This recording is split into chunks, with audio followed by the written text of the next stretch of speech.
as the NASDAQ here poised to gap down and open lower. We'll take a look at the S&P 500. Looking kind of similar here, though, recovering perhaps a little bit better off its pre-market lows than what we're seeing with the NASDAQ. We also have to look at USO. USO also poised a gap down here, but bouncing significantly off these pre-market lows. More comments here coming from Iran specifically. In this case, it's foreign minister in a social media post calling the terms of the MOU that was struck between the U.S. and Iran in Islamabad, quote, crystal clear, and saying, quote, any threat against our people and leadership will receive immediate and powerful response. So keep an eye on oil, of course, and the market today. Some housekeeping as well. Whole bunch of economic numbers to be aware of. At 8:15 a.m., we get the ADP employment change print. At 9 a.m., you're going to get comments from Fed Chair Kevin Warsh at this ECB forum. He'll also be with the leaders of the ECB, the Bank of Canada, and the Bank of England. 9:45 a.m., you're going to be getting some S&P manufacturing data. And 10 a.m., the ISM manufacturing print. In the afternoon, we're going to have not one, but three appearances from President Trump. The first at 1:10 p.m., the second at 1:45 p.m., and the final at 3:15 p.m. So lots of just housekeeping notes to be aware of, and what should be actually a pretty busy Wednesday.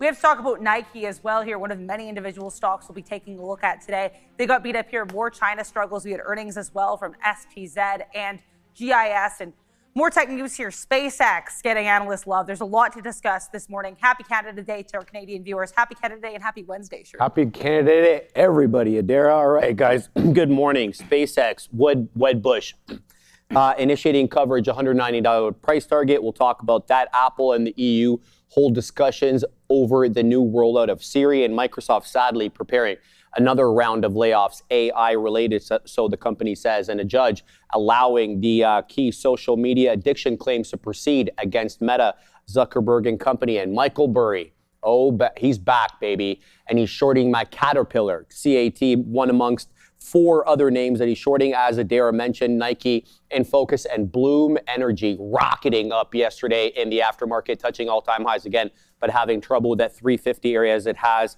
for a while now. And HLN, Helion, signing a nice deal here with Microsoft. They're also up to start the morning.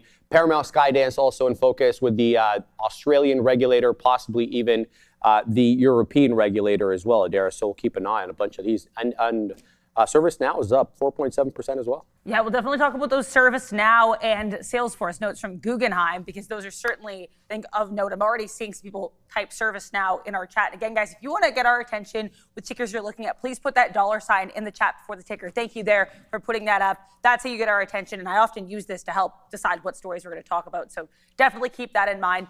But we're also going to keep in mind, we have Sean here. We have Joe here. Happy Canada Day to both of you, and good morning. Happy Canada Day. Yeah, Joe realized that we don't have any food here today because our caterer is off, so he's on the Uber Eats. And we're locked and loaded. Oh, you're locked and loaded. What's your estimated time of arrival over here? What do we got here, man? 20 minutes? 29, Ooh, man. not 8:14, bad. 29. A little bit of eggs and bacon coming Eggs through, so that's going to be good. And yeah, it should be a fun day today. Yeah, oh, man. yeah, here we go. Happy Canada Day. It is, Man, it's gorgeous outside. It is a scorcher. Across the northeastern seaboard, and yesterday was nice, man. It had a little bit of a breeze. Yeah, the breeze was there, man. So we're at the outdoor workout gym. We're hitting everything, the calisthenics gym, and nice little breeze. Why not, man? I mean, it's gorgeous outside. You know, good opportunity. Do you take Milo for walks? Or too hot? Shorter ones. Shorter ones, right? Because he's all black. Yeah. So the sun is getting on him. He gets all. Does that matter what color your dog is? As far as heat is concerned, I don't know. What do you mean, man? The darkness attracts the. Yeah, I mean, I think it's like a matter of also what kind of coat you got on there. It's like thick. It's a thicker coat. He's a long haired too, right? So. Anyways, welcome everybody to what should be another fun day. I was telling Joe we went bowling yesterday. Yeah, that was fun. How'd you shoot? So first game was 140 and change. Next one was like 158, and then we only played for an hour, and then we ran. I think I was gonna break the next one, like in the 170s or something, but then we stopped in the 8th end because the time ran out. Oh, okay, yeah. You get an hour. But I realized that, man, both my sons kind of suck at bowling. Oh, they were not. Whose fault is that? Probably theirs, but that's crazy. What, am I supposed to just put these guys in bowling lessons? Yeah. How did you get good? I don't know. I never had. Did you have bowling You're just lessons? natural, eh? No, I So never had bowling lessons. as a child, as a wee one, I was in 5-pin bowling. Oh, okay. So there you go. For a little bit. So there you go. Your parents putting you in. Yeah. I guess so. But didn't you do everything as a kid? Like I did archery. I did I just remember gym class. You basically got exposure to everything. You got a lot. And then it was up to you to decide if you wanted to do. But no, my kids, I mean, they've tried every single sport, man. That's good. Even all my sons, Taekwondo. Yeah, I remember I was in Taekwondo. Yeah, Taekwondo is a big one. Chopping dudes. For them, obviously, swimming, swimming. is big. And my son's in volleyball and that's all good. these things. So yeah, they got to try everything. And he's trying out, I had to sign up and pay for his football camp, which starts in August. Is that high school? Yeah. So he's the school he went to apparently won the cities the last couple years. So he's really? To play. Yeah, and he's a big boy too. Yeah, right? he's 6 feet. Like, what do you think? What position is he looking at here? I don't know. He doesn't. I don't think he has hands. Oh, so I think he's going to be probably going to be on the defensive side of things. Okay, that's all right. I don't know. I think he'd be a good linebacker. Yeah. That's what I played grade. He might be on the. Like he's legit 6 feet. Yeah, that's good. 14 man. years old. So hopefully he can grow a little bit taller. My 24-year-old is 6'3". So hopefully they get going. Big boys, the man. height of that, but that's what it's all about. I can't wait to hear when you're going to be having a kid. Well, you're going to be waiting a long time, man. Yeah, you were talking about retiring in the next couple of years. Oh yeah, that's right. So, get the wedding. I don't think I could ever really truly retire from. No, we have too much fun coming in every single day. You can't retire, man. Like maybe I can get as many vacation days as Randy, who of course is not here today. I heard you had more. You told me that. I have more than Randy. Okay. Well, next time Randy's here, we will have a confrontation. Randy's been. That's we were talking about this yesterday. I think there's only Randy and maybe Mark are the only two that have been here longer than myself. Yeah, because I know you've got one of the lengthiest vacation days as well as you deserve them. Lengthiest. I don't know if you know much about who runs this place, but they're not giving too many vacation days out. I think I should get, because I think you get the maximum is, I don't know what, I mean, you can maximum is whatever. But I think you get one per. Is there a maximum? I didn't even know there was. Did you have to get, you should No, it's get not a maximum. I mean, I guess they can give you off as many days as you want. That's why I sort of said that. What, you're saying you get one extra a year? No, I thought there was some sort of like like if you've worked for a company for 5 years, you get like an extra vacation week. You know what I mean? Or something. So, hey, man. I don't know. It is what it is. We're independent. At the end of the day, as a trader, you're an independent contractor.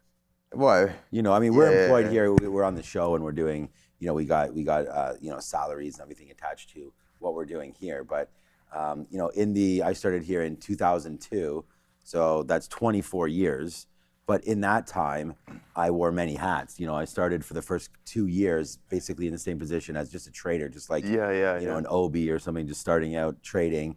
And eating what you kill and just making money that way. Yeah. And then I was at that point, Real Trading only had maybe a few hundred traders, if anything, worldwide, and they plucked me off the floor actually at like 23 or 4 years old, and I started working in the back. This is why I know all these guys. I started working in the back on the risk management software because they wanted to say, because I turned out to be pretty successful in the beginning, couple years of trading, and it was like, okay. Can you help us build these programs like that Real Trading Campus program? Yeah. And then to expand the business out and work on the risk platform and everything like that, and just try to help with growing of the business. And that's when I started to travel, and we started opening up offices all over the world. So you went prestige worldwide. Yeah, I went Mr. Worldwide. And then that's where we went to Moscow and all these Singapore and all throughout, opening up basically trading floors, prop trading floors. That's sick. And I would sit there and be like, hey, I'm, this is my road, So when you're trying to hire 20-something-year-olds, I was 20-something-year-old, and I was just like, hey, this is the path that I took, and this is how I'm trading. So sitting there, basically doing like what we do on the show every day. Sitting there talking about trading, but more about the platform and what it meant to be a prop trader, and then that's what we were doing for a while. And then I came back and was basically handed the keys to, the Ferrari, and that's what we started. I told you I was hiring, Neil, various people, Neil, and various other people that around here. Even the guy in the compliance I hired. Okay. All those kind of guys, which is why it's so hard on me now. You know, I think if I hired a guy, I would get like some compliance rules, you know, lifted. No, we can never do that. But that was a lot of fun. And then, and then now we go on, and now we're doing the show. And, you know, COVID happened, and then all of a sudden, you know, me talking to all these different offices and whatnot. Oh, and then we opened up there's so much more to this story, but I don't want to bore everybody. Why? You can continue a little bit more. No, but I came back and was running my own the whole office, right? But then it was like I was getting paid to manage someone else's floor. Okay. So I was like, forget that. And then we went, Neil, myself, and actually Daniel here. Daniel. Who I hired as well. The current founder right now.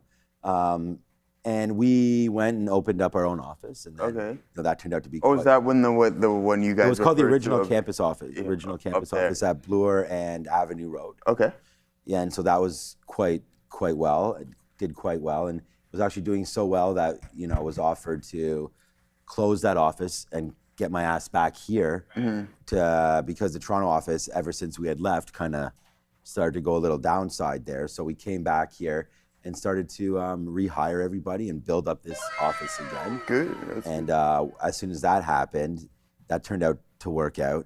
And then they're like, why are you sitting here talking to a floor of 20 people when you could be talking to Mr. Worldwide's? Ooh. And then so next thing you know, I was sitting there with offices all throughout Africa and everything, and I was basically just Did you get to go to Africa? No. At that point, this was all. So the business was already pretty well established. So what I was doing was I was helping out the trading floor develop. So we opened up a new division at Real Trading called Trading Floor Development. Okay. So I would be training guys similar to me that would help out new offices that were opening up. So you opened up your office. This is the first thing to do. We talked about hiring. We talked about even just simple things like, hey, look, I'm opening up an office in Budapest. Like I would tell people, okay, key point, get near a subway stop. You know, because if you're gonna hire traders, kids, or young adults straight out of school, you don't want to be out in the middle of nowhere, right, where they can't get to you. You want to be in high populated, just easy stuff like that. So talking like that, talking about what traits to look for in traders, and then, you know, filling out the software and all that kind of stuff. So yeah, no, it was a fun little experiment, and now we're doing this. Good stuff, man. This always means, whenever you hear that means there's news coming. Exactly. SMCI workers in China tipped smuggling probe. Taiwan detains. I mean, SMCI, I guess the story continues. 6, I know. I read yesterday that 6 of them. I don't know if more people got. We'll have to see what happens with this DRAM today.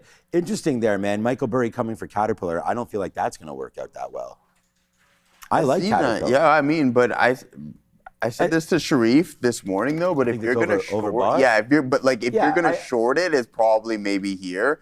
But the question is for how long, right? Like I think that's something that you wanna always keep in the back of your mind. Like he talked about the Palantir short, and that's why I wouldn't. You don't copy trade these guys because it's the same thing with Palantir, right? Like he was short Palantir, but then it's like okay, you get the news after however many days he shorted it, and then you get the news after however many days he closed the position. So, I mean, okay, 295% from last year.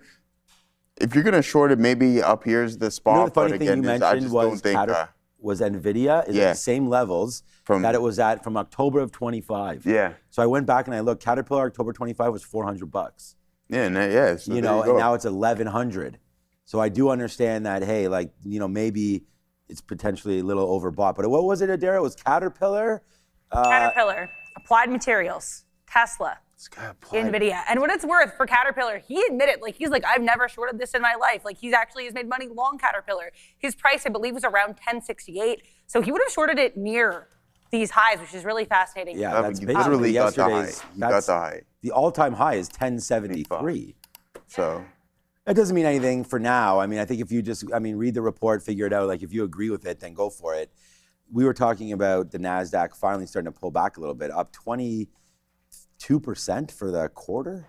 You know, that's monstrous. And I'm actually thinking about a short today just to see if the market does pull back a little bit. I do have written on here, SpaceX and ServiceNow as two names. Wow, it's 8:15 already? Yeah, DRAM. How long did I just talk there? Yeah, Probably way too long. Well, I hope you guys enjoyed that little story there. But all right, we've got some numbers now. Let's go back over to Adair for 8:15.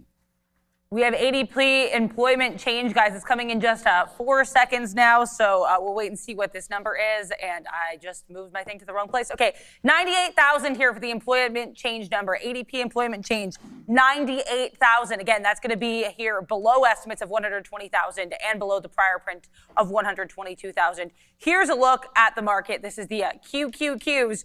On this print, again, lower than expected ADP employment change. Not the only number we're going to get today, though it is the first. We're going to get some PMI data at 9:45 and 10 a.m. Now, we're here. Let's talk a little Bloom Energy here, Sharif, because right now, super stagnant, but had a really nice move up post-market. Yeah, Darren, hit that 350 again, and it rejected off 350 again. That's an area it's had trouble clearing, so be on the lookout for that. But this is a really good deal with Brookfield Asset Management, right? They're expanding their AI power project with Brookfield, BAM, if you're interested. That's the ticker for Brookfield, to $25 billion. That's a 5-fold increase from the April 2025 deal that they had with Brookfield. Let's talk about this, though. $25 billion, though, guys, is 6.9 times Bloom's entire 2026 revenue outlook. So it's a big number relative to the size of Bloom Energy is the point I'm trying to make here.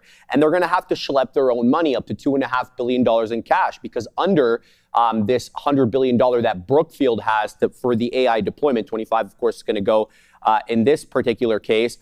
There's going to have to be a 10% equity contribution for every stage between Brookfield and Bloom. So they're going to have to schlep their own money, which means free cash flow and operating cash flow could be tight in the near term. But we already know what Bloom Energy's been doing. It's up 1,200% in over the trailing year. This thing's a 10-bagger. It's an absolute rocket ship, and it's trading that way, Adara, as well. Price to sales, 32.7. How about price to book? 93.4. So well extended given the current fundamentals. Last but not least, executives are taking profits here. In the last 3 months, Adara, $58.7 million worth of native shares were sold on the open market with no corresponding purchases in the open market, just sales. Do you guys think this stock can bloom further today? Can it bloom to all new levels today? I mean, we really like that stock. I mean, shout out to Sharif. Sharif's been talking about that stock since 100. I mean, you're at 300 and change now. So, I mean, that's been an absolute great stock and nice to see it get back to all-time highs. Before we talk about that, though, really quickly here, shout out to Positive Planets over here. Been watching you all for this whole week, so last 3 days, and really love the show. Thank you. So I want to say a big shout out to you for that. And then, what's up, my guy? Here's Day Trading. Of course, we know Luis is here. Luis. He remembers the manager, Robbie, and it's funny because Robbie was here last week. Luis, and we went out to lunch with him. And I remember going to Budapest. Actually, Budapest was my first trip there. I went over there and actually, helped train Robbie and everything as far as his trading and his management and everything like that. So that's great. I do agree, man. The best manager ever. So shout out to Robbie there from Budapest. You're the best manager ever, Luis. Come on, man. Give yourself a little bit of credit there. Then you also remembered, you said something up here too about how you remember those Moscow traders were crazy guys. And yeah, you're right about that one. I remember going out. Actually, we went out. That's a funny story because we just talked about going bowling. I remember going to Moscow and we went out once they hired some of the traders when I was there, blah, blah, blah. One of the few nights we went out and we went bowling one night. And I remember after that we had some food and we were just sitting around in some nice bar or whatever, and all of us around the table. And we were all sitting there eating just whatever appetizers, whatever little things like that. And then all of a sudden these jars of water came and they were quite huge, just, clear jars, water in there. Everyone's just sort of pouring it into their own cups. Anyways, I took one swig of it. That was vodka. It was not water there. That was, and I was like, oh man, this is like, they're bringing them in unmarked bottles, just like huge. And I was like, oh, that's nice. Like, have some water. And, we all had some beers on the side and everything like that. And next thing you know, thank God I didn't chug that thing and that would have came right back up. But, one little, you could smell it. And I was like, oh my God, I can't believe this is vodka. But that was a pretty interesting story there because it just came in an unmarked bottle, a whole bunch of them. And it was like, I guess it's true. Like vodka's like water over there in Russia. But that was a great story and great memory, I should say, that we had there. But, okay, we could talk about Bloom just real quickly there. Yeah. Brookfield, I mean, great. You upsize the deal from 5 to 25. I mean, that's just huge, right? It shows, bless you. It shows the sort of the strength in this name. And Bloom Energy, turning basically anything into energy as they go. Of course, that's not true, but the combustible aspect of what we're doing here. That actually happened? It went down here to 250. So, again, just falling right back in. We had Brian Shannon on yesterday, and we were talking about A-Lab. And I'm glad that he and I sort of were on the same page about, waiting for things to consolidate, break out, then waiting for the next consolidation, and then the breakout, and then a pullback. Now, this pullback almost, and broke that consolidation. But generally speaking, when you consolidate like this and then start to get upside, this is kind of where you're thinking about buying $300 when it goes up to 350 and pulls back in. Oh, the breakfast has arrived. That was less than 29 minutes. Those guys killed it over there at Egg Smart. Shout out to Egg Smart over there. We'll see how Joe enjoys that. Once Joe came in and we realized it was Canada and there was no food, he had just immediately opened up the app and was like, "That's it. I'm going to be a nightmare without food." And so he got that going. But yeah, I really like this name, and I probably look at it today. I would think if we're going to talk about a day trade for this name, the 200 period is always a friend of mine, and we like to look at that level. So I'm not going to write anything down now because we simply have still an hour and a bit before the market opens. It's not doing a whole heck of a lot here in the pre-market, which is actually good. I don't want to see it moving around too much. Let's just wait to see if we do get dip buys. It looks like the 315 to 320 area is a good support area for Bloom for now, and we'll just want to see what that happens, because up 8% in a market that, if we stay here or we start to go back upside, I feel a lot better about getting some of the longs. But on a day where the NASDAQ, we just went through a 22% quarter, and now it's July 1st, shortened week. Obviously, we only have 2 more trading days, one more after today. I could see a little bit of maybe profit taking heading into the weekend, but at the same time, I don't really see any negative catalysts out there right now, other than the fact that all the Mag 7s, what a horrible month they had. You had Microsoft down 17%. I think you had Google down 7 or 8%. Meta continues to go lower. Apple's story is still the same. That still gets hit. So I wonder if, what the NASDAQ wants to do here starting this second half of the year, especially that we don't have it on the back of many of these winners. And oh my gosh, we're going to go over to the options segment in a second. But AMD, well brought up by Joe, well brought up by Sharif yesterday as we were knocking on that $1 trillion club. I think it was 940 or so yesterday, and down 1% today. So we'll give a little bit of that back. Just wondering about a lot of these names. And if we were going to do, and I don't know if we're going to again, but if we're going to do those stock picks again, I think you still got to be looking at the AMDs of the world and just get some love back into the game here for advanced micro devices. So down 1%, that's an interesting long potentially there if we like the trade to the long side today, just letting it settle out. I have SpaceX written down as a long and ServiceNow. Those are the 2 names so far. And I just realized that we have to pay for shorts on SpaceX. So I'm going to do that as I throw it back over to the big board and Joe with his options minute. All right, guys, welcome and good morning. Let's take a look at some of the activity in the world of derivatives. Now, as for Netflix, guys, we're inching towards new year lows.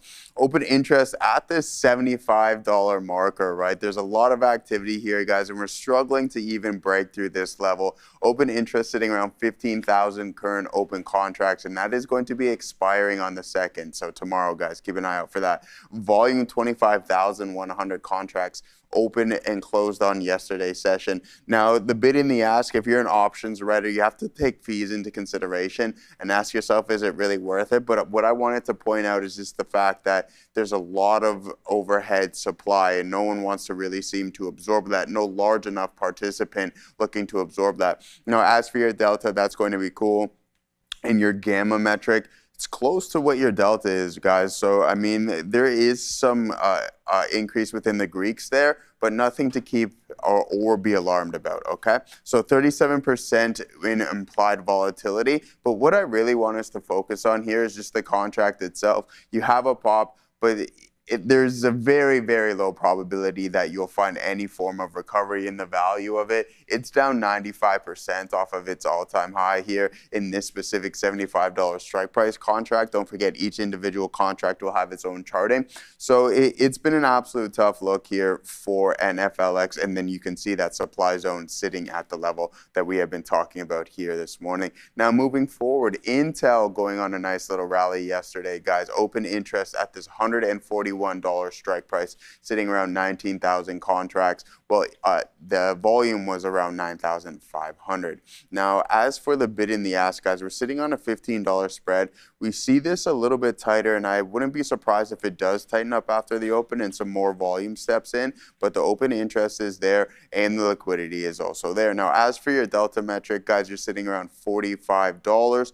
So this is an at-the-money contract, roughly. So that's where you're going to see the increase within your delta. So for every $1 change, then you're going to see a $45 change within the actual contract pricing itself. And then you add your gamma on top of your delta, and then that's what you're going to get after the preceding $1 change. Now, as for the at-the-money IV, sitting around 94.3%, but I want us to focus on the contract itself. When you gain a couple of percentage points, guys, in the actual underlying asset, this is where the power of the options really comes into play.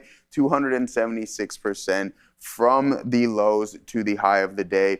It makes it a little bit more difficult, and I was talking with an individual. It's, yeah, you want to put your marketable limits after the open. If you do or remain bullish and have a bullish thesis within the name throughout the whole intraday session, and you want to get involved right after the open. The options dynamics are going to slightly start to change, guys. You're going to be able to trade them in the pre-market relatively soon and in the post-market. There's going to be obviously a leeway, and it's not going to be from 4 a.m. all the way up until the Blue Ocean session starts at 8 p.m. So a nice 276% gain in Intel at that $141 strike price contract. Let's send it back to Sean.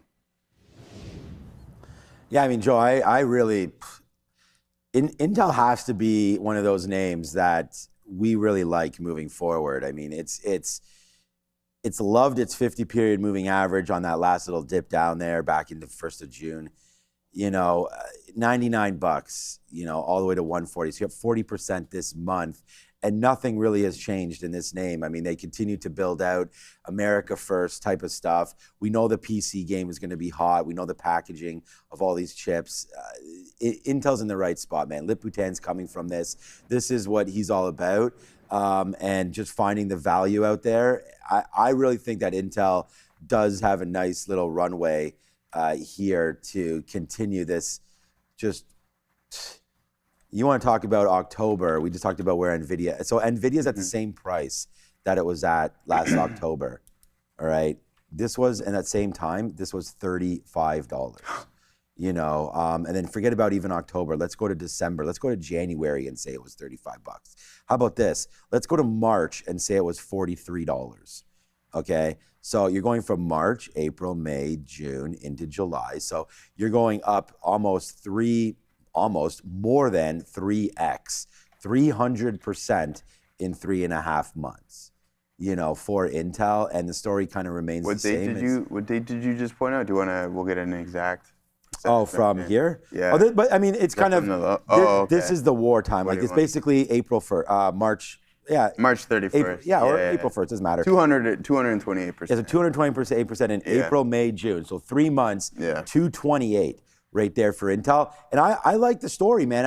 I'm trying to get more in. So the only thing, I thought Qualcomm, and you guys are going to be calling me out for this because it's going to be right.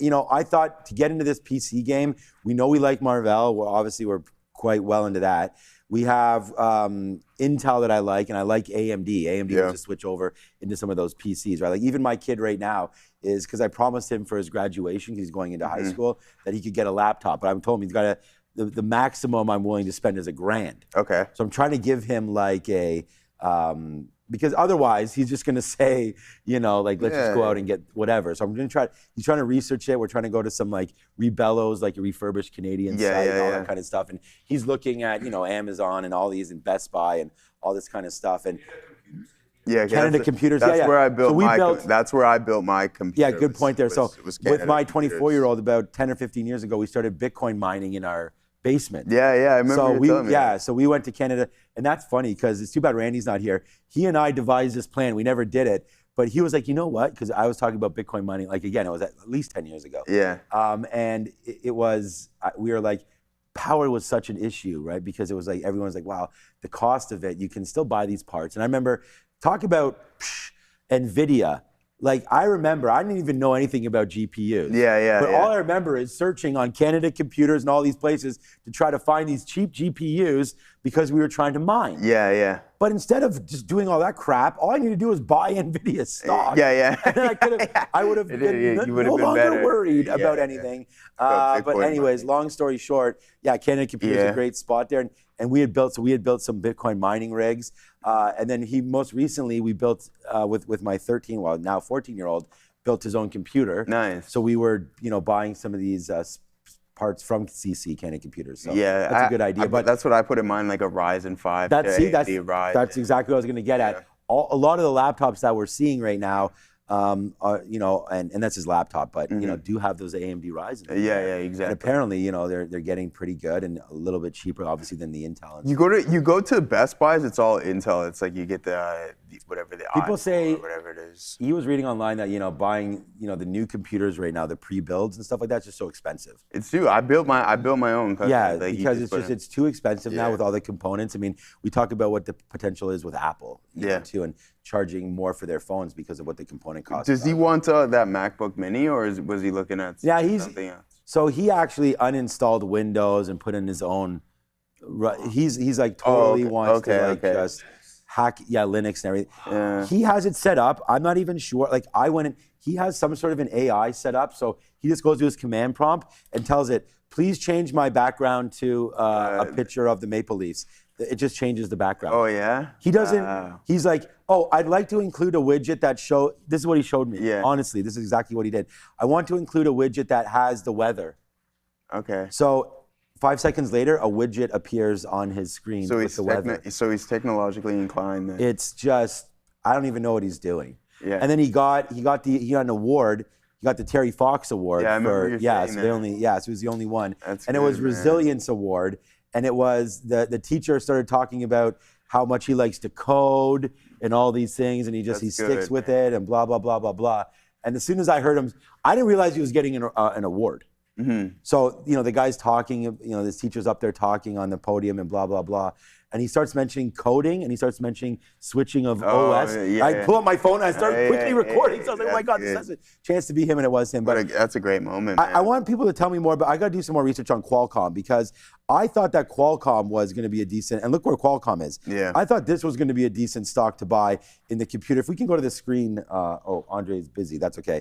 Anyways, Qualcomm, when we get a chance to flip over the chart, I'll show you. I think this is a level. I need to do some research here. I don't know why it's been getting hit like this, but Qualcomm, I thought, had a decent opportunity to take advantage of the CPU sort of, wave that we're having right now, but it's not participating the same way. I'm not in this name, but this is one that, because of the price action, it has driven my interest. So I want to do some more work on Qualcomm. If anybody in the chat, hit me up at Trader TV Sean or something like that, if you have any information on Qualcomm other than it's not that good, because it's coming into its 200 period moving average. So this is one of those names, like a Corning got that deal with NVIDIA, and it's 8:30 already. Wow, we have just really killed it today. Oh, Corning's down 4% right here. This could be a good opportunity. And I remember when it was back into here, man, 170, 180, and we were loving life.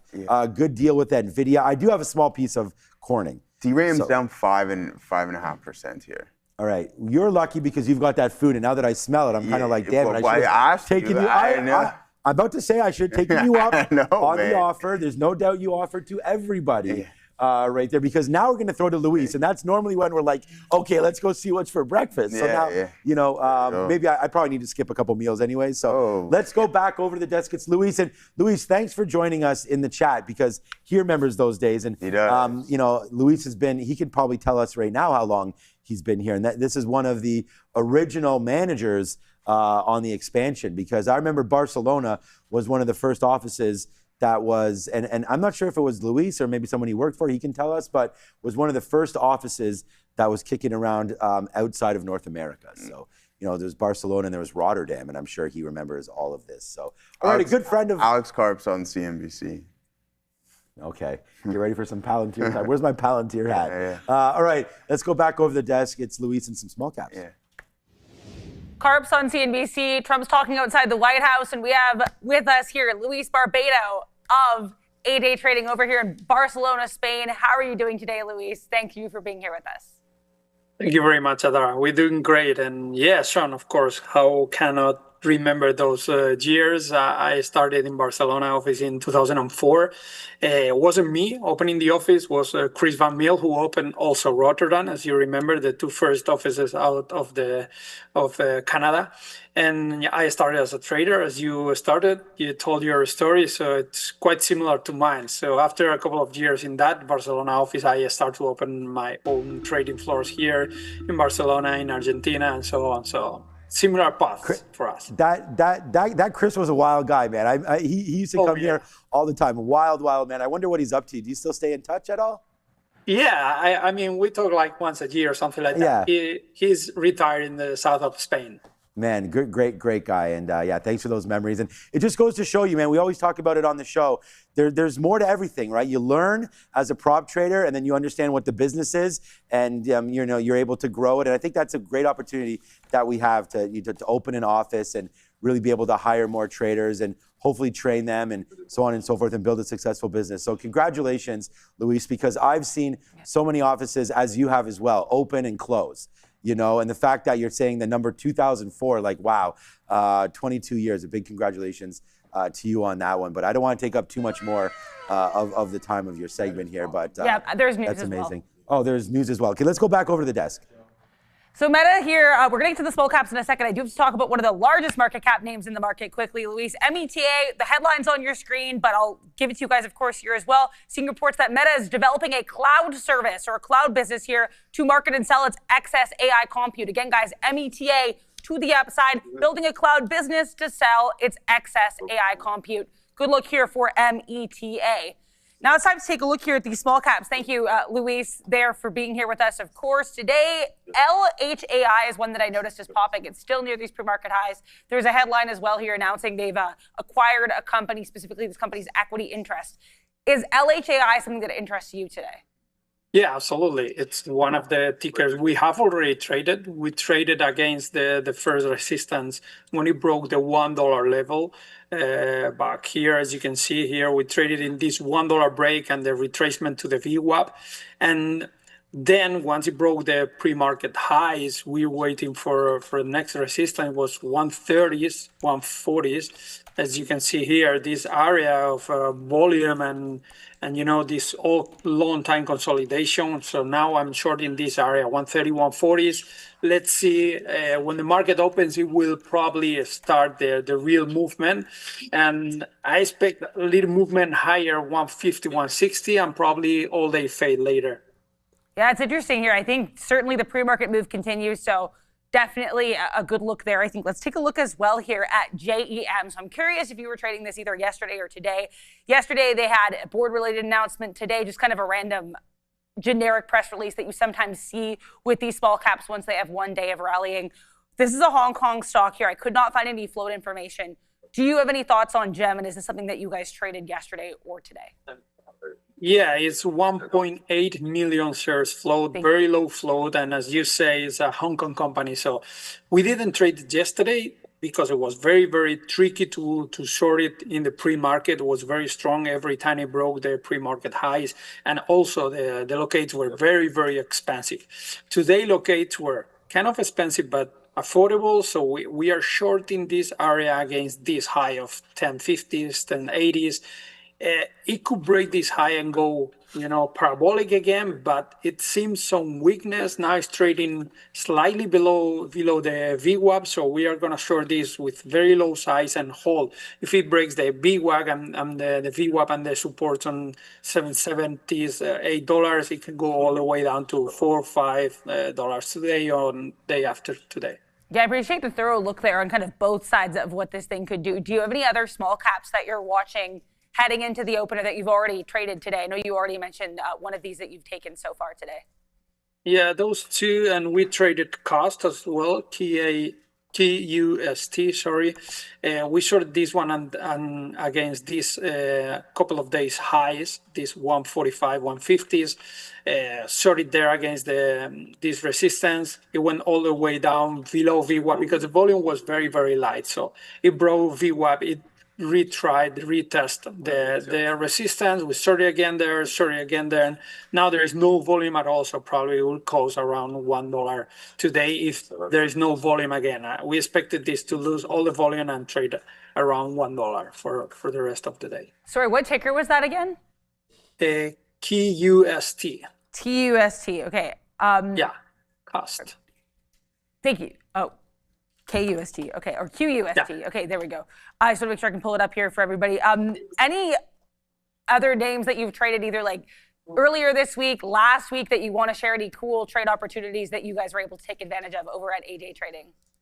We traded also GSUN today. This one, it was trading around 40 cents and then it broke these 50 cents and went all the way to almost $1. We shorted there against this $1 round number. It was a pretty decent trade. Oh, there it goes, jam, 850s already.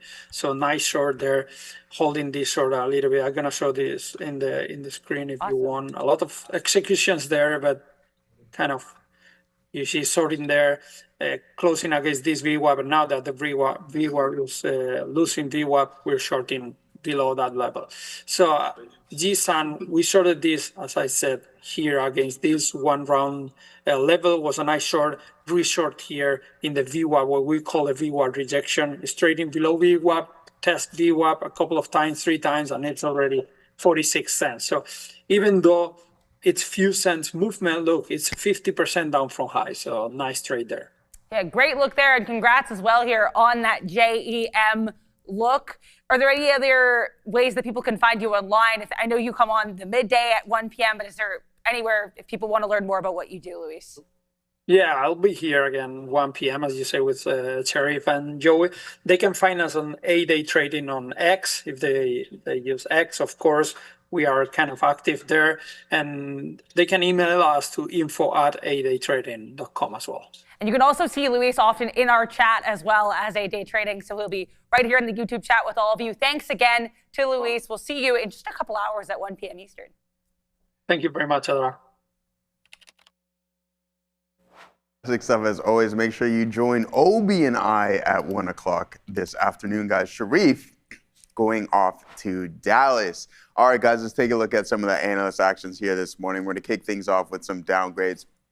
At the top of our list here, we have Fortinet going from a hold to reduce, and no specific price target there, guys. We're down 0.5% at this point now. HSBC giving them that downgrade, but then we also have Carter Bank share. So some of the regional banks getting some downgrades here this morning, guys. We're down about 0.33%, going from an outperform to market perform by Raymond James, giving them the downgrade. And then we have Connect One Bank down 1.25%, going from a strong buy to market perform here, guys. Raymond James taking a swing at some of the regionals. CNOB is that ticker. Now, Truist here getting the downgrade by Raymond James as well, too. Going from an outperform to market perform, you're down 0.6%. Moving forward, guys, we have Checkpoint Technologies getting the nod this morning. You're up 3%. Going from a neutral to a buy with a $180 price target. Salesforce finally getting some positivity up under at 4% to the top side, neutral to a buy with a $228 price target. First Sun Capital also getting the nod. Raymond James taking his aim at some of the regionals here, guys. You're down 0.5%, going from an outperform to a strong buy with a $47 price target. Advanced Energy also getting the upgrade, going from an equal weight to an overweight. You're down 1% this morning, but a price target increase to $465. That's up from $345 from Wells Fargo. Send it back to Sean. Yeah, many interesting names there as we, upgrades and downgrades. I like the SpaceX upgrade. I mean, SpaceX is trying to, it's not really an upgrade, a price target, I guess, there for SPCX. And I mean, I wrote it down.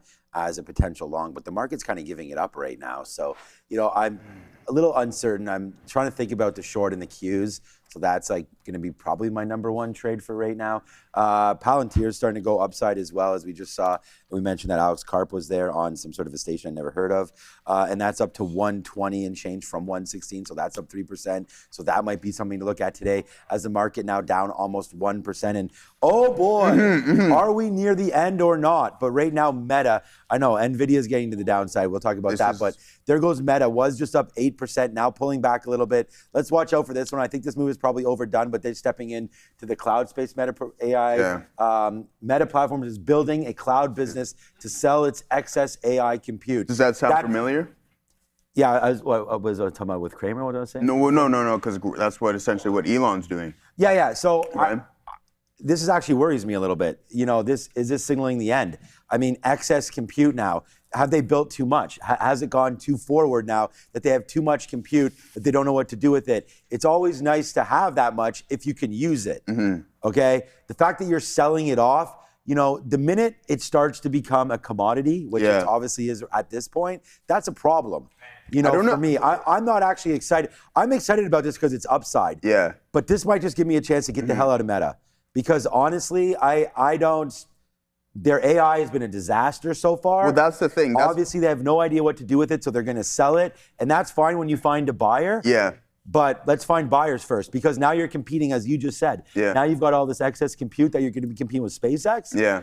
And you're going to be competing now Zuckerberg and Elon. Hey, weren't they supposed to fight each other in the Roman Coliseum? Yeah. I mean, maybe this is what it's all about now. It's like, hey, man, we want Trader TV Live's compute power, and then who are we going to go with, Meta or SpaceX? Yeah. We got to find out who the real gladiators are around here. Yeah, I hear you on that one. So this is how I'm thinking about it. As you mentioned, Meta's AI tools have been an absolute disaster. Well, whose tools haven't been a disaster? We're going to be talking about Anthropic's, Claude, all of the. But those are a disaster because the cost of those. Right now, right? But what I'm getting at is that you have them renting out compute. They don't have any of their own infrastructure. You have OpenAI doing the exact same thing. But Sundar Pichai stating, we would have made significantly more money if we had compute. So if the demand is there for their product, there seems like they don't have enough. But we know with what Meta's provided so far, no one really uses the tools. So he's going to have that excess compute, which therefore he's probably going to try to rent out, I don't know, maybe to the Googles who need a little bit more, to the Anthropics and to the OpenAIs of this world, just like what Elon Musk is doing. So I mean, I totally understand what you're getting at, but I'm going to take a positive note on this because I've actually been talking about, I don't understand why Meta's being classified as a hyperscaler, but not offering a cloud provision service, which made no sense to me. The only comeback I have to that is that, do you know who the two largest investors in Anthropic are? Amazon and Google. Right. So do you think they're going to talk to Meta about compute power? Maybe. You never know. If they need that much. No, I think. I just think that Google and Amazon You never know. answer the phone. I wouldn't rule it out. I wouldn't rule it out. No. Look, I own probably way too much Meta. Yeah. But I honestly think that this is the time now. I just don't, all this kind of talk. It's like now all of a sudden, they're admitting that they don't have anything to do. They have this excess compute power, and we got to read the story here. I mean, this is just they will sell access to AI computing power and models, setting up a new vector of competition with industry leaders like Amazon, like web services, Azure, and Google Cloud. So there's different stories. I'm not just going to read a story off Bloomberg here, but what does that mean for CoreWeave, like the CoreWeaves of the world? I mean, you know what it means bad for? I think it does not mean good for NVIDIA, because if these guys are now starting to sell a lot of this, power that they've purchased here from NVIDIA, why do they need to go in now and buy more high-end chips? Absolutely. They, if they already have enough in the pipeline right now, enough power, enough compute to not only run what they're doing, but now they're going to look for some other suckers to try to buy this from them. I just don't know and it sucks, man, because I am hella long all these things. Oh, yeah. So this is not, I know you're not going to be hella long your food soon because that's going to be gone. But the idea here is, the idea is that I think this is not a great sign, honestly, for the industry. And obviously you can see the NASDAQ is saying, hold my beer to this Meta discussion. They're not even participating in this. As many of these mega, we saw Microsoft turn red on this story. And I don't know if it's the story that created this, but Microsoft hit right there. You talked about Amazon there, hit as well. They turned red on the day here on this story. Boom, there it is to the downside. So, let's talk about is this actually a good sign for the market or not? I'm going to take the opposite end of it and say it is not. Whenever this kind of compute becomes a commodity that everyone's trying to sell, that's a problem. Yeah. It's like all of a sudden, what would happen to oil? What would happen to the price of oil, Joe, if all of a sudden there was so much oil out there that they had too much oil? Yeah. What would happen to oil? I mean, obviously the price would drop, right? Okay. Let's and not to equate. I mean, we can supply and demand. This is simple economics that's run throughout. Yeah, I don't disagree. This doesn't mean that it is that. I'm just taking one side, you're taking the other, and that's what forms these discussions. That's why I love being here. What also the issue is that look how late he's coming to this party. I understand there's fashionable. It's not a good look. If this headline came out 5 or 6 months ago, would we be looking at it in the same light? I don't think so.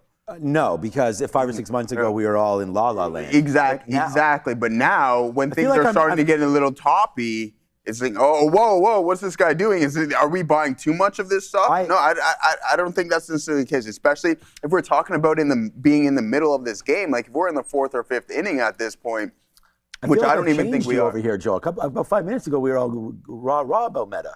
Well, I'm still raw about Meta. Yeah, because I believe this is something he needs to monetize. Can I jump in on this? Yeah, of course. I want to say one thing. Katina, man, I completely agree with you. This is not a good thing if it becomes commodified, especially if there's too much of it. But what we're seeing, Sean, is there is not enough supply for the Claudes and the Geminis, and there's way too much supply for the Metas and the Groks, which nobody wants to use. I feel like what's happening right now is winners are being established and losers are being established. And the losers who spent on that, who don't yet have the demand, have to monetize it somehow.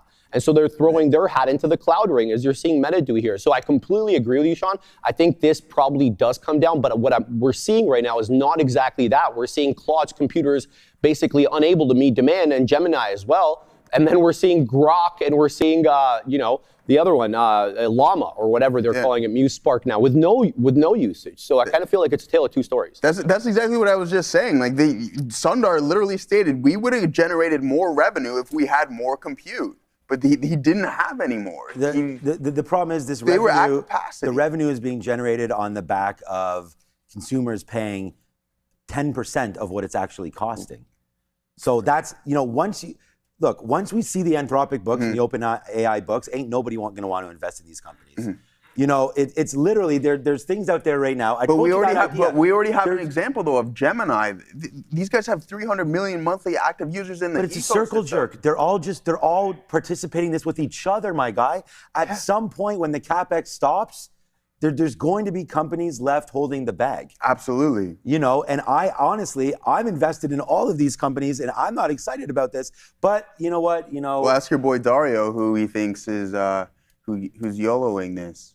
Well, but I mean, there's a lot of guys. Tom Lee is YOLOing apparently Ethereum, and that's gotten absolutely. I'm not trying to ask smart people what their ideas are right here. I mean, Michael Burry, we've already heard that. And this guy's shorting Nvidia. Who do you think Dario said was YOLOing? Without directly Elon? saying it. No. Who? His best friend, man. Which is? Sam. Oh, Altman? Yeah. Well, okay. I mean, these guys have been YOLOing for a minute. I mean, these guys can just YOLO whatever they want on their yachts. I mean, again, they've already made their money. They've already made it, the thing is, when retail gets involved and gets super excited, often that can signal the top. And it's to Sharif's point, it's been wrong. I mean, look what Intel's been doing. Look what AMD's been doing. This could be, if it's late innings, fine. But these stocks have really matured up into some great price levels where if you are a little bit nervous, like I seem to be, this might be a decent opportunity to sell a little bit of this. Darwin said we need a task force for this. So. We do. We need to get Warsh. We need to get Warsh in here immediately and just make up as many task forces as possible to analyze what exactly. Where he actually doesn't have to do anything anymore. Because the task Warsh force is just the best. Man. I don't know. That was a funny. I don't know if he's the best or not. That was an interesting way to start off his. And look, there's only one person here that I trust when it comes to Fed speak, and that's going to be Adara back there. Absolutely. So, she's going to be covering, and that's why we're the best spot to be, really. We'll be day trading. We'll be showing all these names. We got some great opinions happening here, I feel like. And NVDA is getting smoked right here. Wonder why. As we continue to go downside on NVIDIA. How much smoked is it getting? To be honest with you. 2%. Yeah. So you want to talk smoke? Have you guys seen Oracle? This is part of the thing, right? But the one thing that's happening, we can look at Oracle in a minute. But Google's popping, my boy. This is Katina Wilson Capital over here. 360. Yeah, let's go. Here we go on Google. So nobody coming after the YouTube business apparently. As there goes Google there to the upside. So no compute, no cry. Says Google as that goes right back there. Well, I'm crying a little bit as we're now down. Yeah, we're all crying. Two and a third. I bought right here on the show, I think 212s NVIDIA or something like that. Right now we're down to 190. Why is Google moving here, on let's go to Adara's favorite stock, Oracle. Oracle back to 140. Yeah, you're right, Adara. That is, they had not a nice month again. Oracle, see what I'm saying? That was a monster move to the upside there, And now, like from 250 back in June, actually, what do we mean in June? Last month, that's 20 trading days ago. You were 250, now you're back down to 150. And 150 would be nice, 145. Okay, not good, man. This is not a nice run here for many of these names. So, should be fun. Is Meta pulling back already yet? Yeah, it is. It's south of VWAP now. It's all right. This would be a good entry. Why not? Like, instead of just talking negative about it, all I had to do was push the short button. That's it. That was up at 605 when we first started talking about this thing. Yeah. Now down 10 schmackers from there. And you want to talk about, you talked about CoreWeave. Let's have a look at Nebius. This can't be good for them either as they're trying to sell compute. See ya. Whenever Meta enters the business, that is not going to be good. CoreWeave, see ya. Bro, NVDA down 3% is absolutely disastrous. Yeah, so there you go. Down another 9%. All right, so here we go. Meta entering a world that already exists. Yeah. So we'll wait to see what happens here. Bye-bye CoreWeave, Nebius, and all of that, man. The time to sell these is not today because you are getting rinsed right now, down 9% on all of these names. This is not, I feel like this is going to be a horrendous day for the NASDAQ. So I'll just leave it at that and go back over to the desk. Yeah, we'll take you to a couple different stories here ahead of our rundown. We've got a couple minutes. Might as well stay here. There were a couple different things that I did want to discuss. Yeah, let's talk about Google and Apple, though, bouncing. I couldn't find anything specifically at that 8:45 a.m. area when these started to run. But here's, I guess, an updated look at this headline. So, again, this being reported by Bloomberg. Meta developing plans for a cloud infrastructure business that would be selling access to AI computing power and models, setting up a new vector of competition with industry leaders like Amazon Web Services, Azure, and Google Cloud, as we know. So that's the look there for GeoOGL.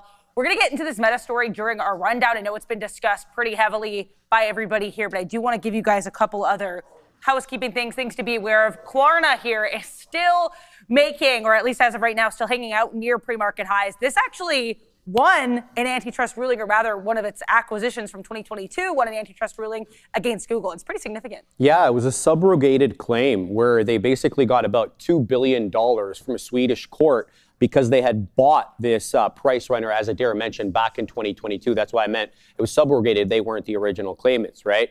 But Klarna says the award compensates for lower revenue, which it said was due to Google favoring its own comparison shopping service over the independent price comparison service. Google didn't comment on it. Klarna acquired Price Runner in 2022, as I mentioned, and has since expanded their Price Runner powered search and compare feature to 13 different markets. So not a company I know too much about, this Price Runner company, but a nice one-line off item here for Klarna, Adara.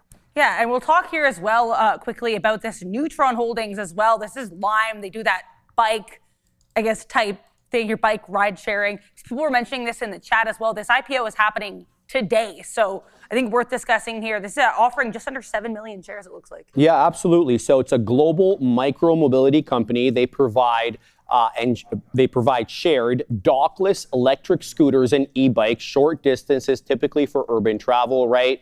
Users locate, unlock, and pay for the vehicle on demand using a smartphone app. So just basically the typical stuff that we see, and probably you've used this on vacation if you've been in the South. Anyway, Uber-backed micromobility going public, as Adara mentioned, selling 6.86 million shares, raising $167 million at about $25 per share. The CEO, Wayne Ting, he credits their survival and their success over many failed competitors that have gone to the space over their hyper-focus on local level unit economics. They're also vertically integrated, meaning that they supply certain parts for these scooters, so that obviously helps with profitability.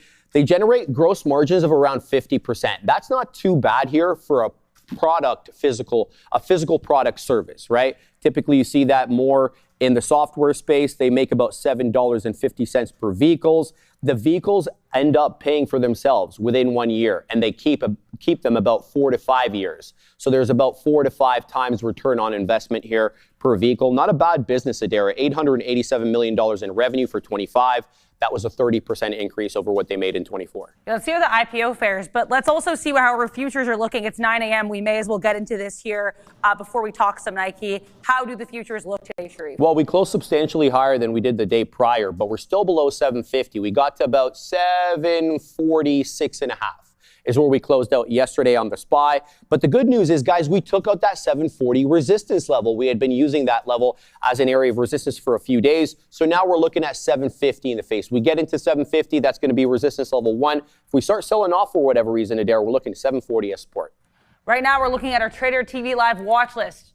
It is free. It comes right to your inbox. All you have to do is subscribe. Now, how do you subscribe, you may ask? Well, you can either use the link in the description, or you can type in that URL that you see on your screen right there. We've got economic information on watch, news, data, the worst talks that should be happening at any moment now. Lots of stuff on that watch list every day. Now, Nike here was at the top of this watch list. This was another rough turn for Nike on earnings. China weakness, even though fiscal year revenue slightly above last year's. Exactly. It's just slightly, only slightly. And they did beat expectations. They'll bring in a little bit less than $11 billion on the quarter, 10.97 versus the 10.8 expected, 8.6, expected, 20 pennies EPS versus the 13.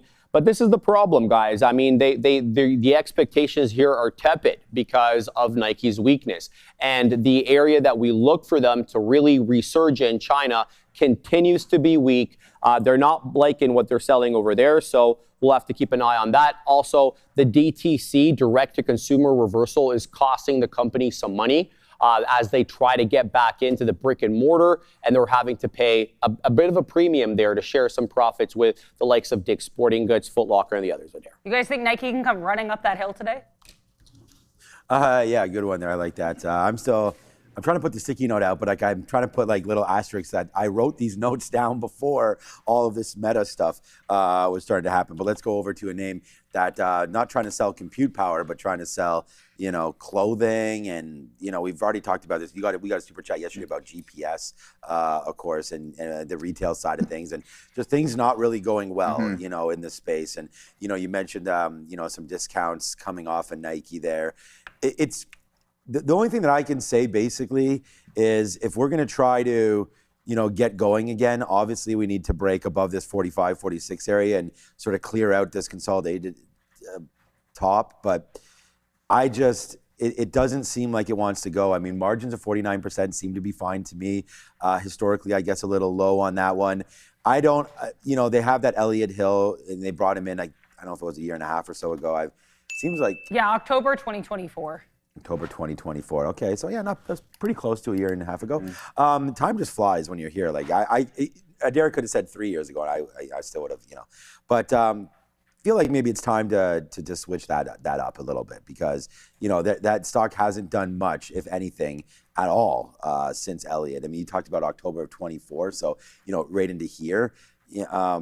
It was an $80 name. Now you're a $40 name. So either some activism needs to happen here with Nike. They still are one of the biggest global brands, period, out there. Everybody knows the swoosh. I don't really care what country you're in. Nike is. My daughter yesterday went to Sport Check. She got new shoes and like a little sports bra, and both Nike products, and both really, I mean, the shoes seemed amazing. I don't know, they were good. They seemed like good quality and light and everything, like, you know, and still decent. Like, so anyways, it's still loved with amongst the youth, and I like Nike.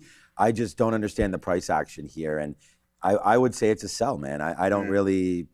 You would play to VWAP. You know, it's going to hold $40. If you're going to go long, dump it at 40. That bottom is 39.50 from yesterday. That's going to be its lows, and you know, if it hits that again, I think there's, you know, we always say if you can't get to the low, then there's, you know, nowhere to go. But I think this one does get to the low and maybe go lower here today. So Nike down 1%. It's not going to be my focus at all today. I don't normally trade this name, and just with the fact that we have this kind of, you know, interesting play here now in the space of AI, I'm going to, and then plus we have Warsh again going through today as well there. So Fed Chair Warsh speaking and taking stage, right? So we could see some movement here in the market, although not too sure. If anything, maybe the bonds, you know, the rates, things like that could start to change. We look at the TLT today maybe, but the stock market's going to go on the back of this meta story, I believe. And so we're going to wait to see what happens there. But Nike, I don't mind the stock down here. We talked about Lululemon throwing in a little bit of the quarter there, and that went down. You like the stock down here?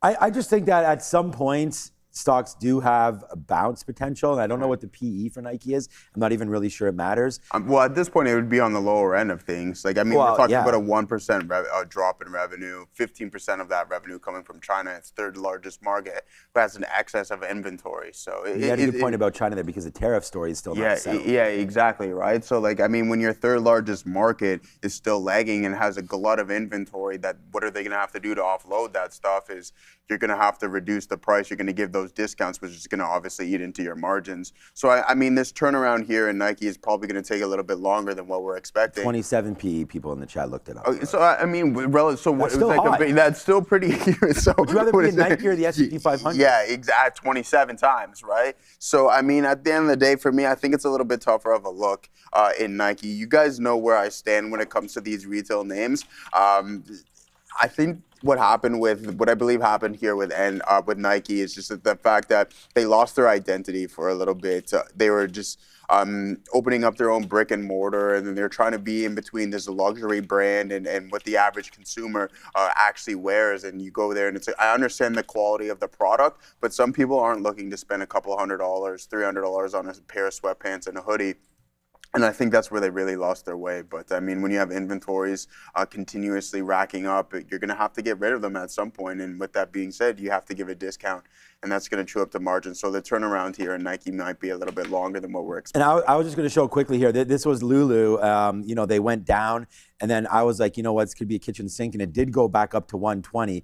But the matter of fact is, it's all the way back down again. So, you know, even some of these names, they might have temporary pops, but, you know, the drops continue in the space. So Lululemon's still getting hit as Urban Outfitters is the best performing one.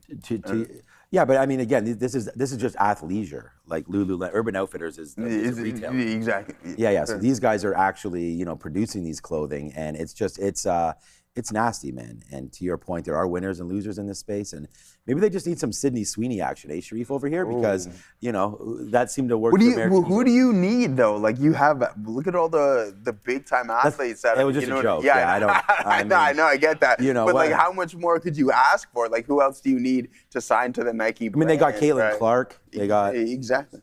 Yeah, Sydney Sweeney. Yeah, Sharif's got this all for the temporary. You know, we need someone new, man. Sharif's a new activist in the stock. He's gonna.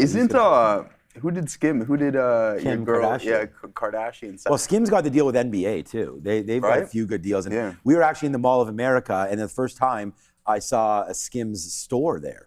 Yeah. Storefront. So. Is Skims public yet? Why are you bringing up Skims for all of a sudden? Oh, why not? Is hitting on your Instagram feed or something, my boy? I don't have Instagram. Oh, yeah, I know. You brought up Sydney Sweeney, so I thought I'd bring up like a direct competitor. Kim K? You don't want to bring up a direct competitor? Kim K is not competing with Sydney Sweeney. You don't think Kylie is?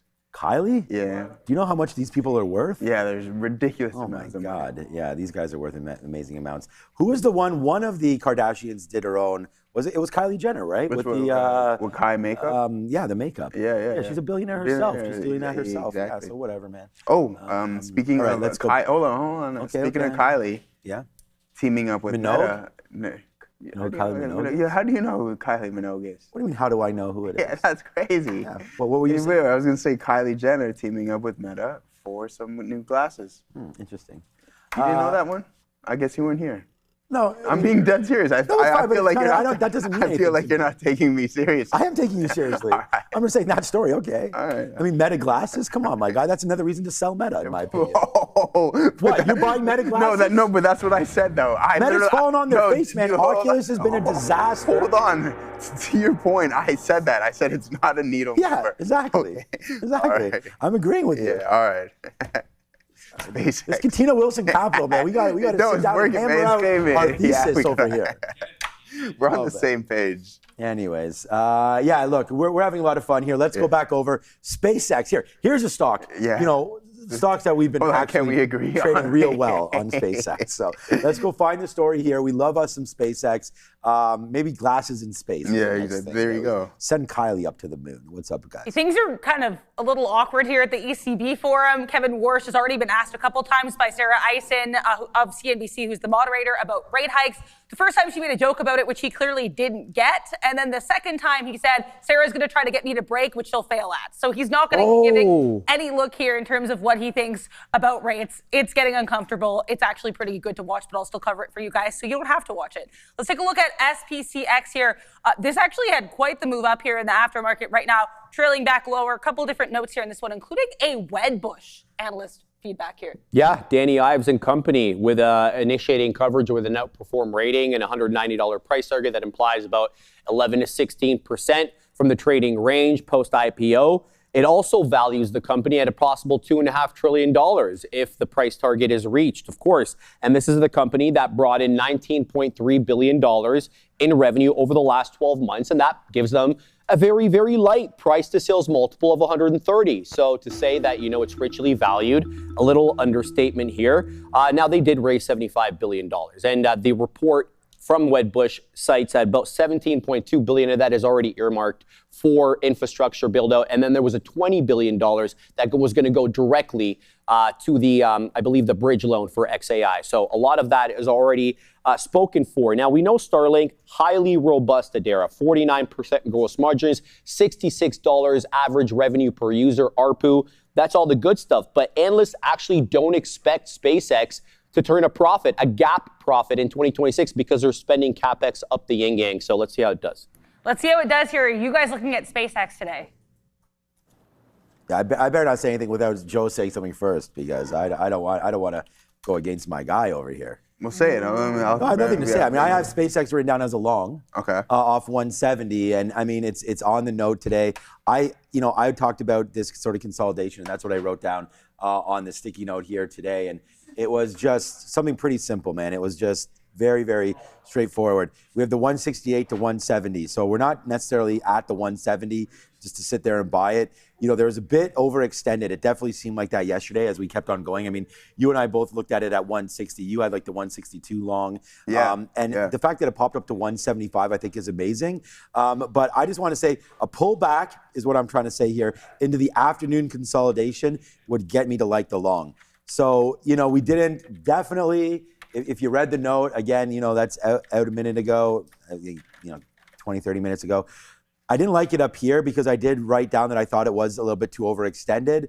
This was such a nice move yesterday to the upside, but then you had all of this consolidation basically in the afternoon and left us, kind of not able to trade it too much there in the afternoon, unless you were kind of going short off this 173 area. So that was a little bit of a problem. And I almost said, once I saw this bump back up into 173, that could have been, and I just went in there and I even asked Joe, I said, oh my God, we got to pay for shorts again on this. So I did get in there and pay for shorts. So I'm interested in the 172.50 to 173 short. But for now, until we break through 168, I'm going to sit here and talk about that long. So the consolidation yesterday, I think this is a spot where we can at least, if we like the long, which I do, then this is an area of sort of first support. So I think you look at that. If it breaks it, I think you get out, really quick.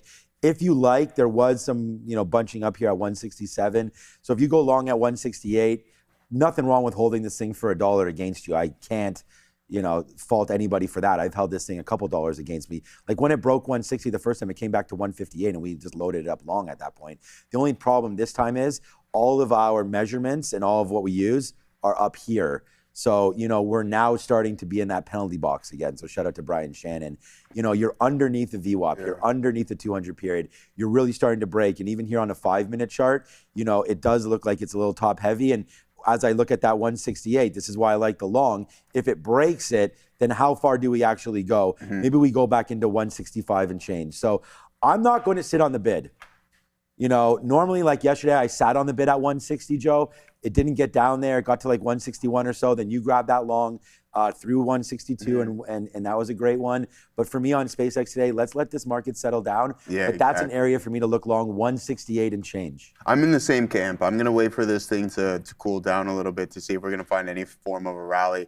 I mean, we're seeing some of the other names start to get hit. And then when we talk about what SpaceX actually consists of, and we're talking about the TAM, the total addressable market, a lot of it is coming from Grok. So now you have a little bit of a competition stepping in here from Meta and company here via cloud compute. And Sharif hit that nail on the head. It's just like, okay, some of these other names, they don't have enough, but then you have Grok, and then you have whatever Mark Zuckerberg and company have established there. You have the Muse, Sparks, Avocado.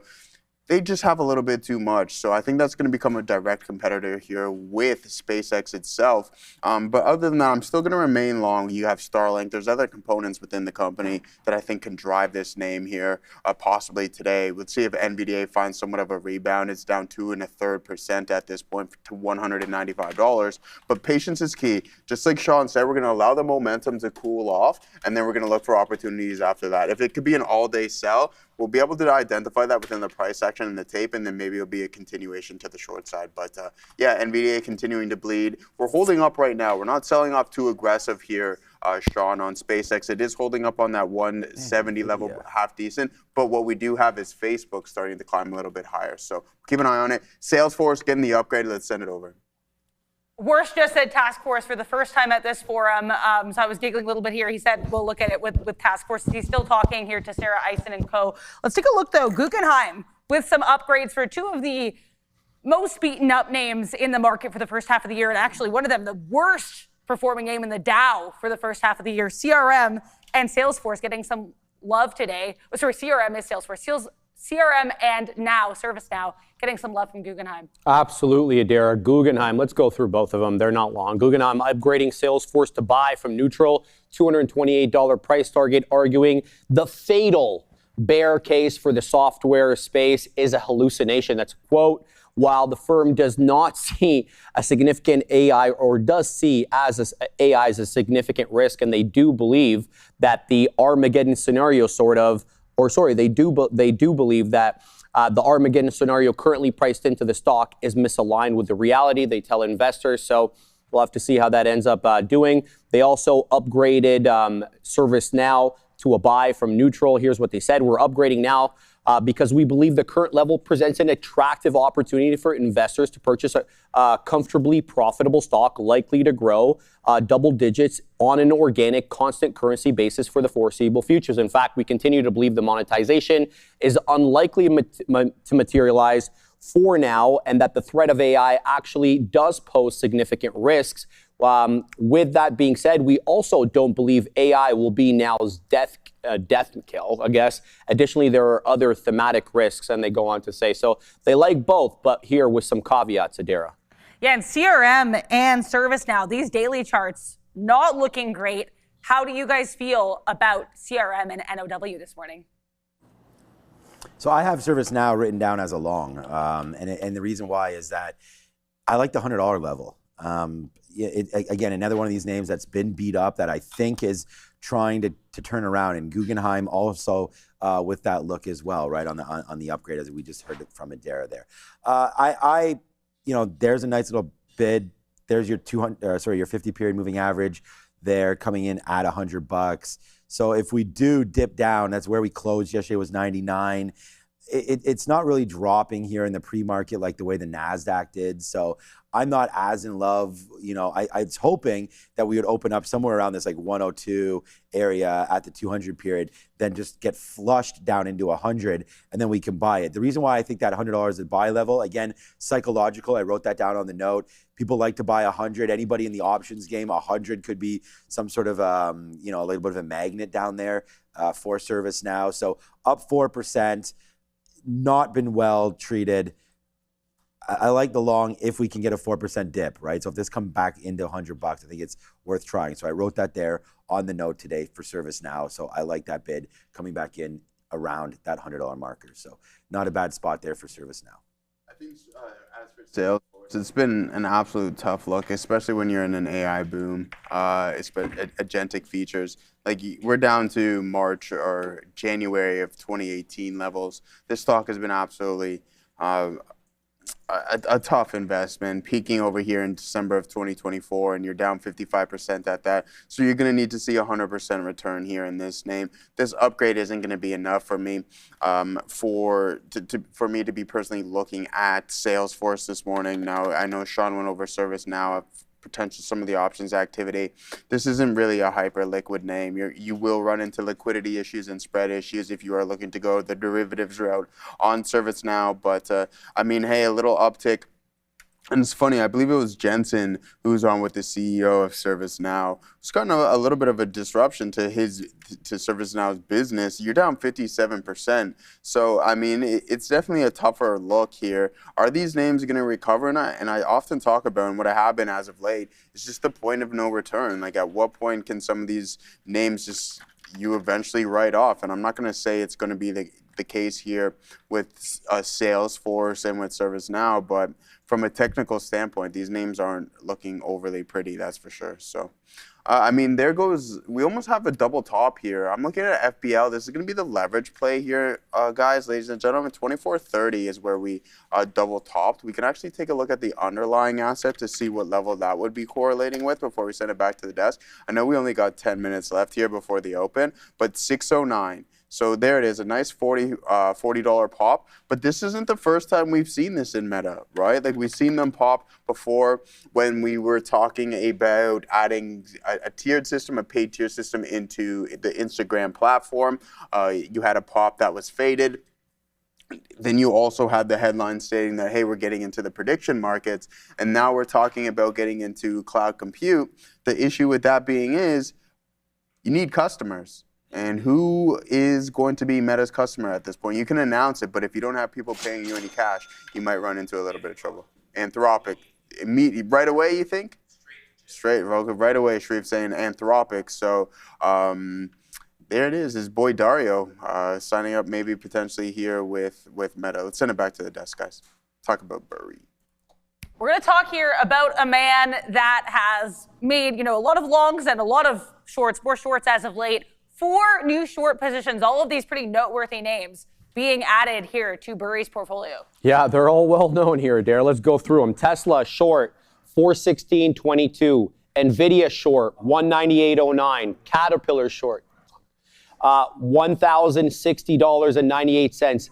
AMAT short, 729.40, and Palantir as well. Didn't see the cost basis for that. Look, he also moved his SOXX put options from January 2027 to March 2027, and he boosted the strike price up to $400. He says he calls the index a pure form of overvaluation. He points to the historical extension above the 200-day moving average as the reason for the short. He also, goes on to say NVIDIA is trading at a very high metric. Specifically, though, he highlights NVIDIA's financing here. He labeled it as Fugazi, Katinaman, claiming complex structures involving insurers, private credit, annuity-backed retirement money are being used to hide tens of billions worth of GPUs from balance sheets. Those are his words, Tesla. He also says he's not alone in this stance, of course. Investor Gary Black of the Future Fund also exited his Tesla position recently, which he said he cited overvaluation and declining earnings estimates. So Adara, he's not on his own when it comes to this position here. And what's interesting here is AMAT was in the top 10 performers in both the NASDAQ and the SPY for the first half of 2026. Caterpillar, the best performing Dow name so far in fiscal 2026. So those two, I think, especially noteworthy shorts here. Are you guys watching any of these Burry short plays today? Yeah, I mean, I think the NVIDIA one is the most interesting of them all. But we'll be talking a lot about that anyways. So it's kind of like maybe we'll leave NVIDIA just for a quick second. For me, the most interesting one would be the Caterpillar, just because of the fact that it is a data center build-out play, right? I mean, whether or not we think the data centers are going to be a huge success or not, they're still going to be built, and people are going to use equipment and these Caterpillar, these big engines and batteries and all that they're making, right? I mean, that were once used to like power everything on a farm, or like these industrial uses are now obviously being used to build everything. And we talked about the unfortunate events that's been happening in Iran. They're going to have to get rebuilt. There's $300 billion set aside for that, rebuild there. We talked about even Make America Great Again. There was an infrastructure build in the United States as well. Caterpillar with their turbines, I just think it continues to be a winner. So if this name can get into the 900 to 950 area, not today or anything, but if that does wind up happening, I think that's a buy. I just get involved in Caterpillar, right? Like I'm here I bought some IREN on some dips. I mean, that stock's been sort of a disaster in this move down recently. So Caterpillar really just kind of like hold my beer situation here off the 50-period moving average. This goes back down to May of 25 was the last time we were underneath the 50-period moving average. Every time we dip into it, it seems to be buy zones. So let's just continue that as well. And obviously this is, the start of the Iranian war, and then it go right back up to the upside. So we'll have to wait to see here what happens with Caterpillar. But yeah, man, I like the name. There's the dip down. Well, you can't see it because my head's in the way, but it doesn't really matter. That's a tariff tantrum. We got some good volumes back there in April of 25. That was when it was $300. Now you're tripled up. I like Caterpillar up here, and I think it continues to work. I'm going to pass it over to Joe. I just want to see if there is any size here on these imbalances to start off with. No. So not much going on.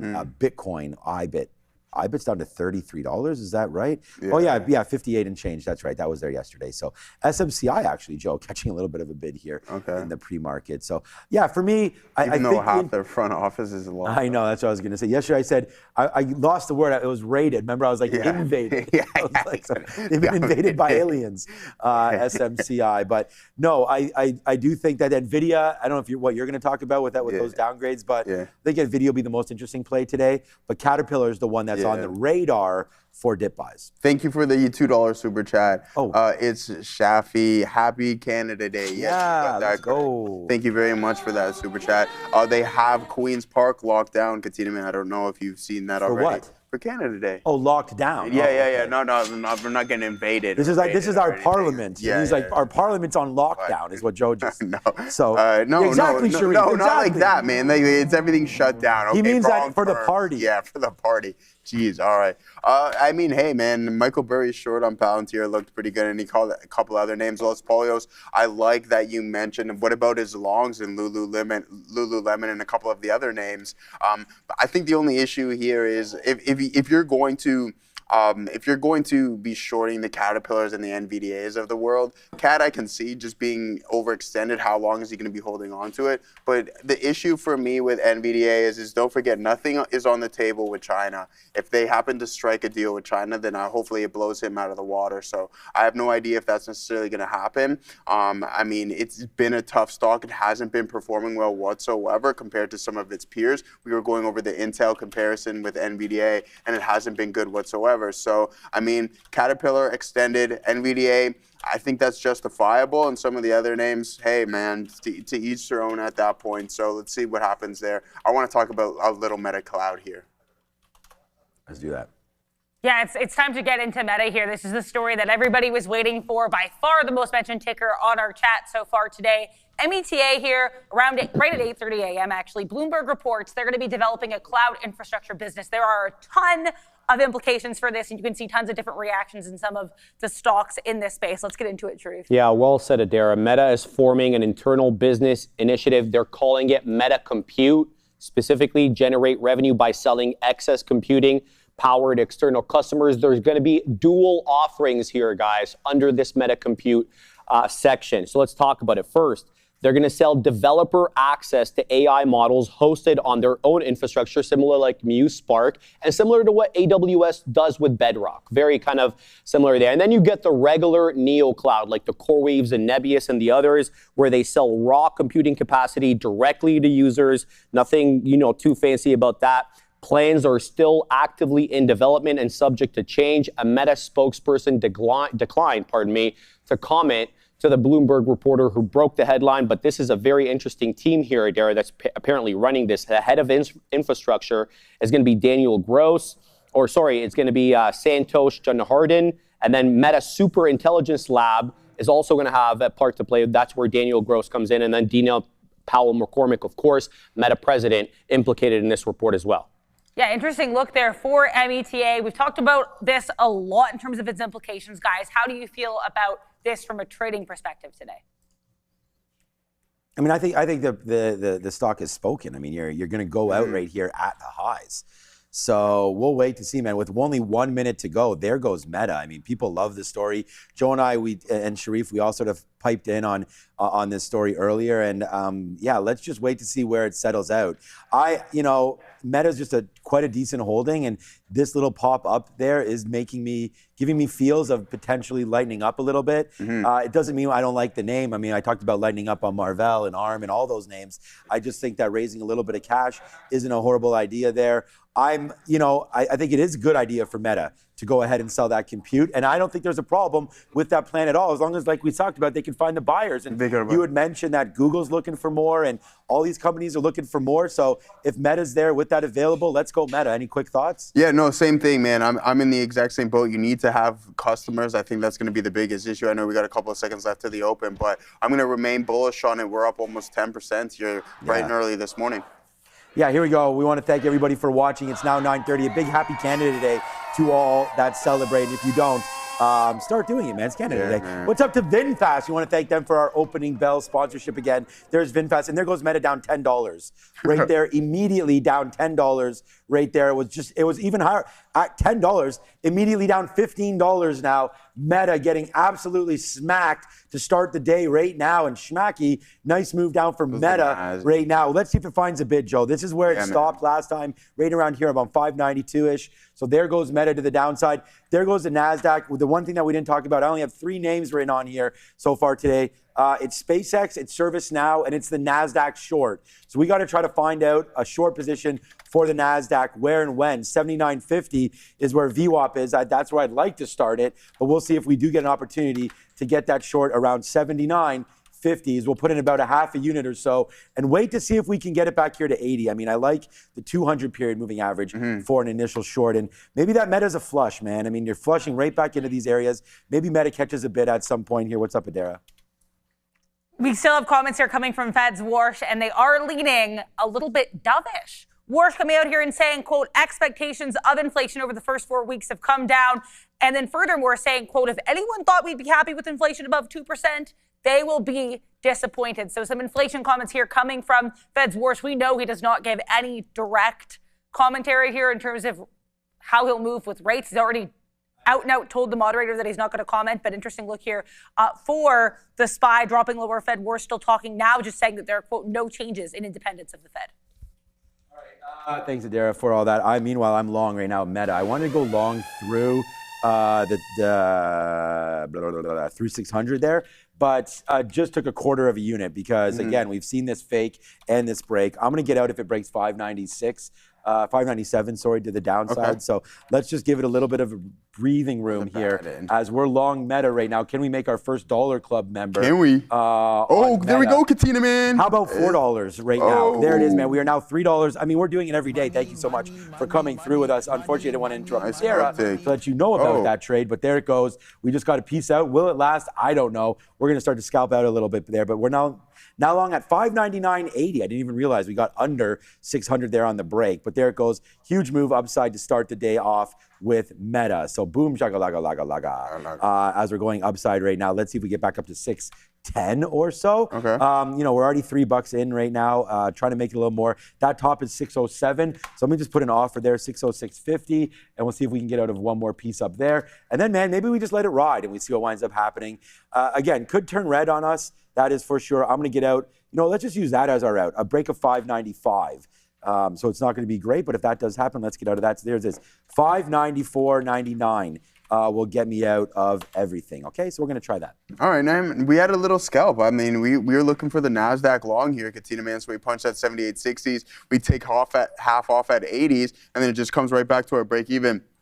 As the overall market is bleeding, and I don't even really need to tell you who is leading this race at this point, right? It's the highest market capitalization name. But what we do have, Nebius down 15%, Applied Materials down 7%. We have DRAM down 9%, STX, WDC, SanDisk, and Micron all down high single digits at this point. So it's a little bit tougher of a look in some of these memory storage names. Yeah, but Meta and Microsoft, at some point, we're looking pretty good.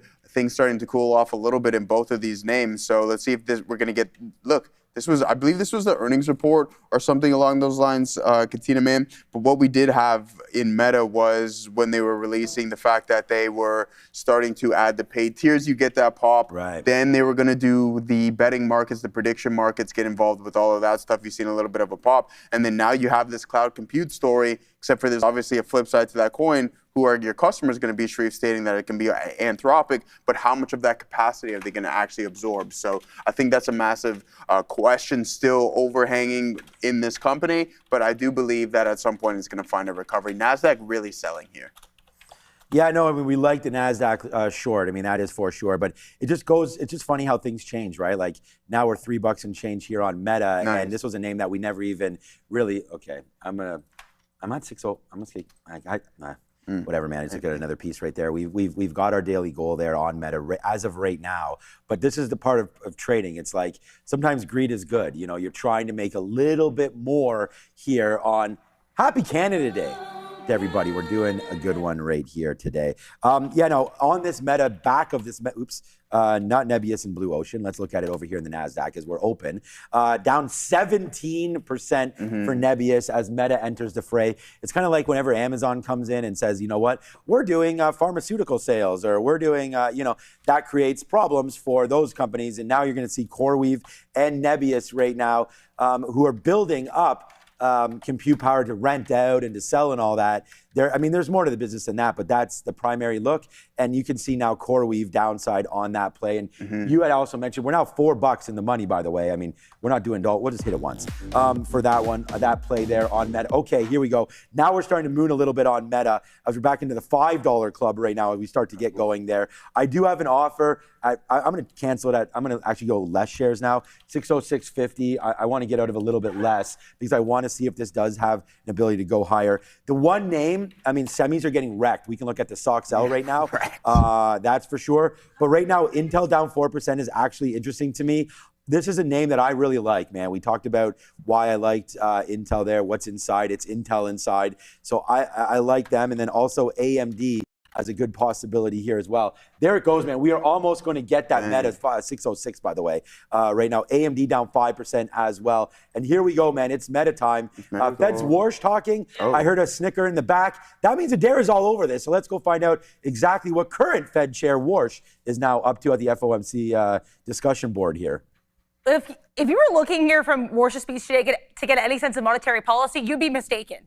You'd be able to look. But if you were looking to get info on task forces, you would have it. He said more information will be coming very soon when it comes to who's on the task force. And it went into a very vague talk about some of them will be people that used to be on this stage. Some of them will be people that are in research positions. So basically, these people could come from anywhere more or less adjacent to the economic space for this task force, even since some of them won't even be Americans. So task force info here as we get a bounce here off the lows.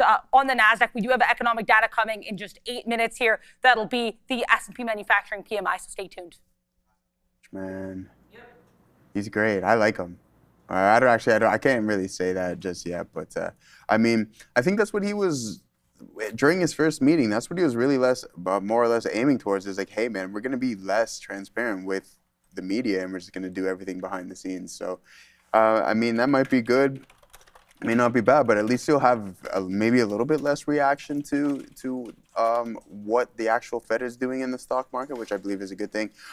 Nice trade there on Facebook on Meta, which is crazy. I'm trading FBL. We can see that we're long that. I'm looking to add significantly more here. We're holding up on the volume weighted average price here, Katina man. So we're going to get ready to rock and roll. We're starting really small on FBL. This is the leverage product here, the 2x leverage product right here, and it looks like it wants to get going. I would have liked a little bit closer towards the view up, but I'm like, watch out. So I started really small. We can always add, especially if we hold this 2330 level. That's going to correlate with 595 on Facebook or Meta. Sorry, that's why I keep calling it. There it is, man. A nice little uptick, man. There it is. Boom. Bang, how many is that? baby. $10, buddy. Let's go. A $10 winner here on Meta. And you got FBL, so he and I really rocking, man. And again, it's been really a great opportunity to sit here with Joe and get some good feels here every single day. There it goes. Nice move on Meta. Back up to the upside. Go get another coffee, my guy. You deserve it if you want one. There goes Oracle, Adara. So at least that's bouncing a little bit there to the upside. But yeah, not great for Oracle. 150 start of the day, down into 144, trying to get going back there to the upside. As I just took, so I only told Joe I'm only in a third left for Meta. So that's what's happening. That's what's up now for Meta. And, we're just going to let this one go now. So we're lucky enough that we canceled. We had a bigger share out at 650. And I was just like, man, a lot of the time we're getting out a little too early on some of these plays. And this could still turn, red, I guess, there today, especially with the way this market's going.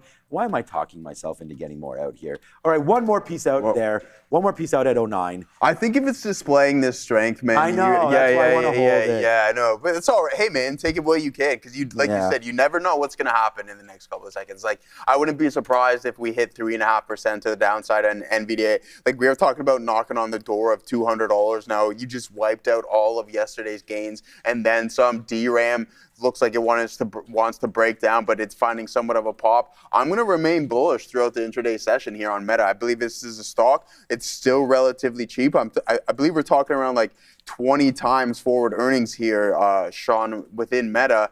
And a name that's been beaten to a pulp, right? Like still down 30%, a lot less now given this morning than what it was before the report. But again, I like this name. I think we're going to get an all-day rally in this bad boy. This is what the street has been looking for here in Meta. And also, you told me what you said this morning. What? About our boy, what? Jimmy Chill. Jimmy Chill, yeah. Yeah. Jim Cramer yesterday, he actually said, I was listening to Mad Money on the way in, and he had said that the minute that Meta, he said the next thing that Meta can do is announce a compute business or selling some of their compute power. And honestly, I heard that he was reviewing, and that's why I started the show talking about how much these things were down on the month, because he was just saying that it's been a world of hurt for mega cap names. And I was like, exactly, like that's my portfolio. And then he's like, all Meta has to do is start to sell some of the compute, and this thing's up $100.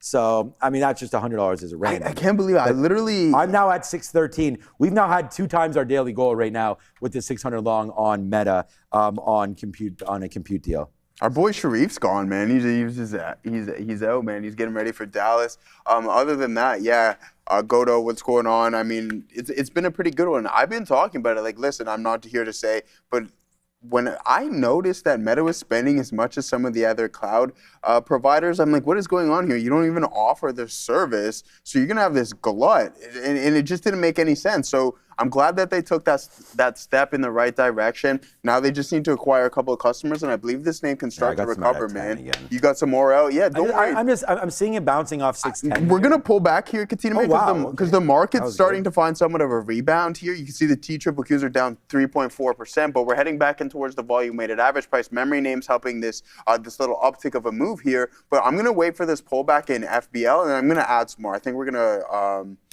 you missed Sharif already, says Kevin. I know, same, man. He's gone, man. He's going to enjoy himself. So FYI, Sharif is never here at this time, but we do miss him. But we do miss it. Yeah. Just so you know, he's actually out there. He's always he's at the gym and he comes back. Bro, first thing he says to me this morning is, bro, I hurt my shoulder at the gym. Too. And then he's like, yeah, I'm going straight to the gym after. Yeah, but did you hear how he hurt his shoulder? Yeah, doing legs. Doing legs. Doing legs. So I was like, you're using the wrong part of the body like there. The waves there he is right always there. rolling. So stay in the game. Like, subscribe, and let's go. Oh, man. The Incredible Hulk. Man. Yeah, the Incredible Hulk. Oh, why aren't you watching it? What if you called him that? Would he like that? The Hulk? Yeah. Well, remember Obi got him the, you know how Obi got him? Yeah. Hulk, I don't know how happy he was about that. But Okay, I was wondering if he yeah. Or we could call him Rex. Out a lot, that we guy. could call him Rex Banner if we that's the Incredible Hulk. Who's Rex Banner? He said 2 names and none of them were Rex. What is it? He was Bruce Banner. Oh, Bruce. Then they changed it to David Banner. Yeah. He was never Rex all right, Banner. sorry. Joe. Who's Rex Banner? Smarten up, Joe. Who's Rex Banner again? Come on, man. How do I know who that is? I don't know who that is. Everybody knows who Rex Banner is. You're the one dropping Rex Banner names around here. Yeah, somebody knows who Rex knows. Banner is. Yeah, so anyways, that's what's going on there. Shout out to our good friend Sharif. He's off to see, Egypt. Oh, yeah, and then he's going to watch Team Canada on Sunday. Oh, Saturday, I believe, is Canada. I think. We should know that. And happy Canada Day to everybody. As Joe and I just on the hot name right now, and that's Meta. But let's look elsewhere, man. I mean, I wanted to short the TQQs, and it did get blown out there early, obviously to the downside. I was waiting at 79.50 where VWAP was at the open. We never got back into that area. So for me right now, we got to have a look at VWAP, and that would still be a little minute away. That's 78.80. So I'm not going to short this right now, even though we've just had a nice comeback. That's your 25 period moving average. I think there is an opportunity to do something there. And I'm really glad that we switched up our mentality there on Meta. Like now we only have a quarter left. So we went from a third down to a quarter, and we got some out at 610 and then 608.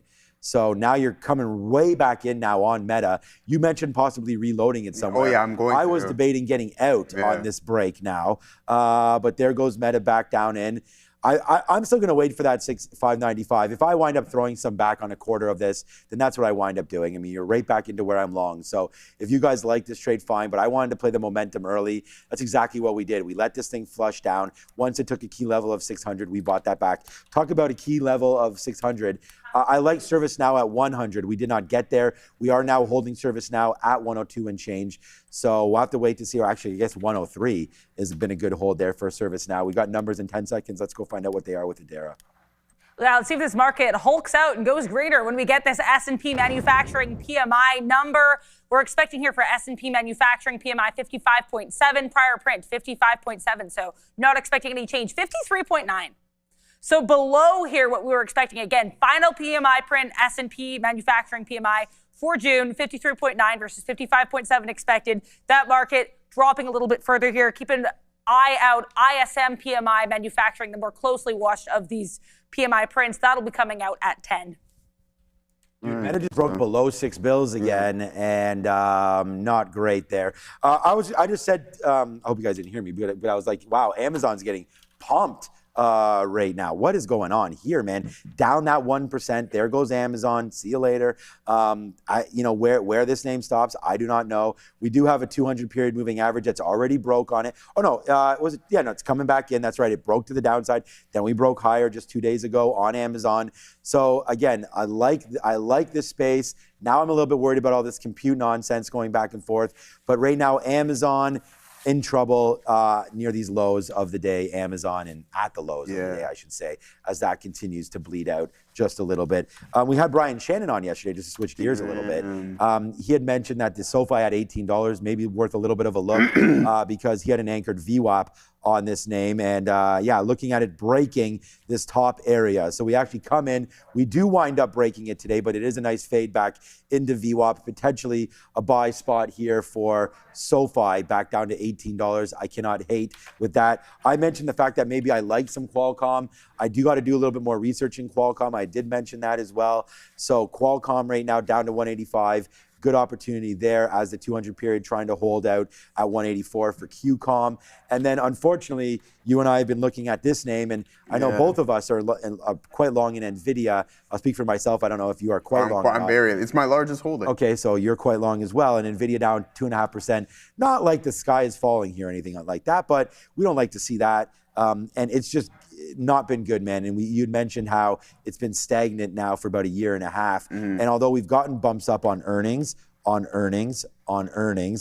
all of those names, there's earnings, see ya, there's earnings, fade ya, there's earnings, ciao, all the way back down to the downside. And now you're right back into a level where I could actually, I know I'm loaded into NVIDIA like you are, but what about a 190 bid? Maybe we're coming into some support here. Let's give that a little bit of hope. What would you say is your, obviously you don't have to disclose this, but what is, I just feel like this is a legit question. I don't know what my largest holding is, you're going to ask me. Yeah, you don't? No. Really? I do not know. Is that how bad? Oh, I know what it is, S&P 500.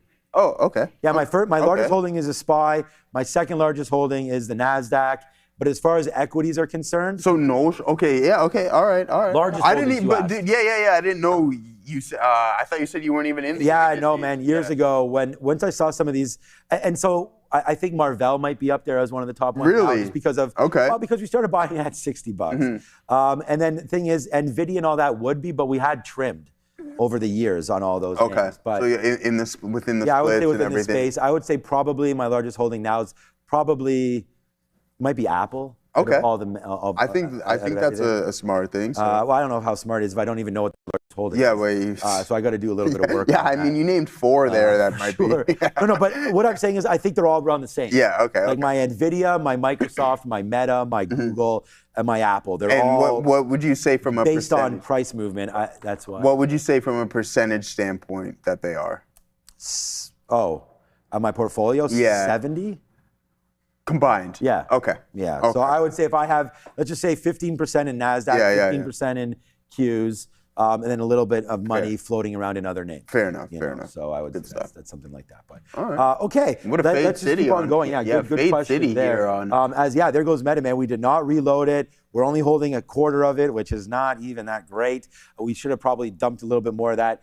Let's try maybe another buy through 600 if that does happen. I think that's a good opportunity. Yeah, of course. I mean, we're both longs. We're hoping that it goes above 600. So if that does work out one more time, we'll give it a go, and we'll see if it wants to go again. But for right now, Meta, again, I like the story. I think we did well to play that momentum. A lot of good top outs there. And, we'll give some back if it does bleed through this 596 area. That was where my stop was, right? So 595, if that does not hold, then we're going to get out 595 on Meta. All right, man. Good stuff. I don't even know what that means, the Juno show. Let's see, man. I tried it there. Just tried to break 600. We got a little scalp here bright and early this morning on the NASDAQ. Now we're just messing around with FPL, as Sean mentioned. I don't want to go over the same names too much here, but this is what we're trading on today's session. If we hold up on this level, then by all means, I think we can find somewhat of a recovery here and a continuation of the trend. There's some good indecision prints right at the volume-weighted average price. We want to see the NASDAQ start to recover as well, too, guys. So, not too bad. DRAM. I did buy more there. If you're going to put your money where your mouth is probably in DRAM here. What's up, Adara? Guys, honestly, I don't want you to watch it because I want you to watch my coverage of it, so stay here with us. But this is getting so spicy at the ECB forum. He said, Kevin War said task force again, and Sarah Eisen, the moderator of CNBC, she said, we're going to have to play a drinking game with task force now. So, it's getting really weird and spicy. She said that? Yeah, she actually did say that. She's being, honestly, pretty sassy. Well, good thing for you, Adara. I like sassy. There's a task force for that. I like sassy. Here it goes, man. We did recently just buy, and not talk about the same names, but honestly, man, same names be damned. I don't really. Yeah, exactly. I mean, if we're going to trade this and we're going to make a little bit of cash here, we're going to talk about it. There it goes, Meta. We're going to try. I'm not even offering. I'm offering 602 to get out of a piece there. See if we can make. Tell him. You got the reload? You got identical reloads there, my boy. Yeah, man. Thanks for listening. No, we do like that trade. And as soon as I said $600, you're like, you like that one as well. So we got that reload. And it wasn't even, it was a punch long. Ooh. Normally I'd like to sit there. It would have been a much better trade, Joe, at 597, 598. But we're going to give this a go right now. I'm going to offer one more piece here at 602.50. See if that will come out. And then there it is. Give it to me. Oh, it does not break. There it is. We get it. 602.50. Another 250. Stacking it. Okay. Now we're $3 in the money on the reload. So things going well as we do have more shares now in this space. Let's check out something else, man. What about Walmart there? What the hell? What the hell? Dara, can you give me some news on Walmart? I mean, this is down 5%, man. And, if Neil was here, he'd tell you, don't worry about it. We're going to hold this forever and give it to his daughter. But I'm a little nervous here about Walmart. And, this has been a pretty big disaster. Nothing. Yeah, I don't see it. Okay, been a pretty big move down on there. And the reason why I bring Neil up is that I know he's involved in this, and I always like to hear his opinion on this. But there was that break. it was a good buy there at 112. I think you're in Walmart too. I'm in Walmart. Yeah. too, So man. again, so maybe your opinion is what I'm looking for, because Walmart not participating well right here on the breakdown. Now down to 107. I have a small little petit peu on Target. Ooh. And that was up to 140 there. Remember, we sold 75% of the position at 122. It did go up to 140. Didn't get anything out on that one. Wanted to try to hold it 3 or 4% dividend or so on Target. But yeah, what's up with Walmart, guys? Let me know in the chat if you like this. Are you going to count it out though? Like, I mean, it's no. I want to buy something. Yeah, exactly. That's what I was trying to say. It's like an American staple, man. Like, what would America do without Walmart? Probably still thrive, but yeah, I do agree, man. I do like some Walmart. It is hella expensive from it is expensive. Yeah, and I think that's from I think if we were going to go to anywhere here, I like Walmart. I think they can solve their own problems, whatever it happens to be. But Costco is, oh boy, man. Yes. Yes, sir. Joe. What is $4 on the freaking reload right there on Meta. Wow, we're loving trading these days. Yes, but Costco is another one of those names where I can throw I'm trying not to throw shade at Walmart, but Costco getting hit hard as well, man. This is going all the way back to the beginning of the year, to the fact that right now Costco about to turn red they had quite a move off January. I was going to say it's going to go red in January, but no, January 1st it was 860 for Costco. So we still do have a little ways to go, but wow, I'm over the moon on this one now. Yeah. I mean, that was a great little reload there. We've now back to, decent levels as we did bleed down a little bit there. And I think it's always important to understand that you've got to take something out, pay yourself a little bit there on that one. SpaceX down 5% here. Oh, yeah. What the hell? We didn't even look at SpaceX today, man. Marvell, just quickly, and then we'll go over to Joe for SpaceX. Marvell, nice battle back. That was at 280 up to 290. This is a name that I think we got to get a little lighter on. That is Marvell. But there goes Meta again. Yeah, man. Trying to go higher. What are you seeing on SpaceX over there? I mean, it's not looking good. That's for sure. Chris, why you got to say that? Chris say? I don't see what Chris saying. You say, cut the boy's mic. That's crazy. Cut my mic. Yeah. Cut my mic. No, my mic. Oh, cut your mic. Yeah, we'll cut my mic. I want to give my mic to you, my That's guy. mad. Yeah. Anyways, here it is. SpaceX 163. Katina, man, what was our high yesterday around where we opened up today? Oh, yeah, and then we're going back to OP yesterday, guys. So if you want to talk about king of all levels, PDC. You know what PDC stands for, Katina, man? I know you do. Please don't cry. Oh, please don't cry. Or previous day's close. We'll take a look at those levels as we're heading into that neck of the woods right now, guys. So not too bad of a look if you are short SpaceX here today.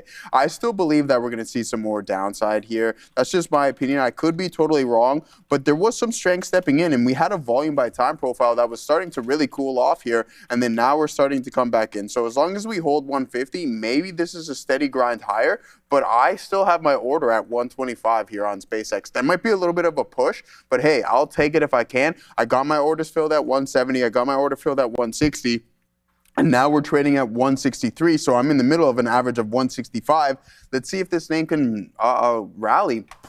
What I'm worried about here, Sean, though, is a lower high on META, right? So we had this pivot established at 614. You couldn't break it there.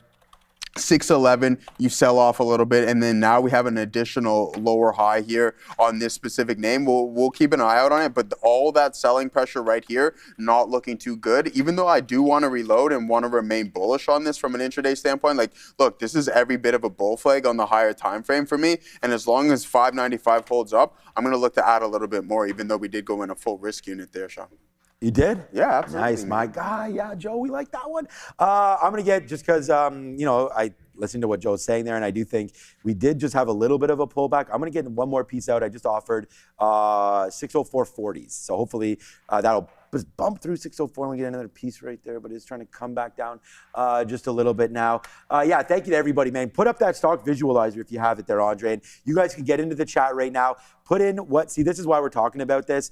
Put in whatever symbol you want. Start it with a $sign. It'll start to add up there, and we'll go back, and there it is right there. Top ticker choices. There it is, man. We get that Meta up there at 604.50, as I just said there. So that's another out right there. What's up to Dragos? He said the king has returned in Adara. I got to ask you something. We did see Alex Karp on a station to be named later, and apparently Palantir likes whatever happened there, and now we're up now 6%. I'll look into it. I have not seen any comments coming from it down the wire, and when I look on CNBC, I'm still not seeing any comments on it, not CNBC, Benzinga. So if it is to the upside, we had that NVIDIA deal yesterday, could just be continued excitement because it does not look like he said anything of note from anything I'm seeing. Yeah, because yesterday it was like, you're right about the continued excitement part, but it wasn't even like, they faded out real good yesterday, Palantir. I mean, they came out, again, more talking about the deal with NVIDIA, again, compute power. I mean, it's the same kind of stuff, getting into what their deals with the United States government and, just sort of outpowering what they're currently doing and just trying to find more customers. Got that deal there with NVIDIA yesterday, and now you're up from 116 close up into 125, and now sort of putting a nice smile on my face because, we're still involved with Palantir. That's been another decent trade to happen. I keep looking up because I'm trying to find out what do we want to do here with the stock sell. Nice move here to start the day to the downside, but what a great recovery it's also had. It was down to 230, still down that 9%. And I'm going to look at, and by the way, we're still trying to go basically on Meta. Let's see if we can get it back up.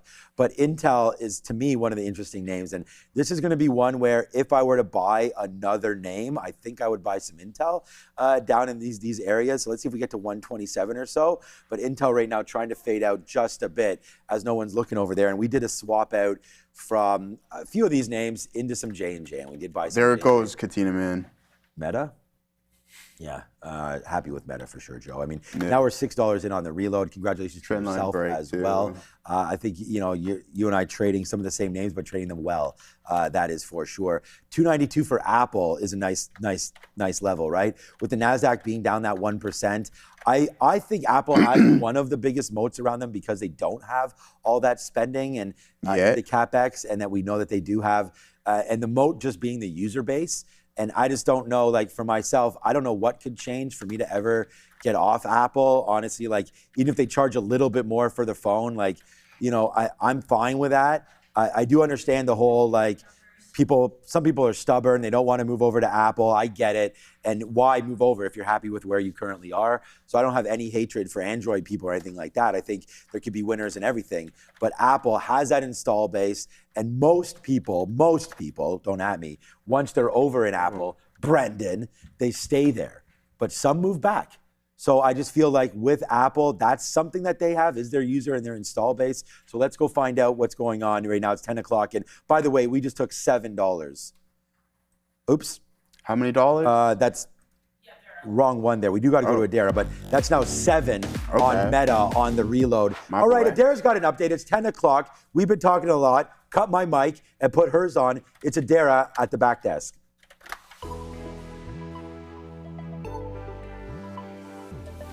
Hi guys, it's me. ISM manufacturing PMI 56 is the actual print here. That's going to be below the forecast of 57 and below the prior print of 56.8. So we got lower than expected S&P manufacturing PMI, lower than expected ISM manufacturing PMI. That's all the data for today, though we will be getting comments from President Trump at 1:10 p.m. and then again at 3:15 p.m. I think he's also touring the library, the Presidential Library of Roosevelt at 1:45 p.m. So he's going to be on screen a lot this afternoon. Let's take a look at the NASDAQ, which continues to bounce again. 2 lower than expected manufacturing PMI prints this morning. Nice bounce here for the NASDAQ. But let's talk about some areas of strength in the NASDAQ.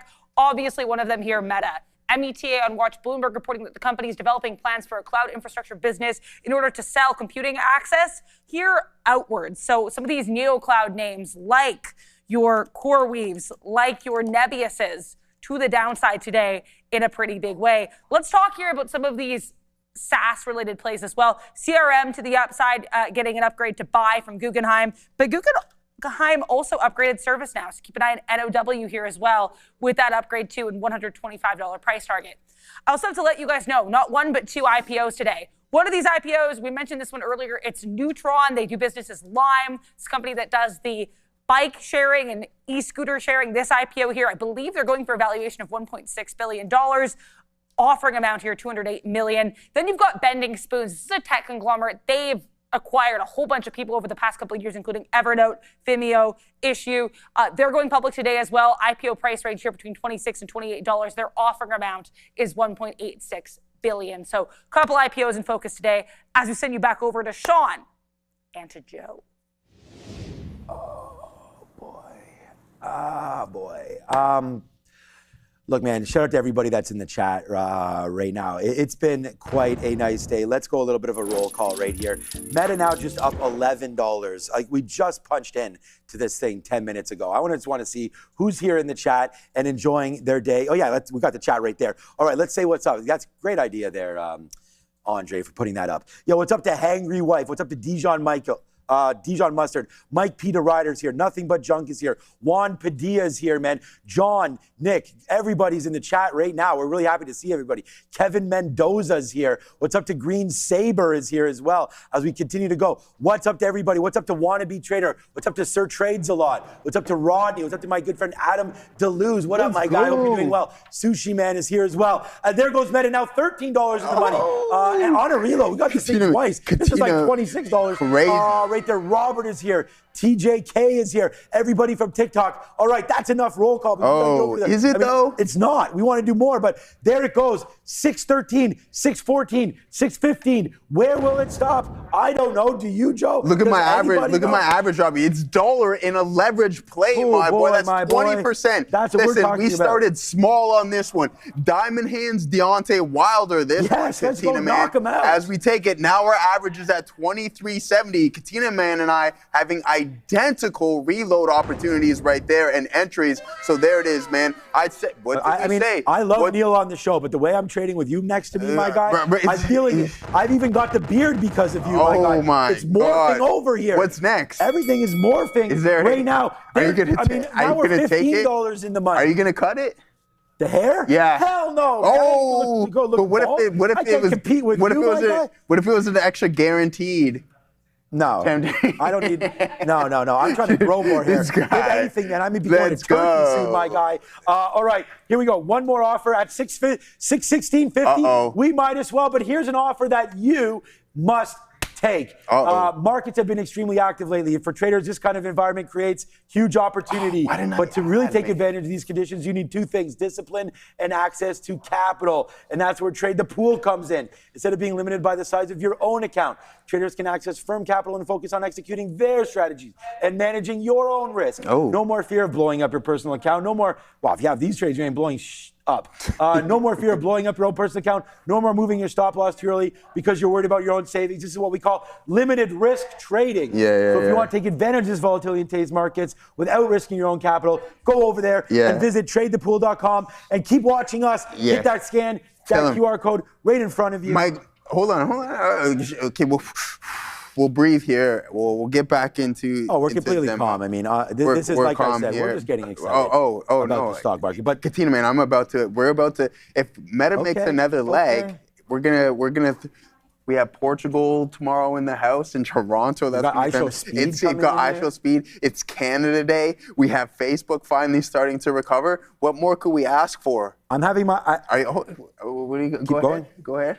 I thought you were done. Keep going. No. Well, see the chat. We gotta focus on the chat here. We have other people at Hangry Wife asking us about Nike. We could take a quick look at Nike, but then we have to get right back into what's going on here with META. Hangry Wife, we always have to cater to them. NKE, right? Let's see what we're up to. Oh, okay, a nice little pop. Katina, man, you were talking about buying it in the 40s here. We're now at 42.35. So Nike getting a little bit of a pop. And then we have someone asking, Katina, man, TKO Holdings. Is it getting knocked out or what?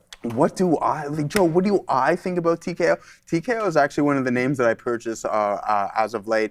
Listen, WWE, UFC, I'm a big time fan of it, but I'm also a believer in the company. You can see it just from the technicals in itself and the fundamentals. Dana White and company, he announces his gates, right? So after every event, he has his little press conference, and then sure enough, when he's saying, okay, this is an all-time, this is the best we've ever done at the gate, this is what we've done from ticket sales. So I'm a big fan personally. I don't necessarily know about too much about the WWE. That was decades ago when I was a big fan of it. Is it still growing? It's still massive. I understand America America loves it. Some Canadians love it as well too. So that's exactly why I'm involved with this name. And there it goes. Meta all the way up to I'm in FBL 2490, guys. We're long from 2370s. This thing is gonna keep running. I said, Katina man, as long as we hold 595, we're gonna be off to the races. Would I have loved to add a little bit? Absolutely.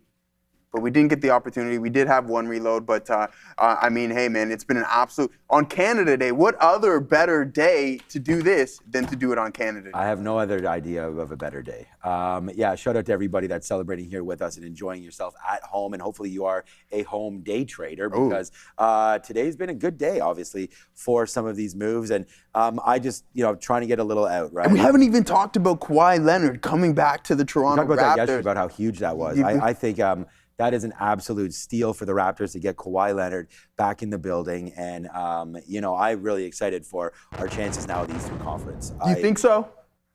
Huge. I mean, show me a better roster in the Eastern Conference. I'll just wait for someone to do that. And then when that happens, you don't like the Cat, the OG Anunoby. I don't mind. No, I don't. I mean, I think if we're going to compare the Raptors to the reigning NBA champions, I think that's a huge win for the Raptors. Yeah.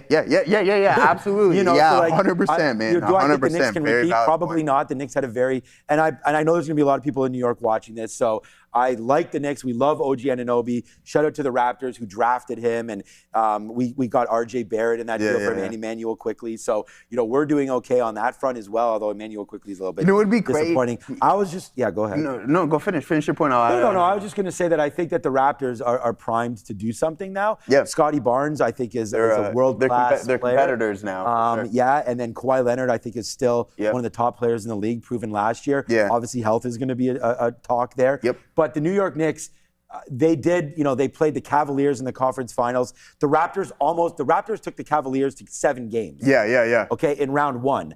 So the fact that the Cavaliers made it all the way to the conference finals is great, but they beat up, the Knicks got the Sixers when the Sixers put everything on the table to beat the Celtics. Yeah. They had a weaker Joel Embiid there. Yep. So I'm just going to say, NBA is one of those things where injuries play such a huge part. Massive part. So massive it's like, part, I do think the Raptors right now on paper have one of the top teams in the East, and that could change. We need to work up on the middle.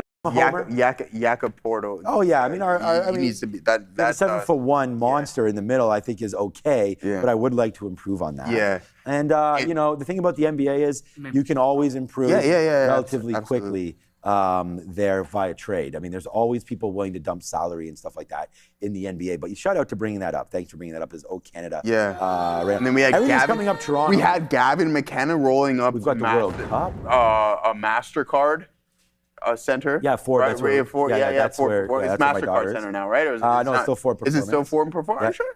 Well, I mean, you've been there a lot. All right, man. I'm not going to question you. I think that went back there. But anyways, hey, listen, you got to actually take into consideration, we've just taken a couple losses, right? Gold medal game, we took the loss. We lost in the World Series. But we stay in the upper echelon of things, if you ask me there, Katina man. So things are looking definitely bright. But what we do have coming to you there, Assassino. You pull it up. There it is, Sharif's Morning No, guys. Make sure you guys go and check that out here today with a lot going on within that. Quick reminder, get Sharif's daily morning research note, every trading session, the big market stories, key levels, trade plans, catalysts, and what we're watching into the open. It's only $4.99 a month, and you also get membership-only videos, posts, custom emojis, and loyalty badges. Make sure you hit join today. We do the news segment. Like a steal. You need to do this style of research, especially into investing. Sean, you're talking about, hey. What's up, Daryl? Sean, you're talking about, hey, I need to do a little bit more due diligence on Qualcomm. Okay, well, fantastic. The chances are, if you go back into your previous research notes, you're going to find something along the lines on Qualcomm. Valid. That's actually a good point. You keep those things there. Right. Yeah, what's up, Daryl? Look, I'm just trying to get some hot takes out here. I don't, I love the NBA, but, it's maybe us Canadians should stay in our lane as far as basketball is concerned. But hey, we got the best player in the Knicks are very similar to the Leafs. Ooh. Because the Knicks hadn't won, I believe, in 40 years as well. And the Maple Leafs haven't won since 67. That's going to be So we are part of all years. that. And I do understand that the Knicks are obviously a beloved team. And they did go 16-3 in the playoffs. And they absolutely destroyed everybody. So shout out to the Knicks. And I'd hope that the Raptors can have just as much success as New York did. I mean, that would be unreal if that were the case. So shout out to everybody loving the Knicks. I mean, we did win a lot of love for them. So definitely no hate from the New York Knicks side of things from me. So if I gave that off, I apologize. That's not the case at all. But maybe that's my Stephen A. Smith hot take. Oh. Okay, the TQs, man, new position. We said we would start it here.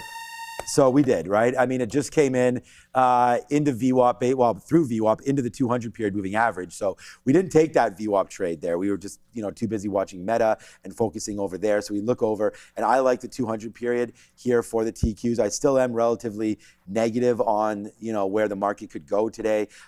Although obviously we like the meta story. I mean, I think we've proven that we like that stock today. But the NASDAQ, let's just see what it does. So right now we are short here. We're only a dime in the money at 79.40 now, or less than a dime. And we'll wait to see if it does give a little bit of a pullback. I don't want to, again, throw good money after bad. I can't remember what that sentence is. I screwed it up yesterday. So what I'm saying is I don't want to lose on the futures here. We'll go back to the futures right now. And this is, again, a triple levered. Okay. Look what just happened right there. Happened? So now we're in the money 20 cents on this one as that bang. Okay, Joe. Okay. I mean, what is even going on here? I was going to say, I think this is my best month of all time. Bang. I don't think we have. Well, last month, we got a new month. July. July is my best month. No, June. Because we had the SpaceX IPO. Yeah, exactly. You know what happened on that day? We know what happened. And then, what we've been doing over the last couple of days has been, SpaceX has been a dream.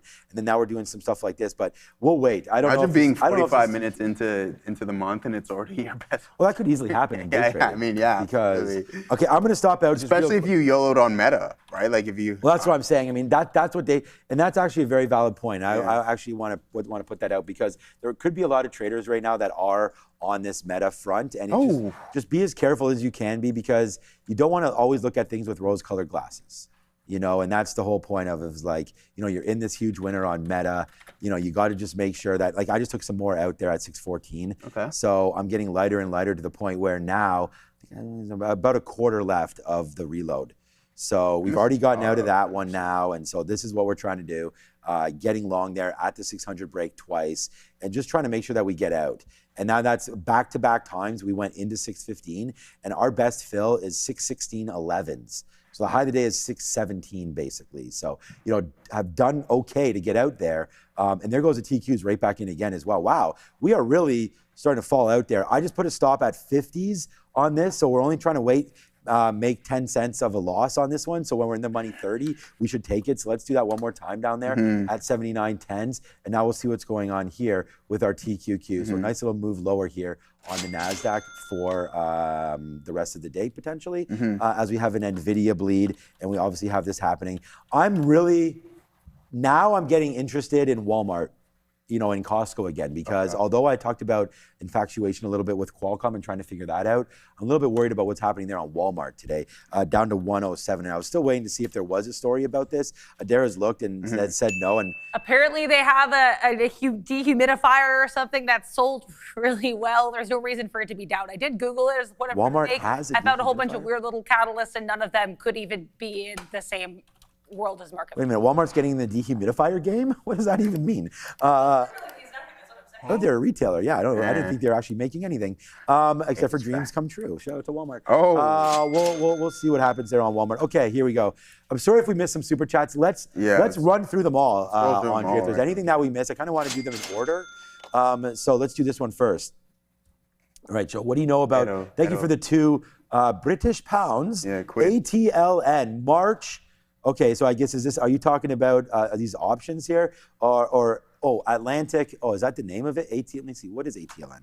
And apologize if you're going to drop names like this. Oh, Atlantic International. Okay, it's a dollar stock, $75 million market cap. New contract here worth 1.7 or 175 million. All right, we'll have a look at that one if that's the truth. Derek, could you look up the story on ATLN just to confirm what's going on here? So this is Atlantic International today, up 7%. Yeah, low float, I guess name there. I shouldn't say that without looking, but only 75 million there. I have it up here. Oh, you got it, Adara, there? What were you saying was the story here? I'm seeing Circle 8 awarded $175 million extension. Yeah. That's the story. From Dutch Ministry. That is the story, guys. So, has. yeah, good little look there. I would just say for myself, a break of $1 is always interesting. Yeah. So that's sort of what it's doing now. We broke up through to 116 top side. Now we've been faded out just a little bit. So I think that's an interesting name. I think you got a good look there by Jero. So thanks for pointing it out to everybody. And that's why we have the best, not only the best viewers, but we're trying to give everybody as much information about all of these plays as we possibly can. So that was a good one. Thanks to Darren. Thanks for Joe for looking that up. And on that note, we got to go back over to the desk and see what Adara's up to.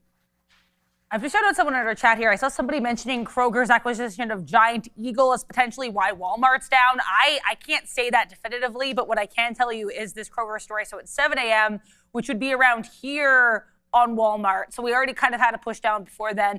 Either way here, Kroger announcing right at 7, they're going to be acquiring this food and pharmacy chain called Giant Eagle for $1.65 billion. It's going to be $1.25 billion in cash, so not quite half cash, half stock here for Kroger with this Giant Eagle deal. But yeah, I mean, potentially could be why Walmart's down. Again, given the timing, a little bit unclear, but that's a story that could be moving Walmart. Thanks again to our chat for mentioning that.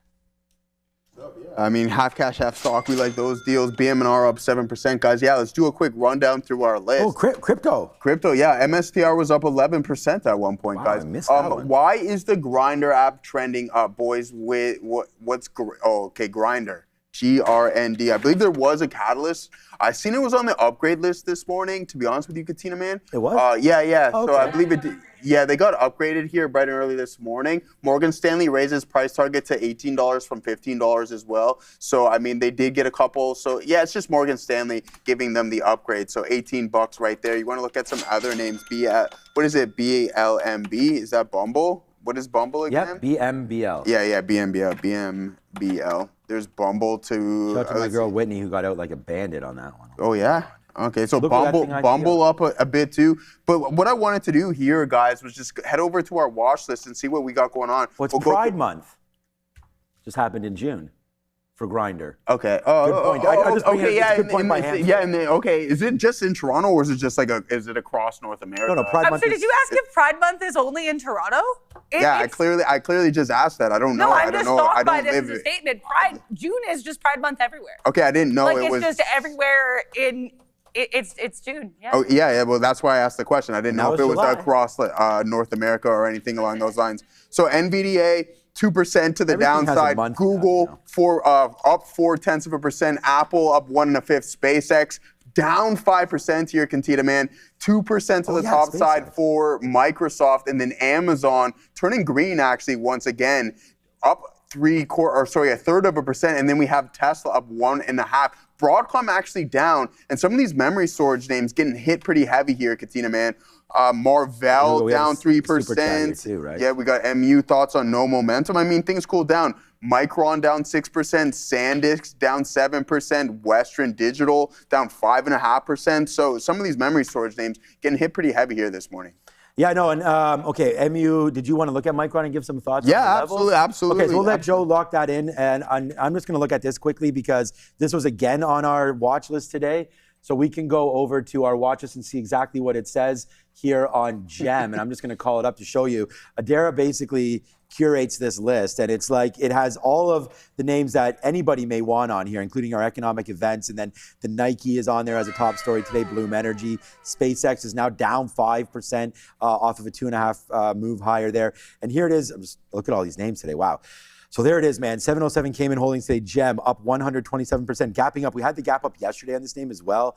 New digital supply chain platform. So integrating again. There's that magic word. Oh, they got 2 of these in a row here. AI and blockchain and crypto. So you should have maybe used crypto out of that one, but there it goes. Global payments, apparel operations there for Cayman Holdings Limited. Go get our watches. It's absolutely free. And I think if you sign up for it today, I don't think you'll get today's watch list, but you'll definitely get tomorrow's if you sign up for it today. So go there and get it. But I just want to give you an idea that it just halted. So it's halted a couple times here today. JEM back into the downside. And we zoomed it out. There was some key levels in there yesterday around $8. So now you're starting to fade off of that level today. We did get a new high of 1050, coming right back into 650 right now. Unfortunately, our segment What's for Lunch today is canceled. Oh. Because there's nothing for lunch. Is it though? You didn't see the message? I didn't see the message, no. But for right now, okay. Well, I'll check the message. Maybe there is something for lunch. Let's go back over the desk and see what's up with Adara.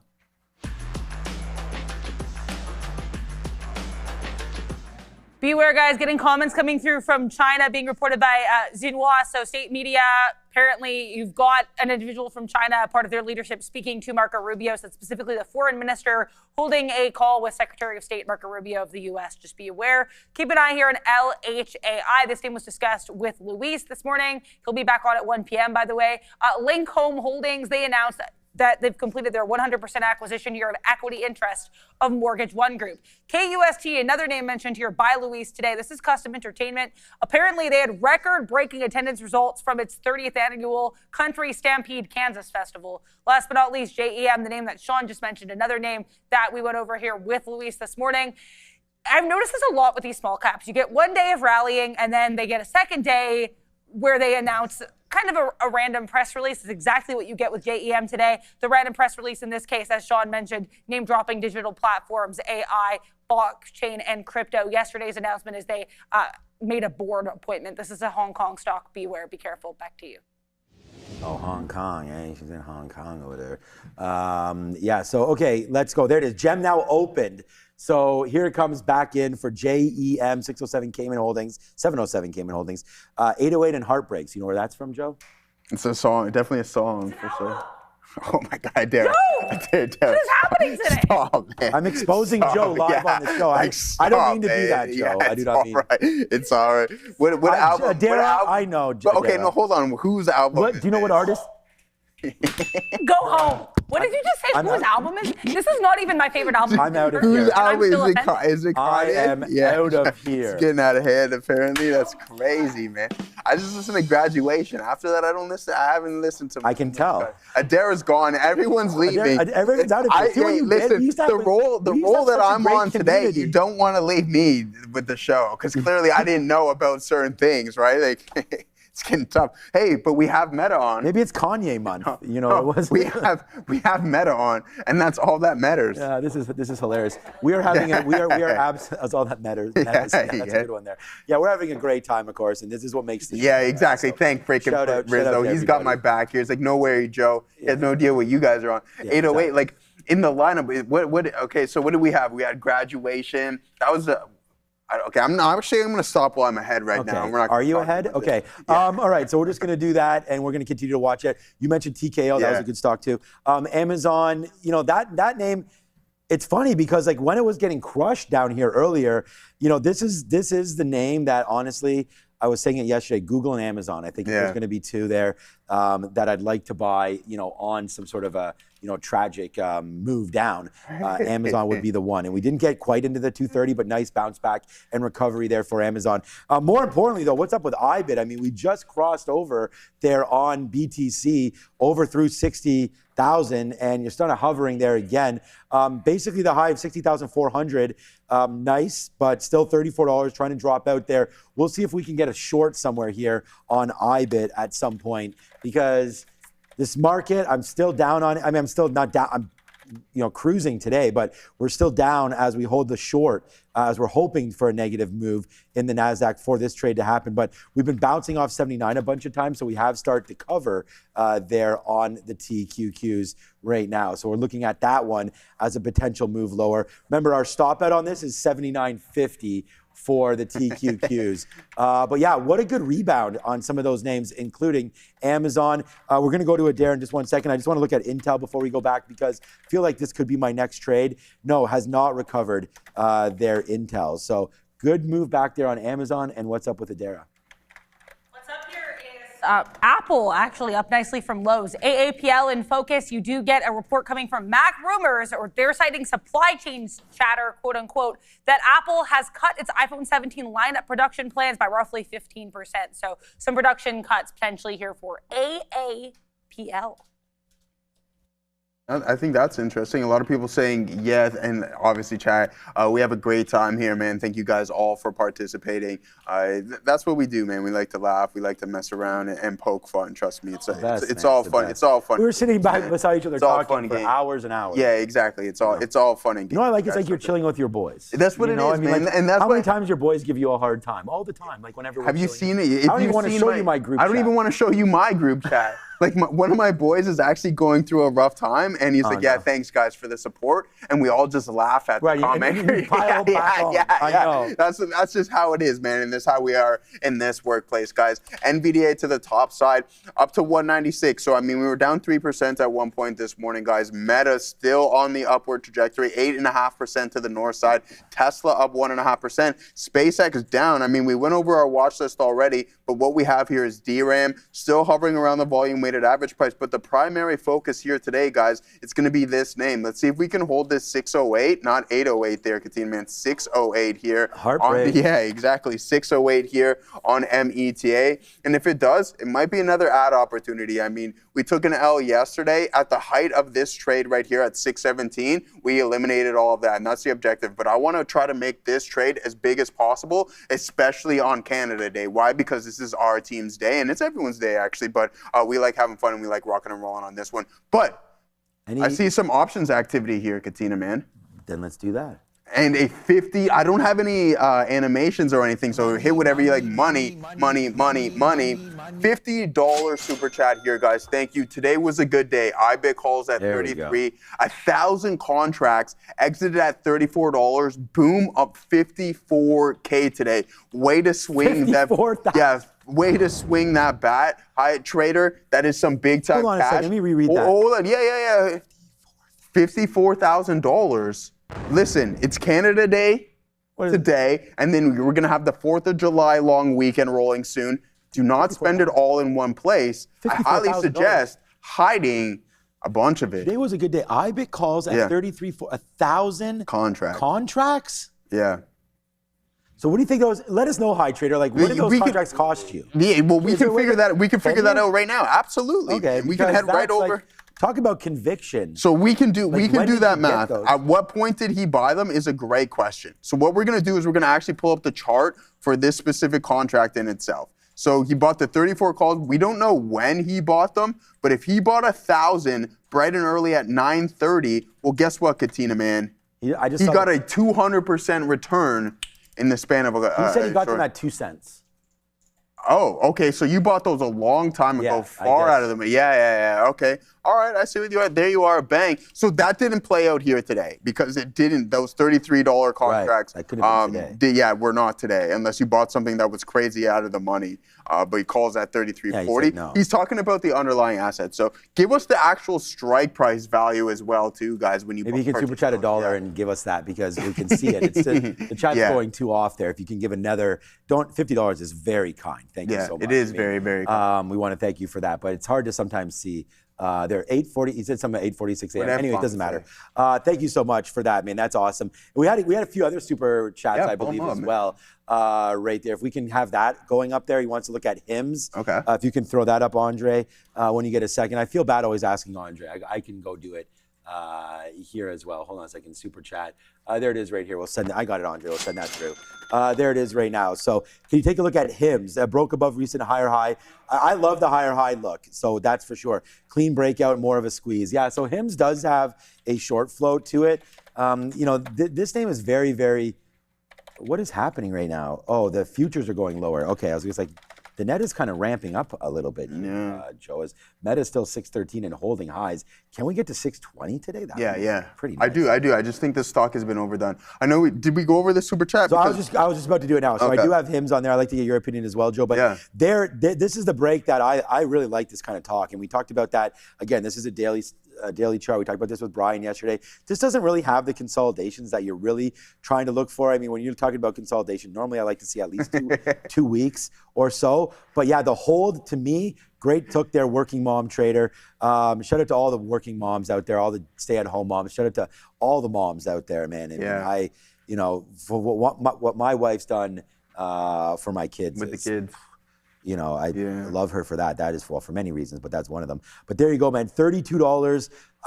Hims, like the stock, it's a nice blast higher there, holding the 200 period moving average. We did recently get the news about Medicaid and Medicare, I guess. We're here in Canada, so it's a little different, but starting to support the GLP-1s if that does, match what your doctor's recommendation in certain BMIs and certain, diabetic restraints and all that kind of stuff. So, I think Hims is due for a break, and there it is, man, 8%. So, congratulations to that, and just, happy for everybody today. I mean, today's been a really good day for many different names. Not great, I don't think, for the old portfolio because, we've been getting hit on many names today, including, the Googles of the world and, not the Googles. Google's up today. What am I talking about? The chip names is what we're talking about there. Before you go, you mentioned something, and I want to get whatever you're going to talk about. There, my boy. Robinhood. This is another name that you've been talking about, Neil's been talking about for a minute. On the breakout there with Bitcoin getting a little stronger here. I feel like Robinhood is participating in that a little bit, which is real nice. And whether or not there's a story about Robinhood or not, that's a nice day there today for Robinhood, up 5%. And I don't think SoFi is following with it, but SoFi, 1840 good. So that's a good move there for SoFi. And just to go back to Working Mom Trader, which is still on there, I'm going to clear it. This is potentially breaking out as well. You know what's breaking out? Uh-oh. What? Meta. Oh man, 615. First of all, we're now 65 cents in money here on the TQs, as that's down into VWAP, man. I mean, we're loving life right here today, and there goes Meta. Joe, why don't you take it over on that? Yeah, absolutely. Well, we got a lot of super chats here, man. Adam James is super chatting. Thoughts on NVIDIA on the rail TV. Did you go over Shane B smoking? He's got one. Over too many. He's got one. Yeah. So Shane B smoking, fam. I made more money, fam. Okay, what's up, fam? What's up, fam? Yeah, I made more money today than than anything I've ever traded. I don't have a bang. Hit the bang for my guy or the money or something. You can't log into that? What if you type in stream? Trust me, brother. Type in stream in the search button after you're done. We'll do that. Okay, we'll do that. But then also we have to take care of Blicky Spears' super chat as well, too. Yeah. I want to get your opinion on this, Katina. What up, Blicky? What do you think? See, we don't got anything up here on ours. What do you think about Capital One Financial? I like it. Blicky. Thoughts on Capital One Financial? Our good friend over there, up bright and early every morning on the West Coast. Not the best coast, but the West Coast over here, only messing around with Blicky. Capital One, I know you're a dividend chaser. 80 cents, not too bad of a look, but I mean, on the bigger picture, 259, down 21%. I think it looks like it wants to break this key pivot. So I don't know how much you have of this. Maybe hold on to it for a little bit longer, my friend. And if it fails this break one more time, which there obviously is a resistance zone right here, which acted as prior support, holding up right now. If it can break that 210, you might get a little bit more appreciation in that one. But 81-cent dividend, I wouldn't be complaining about that whatsoever.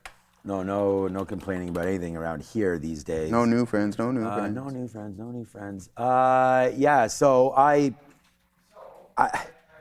don't know what to do. I'm at 618. There we go, Katina, man. Right now, I got some out at 615 again there. Thanks for bringing it up again, because I'm trying to let this thing rule, and I only have right now, like I said, maybe now 15% left, and I'm gonna take another out right here at 18s, and then we'll just let the rest of it honestly just ride.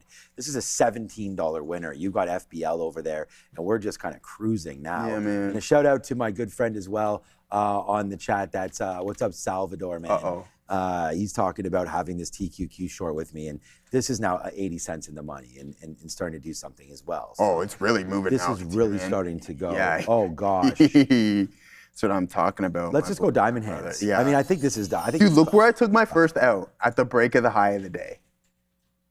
Yeah. Oh, your first out? Go to Joe's screen. Yeah. My first out was at the break. So I said, hey, we're going to start small. I believe this is going to be a trend. This is huge for Meta. Boom. I started really small, but then I really put on my full risk unit right here. And then I held this all the way from 23.70 all the way to 24.70. So $1 just like that, holding full position on this. And it's been absolutely skyrocketing. We're going to take a little bit more now. And I'm currently sitting on Katina Man. Only 20% left up here. But FBL up 20%, 10% there in the actual underlying asset. 1017 for those who know. So if you guys want to use music references on me, let's see if you know who 1017 is. All right, that's what I thought. Adara and Sean. So there it is, man. Some nice. That sounds incredibly familiar. But familiar isn't good enough. Pardon me? Is it not Gucci Mane? It is Gucci Mane. I knew it. Come on, man. You can't mess with me. This guy goes trying. There we go. No, Adara knows her music, man. Good stuff. As Meta is continuing to climb, the long-term portfolio is loving it. Let's go. Someone said Poe Shiesty. Yeah, you got in a little bit of trouble. But Poe's not a part of it. Did you hear what Poe did, Adara? What did he do? He actually robbed Gucci Mane, and he's now going back into federal prison. Oh, he just released a song called Mane. That's really yeah. So I mean, there it is, man. You don't want to do that. Yeah, to the Brook Squad. And did you ever used to listen to Waka Flocka Flame? I have a few of these guys on my. There it goes. You're saying it wrong. It's Poe Shiesty, isn't it? I thought it was Pooh Shiesty. I thought it's. Yeah, I swear it's like Poe. Yeah. So anyway. Yeah. All right, yeah. Some of those guys are not the brightest, especially when you have all that money and you decide to do all this. All right, I call it Poe. But anyways, beautiful stuff here, guys. This is a trading show, all right? This is not rap lore. What was that? It was Noisy.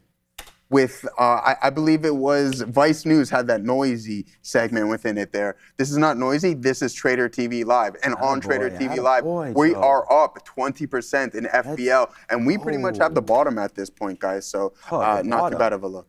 Man, this has been, what's up, Ross in there talking about us slaying this. And it's been real good, man. Thank you. Yeah, it is. People are saying that it is the Pooh Shiesty. It's Pooh? So that's what people are saying. But anyways, whoever's from Atlanta is who I will believe. He's not? Okay. Yeah, he's from Memphis. Oh, there we go. He's from Memphis. Dirty South over there. So shout out to RIP Dolph, too. Going on there. All right, yeah, but you're right. All right, let's just keep going here as there it goes, man. 78.70 right now, trying to come in to those levels here for the NASDAQ and, just covering it. Honestly, I have now 30% left, so 1/3 left of this position as we came right into 78.50 and just took that fill. So I'm slowing down a little bit here as we'll continue to watch out for that one. And Meta, so my best out is 18s. Could consider getting some more out here at 20, but there it goes. Oops, there it is. Here it is. Meta right there. Got a little bit more out up there. And just to show you, I only have 2 trades on today, and it was going to be the Meta trade and the NASDAQ trade as we're into 1040. And again, a big shout out to everybody who's watching today. This is my watch list that I generally look at every single day, and this is like the names that I have attached to my scanner. So I don't know if you can zoom in on this. Maybe, yeah, there you go. Look at this guy, man. Andre, this guy's the man. But these are the stocks that we're looking at here in my own personal portfolio and for the show. So whenever I have a scanner up, Joe made me put TKO in here, so you're going to see that in a minute. Meta, Palantir, Coinbase, 6% for Coinbase, 6% for Roblox. We talked about Roblox yesterday. We like that name. Shopify, 6% today. Ethereum and Robinhood upside, both 5%. There's your TKO up 4% today. PayPal up 3%. On the downside, what's hitting today? Micron down 7. Intel down 7. SpaceX down 6. SMCI down 5. My guy Armin Marvell both down 5. AMD down 5. Walmart trying to battle back, but still down 5. Mara down. SMH. SMH is the most interesting name for me, and I'll tell you why.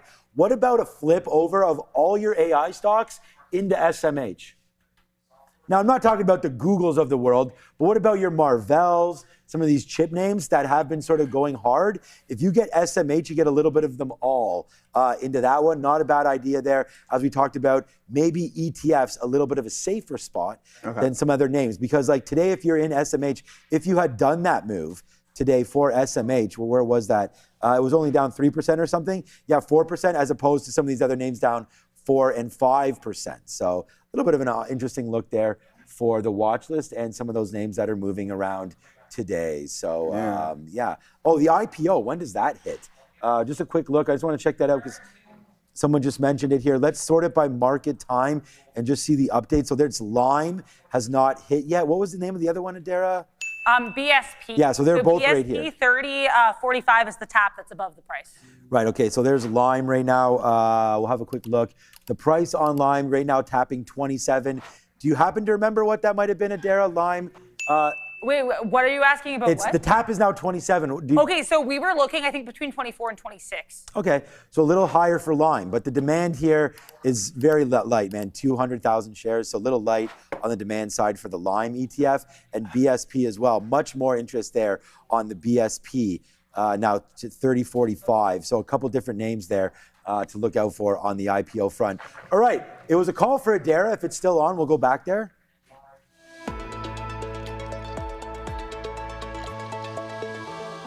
Let's take a look at the sector board and let's start with a name everybody's talking about. Jake Grant in our chat asking, what's going on with NeoClouds? I'll tell you it has to do with Meta.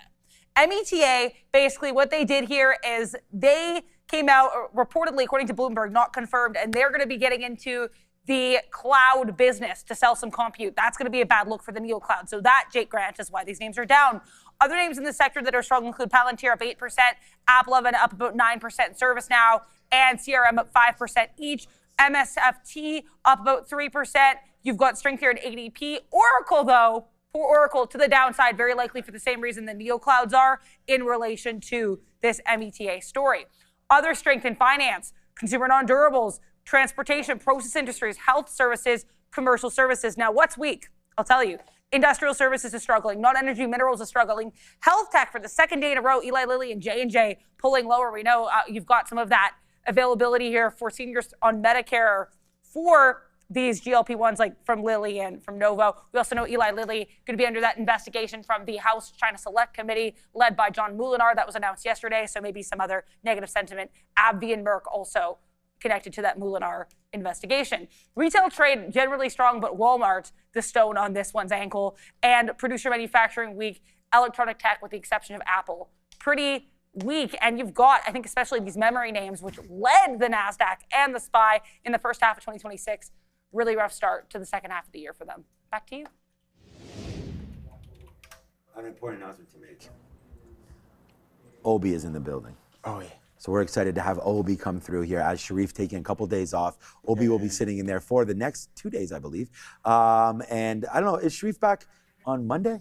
I'm not sure. Yeah. Okay, good. Okay, so we'll enjoy it with Obi for now. Your boy's back on Tuesday. Yeah, Neil. Yeah, it should be exciting. Yeah. Hear what he's saying about London and all of them. So the only thing I want to say about this MetaTrade, obviously now it's $25 in the money, but it's we've seen these levels before. Yes, sir. You know, on the talk of a introduction of their new AI platform, or and it was also that they were planning to sell memberships, or not memberships. What's the word I'm looking for there?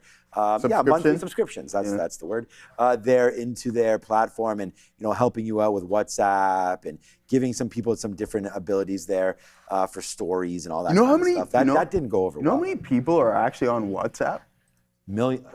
Billions. 3 billion people. Yeah, I was gonna say, 3 billion users. More, I think. They're on Instagram. Yeah, and they've really yet to monetize that, as far as I know. I mean, I'm opening up WhatsApp every day. I have it open right now. Yeah, and like now you're as for a couple of months ago is when you're really starting to see kind of like those other like pages where they show up on your thing. Okay. But there's still nothing from a digital ad standpoint.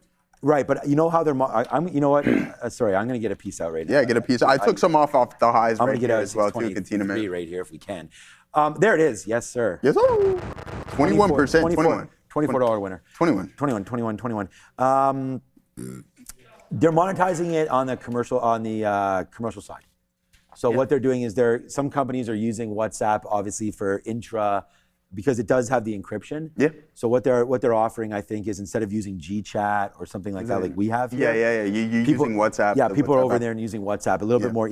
I find it easier to chat on WhatsApp. I really like Than it. iMessage? Then the Google Chat. I hear you. Yeah, the G Chat. So I prefer it. Doesn't mean it's better or anything like that, but WhatsApp, yeah. And the thing about WhatsApp too is just the user base that they have on Instagram and Facebook. Eventually, I just find that like whenever I don't know if you notice this, but like if you're ever in contact with somebody, you go on vacation and you're talking to like a tour guide or something along those lines. It's just like everyone's instantly hitting you up on. I have WhatsApp. a perfect example of that. When we went to Mexico, we had a butler. Yeah. And he immediately just gave the WhatsApp. Exactly. And he's like, yo, let me know at any time. Anytime you need if you need anything. Exactly. So it's like do. Exactly. And then it's funny because Marissa told me that the guy came on Marissa's Facebook account. Like it suggested him as like a friend. Oh yeah? Yeah, right so on. just to talk about being in the same ecosystem. Yeah. Jinx.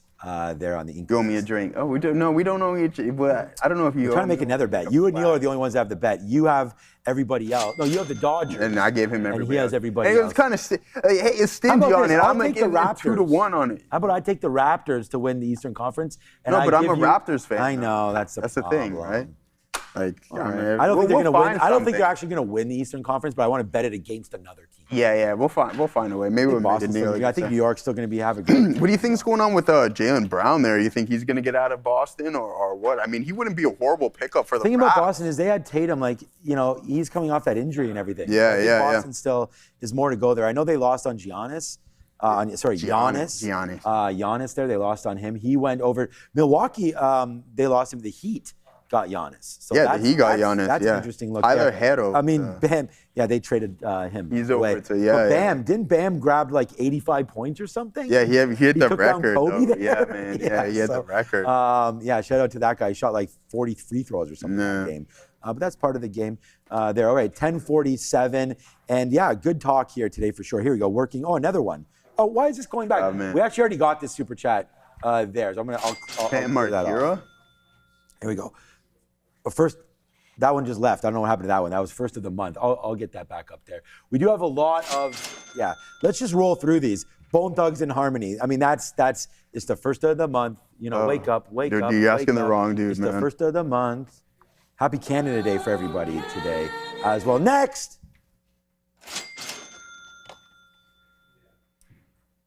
Ooh. Oh, okay. I think this is along your lines. Yeah, I'm wondering if we have the same wife over there. Hopefully not. But yeah, my kids are. I mean, she might be buying Elf products. Oh, Elf product. We bought some of this last weekend. Oh, okay. Yeah, we went into Target there. That was a big one there, and great take, man. $28 on Elf. I mean, I don't even know when she got that, but I was gonna say like $28 is a heck of a long time ago. Don't let this happen again to your wife's position, okay? Because if you start to moon on this name, now Elf, they just released a couple new products. I know that. I forget what line they are, but they're mimicking almost exactly some of these big brands that are out there. I think Elf has a huge runway back up to the upside. I love that trade, and I wish this was a name that I had. We've been talking about Elf and Sephora for minutes. Again, having my wife and my daughter are all over those things, and I really like Elf Cosmetics, so I think that's a great buy. I was gonna say the 200 period's coming up, so my advice, always trim something. When you get to certain levels, 200 period is one of those, so congratulations to that Elf trade. Absolutely, big All right, Neil Yo LOL or Neil Yo LOL YOLO. All right, Meta is 40% of my liquid assets. Well, I guess I would consider. Would you consider a stock a liquid asset? I would think so. You could sell very much so. Very much in the open market there, so no problem. Like if you needed the cash today, you could get it. So you added, yes. Well, that's what I'm saying. Very liquid, as long as you don't need it on the weekend. Yeah, exactly. On the weekend. Okay, so I just added to the position on the higher low. Good. I mean, on the 5 period EMA on the 12-hour chart at 5:58 yesterday. I'm reloaded, so we do have a thing for that. We'll do that for you guys right now. There it is. Oops. $75 ITM. I'm reloaded. Okay, it's a good look there. Look, I mean, we obviously both Joe and I are long Meta there. I think the story continues to work. I was saying that I think it could be potentially a negative there for the rest of the space, but not necessarily for Meta, because if they have extra compute and they can sell it, that's good for them. But we are seeing a downswing today in AMD and in NVIDIA and in Amazon. So XLE. So do you know what the XLE ETF is? Yeah, the energy. Energy, exactly. Yeah, so one day fell through major support. Yeah, I mean, we could look at the XLE. I own an equivalent of XLE. Top holding of XLE. In Canada. Top holding of XLE. XOM? Bang. Bang. Okay, good. Glad to have that one in there. Glad I got that right, Joe. I don't want Joe to, well, you guys get one on me there. There. It's lucky because I was going to go. It was a toss-up between CVX and XOM. So I just went with ExxonMobil. But yeah, you're right, man. It did break below major support, and just like we talked with Working Mom there about that trade, and that was specifically HIMS breaking upside. Yeah, this is breaking back downside. So collect the dividend is what I'm trying to do on these kind of names. But yeah, I don't want to sell energy now. I think you've missed the boat on selling it. So I would kind of wait for it. I do think that energy does have a place in portfolio, even as some sort of a hedge. Just like the fact that silver has gone down recently, as well as gold. You might not like these names, but I do think that there is a use case for silver, copper, and gold. And there's something to be said about that. But even crypto has a place in the portfolio. I'm not sure it's at 60,000 or not, but I do like some of those names to diversify a little bit. If you're stuck, that individual had 40% of his holdings were in Meta. Yeah. I think that's maybe a little too. You think that's too concentrated? Well, I mean, again, it depends on what that 40% means to you. Even when you put in a new high of the day right now? I mean, it depends if it's in your IRA, it depends if it's in your 401k. Exactly. Like we have here in your RRSP and stuff like that. I feel like if you have 40%, if you're trading your RRSP, it's like a retirement fund. For me, a little too risky having 40% of it into one name. Yeah. But Meta, could be worse names. Sean, can I be honest with you, man? Always. I'm a little bit yeah, exactly. I don't know why I started it like that. My best success in the market, and I mean, when I was starting, again, I got lucky, I don't know, lucky, whatever, right place, right time, was with the marijuana companies. But that was when I received the most exponential gain, was having a heavy concentration. I don't know if that's necessarily the answer, but when so there was 2 times where I've hit it the biggest, me personally, was when there was, I'm not gonna call it crises, but something coming out of an emerging market. So you had the marijuana space in the teens, and then you had the COVID pandemic in 2020, where I'm like, okay, I was heavily concentrated in who was going to be the front runner in the vaccine, and then I also was heavily concentrated in the aspect of who was gonna be the number one coming out on top in the weed space. Right. So again, I'm not saying do that, but no, I was going to say it's because we have a story, tale of 2 stories. My worst ever investing times were in the weed stocks. Because I mean, we both have the same one down 99.9%. I have many of them down 99.9%. But I offloaded. That's what I'm saying. So that was the next part of that story that I wanted to talk about, was the fact that when they run hot, you got to figure out where the outs are, right? Because we could say, oh, my best investing was Intel. I bought it at $25, 40. But in 6 months from now, this name could be back down to 40 bucks. Exactly. So it is about it. And that's why I think that when we talk about these things, it's very, very important that you're able to understand that there is a time and place to get out of some of these names. And it might not be out of them all, but definitely ring the register at some point. And also, to clarify some things as well, too, Katina, man, I was at a time where I wasn't hyper-focused on the market. Like, I wasn't looking at it every day. So there was days within my portfolio where I would go weeks at a time without even looking at it. And then eventually I just was fortunate enough to buy Canopy Growth Corp at approximately CGC. like $4 and sold it at $50. So and I think you're right about that whole emerging market thing. Yeah, exactly. Like if you can get, like an SMR was pennies, QBTS, pennies, IonQ, like these quantum names. And then we just said the uranium names as well, let alone just a name like Micron, going from $40 to $1,200. So I was reading something when I just paused there, but yeah, man, I totally agree. Okay, you're allowed to pause. Yeah. We're only talking now for. I know you were working on the 3.5 straight hours. I know you were working on the dramatic pauses not too long ago. Remember when you were doing that or no? Yes, I remember. Okay, let's go back over to Adara. It's 10:54. It's or CMA, one of them. It's Money Talks.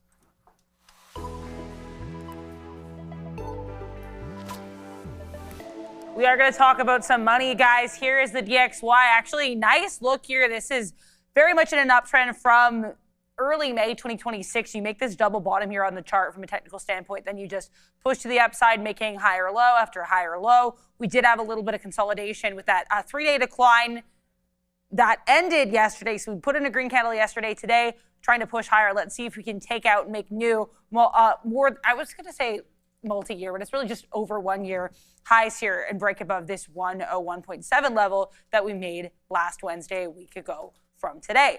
We did get some economic data coming through here earlier, 9:45 a.m., lower than expected. S&P PMI manufacturing, ISM manufacturing PMI also lower than expected at 10 a.m. Let's talk about the CME Fed Watch tool. We are still, this really isn't too changed. Like, you're seeing either like 72 to 70% chance of a rate being held and then like 27 to 30% chance of rates being hiked. Here's a look at the probabilities here. We're still seeing, again, a 50% chance of a hike in in September. Very likely rates will be held in July. And if you thought that Kevin Warsh was going to give you any sense of where the rates were going to go during his appearance at the ECB Bank Forum today, no, not a clue. He was actually, there was kind of a little tense back and forth between himself and the moderator, CNBC's Sarah Eisen, over whether or not he was going to give any sense of forward guidance. He did not. But you know what he did do is he talked a lot about task forces, to the point where the moderator joked that it should be a drinking game. How many times he mentioned task forces? He said that there could even be some people who used to sit on that stage, which was all central bank regulators, so implying there could be some former high-level bank executives that could be in this group. He also said it could be researchers, it could be people from across the globe. So still not a lot of clarity as to who's going to be in these task forces. We know that there are 5 general task force frameworks that he announced, but from what he's saying, there could always be a lot more where that's coming from. But again, even though we got a lot of info about task forces, we got pretty much no info about where he thinks rates are going to go from here. Back to you. Yeah, just interesting back and forth there. And I mean, let's have a quick look at this. And by the way, the TQQs is now, we only have 2 trades today, man. One is, Meta, and the other one is the market. And there goes the TQQs. And again, written down on the sticky note as a short. Just keep coming back every day, man. As long as I'm here, we'll put something out. And there it is, man. The $80 short. It didn't get to 80, so we just had to short the 200 period, which we love, Joe. Yeah. We talked about that. Even when this came in, remember? We're like, we'll take this trade. So there it is, man. Came in there, so shout out to that one. And then we have SpaceX. And then we also did write down on here, because we wrote this note down there about Meta. So we're going to watch out for Meta. We talked about CoreWeave and Nebius. And we do have Obi coming through. Obi is very familiar with all of these names. So he's going to be going over Nebius, CoreWeave, and everything. And even Circle yesterday had quite a crazy move there. We'll talk about some crypto play. Exactly. So that's Circle. I know I'm trying to get Obi in a good mood over there. Yeah, so talk a little bit about Circle. Obi is always in a good mood, man. Yeah, don't worry. It only took you a quarter to get it. Yeah, and now the lead's not going anywhere, so we'll be fine on that one. But this is why I like these guys, man. I mean, everybody here, congratulating each other on their. Obi's not winning. Come on, man. Yeah, exactly, because of stocks that we picked. So here goes the Qs, man, down to 120 in the money now as that continues to go down. Oh, but what I want to talk about quickly was the Fed watch, right? I mean, we're talking about all this Fed here. 73% rate now chance that the next rate cut or the next rate discussion in July is a nothing burger. But there's still now a quarter of a chance that we do get a rate hike. Leading into September, that's going to get better. So now it's 50% chance that we get a 1 rate hike by September. Let's just move all the way to December. This is where it gets interesting. There's now a 31% chance that's 2 hikes that we're looking at there for the beginning of the year to head into 27. We're maybe at 4 to 4 1/4. So, talking about all that, we'll see. Dara's talking about a little bit of dovish talk there. We don't know exactly what's going on other than task forces, apparently. But here we go to the downside on the TQs. And then just to talk about Meta, we only have 1 minute left, and we'll throw it over as Joe's getting prepared to have this show here with Obi and the midday. That should be a lot of fun for sure. We'll get a new perspective. We haven't seen Obi on here in a minute, so it'll be good to get him going one more time. I took it out there at 6:24. I think he was last on during the SpaceX IPO, so been a while, yeah. Yeah, exactly. Thanks, Adira, for that one. All right, what was that? Was there another super chat I can get on quickly before we only have 30 seconds left? I saw one up there. If not, that's all good. All right, what's up, Toby? QTEX is on the move. Filed a patent for new cryptogenic interconnect, architecture there. So, okay, QTEX. Have a quick little look at this. Oh, a quantum name. So good. I mean, these are the kind of plays that we talked about earlier, like, trying to sort of YOLO on certain names.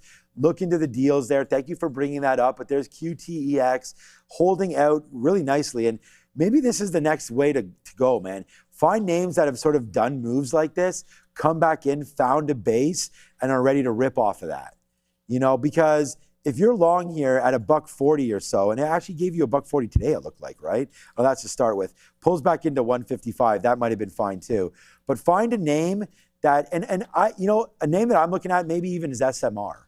And I don't know if the power sort of, where that's going with SMR and with the nuclear reactors and SMR small modular reactors. Of course, the company's NuScale. We have Oklo as well. But, pullbacks into levels like that and then go on news, nice. I would say for QTEX, don't get greedy. I mean, Joe just had that story about the weed names as well.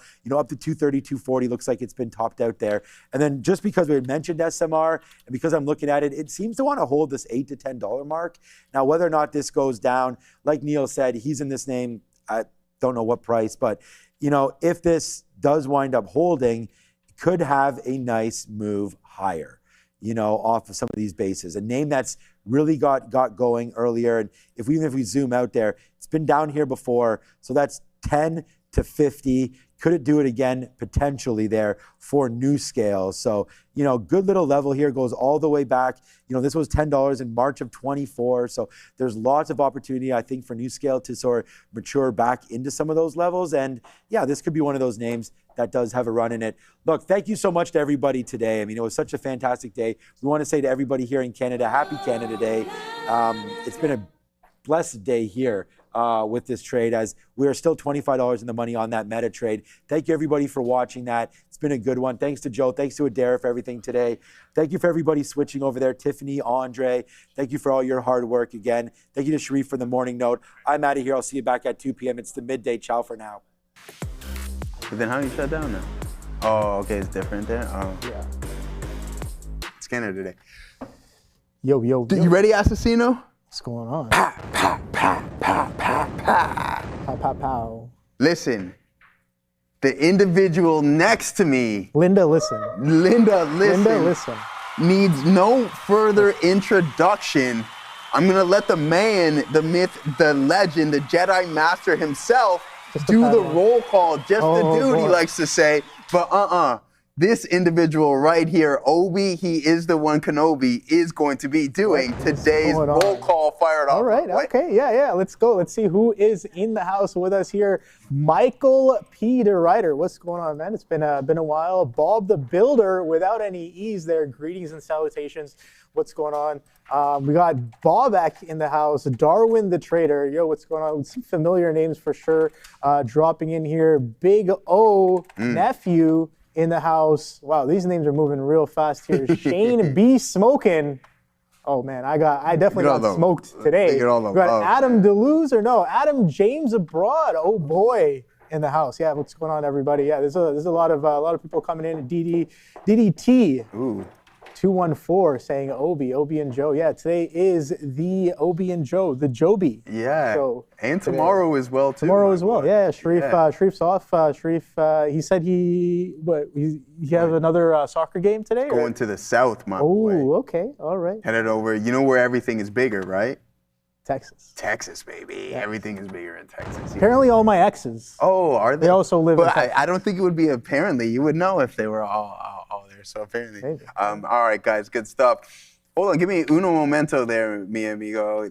All right, now we're ready. All right, let's fire things off, guys. VinFast continues to expand beyond vehicle sales. This week, VinFast India partnered with Shriram Finance to support EV financing access with Green SM. Launched all-electric ride-hailing in Kazakhstan with VinFast VF6 vehicles. Together, these moves highlight VinFast's broader mobility ecosystem. You can find them on the NASDAQ under ticker VFS today, ladies and gentlemen. Go check out VinFast. Man, it's going to be an absolute banger with Obi and I, right?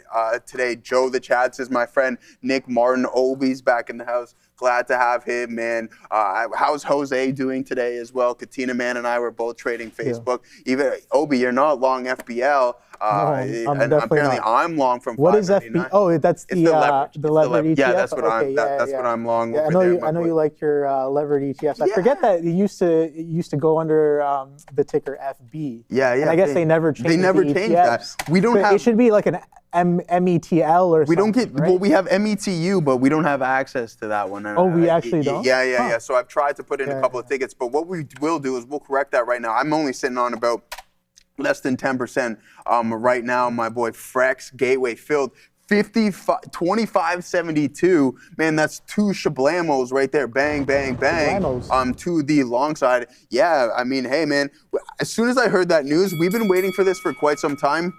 Ready, fight. Here it is on Meta, guys. A nice little grab off of those lows and continuing to climb higher. Katina, man, what did I say to you? Bro, look, I got my thing here now. We're going to hit the oh boy for Obi. I said, watch out. This is going to be an all-day trender. This is what Meta shareholders, including myself, have been waiting for. And sure enough, it's been announced. I've been talking about this for months. Let's see. My mistake today was I knew that it had news. Yeah. I didn't really look into what the news was, and I was like, well, this might be a little overpriced for the day today. Yeah. And eventually got squeezed out of the position. That's all right, man. If you want to talk, you want to talk about it, we can talk about it later. Yeah. We got a long time. We can review that trade. I kind of did some review earlier. I knew where I was wrong, and I know Sean and I have talked about this before. There's some trades, man. You're just so like strong-headed. You're just like, in the moment that you're wrong. This is probably going to stop you out, but you still kind of wait for it to wait for you to get stopped out and let it stop you out. But that's kind of what happened with me on Meta today. But SPCX, that's the one that's taking the real landing today. And this is the one I should have been shorting. I actually borrowed shares on this one this morning. Let's take a look at the 1-minute chart here on SPCX. Take a look at this beautiful opening range drive. Guys, guess what? We're all the way back into the 70s here. I remember last time I was here with you guys, this ticker IPO'd, and it was absolutely wild. 150. We had 1 million shares on the bid at 150, and since then it's been doing some crazy things. But today, shorts are definitely very much in charge as we pull back below this 170 area. What's up, Sia? So much. So GM is down on the day, 0.45%, but cumulative EV sales have topped 100,000 vehicles at the end of April, but Q2 U.S. deliveries are 714,896 units, which is down 4.12%, but the stock is climbing a little bit over here. There's a bit of an uptick. However, overall, the stock is down, but there's a bit of an uptick. Just GM, General Motors, cumulative EV sales topping 100,000 vehicles at end of April, but Q2 vehicle deliveries are down 4.2% in the U.S. Right, thank you very much. Yeah. No. I think one of my top missed trades for today was definitely that SpaceX short 170. Keep it clean. You don't really have to go off of too much. It's doing some relative volume in the pre-market session. Take a look at this pre-market low coming in right at 169. Nice. Comes in. Gives us a little bit of a chop right off of the open and then breaks that as well. So if you don't like to get short on that 169 right away and giving it all the way to 172s, guess what? Opening range low happens to be at 167s, and that gives you a little bit more of a tighter risk to get involved with here for absolute puke city down below 160s, 159s, 158s and some change current day low and shopping around between that 159, 161. But SpaceX going to continue to be on watch in this relatively strong ES, but not as strong of a NASDAQ here. And I know this morning I was looking at some of the Mag 7 names and not really doing anything too crazy. I know SMH. I know Sean was mentioning that before. SMH was definitely on watch today. Strong selling in some of these chip names here. You can see SMH 625. coming in. I know Intel was selling off pretty aggressively. That one continues to sell off right now. 135s in and around that opening range high, all the way down to 128s and some change here. So it seems like the chips are definitely taking it on the nose today. After yesterday, we had an aggressive bid. I know Monday was absolutely solid. I know a lot of people like the reversions, me included, and oh boy, were the reversions absolutely amazing on Monday. And I think in terms of reversions, as far as reversion strategies go, I think I had one of my best days when it comes to reverting certain stocks and certain baskets of names on Monday. And yeah, it's rare that you get a full-on V-shaped recovery. And not only that, you come in. What was that on? Sorry, that was on a lot of different tickers there on Monday, where we had that V-shaped recovery through the opening range highs,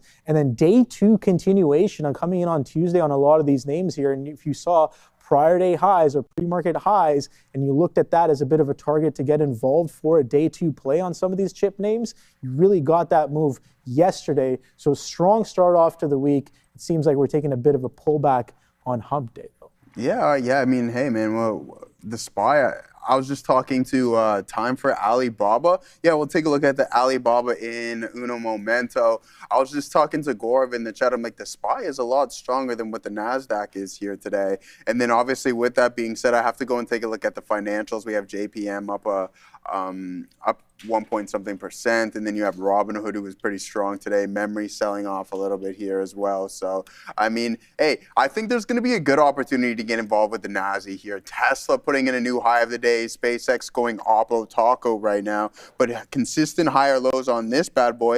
But to speak of Alibaba, and then that way we can head over, because my guy Nick Martin was asking me, hey, Joe, can we take a nice Scott T? He's like, hey, Joe, can we take a look at NVDA options chain? We have Nimit. Any small cap names on my scanner? No, honestly, Nimit, I don't have anything. Like, I have one trade on here today, and it's been Facebook, or sorry, Meta, I should call it, because I'm in FBL, and we're just gonna ride this wave as long as we potentially can. If we get an aggressive pullback at some point, in my opinion, as I was stating bright and early this morning, that's gonna be my ad opportunity. Okay, so we entered super small right here, a fraction of our risk, and then that's when we went full size, and then we held through that high of the day break, right? I said this is either going to establish a lower high to the point where we get stopped out for a small loss, or I'm going to wait until we breach through those key pivot levels. And fortunately, the latter half happened, and then I really, really wanted to add up here, and then there was another good add opportunity. So with that being said, a pullback into 25, I think that's going to be my green light to go. But the more legs that we put in, the more risky it gets. Moving forward, I haven't forgot, we're going to take a look at Alibaba right now. I know Sean likes Baba. My issues with these ADRs, it's crazy for me to use this comparison because it's completely two different worlds, but 50% off of the highs, right? Like, it's almost like experiencing what we've been going through in the crypto world, is that one day you're hot, the next day you're not, and everybody seems to forget about you. Just understand your risk when you're trading these ADRs. Listen, it's beaten up. If you like it, then by all means continue, look to allocate some. But what I often say is don't go all in at once, okay? It's that simple. And if you get a pop-up into 120, that's cash money in my for you. So what I'm going to be looking at here now is for my boy Nick Martin. Shout out to him. I was going to try to find a reference there. Who keeps hitting the old boy there? I was like, all right. So here it is. So it's like, hey, Joe, can we do a quick analysis on the options chain? Guys, don't forget it's a short week, July 2nd. A lot of contracts are going to be expiring. And here we're running into some supply zones at that $200 marker, okay? So just keep that in mind. We've really been struggling around those levels. NVIDIA at 196. We had struggled breaching and holding it on yesterday's session, but maybe we can start to break through and absorb some liquidity, all right? So it was a solid recovery. At the lows, we were down 3%. This was my opportunity to get involved in some NASDAQ. I've missed that train, but look at the larger market capitalization names really start to pick up a little bit of steam here. Tesla high of the day. We're at Meta almost at the high of the day, and then we're at a key inflection point here for NVDA. This was going to, I really like this entry point right there, Gorb. This is the 1 minute time frame. I don't know if you've seen that, but I was like, oh, why don't I take it? But I didn't want to get overly greedy and right at the volume weighted average price as well too. We got this one rocking and rolling, but at times, listen, I'm fortunate enough to eliminate all the losses here from yesterday to make it flat, and then Monday we had a pretty good day, so not too bad. I know it's the start of a new month, which is we're off to a pretty good one, and I'm not going to complain because there's plenty of time left. All right, so don't just keep that in mind, guys. Don't get too gung ho, and let's see if we can continue on the path that we are right now. SPY relatively well. Let's actually head over to the banks before we send it back to Obi. Give our boys some mic time here because I know everyone was excited to see him back here, including myself. 1.7% JPM, Morgan Stanley 0.9, Goldman Sachs 0.8%, Citibank, Obi, just in case you're curious about Citibank, up 0.6%, MasterCard and Visa just collecting pure interest off of the backs of the consumer right here, up 2.4%, Visa up 1.8%, so not too bad of a look there in some of the financials. And some of the regional banks actually yesterday, regional banks catching some heat, and then a couple of upgrades by Raymond James for some of the regional banks. Yeah, I think banks got to be on watch in and around that. I guess earnings are around the corner there. I don't know when. Like a week or so or around that. Yeah, so I know the fresh bout of earnings usually kind of starts off with some of the banks or the airlines here. And Bubba, I don't know how true this is, but I think I might have seen it on some post this morning and in passing, or maybe sometime yesterday, where something about the CEO sold like 90% of his holdings. I don't know if you guys heard that at all. Correct me if I'm wrong, but I might have seen that in passing this morning. I did have it on watch this morning, but nothing crazy. It wasn't doing anything crazy in the pre-market session, but absolute craziness off of the open, straight line up all the way up to 99.44s on Bubba there. But yeah, no, there's been a lot of stocks in play. And I don't know if you've been watching the blue ocean market at all, man. But I think right now that's for me, that's where the biggest party's at. And some of the most I would say most straightforward edge I'm finding in BL for sure. In NCSA in normal trading sessions from about 9:30 to 4 o'clock. Sure, there are different strategies that are showing up every now and then, but I think it's always good to kind of, open up that toolbox and see if you have anything that will work for different markets. Because honestly, man, I am a very strong believer of price action as king, and that there is a fractal nature to price action. So whether I'm looking at it on a second chart or a 5-minute chart, or a daily chart, or a weekly chart, or a monthly chart, maybe even a yearly chart, it's all the same. It's all the same participation, like buyers and sellers, and how price moves around for sure. But we'll be right back from CIA. Yeah, Google a bit to the downside here. Just take a look. Google Cloud has completed a Dutch DPIA for EU public use. So it said that it's working with SLM Rich, which is a Dutch central government vendor management body. It's completed a data protection impact assessment of Google Cloud. So Google has said that the result positions it as a safer choice for EU public sector organizations. Is coming as per the company Google a little bit to the downside. All right, thank you very much there. Google, yeah, no, I think Google was on my watch. Was it yesterday or the day before? No, I think it was Monday. Yeah, no, I think I tried a couple of reversions here on Monday on Google, and yeah, that's why it never really pulled back. Absolute strength coming into the beginning of the week. Even yesterday, we saw some of the stocks that I showed earlier sold off pretty aggressively and then bid up just as aggressively and then some going into the end of the day. Google did not show that kind of behavior. Google's strength came into the week real hot right off of the open, held that opening range, that consolidation, stepped up, and continued higher into the closing imbalances. And yesterday as well, held within the range of that Monday's price action. And today coming in with another step up into 360. So I do like this Google for sure. So Mr. Confluence in the house, yeah, man, for sure. You got to have Scott Tomlinson. You got to have Confluence, man. Confluence would be the second biggest thing that I look for. Initially, you know, just you want to look for setup, you want to look for the trade, but you know, we talk about like candlesticks and candlestick patterns and a price action and stuff like that. By itself, it's absolutely just noise. It doesn't mean much by itself. Like a candle by itself or a consolidation. A single candle is what you're saying. Yeah, like a single candle, or even like think about what I just said. There's a fractal nature to price action. You know, a single candle on a 5-minute chart might be 5 different candles on a 1 minute. Well, will be 5. Right? Yeah, I mean, so that's what I mean. I think when it comes to just like structure, like okay, some of the stuff that I'm watching, it doesn't mean anything by itself. But when you confluence some of these things with other factors, that's when you really start getting a trade idea and a trade setup on your hands, right? Anybody can take a look at a chart and be like, oh yeah, that's a flag, that's a bullish flag, or that's a bearish flag, or that's a consolidation, or that's price compression, or that's whatever. That's capitulation, that's a blow off top. It doesn't matter, right? What actually matters is, can you confluence that pattern with other factors to increase the probability of things working? And confluence is exactly what needs to be emphasized there, right? So I know a lot of people talk about trying to get involved with chart patterns and indicators, and they're just like, that never really worked. And I was kind of one of that school of thought when I first started on the floor here as well, where I was like, I spent 4 months pretty much every day trying to trade around VWAP. VWAP doesn't mean anything. I don't need it on my chart. I remember saying those words.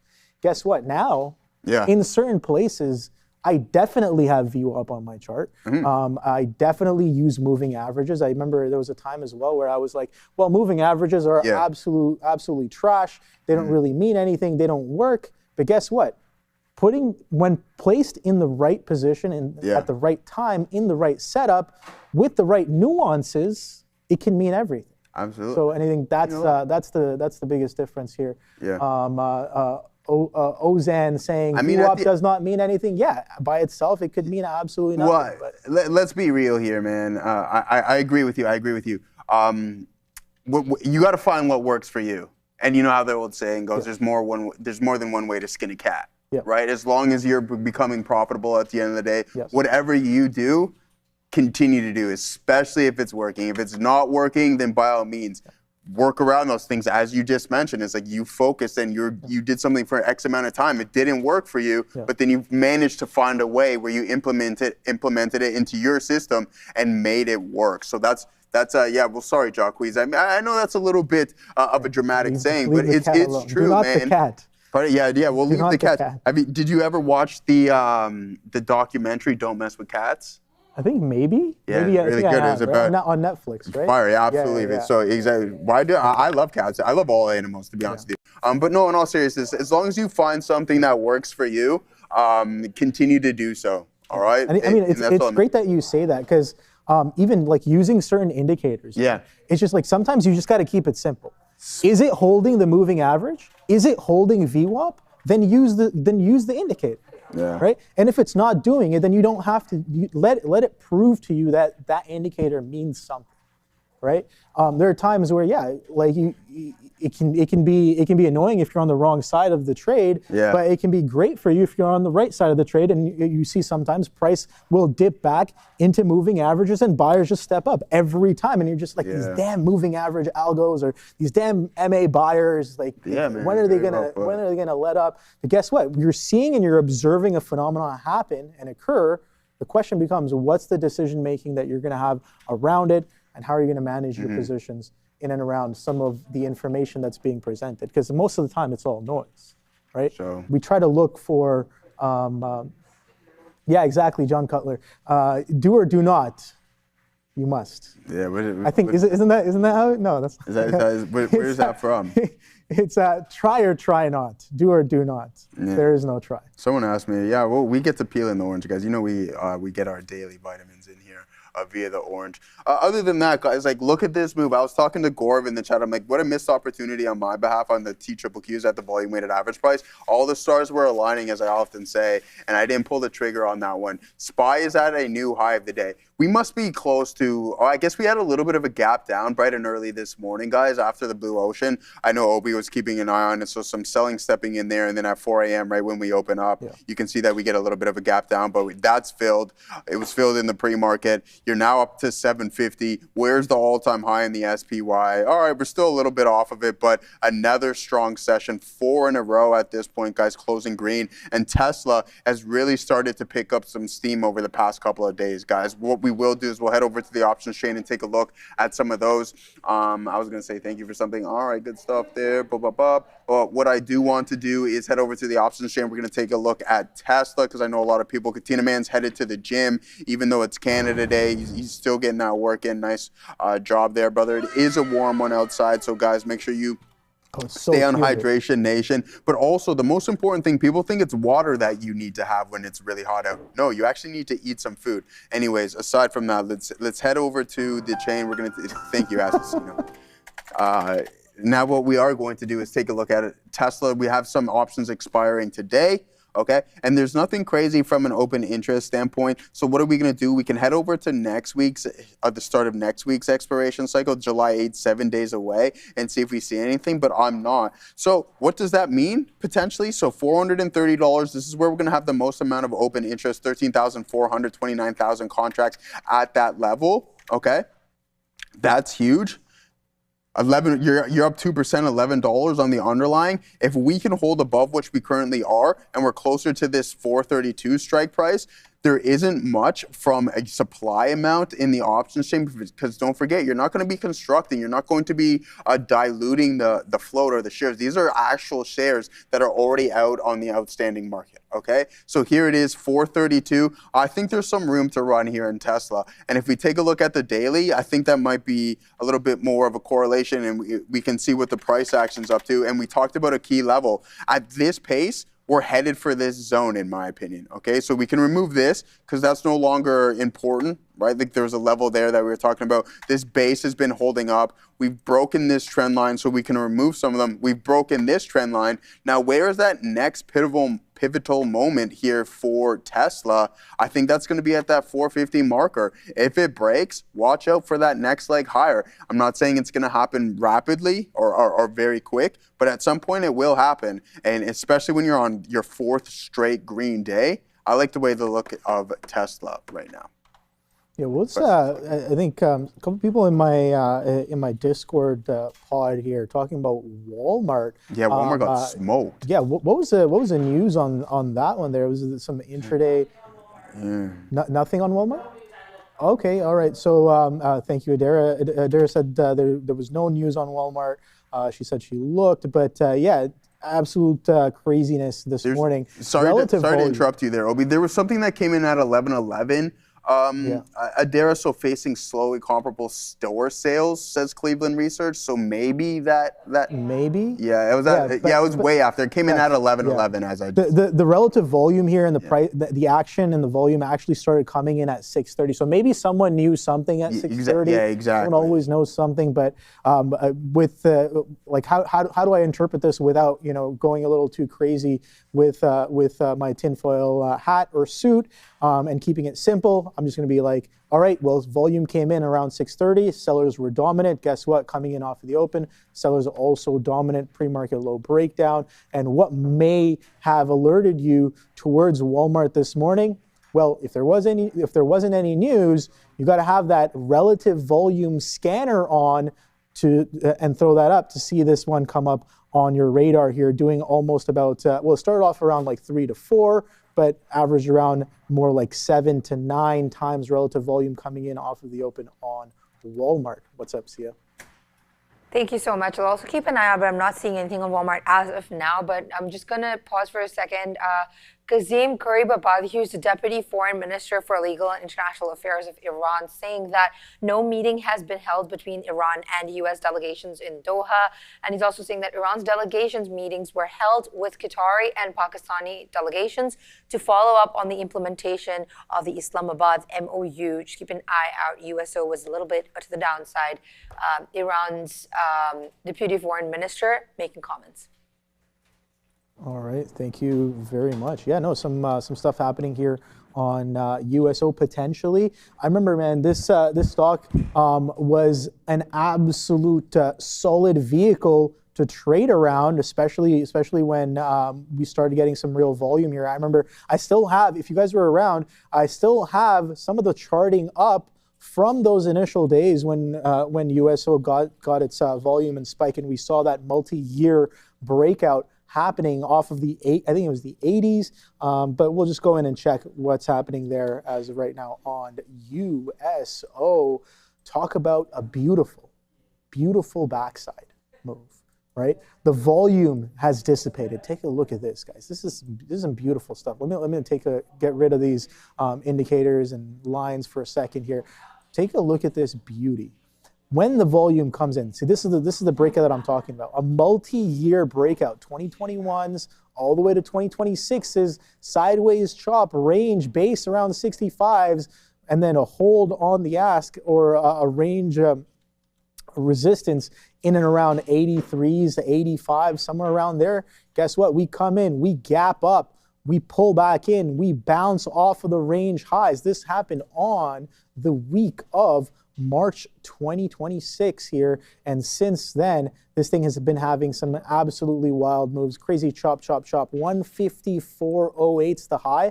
Guess what? The trend has broken. It actually, I guess by definition for me, broke around, let's go to an hourly chart here, and again, got to be watching oil futures for this one a little bit closer as well, but I would say this trend started to kind of break in around 125s, maybe even a little bit later. So in the middle of June here, 120s, maybe you're like, all right, well, we're finally giving up some of these prior supports from the past couple of months as USO trades lower, and things have started to cool off, at least in terms of the price action here on USO. Back below 110, so it should be interesting. Let's throw up some of those indicators that I had on here and see how that's going. So I did have a very long-term anchored VWAP here. We never really got down into that area until now over the past couple of weeks. Had a bunch of support and resistance levels. We've traded well into them and well back below them as well here. And now back below this anchored VWAP from all the way in, where's that volume spike from? In June of 2025. So almost a year ago. We got a headline here. What is that? USTR Career UMCSA shifting to rolling talks. No renewal. Okay, interesting. That reminds me of CMCSA that I traded. I think I was trading it on Monday here. That was a pretty decent Monday.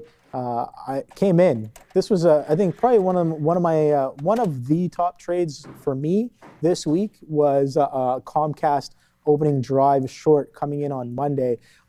Some news there in the pre-market session. I kind of forget what the news was, but gapping up, pushing up higher, kind of looking weak, and I'm like, yeah, okay. Well, when you start cracking some of these structures coming in to the open, I like the short. And 27s, you had to just blink, and 27s were just gone coming in coming into the open. I got a short 26s for a pull in. Didn't really quite crack 25s right away, so I didn't have this secondary leg from 24 halves all the way back down. Got some continuation, but we're still kind of consolidating within that range here on Comcast. Now I know those other stocks that were very much more in play, and I think AMD was definitely one of them. Maybe not on Monday, but yesterday as it attempted some fresh all-time highs here. Take a look at this price action, man. This is kind of the stuff that I like to look for. I like to get involved with. This is an all-time high wick here yesterday, 564s on AMD. pulls back decently, VWAP hold, VWAP reclaim. Here, you might be like, this could be winding up, this could be building up, you could be positioning in for this. But guess where this action becomes absolutely clear that this is going to head higher? I think that happens right here at that 565 mark, where you have an aggressive bid that came into this area off of the open, flushed off of it, giving you an area of resistance to go off of. And take a look at what that does coming in to, when is that? Around 10, 11 o'clock, 11 to 11:30, going in at 12 o'clock. You have that really tight consolidation, price compressing at the upper range of price action on the day, and then the breakout of that range. And you can see here, that's confluence, talk about confluence, with that morning structure, with increasing volume, expanding volume going into the breakout, and then volume that continues and holds as well as price pulls back for another stair step into the close. Now, AMD was probably one of the top stocks to trade yesterday for that all-time high breakout. Today, we're seeing some relief here. And again, we talk about how the chips and the chip sector itself has seen a little bit of a pullback on the day today. I don't know how our friend NVIDIA is doing. Okay, NVIDIA has made a decent recovery here, but I was watching both SMH and Intel here. We'll take a look at some of our other friends, Micron and SNDK, just right after this. But yeah, SMH selling off, trading in the lower end of its range on the day today. SNDK, we'll check some of the memory names here. Maybe a bit of a reversion back to VWAP here. I don't have VWAP on. Let me just throw that on here. Volume weighted average price. We don't need these Bollingers. We don't need Bollingers right now. But yeah, SNDK looking a little bit weak here on the day, and same with Micron. But yeah, that's kind of the look on some of the tech sector. We'll be right back with Adara and Warren. Indeed, we will be talking about the European close. It's Canada today, but now it's time to talk about Europe. What were the biggest things to look for at this close of the European market today? Thank you, Adara. Happy Canada Day, everyone. So basically, European markets started the second half of the year quite defensively, especially after a blockbuster second quarter. Investors taking a measured profit-taking tone. We see not a lot in the red, but still in the red. So quite defensive, especially in luxury and some consumer trimmings in the Eurostoxx 50. DAX in Germany, a little bit flatlined, just below their 25,000 ceiling yesterday. And in France, mainly hit by soft industrial sentiment and minor cool down across luxury lines. Some of the top stories from the European markets, Eurostat's flash estimate revealed that inflation slowed to 2.3%. Compared to that of 2.6% in May. So softer consumer price metrics, giving the ECB some policy flexibility, especially right now as their officials are gathered in Sintra, Portugal, for that ECB forum. We heard Kevin Walsh speaking a little bit just now, not really dovish, not really hawkish, nothing there, but it's something. And other than that, defense stocks, they made a rebound, staging a strong high volume recovery after some recent liquidations. So we got some defense names like Germany's Rheinmetall, that rose by about 4%, and also some structural buying in Rank Group, Hensoldt, and also Sweden's Saab. I mentioned it earlier, luxury and retail lag. So consumer-facing sectors faced heavy headwinds. Luxury consolidating near term. We heard about Associated British Food, that's the owner of Primark. They dropped by about 2.7%. So that weighed down a lot of averages, especially in London and Paris. A red day in Europe, but not too red. Hopefully it will get better in the next few days before the holiday. Yeah, we did have that ECB forum, as one mentioned there. Very entertaining, but not super informative. Of course, this segment is both entertaining and informative, and you can catch it again with One and myself at 3:30 p.m. to talk about the Asian market as we send you back over to Joby.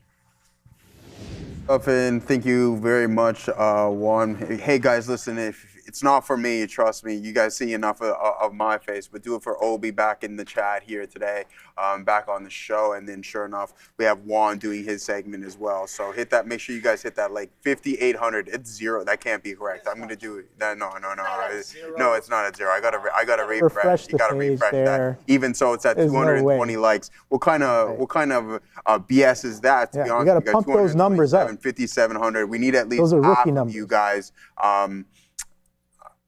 hitting that like button. But all right, guys, I'm talking to Scotty T in the chat. Sorry, Scott, I know you don't like it when I call you that, but Scott Thompson in the chat saying, hey, Joe, what are we thinking about Meta? Listen, brother, if we get any form of a healthy pullback, I think that's going to be a good opportunity for me to add a little bit more of a position here. I'm in the hunch, right? You have to take into consideration the fact that this name has been beaten up for quite some time, and then now it's just finally really starting to get going. You're up 10% on that one. Might have to visit you guys. Still got to come down. I'll show you guys a really good time. No, Scott, we will show you a good time, my friend. No, it is I who shows the good time. Yeah, it is. It is. I will provide the liquidity. Yeah, Obi will provide the liquidity. Man, you better bring your drinking hat. How did I know that, Scotty T? Scotty T, hey man, I'm just that guy. We have a couple of Scots throughout my hockey days as well too. So Scotty T, you're welcome at any time. We'll go for a couple of cold ones there. Crouching Tiger, Hidden Rally. The day I did Meta, long covered call, it continues to climb. Does he know though? The Scotty T's? Does he know? No, he doesn't. Scotty doesn't know? He doesn't. Scotty, well, I've been saying that. I guess Did you know that was Matt Damon? What's that? Scotty doesn't know was Matt Damon? Yeah. The guy who's singing. Yeah. I didn't know that for the longest time. Yeah. Anyways, aside from that, guys, waiting for this pullback. And then maybe we can find somewhat of a continuation. The SPY is really strong here. We've been over that. We can head over to our watch list and see what we got going on here. Trust me, plenty to do in the city of Toronto. Yes, we'll take a look at SDOT, especially in the summertime, guys. Walmart getting hit really heavy bright and early this morning. Not great for the long-term port, but down 20%, officially running into bear market territory.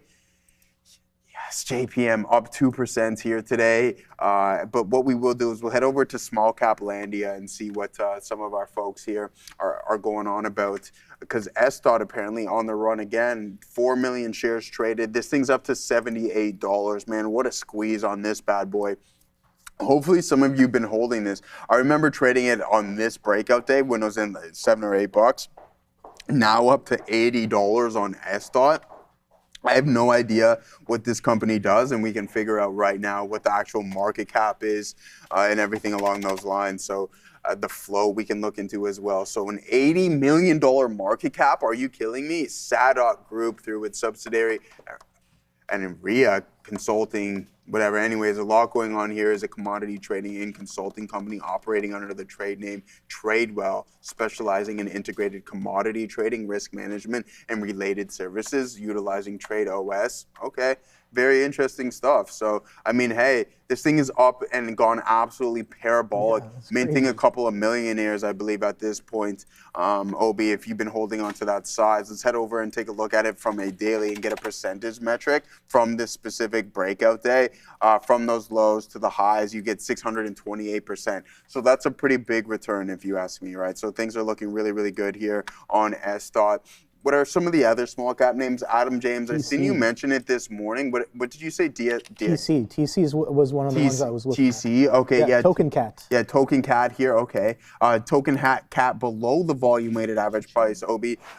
Listen, so from what I've learned, and I believe Sharif can confirm this, is when these small cap names are under the volume weighted average price, it's much more difficult for them to get going. So AGO right here, below VWAP, a lot of them. So it's been a couple of sessions here, Adam James. Where have you been, Adam, Tisha, and Casey, and Bubin, obviously, as well?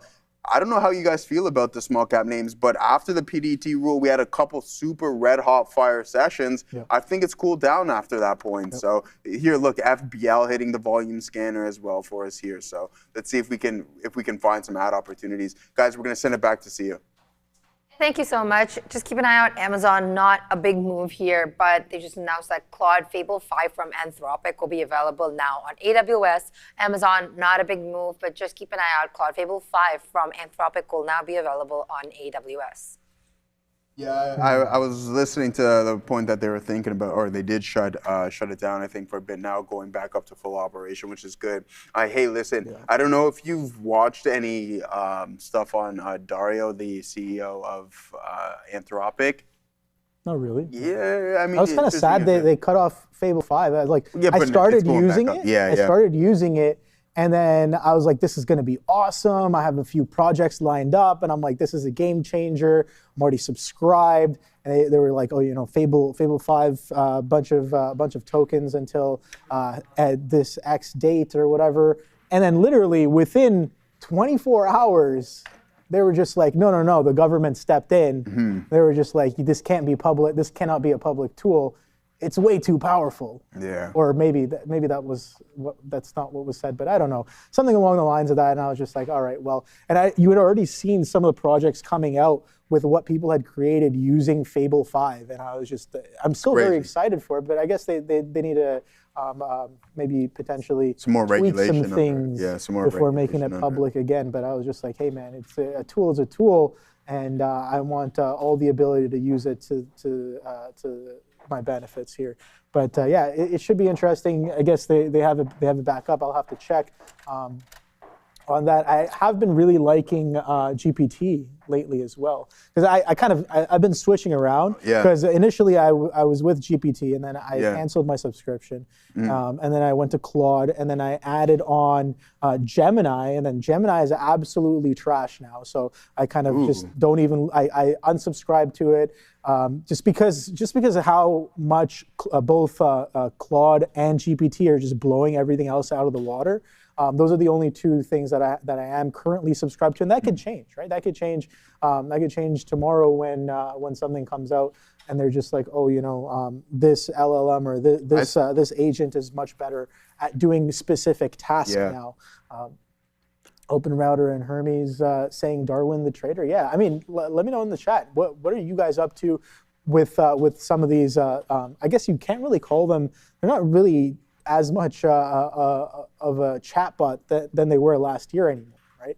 Now they're more agentic than anything, especially if you're using Cowork or Codex at all. But it's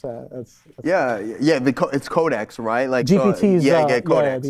So GPT's Codex. There was another tool. I was really impressed with what Codex was able to accomplish, but I was really hoping to make a website with Fable 5, because I saw some of the stuff that people produced, and absolutely beautiful websites just using simple prompts with Fable 5, and I was getting a little excited for that. I do have a website going right now, but I was just disappointed. I had to use 5.5 or whatever Claude was at. One minus Fable 5, but I'm waiting for that to come back. Yeah, Codex is really good. I personally still like to use ChatGPT for a lot of things. Yeah. I think Gemini. I went back to GPT. It's really good.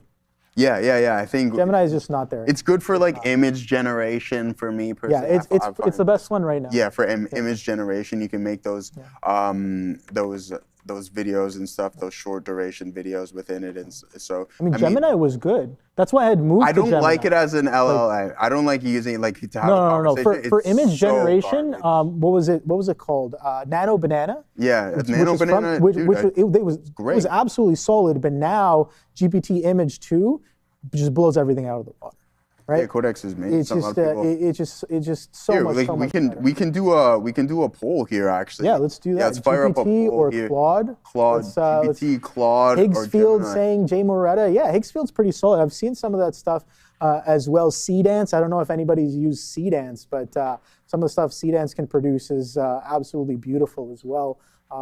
Definitely gets the gears turning when it comes to ideas for content creation.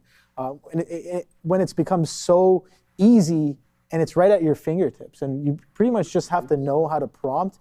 And you know what's the best part? Yeah. Even if I don't know how to prompt, I'll ask it, how do I prompt for best results, and ask me any questions as well, and then I come up with like the best prompt to give it, and then it gives me something much closer to what I'm looking for here. Nano Banana saying Mr. Jones speaks. Yes, no, Nano Banana was the best until very recently when GPT took over here. But some of these small caps, getting back to the market here, TC was the one I was talking about. Token Cat came up on my radar a little bit later than most. I think I got it on my radar in and around. I think it was around 8:30ish.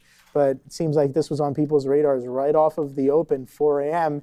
As we got a move from $3 all the way to $8.38 in the pre-market session. Absolutely beautiful backside here. Couldn't really sustain that VWAP coming in off of the open. And then this little structure breakdown.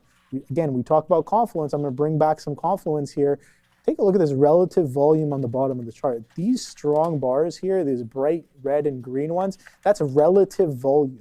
And that measures here a 5-period relative volume, which means that it basically measures the average volume for the past 5 periods of trading on this chart for that candle, and tells me how much relative volume the current candle is doing compared to the past 5 sessions for this specific candle. For example, how do I read this?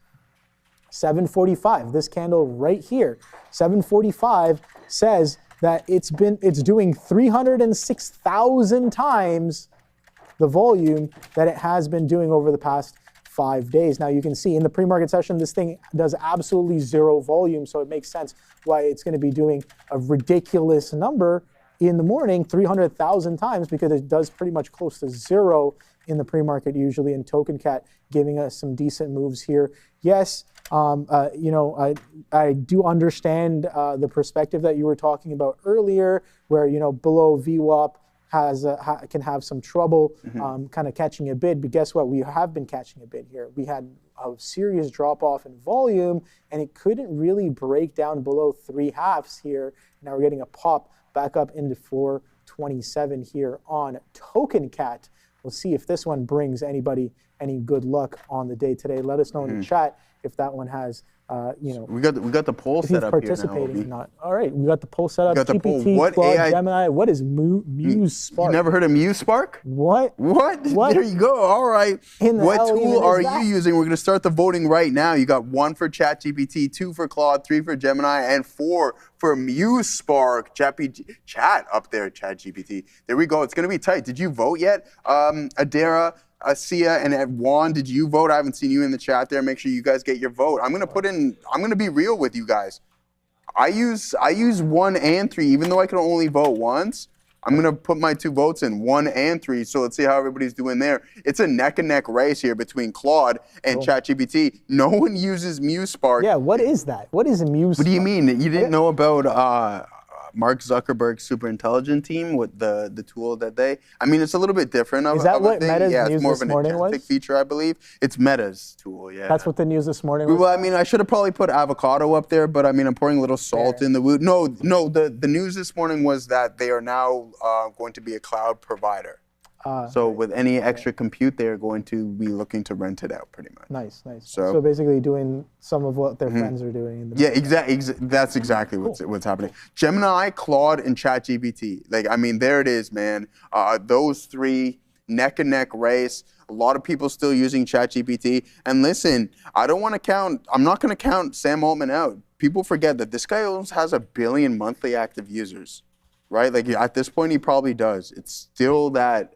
A lot of people don't like it if you get more in depth, but it was first to market, and I think it still has a lot of popularity amongst people. Sia saying Perplexity. Maybe Perplexity should be put up there as well. Perplexity, it was a thing. Perplexity, but it's super unreliable sometimes. It is. That's what I found as well. I was on Perplexity for a little bit. For pre-market research, but it dropped off my radar. Exactly. It's not the best anymore. I agree. I was doing research. I just barely used AI, but I was yesterday doing just a little bit of research on certain small cap tickers that I was looking at, and the difference that it shows is so humongous that it was showing me some small cap name, which is AVAV on the Russell 2000, which is not even technically considered one, but it showed me it was up, let's say, for example, it was up 30% on the day. It showed me it was up 200% on the day. Oh, snap. Which is so wrong, right? Yeah. I think there's a big difference. I was watching this interview with a hedge fund manager. I think it was just yesterday, and he was making this emphasis on how he's been using AI at his fund, and the difference between some of the different models is it's night and day. Right, and I really liked his analogy. So I might butcher this a little bit, but I'm gonna kind of regurgitate some of the analogy that he said. So he basically, and I 100% agree with this, and I've noticed this difference as well. If you have or if you use the free version of GPT, it's like asking an 8th grader a question on the market, right? Say you have the $20 paid tier or whatever. Yeah. It's like asking a second-year college student. Okay. Right. So we're progressing here as we get up. So look at the difference. Yeah. An 8th grader to a second-year college student. That's on your first payment tier. Yeah. And then if you go even further to the elite or the pro tiers, where you're paying over $200 a month. The equivalent of asking it a question is asking someone who has a PhD in the field. Yeah. So look at the difference. You're talking about someone who's in 8th grade versus a PhD on the topic, and that's the difference in the level of response and the detail and the knowledge base that you're going to get from asking the same questions to the same LLM. But different pricing tiers. Now it kind of makes sense. You pay for what you get what you pay for. Yeah. And the thing is, you're paying a lot more to use to use more compute, right? And you're using more of the infrastructure there, and has a distinctly different level of compute power. So I know a lot of people that are using free versions of AI, and they're just like, AI is crap. That's never coming for my job. Oh, AI sucks. Guess what? Pay for it and figure it out. Because trust me, like, it will make a huge difference. The difference between the $20 one and the $200 one is absolutely huge. And the thing is, not everybody's going to use it to its full potential. I see Monarch in the chat saying, last year, I guess they paid for DeepSeek, and you don't even use it. Yeah, that makes sense. Yeah. If you're not fully using the AI to its maximum capabilities, and I definitely am not, and it's really hard to, but if you're not, then I guess that makes sense. But also do remember that if you're not paying for it, the level of discrepancy in the answers that you're getting is huge. Is absolutely huge. Big time. I agree. Right? If you're doing research, like, think about it, you're doing research, or I'm even looking up something stock related. Who am I going to ask? Like an 8th grader who has an eighth grade level of know-how on the topic, or a PhD student, or a seasoned PhD student on the topic? Where's the better answer coming from? Damn, come with me if you want to live, says John Connor. So everybody, Sia saying AI sucks, and also I'm like, whoa, boo. Juan saying come with me, so he's talking Terminator things. And if you listen to Dario and what he had to say, he's like, there's about a 10 to 25% chance. Listen, I don't think it's going to get to that whatsoever, and we're in the early stages. Not in my lifetime, that is. I could be totally wrong. Mike Peter Ryder saying kill the robots. So I mean, hey man. He's throwing. I think you need a. What's that? Why no Copilot? Yeah, why no Copilot? I could have put Copilot in there. Let's get a second round of voting here. If we can get that back up here, guys, let's see what we got. I voted 1 and 3. Now, which AI tool are you using? I could have put in Microsoft's Copilot. That would have been an ideal one. But make sure you guys get those 1s, 2s, 3s, and or 4s in the chat if you haven't participated just yet to see what we got going on. But ChatGPT leading the way. Billion monthly active users, guys. Don't forget about that.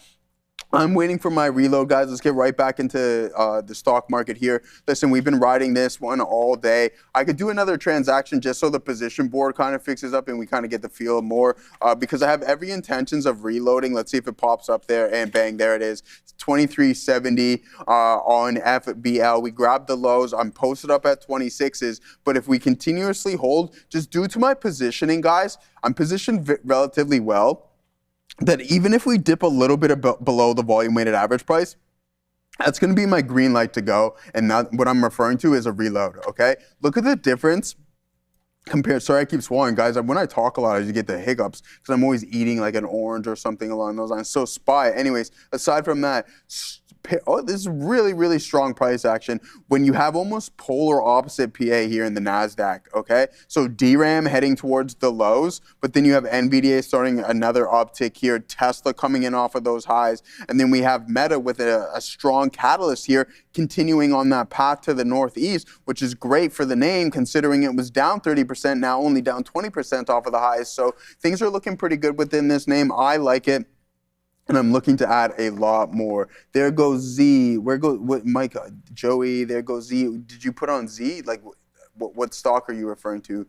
Joey Oranges. Yeah, Milton Muse. If there's anything that you guys want to go over, make sure you put it in the chat, and we will do so. Shout out to Scotty Boy.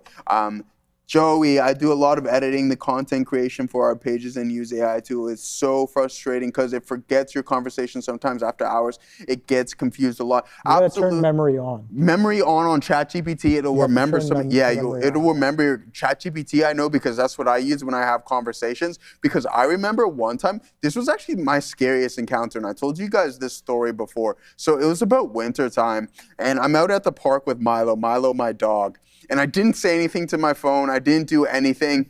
And I'm like, hey, Milo, come here. And ChatGPT hops onto my phone and says, oh, your dog, Milo, you're with your Milo. It said something. And I wasn't even having a conversation with it at all, which I was like, oh, okay, that's slightly odd. But anyways, aside from that, it does remember. Gemini is better for Nano Banana as Obi was mentioning, is better for image generation and creating videos. From an LLM standpoint, I think it's absolutely hot garbage. It beats around the bush and it doesn't want to give me a straight answer. Oh, it's garbage for image creation now as well.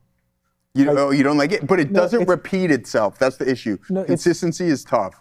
Yeah, no, I think, GPT is much better with the image generation. You like it? You like GPT more? It is much better for image generation. I was using Copilot at one point for image generation. Wasn't horrible, but other than that, yeah, I don't know about Copilot. Claude doesn't beat around it. Exactly, Notorious. You're 100% right. I didn't like Mandarin. I personally didn't like it, but if it works for you, then by all means, that is good. Bubble is visible, but let's send it off to Sia here, guys.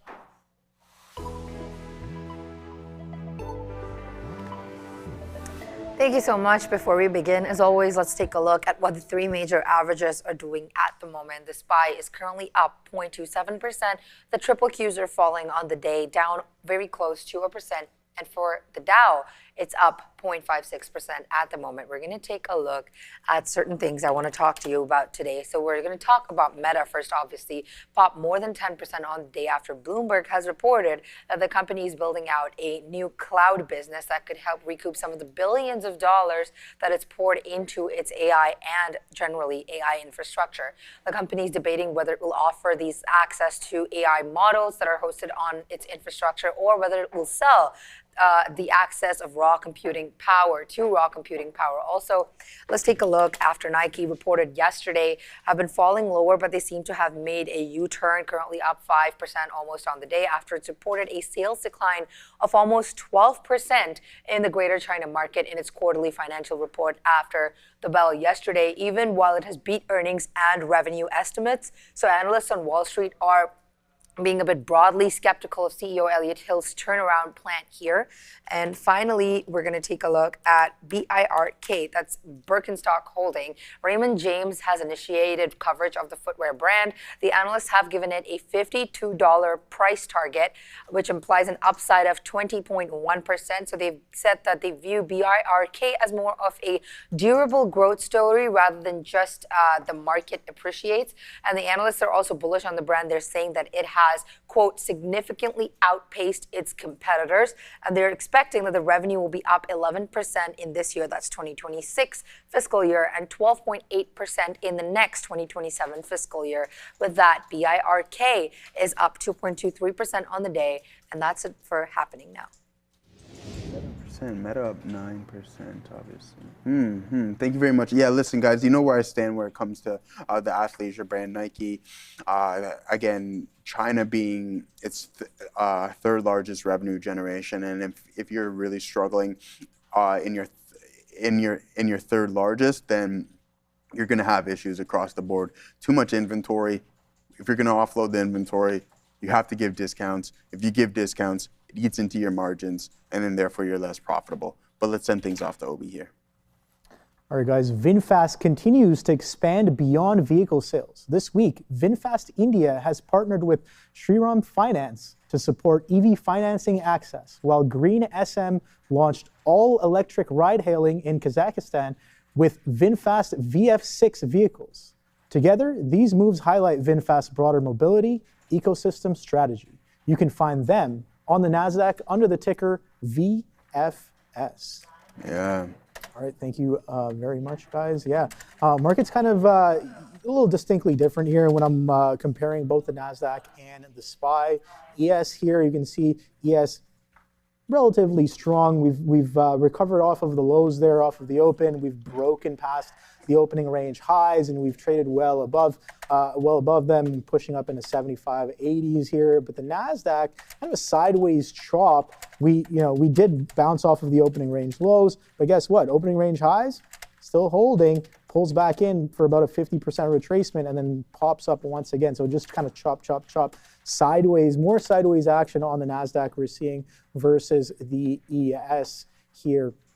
There was a comment that I did want to address here because I thought it was pretty funny. Let me just try to find it here. It was something along the lines of, AI is dangerous. We're all becoming so dependent on AI, and that's potentially why it's dangerous. I think the person was ICUP because I remember during grade school we used to tell people to spell out I-cup funny colors and then laugh about it in kindergarten. I still remember that for some reason, but ICUP was the one who mentioned that, and I just want to kind of cover that. Right? So I hear that a lot, where people are like, AI, it's making people lazy. It's doing everything for you. People are not using their brains anymore. It's not the right way. Guess I know I wasn't necessarily around, but watching older documentaries, especially there's one called Floored, when computers became a thing. Yeah. When computers became a thing of the natural world that we live in. People said very similar things as well. They were like, computers, they're killing the brain. People are not using their heads anymore. Everything is being done for you. Kind of the similar story of how when your teachers in grade school they would basically tell you that you're not going to walk around with a calculator in your pocket all the time. Yeah, remember that? That was crazy. Really? Crazy time. Really? Man. I mean, sure, being good at quick arithmetics and mental math is one thing, but I don't see anybody doing calculus in their head as a daily career choice. Maybe some theoretical physicists might want to disagree with that statement, but especially I don't really see it that way. I see it as the same kind of argument. You can kind of call it out and be like, AI is bad for everyone. It's smoothing everyone's brains. But guess what? It's going to be the same. It's going to be adapt or die. This is just another tool, and there are going to be people who are better at using the tool versus you. There are people who are going to be worse at using the tool than you are. But at the end of the day, you can't blame the tool for how effective you're able to use in your ability adapt to use or it. die. You gotta get better at using it, I think, is the biggest thing. And I don't think there are many people who are fully potentially using these tools to the best of their ability. No, yeah, dude, you gotta think about... Everybody can kind of grind it out. Dude, you gotta think from a stage standpoint. Like, listen, did you think in the 1900s that we would have electric vehicles, autonomous vehicles, where you didn't have to touch the steering wheel, a computer in your hand? Yeah. No, adapt or die is 100% it. Yeah. If you don't want to adapt it to one, guess what? The chances are society is going to leave you behind, and it's going to be at your own demise, because if people continuously use it, it's the same. It's like what I say. If somebody won't, if you won't, somebody will. Yes. All right? It doesn't matter whether you like it or not or hold your opinion. You have to literally go with the flow with this, man. Have you seen the documentary called Floored? No, I've never watched it. It's free. It's free on YouTube. I would definitely encourage anyone who hasn't seen it and you're into trading and you like stocks. I would definitely encourage watching it. It is a classic day trading. I wouldn't call it a movie, but more of a documentary. But yeah, floored, Floored. It's basically how the pits in Chicago, a bunch of the traders had to switch from trading in the physical pits themselves to computers, to trading from the computer. And you can definitely see, you can kind of study that documentary and kind of study human psychology. And some people just get so stubborn when it comes to change. And they were just like, oh, I'm never going to be able to make money anymore. Guess what? 20, 30 years later, you know, people are still making money from the markets. And again, it's funny that you use that argument as well. And give you a similar one that I like to use. If you told someone, now going back a little bit further, told someone 100 years ago that, you know, I could give you a little small black box in your hand, a little small rectangle, and with that you have the knowledge of the world. You could search up anything that you wanted in the world. You could speak to and see anyone else that also has a little black rectangular box in your hand. People would think you were practicing some sort of witch science. Yeah. You know, people would probably think you were like what kind of witchcraft is this? Exactly, some sort of witchcraft. And that was less than 100 years ago. Oh, and not even only Obi. You can talk to somebody across the planet if you wanted to within their stuff. Like, listen. On the moon, sky is the limit. You have to understand that we have no idea once we're off this earth and we're gone what technology is going to bring. Like, think about it, how much has changed in the past couple of generations. I don't see it. Like, with the tech sector, like the NASDAQ 100 continuously growing, these tech companies having insane amounts of cash aside from what they're spending right now, but they wouldn't spend it if they didn't see some form of ROI. And that's where I stand. I think technology is going to continuously grow. Talking about mining asteroids in space in the next 20 years and all this stuff. That stuff would have been like, huh? Like, what is even going on here? And I understand the argument. Before we go over there, listen, I understand the argument. People saying, man, it makes you a little bit lazy. Your brains are dead because you get to just hop on a tool and type something in. But are they really? Because it makes you more creative and do things that some people didn't have the ability to do. Like, I had no coding background. Is like through the roof. I had no, yeah, exactly. That's the thing. And it's like productivity can go through the roof. I had no coding background, and now I can spit out what I wanted to by being just prompts, right? And you refine and you learn a lot more. So it's definitely a growing technology. All right, guys, let's send it back there. Hi, guys. Take a look here at USO. Keep an eye on USO. Not doing too much here.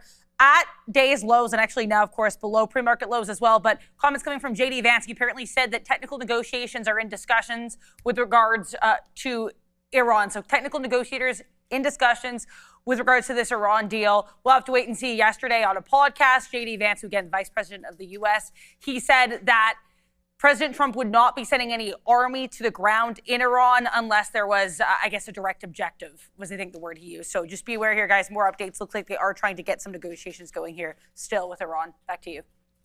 All right, well, gold and silver, VIX. How come I'm getting no information on the VIX as the VIX is to the downside here today, Obi? USO down another 3%. Guys, yeah, we'll get back into the stock market, putting in a new local low, guys. So continuing to bleed on this one. That's what we thought. Listen, I'm still in it. We're working on the position board, guys. I could do another transaction. I do want to add a little bit more shares off of the lows right here, just so we can just ride this potentially all-day trend. We're right back at the volume-weighted average price on the NASDAQ. NVDA is holding up pretty well. So, I mean, we'll go across the board. Gold and silver up 2% each respectively. So things are starting to look a little bright. 10% on Meta.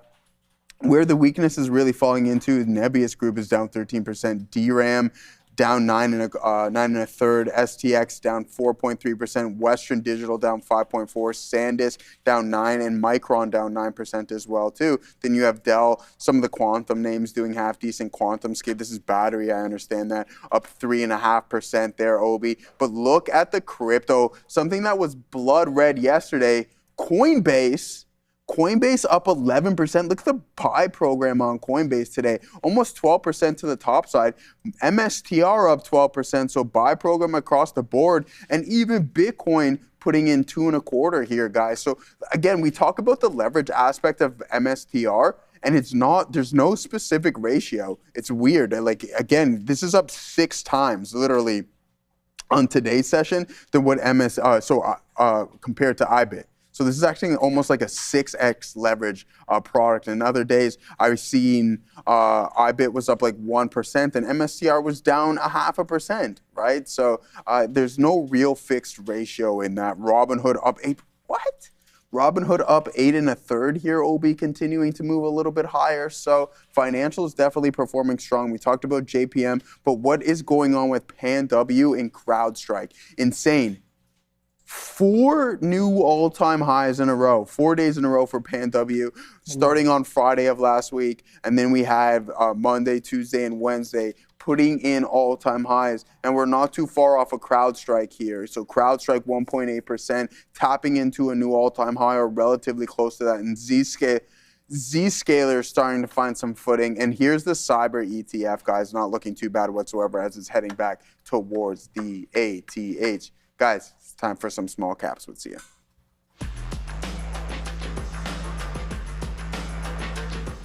Thank you so much, Joe. The IWM currently up 0.6% on the day, very close to 8%. Let's take a look at a couple individual tickers. EDBL is down 13% on the day. The reconvened annual meeting established quorum that was introduced management and addressing 4 key proposals, all of which were approved by all the shareholders. And the board has responded to concerns about financial partnerships as well as emphasized a strategic growth. Secondly, we have KUST. That's up 33% on the day. The company had hosted a Country Stampede Shatters Festival in Bonner Springs, Kansas, and the attendance records have reached over 42,000 plus fans. That was its 30th anniversary festival, so the stock is up 33%. INLF is down 47% on the day, has fallen after the board has approved a 1-for-200 reverse stock split, which will take effect before trading begins on the 6th of July. Thank you very much for that, Sia. So I think our opportunity here for a potential ad, I've seen what you were saying in the chat, Mike Peter Ryder, who's leading the front on small cap volume, 219 million shares here on LHAI. Looking like it might get going once again, so there could be a potential opportunity for us there. If there's anything specifically in the chat that you guys want to go over, please put it in there. Someone had a really good options question not too long ago, and I answered it. So if I can scroll a little bit and find it, then I'll review it one more time. Let's see if we can, I know. So anyways, it was along the lines of, they were in an underlying asset. The asset itself was up 6%, but the options contract was only up 4%. I don't know if you're still listening. Okay, here it is.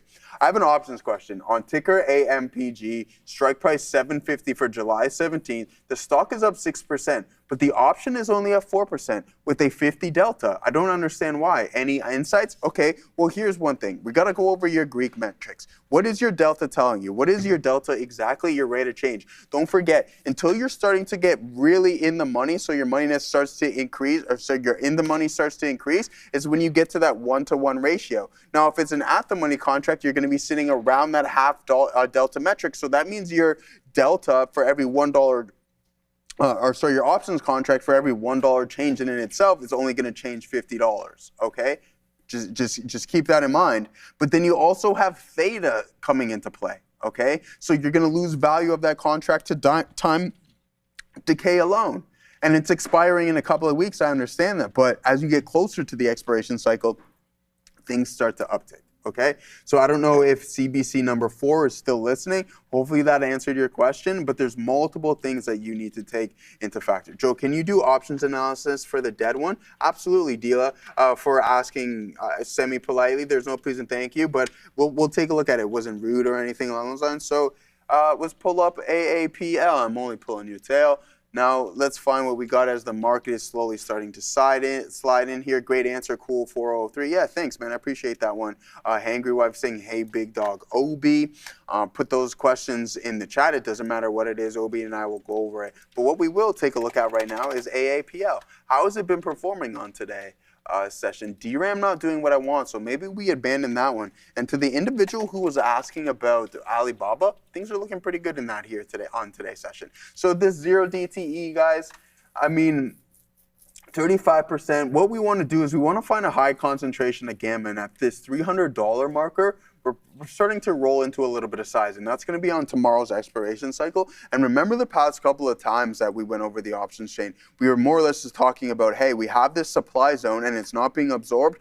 I suspect that the underlying asset itself is going to close below this specific strike price, and we're shooting at a pretty high accuracy at this point. So let's see. We're 5 points away here on AAPL, putting in a half-decent session. You're up 2%, $5 to be exact, from 290 to 295. That's a pretty good look. Now, let's see if this can be held up, but we do have a supply zone. Let's see what the hedge funds are thinking here by the end of the week, but I wouldn't be surprised if we close below the $300 marker on AAPL, OB.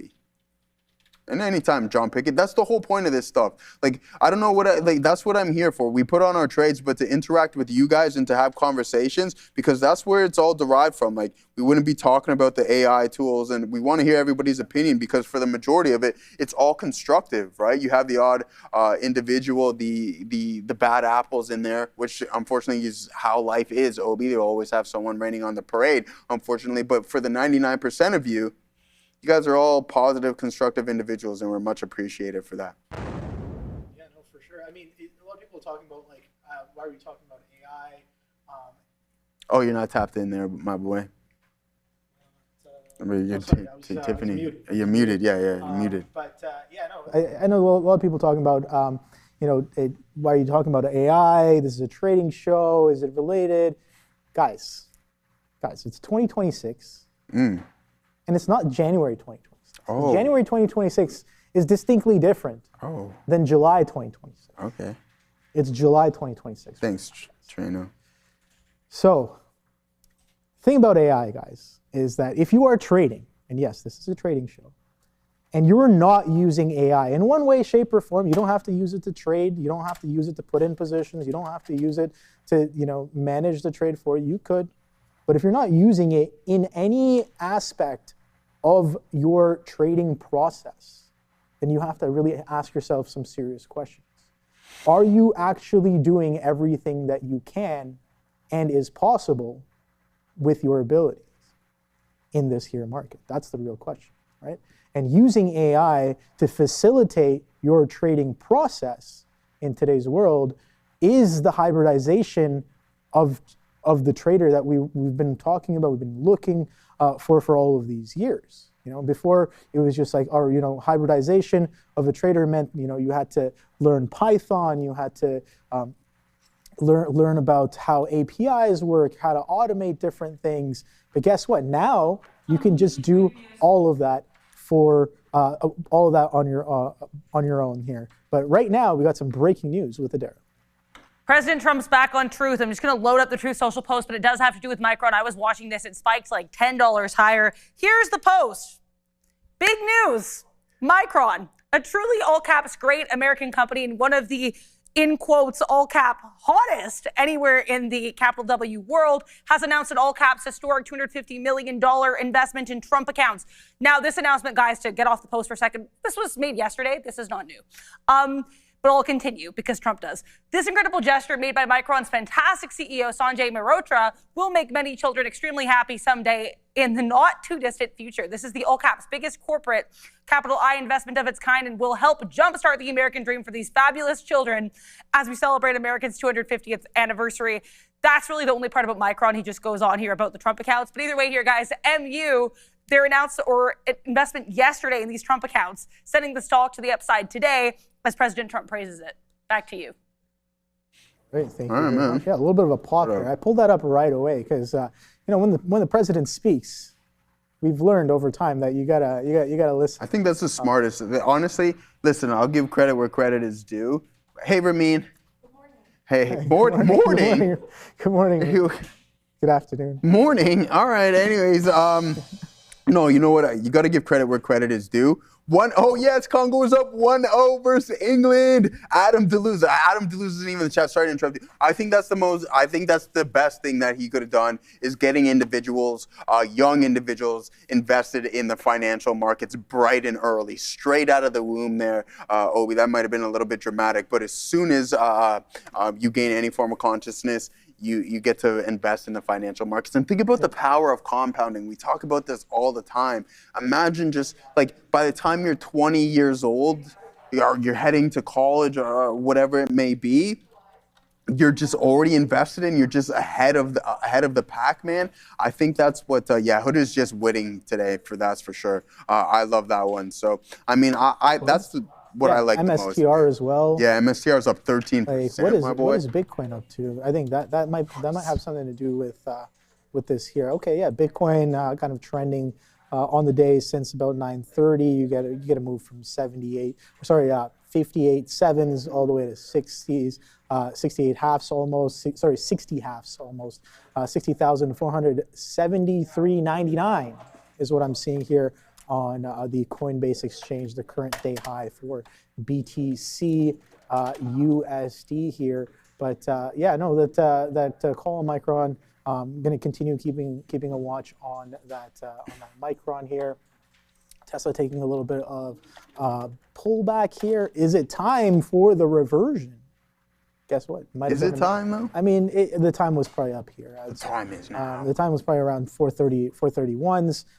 We have already pulled back to probably around VWAP. Yeah, there's VWAP right there, in and around 426s and some change. So just Tesla dropping back down in towards a VWAP. But we did say some of these charts look distinctly different. And guess what? Spider continues to climb up the spout here. 750s on the horizon, 749, 36 is current day high. That's where we're trading at right now as the SPY continues to print some fresh prices on the day as we speak. Let's see what you guys are up to here. MU can't hold the bid, saying Katie Dampster. Let's see, man. Micron, a little bit of a hold here, but guess what? It's been only holding the bid since when is this? Since about 10:48, 10:50, 11 o'clock. Call it. Just round it up. You can see here every time it's come into 10:50s. Boom, there's a bid. Come in here, chop, chop, chop, chop.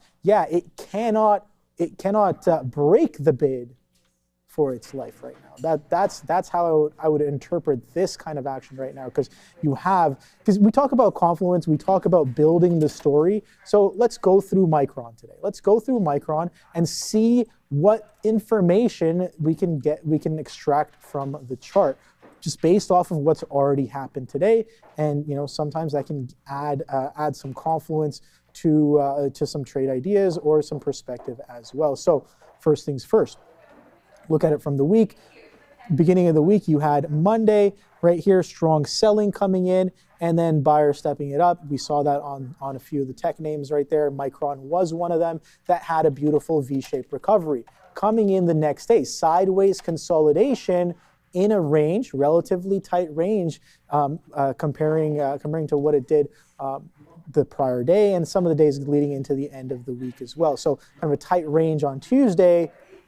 Does it step up? That's the question, right? Buyers were able to sustain that strong overcome that strong selling that came in on Monday and close strong on at the end of the day, and then hold those levels coming into Tuesday. So buyers have been in charge for the majority of Monday, and then I guess I would say majority of Tuesday relative to Monday as well, as we're trading above. Guess what? We gap down with the rest of the market.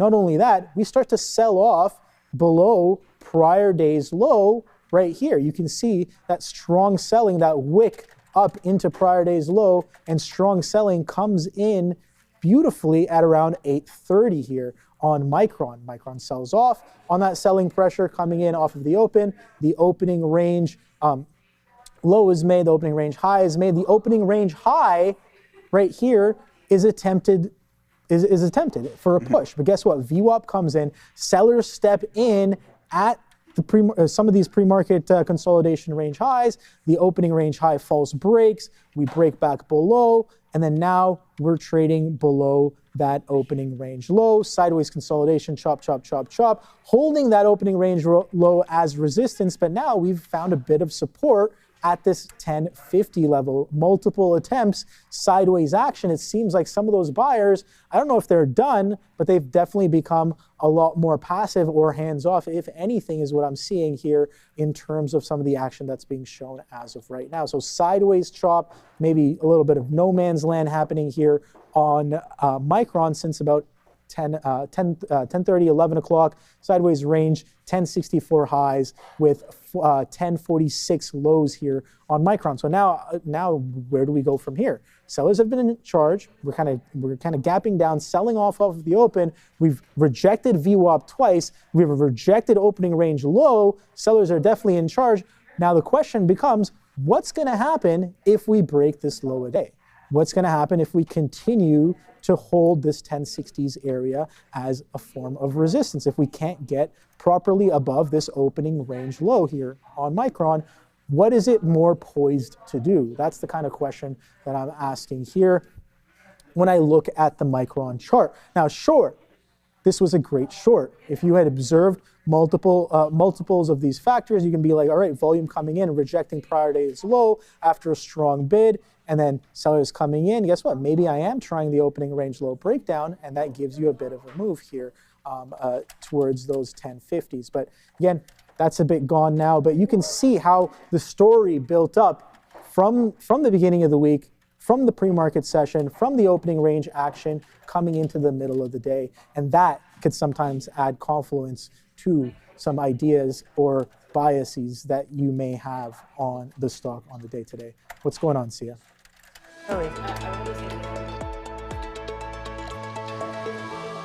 SPY currently up 0.34%. Let's take a look at our sectors for today and what's going on here. So electric tech, we have NVIDIA down 1.38%, leading. Apple is up 2.04%, but we had that news. Apple's CEO and Tim Cook and EU tech chief Henna Virkkunen have held what both sides are describing as a constructive discussion, and as Apple is working to resolve the regulatory concerns that surround Siri, the AI Siri rollout. We have AVGO down 2.3%, Micron sliding down 8.69%, followed by AMD and Intel down 7.13% on the day. GE's up a little bit, TXN and RTX, Dell up almost 1%.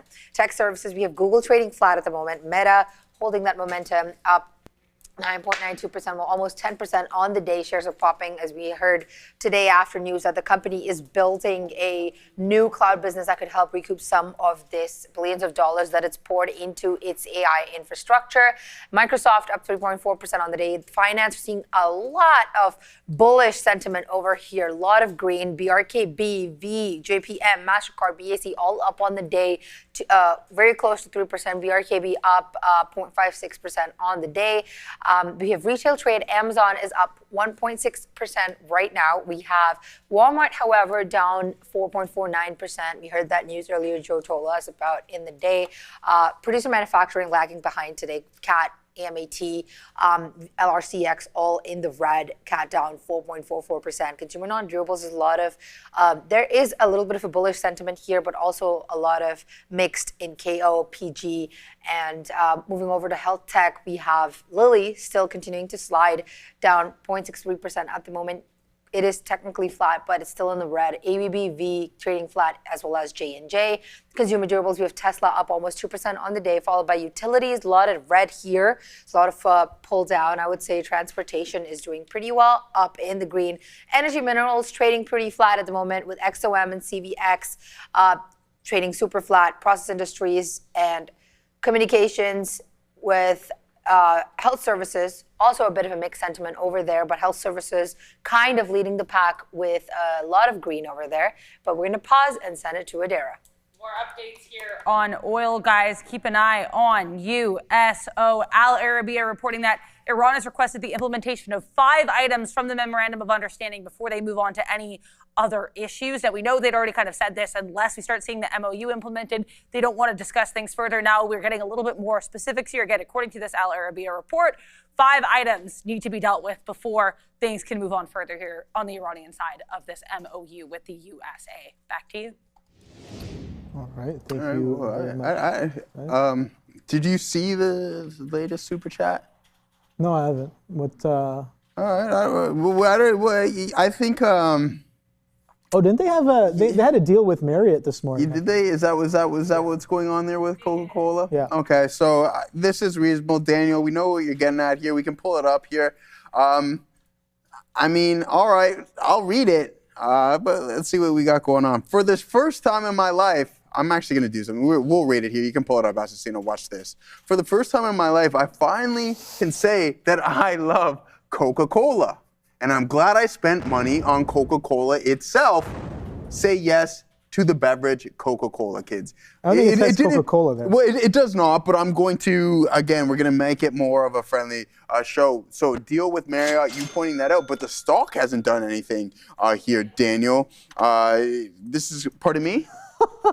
It just did nothing on this deal. Yeah. I looked at it, but it wasn't going in the watch list. Oh, man. Yeah. That's crazy. No, I was watching it this morning for it hasn't done anything. It didn't really do too much. Thank you for the super chat there, Rod Rimax here. Yeah. I don't know if I'm going to say the whole thing, but this market is so manipulated. I don't know.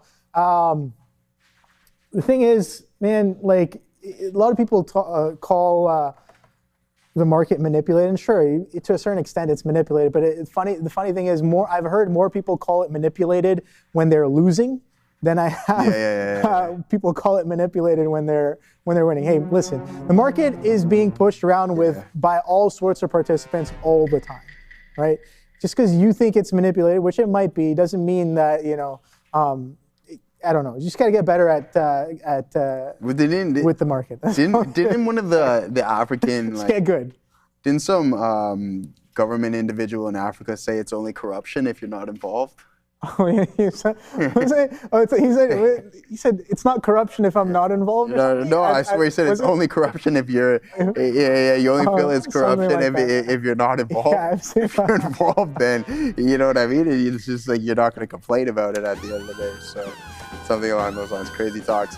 I'm in some teachable cues, guys.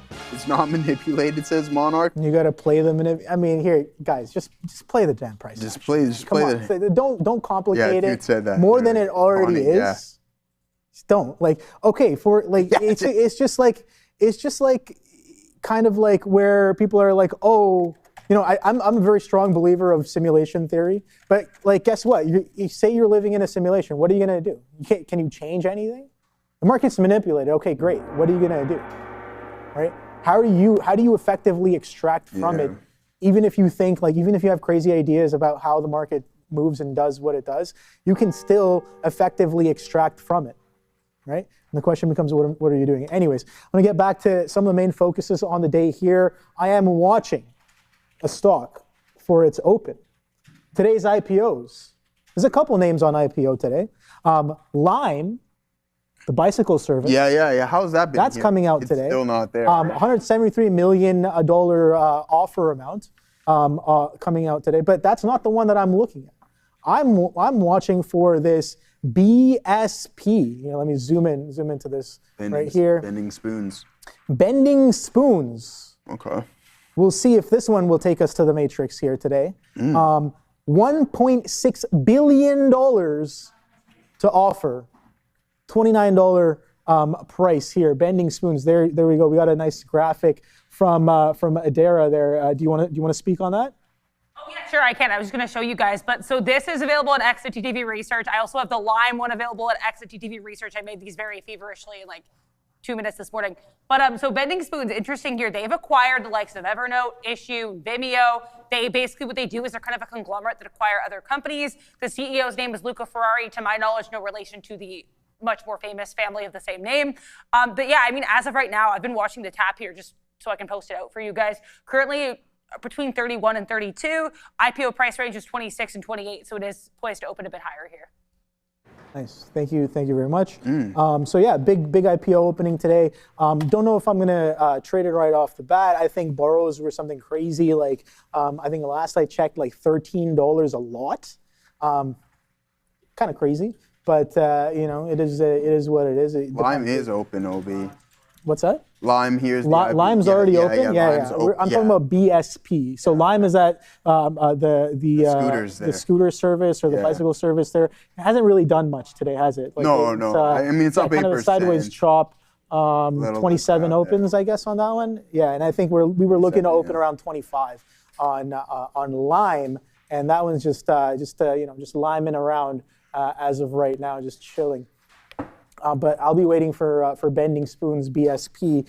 Might be a little bit more interesting, might be a little bit more volatility filled for us to take some opportunity on that one on the day here. But yeah, let me know in the chat. What are you guys trading? Yes, Lime opened an hour ago. Thank you, T-Mass. We just covered. We just said that going public so they don't go under.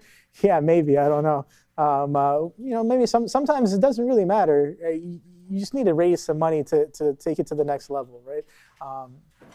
And that's what the market is a great vehicle for. The market's a tool for privately held companies to become public and raise some money for further business ventures there, or just to pad your pockets. But I think the intent, more often than not, is to further your operations as a company. But yeah, we'll see how well these do in terms of recent IPOs. Of course, how can we forget about SpaceX, SPCX? And I did mention this one earlier today.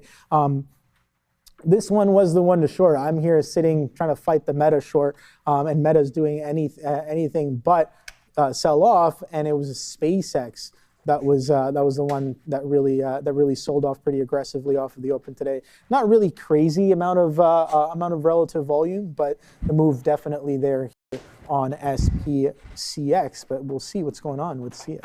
Be right back.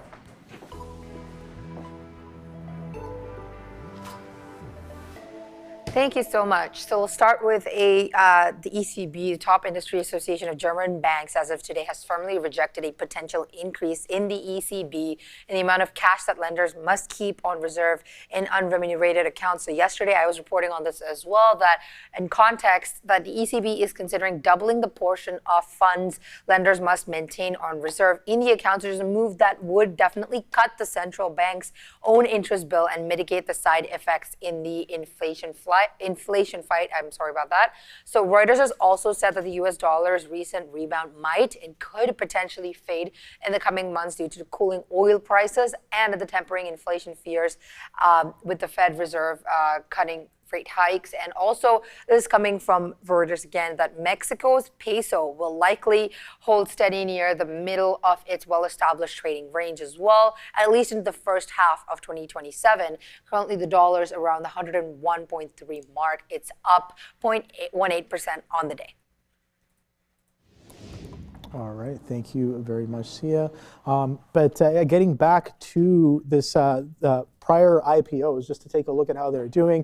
SpaceX, let's cover this one on the daily, and we can see what this one has been doing since I last saw you guys just a couple of weeks ago. That 150 bid, absolutely solid. Guess what? We bounced. We're currently, as of right now, holding that 150. Sure, we got down to 147s, but holding 150, kind of building into it. So it should be interesting what SpaceX will do when and if we get below this 150 in any sort of distinct manner. We got down to 147s, but insta rebid on those days that we did do that. A couple days there, June 23rd and then June 26th here, coming into July, trading decently above, but making lower highs as of right now. We got all the way up to 225s, which was absolutely wild there. 3-day gap here on SPCX. Fourth day comes in with a little bit of selling and some decent, beautiful mean reversion back into that 150. And CBRS, Cerebras. See how our friend Cerebras Systems is doing. We know this one was a pretty hyped IPO, AI related.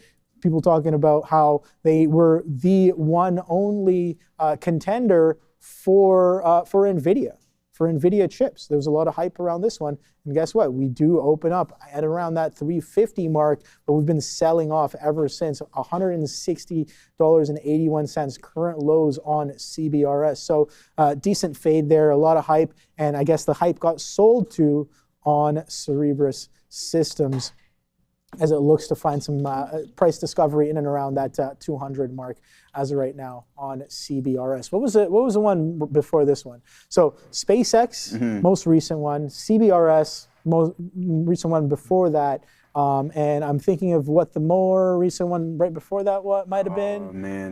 Nothing too crazy. Nothing that was like great, right? It's not like are we talking like Fig and Circle potentially? No. That was a couple years ago. Feels just Well, like not a couple years ago, man. That was last year. Circle? Yeah. Really? Literally 2025. Oh, it feels like it was just. Yeah. See, look. Oh wow! It feels like this was just yesterday. Wow. Okay. Yeah, man. Yeah, June. It's been absolutely. Yeah, it's been a year. What an absolutely crazy run. I'm thinking of maybe a different one. Am I thinking of CrowdStrike? Maybe. No. Probably no. That's CrowdStrike is definitely No, that IPO'd a long time ago. Anyway, yeah, Circle, Figma, some of those ones, but that was last year. I'm talking about within the past few months. Has there been anything? BPS is open. Yes, it is. BSP. Thank you very much, Travman in the chat for calling that out here. BSP. Let's pull that up right here. BSP on the NASDAQ and see what's going on. Right. It was poised to open up. Tap at 31. So I guess we opened up 31s and we're going straight to 32s as of right now. So some decent strength here. 3.25 million shares traded, trading about $1 above its IPO open price on the day here. Bending Spoons is the ticker. Didn't really look into too much about what they do, but make sure you check out the X page on Trader TV. And I think all right, Dara's going to drop a link in the chat right now for that graphic there, and it'll tell you a little bit more on BSP and what they're all about. As of right now, price action, nothing too crazy. You had a nice little opening drive, holding about $1 above that. There's the link in the chat. Thank you very much, Dara. There, this is what we're looking at. I'm out of John. I'm out of Boom. I just got out, actually, probably around the lows. I'm looking to reload on the NASDAQ. Okay. I was shorting the TQQs, but I was long the TQQs, but then I got out as it started to break a little bit lower. And that's why I'm like, okay, I'm still positive, but I gave some away. We had the early scalp this morning, but then I'm like, all right, maybe we get a break up through the volume weighted average price at this point. And we're not getting it as we're heading towards the lows. So there's no need for me to mess around with this too much. I'm going to just focus on this. And I want to find an ad here for the latter half of the session, because I believe from the 2 o'clock hour on that we're going to be able to, considering it's not selling with the overall market, that I believe that we're going to be able to maybe even go and test this high of the day. And I want to try to take advantage of that one because it's definitely been our better trader on the intraday session. So not too bad of a look there as the overall market is selling. Did I get we're going to someone here, or I'm not plugged in? Obi, did you get that? No, I don't think okay. so. No. All right, so just let me know, obviously. Now, what I want to do here actually is NVDA back up to 197. That's good. It was selling bright and early in the pre-market, which I was like, oh no, man, it's just up and down. And a lot of people in the chat asking, like, what's going on? What needs to get this name moving? One thing that's positive for it from a technical standpoint is that we're kind of holding up around those lows. I said it was almost inevitable that this shelf was going to break, right? So it just sells down, and then you do happen to bounce off of this resistance zone, which was a lengthy consolidation where you did consolidate for the span of 8 months before you broke out a little. Now, I want to see us sit on the backside for any form. And I think at that point, it may not be as clean, but you will get a stair-step pattern back towards this 235 marker and hopefully break through that all-time high in this specific name, all right? So I think the worry was that, okay, if there's if there's too much compute right now, obviously with Meta not having to use all of theirs and start renting it out, but I don't think that's the case, because I like the way Sharif put it. You're really starting to see leaders in it, even though if we haven't already. You have the Anthropics, you have the ChatGPTs and the Geminis of the world who are really driving this train right now.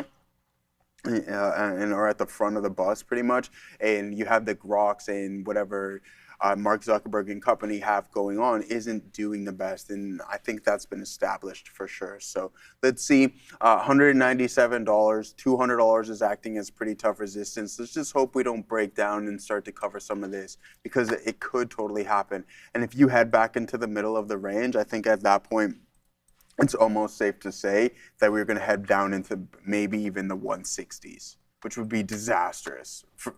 I mean, it wouldn't be disastrous, but it's not good for any form of your account, in my opinion. All right.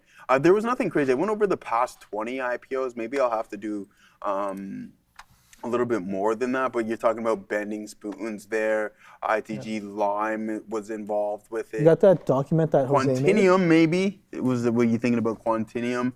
QNT, yeah. QNT That Quantinium, one was good. Applied Aerospace Defense. There's a whole list of them here that happened. I mean, IPO season, Seaport Therapeutics. No, there's that document. I know you were showing it on the show there that Jose made. Yeah. That one has a lot, like all the bigger ones. Yeah. I have that. But again, I was talking to him about it as well, and I'm like, I understand kind of backtesting and looking at some of these prior IPOs, and it's always good. I'm not gonna say that it isn't, but I think when it comes to SpaceX, you couldn't really compare any of those, and even CBRS. Heck no. You couldn't really compare a lot of those. Maybe a little bit of Circle, just based off of where the market was and the hype around the sector of what the IPO company was based around. Maybe you get a little bit of that, but SpaceX and both Cerebras were, I think, distinctly different, even though certain strategies still worked on them. Specifically, but I think nuances were definitely different. I think SpaceX, we've almost never had anything like a SpaceX IPO. Well, at least I haven't seen any IPO like that in my limited time trading over the past few years. But I think SpaceX was a whole different beast. When it comes to kind of how it's structured, different kind of participation. But the past couple of years did give us a good precedent on what overhyped IPOs may behave like, and that was a good piece of information to extract from some of the more recent ones that gave us that gave us that opening range drive, the opening range breaks, anything like that. CBRS is fascinating as it doesn't require as much memory. Yeah, the idea and their product of CBRS is absolutely solid. Hopefully they can produce some decent results that actually go on to compete with NVIDIA. But I don't think NVIDIA has a competitor that is anywhere close to what they do and what they're capable of doing. So. Yeah, I tend to agree. I mean, there was some disruption. Hopefully the street finds it out. I know Sharif often talking about the custom ASICs game, right? So you'll have the TPUs and the training and processing units from Amazon, but it's only a select few who can construct it. I know Meta's been building on their own custom chip, haven't had too much success with it. It's just that they've been in the game for so long, which gives them a little bit of an advantage, but it's the hyperscalers. And I mean, if you think about it, it's where the majority of NVIDIA's revenue is coming from, but they're starting to build their own application-specific chips, which is really important. So remember the turbulence that was caused by DeepSeek for like a day? Yeah, for everyone thought it was going to be the end of NVIDIA. Yeah, it's just because people of the actually cost. Sold their NVIDIA shares. Yeah, I mean, I get it. Look at where it's at now. I mean, it's I don't think there was anyone close to them, or there currently is as of right now. And I think if someone were to show up and start to merge, we'd definitely see some sort of signs there as an effective competitor to NVIDIA. I don't think there's really I think that's anything pretty happening. close. Obi, are you going to trade BSP saying VWAP Viking? Probably not. Right. I mean, maybe it does something later, but as of right now, I'm just looking at this thing and I'm just like, yeah, no, this is not something that's worth really, dabbling in as of right now. Now, maybe things could get better. Say we get back into 31. That could be interesting because, again, we talk about what is the story that's been built on this chart. IPOs are absolutely beautiful because they haven't had that much time to trade. All of these are fresh prices. All of this is fresh price discovery, and a lot of it is straight up going to be a decent amount of PvP amongst different participants, and the kind of participation that you may see here could be distinct as well. So 33 wick highs. I don't know if that's a real wick up into 33s. That might be a little dark pool, but we got a high of around 33s and a low of what is this right here, 3070s. So I want to see if we can get back below this 31, if we can trade below some of this VWAP right here that's sitting in and around 3160s, 3170s, then maybe we may have a trade on our hands. But other than that, just watching and waiting. And I think excuse me, Mike DeRuyter in the chat earlier was talking about, Ovi's been hiding and coding and doing algos and trading and I trade so many different sessions now. And if you guys know what sessions I've already been trading, it's just, you dabble with obviously NCSA, where you have New York and NASDAQ markets, but trading a little bit or watching the market in the pre-market session, as well as some of the small caps get hot. Watching some of the after hours action as we go into the blue ocean trading session as well. And what are some of the other trading sessions that exist in the nighttime other than blue ocean? We got Tokyo, we got Australia as well, which I kind of have eyes on. We have Euro in the middle of the day around 11:30. I know you guys have been tuning in for this session with Juan and Adara there for the Euro recap. So there's a lot of different markets that we have access to here at Real Trading or Trade TV. And we trade multiple different sessions. So yeah, it doesn't necessarily have to be the case that, I sit here for the midday show and a trade shows up. Trades can show up all throughout the day now, where I'm just like, okay, we talk about preserving mental capital. Yeah. Right? There are times where, I'll do absolutely solid in the nighttime session. Yeah. And because I've put all my focus and all my mental capital into trading the nighttime session effectively, maybe I'm not on that much, not on good sleep. So coming into the morning, I'm just like, all right, well, am I making the best decisions? That's kind of some of the stuff that I've been dealing with as of recent, where I'm just like, some nights I just stay, I'm staying up till 2 or 3, sometimes even 4, trading until the close of the blue ocean session into 4 a.m. And I got to ask myself, am I waking up at 8 a.m. or 7 a.m. or even, let's say, 9:30 just to roll out of bed to trade the open session? Absolutely not. It's not going to go well. It's not going to go well. It's not going to go well. Sure, you might make money some days, or you might make some good decisions here and there. But overall, am I really performing at 100%? And that's absolutely no. Right? That's the answer to that question. So sometimes you got to kind of cool it off. So hybrid kind of thing I've been finding right now is maybe let the algo focus a little bit more in the open session, trade my nighttime session, get some rest, and then wake up, maybe in time for to see what the European session is closing into, and then look into middle or late day playbook setups for me. I think that's more of what I've been leaning towards. But I think that's I still wake up and trade the open at 9:30 every now and then. That's a pretty good game plan. Let's send things over to Adara. Keep an eye here on the market. Nothing massive here in terms of moves, but we're hearing a little bit more here about the USMCA, the U.S., Canada, Mexico agreement when it comes to trade here.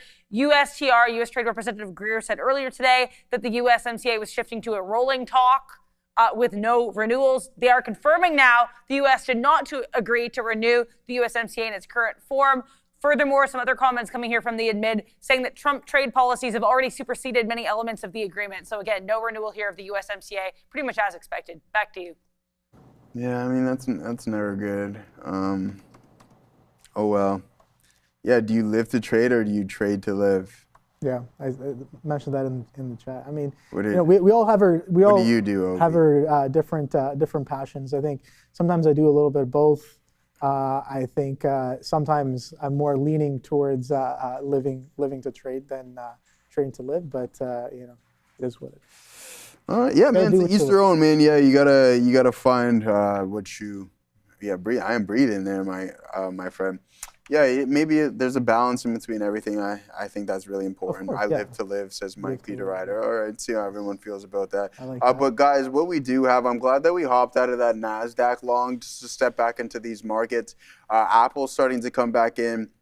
And Meta's actually starting to break a level that I wanted to. So we're forming that shelf. I do believe at this pace, considering we're not breaking down as aggressively, 610 if we break down to that, then I'm gonna add, and I just have that hunch that we're gonna be an all-day trender on this bad boy. Even though we're up 10%, I believe we can grind back towards those highs. From a daily, this is a big time breakout. You don't want to see too much selling pressure step into this candle, right? Like, I think that's something really that you need to take into factor. Are the bigger trend lines starting to be broken? I'm also asking myself that question, but too much selling pressure is no good. You don't want it to close flat. You see, we almost ran into some other key resistance zone around 644. I just got the feeling, and I could obviously be completely wrong, that we can take another leg higher here. The catalyst is pretty strong in my opinion. So that's that with META heading towards some, there it is, bounce off of VWAP. Any indecision, I know Gorev's off watching the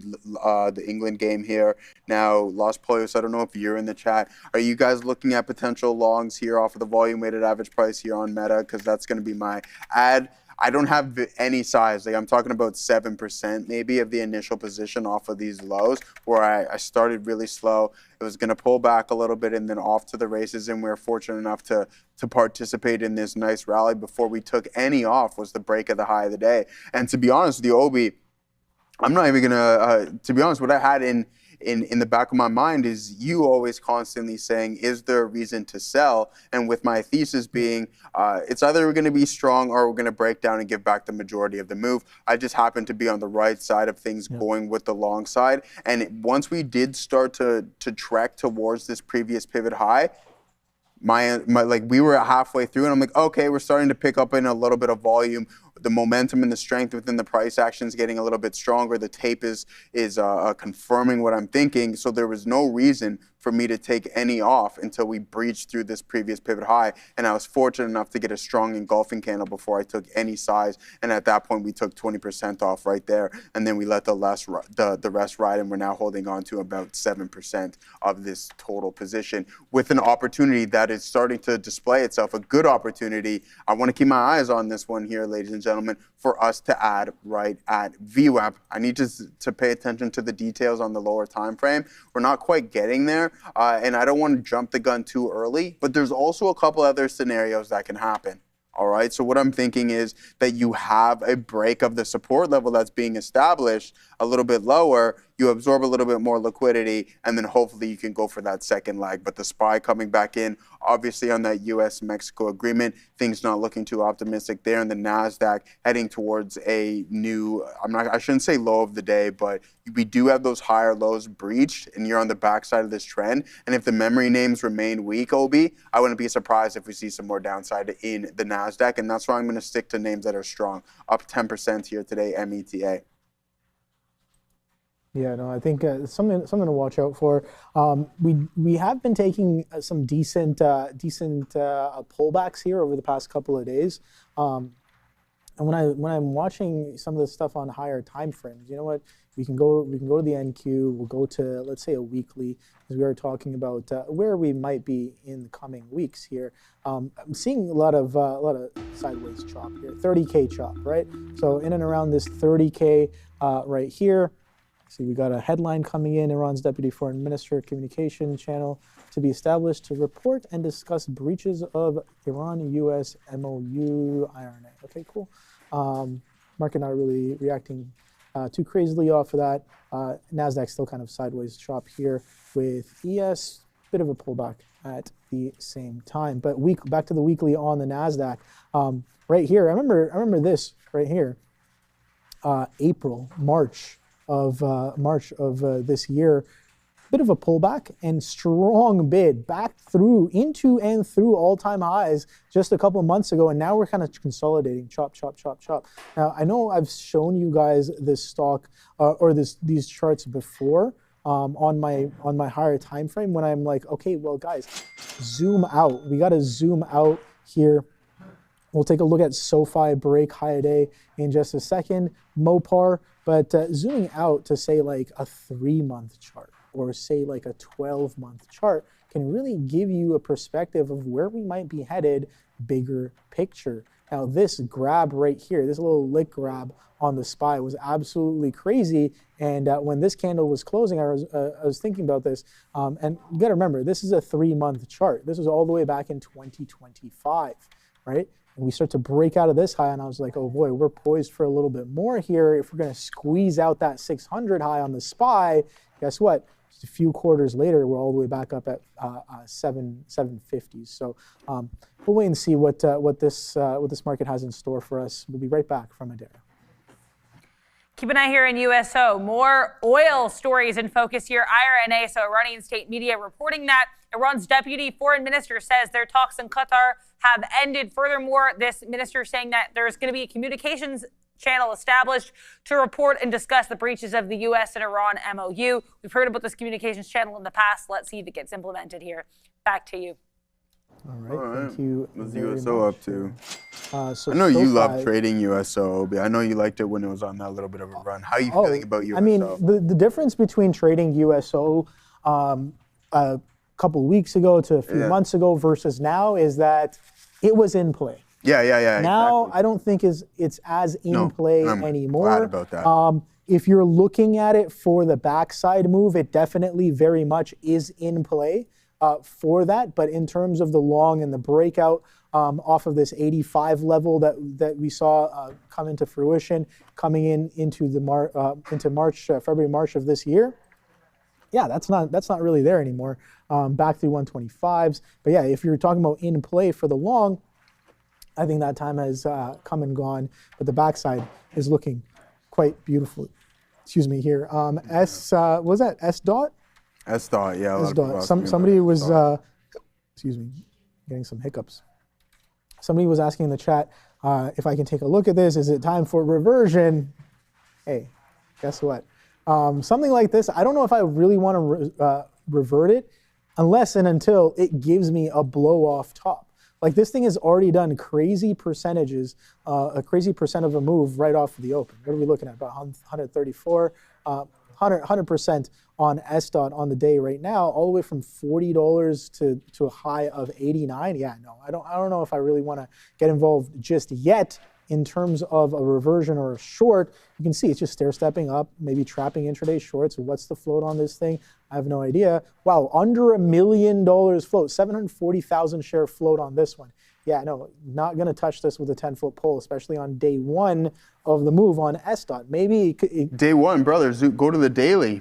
What's this been doing? Oh man, it's not day one. Go to the Day one of a big move. Oh, okay. Yeah. I see you now. Dude, this thing has been squeezing. I guess it's been squeezing for the past couple of days. Maybe some liquidity trap action happening here from What's June. up, Imra? Okay. All right. So yeah, we'll continue to watch this one here. So yeah, my bad. Not day one, but a strong day on a squeeze action thing happening here. 55s, I guess, was the area to get long on S dot. But yeah, we'll wait and see. Not really on my radar for reversion, though, Adara. Keep an eye here on USO. This is actually pretty interesting here, guys. So be aware here, IRNA, again, Iranian state media, reporting more comments coming from the deputy foreign minister of Iran, saying that during the Qatar meeting with Iran and Qatar, they decided that part of the $6 billion in frozen funds could be used to purchase goods based on Iran's needs. Now, this directly defies what the U.S. is saying the terms of this MOU are. So that is significant. Expect probably a response here from President Trump. Now, speaking of Mr. President Trump, who we know early today posted about Micron, he's going to be appearing in North Dakota right now. So be aware, guys, ND in focus. He is speaking at 1:10 p.m., 1:45 p.m., and 3:15 p.m. Good thing that I'm here to cover all of that for you guys. So please don't go anywhere. Back to you. Good stuff. Obi, there was a question for you. Kind of answered it. I don't know why, but anyways, I felt like I was. So Obi, it says just some dude NC North Carolina maybe. Obi, you using IBKR for overnight trading? My understanding is that it's the best broker for that. Thinking of trying it since I'm already using them for day trading. Yeah, I mean, I think Interactive Brokers, they're pretty solid. They're great. They give great market access. I know you use them, but in terms of trading the Blue Ocean overnight session, no, I'm using PPRO. I'm using our prop firms. I'm going through the prop firm to trade. Yes, there that. is Hangry. Yeah, just through our P8 system here, trading Blue Ocean through that. Mm-hmm. What's up, Katina, man? It's been, I think it's definitely worth looking at. I think Meta's still in and around highs. 618. Yeah, so it did the first strong pullback, but still holding highs. Yeah. Angry wife. No, trust me. I was trading Blue Ocean with Obi on multiple occasions. I cooled down in my personal, and then also with Jose. But you can get the overnight charting. You get everything. Yeah, you haven't touched it in a minute though, bro. I haven't touched it in a minute. Dude, I told you, I took so I've just been like long-term investing in my swing account. To be honest with you, I got rinsed a couple of times, dude, over the past couple of months since October. So for me, it's just like it's just pure damage control, and I've just been holding on to names opposed to more trading. I don't disagree with you because I had some good opportunities in Ocean. Yeah, well. it's been. I haven't been on great. it in a while, but I keep an eye on it though. I keep an eye. You for sure have to keep an eye on it. Yeah. The overnight session is absolutely solid. They're starting to get more volume as well. Some of the illiquidity is, it's a perk, not a bug. Isn't that what they say? Some of the illiquidity is absolutely beautiful, except for when you're on the wrong side of the moves, right? So these things can just rip a few dollars for you or against you, and getting out when it's against you can be a little bit finicky. But again, being at a prop firm, it can be much easier to get out if you have the right kind of market access for those things. I remember just a few nights ago, all of the gates except for one gate was down. I don't know if that was across multiple different things, but or multiple different brokers. But for us, I think it was most of the main gates were down, and then one of the traders, they found a gate because it was offered by our firm. They were like, this gate is working. You can still get in and out of your positions on this gate.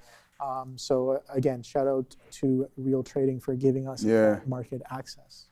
Before we have Luis over, I want to show this to our friends. So this is where you would select, right? You go to overnight, and then that's where you're going to find those Blue Ocean. You have to head over into the gateway, right? So it's your order type. And then what you want to do is you want to translate that over into your chart to make sure that you can trade it overnight, okay? Yeah. So Hangry Wife, right there, right in your order, that's where you want to head over.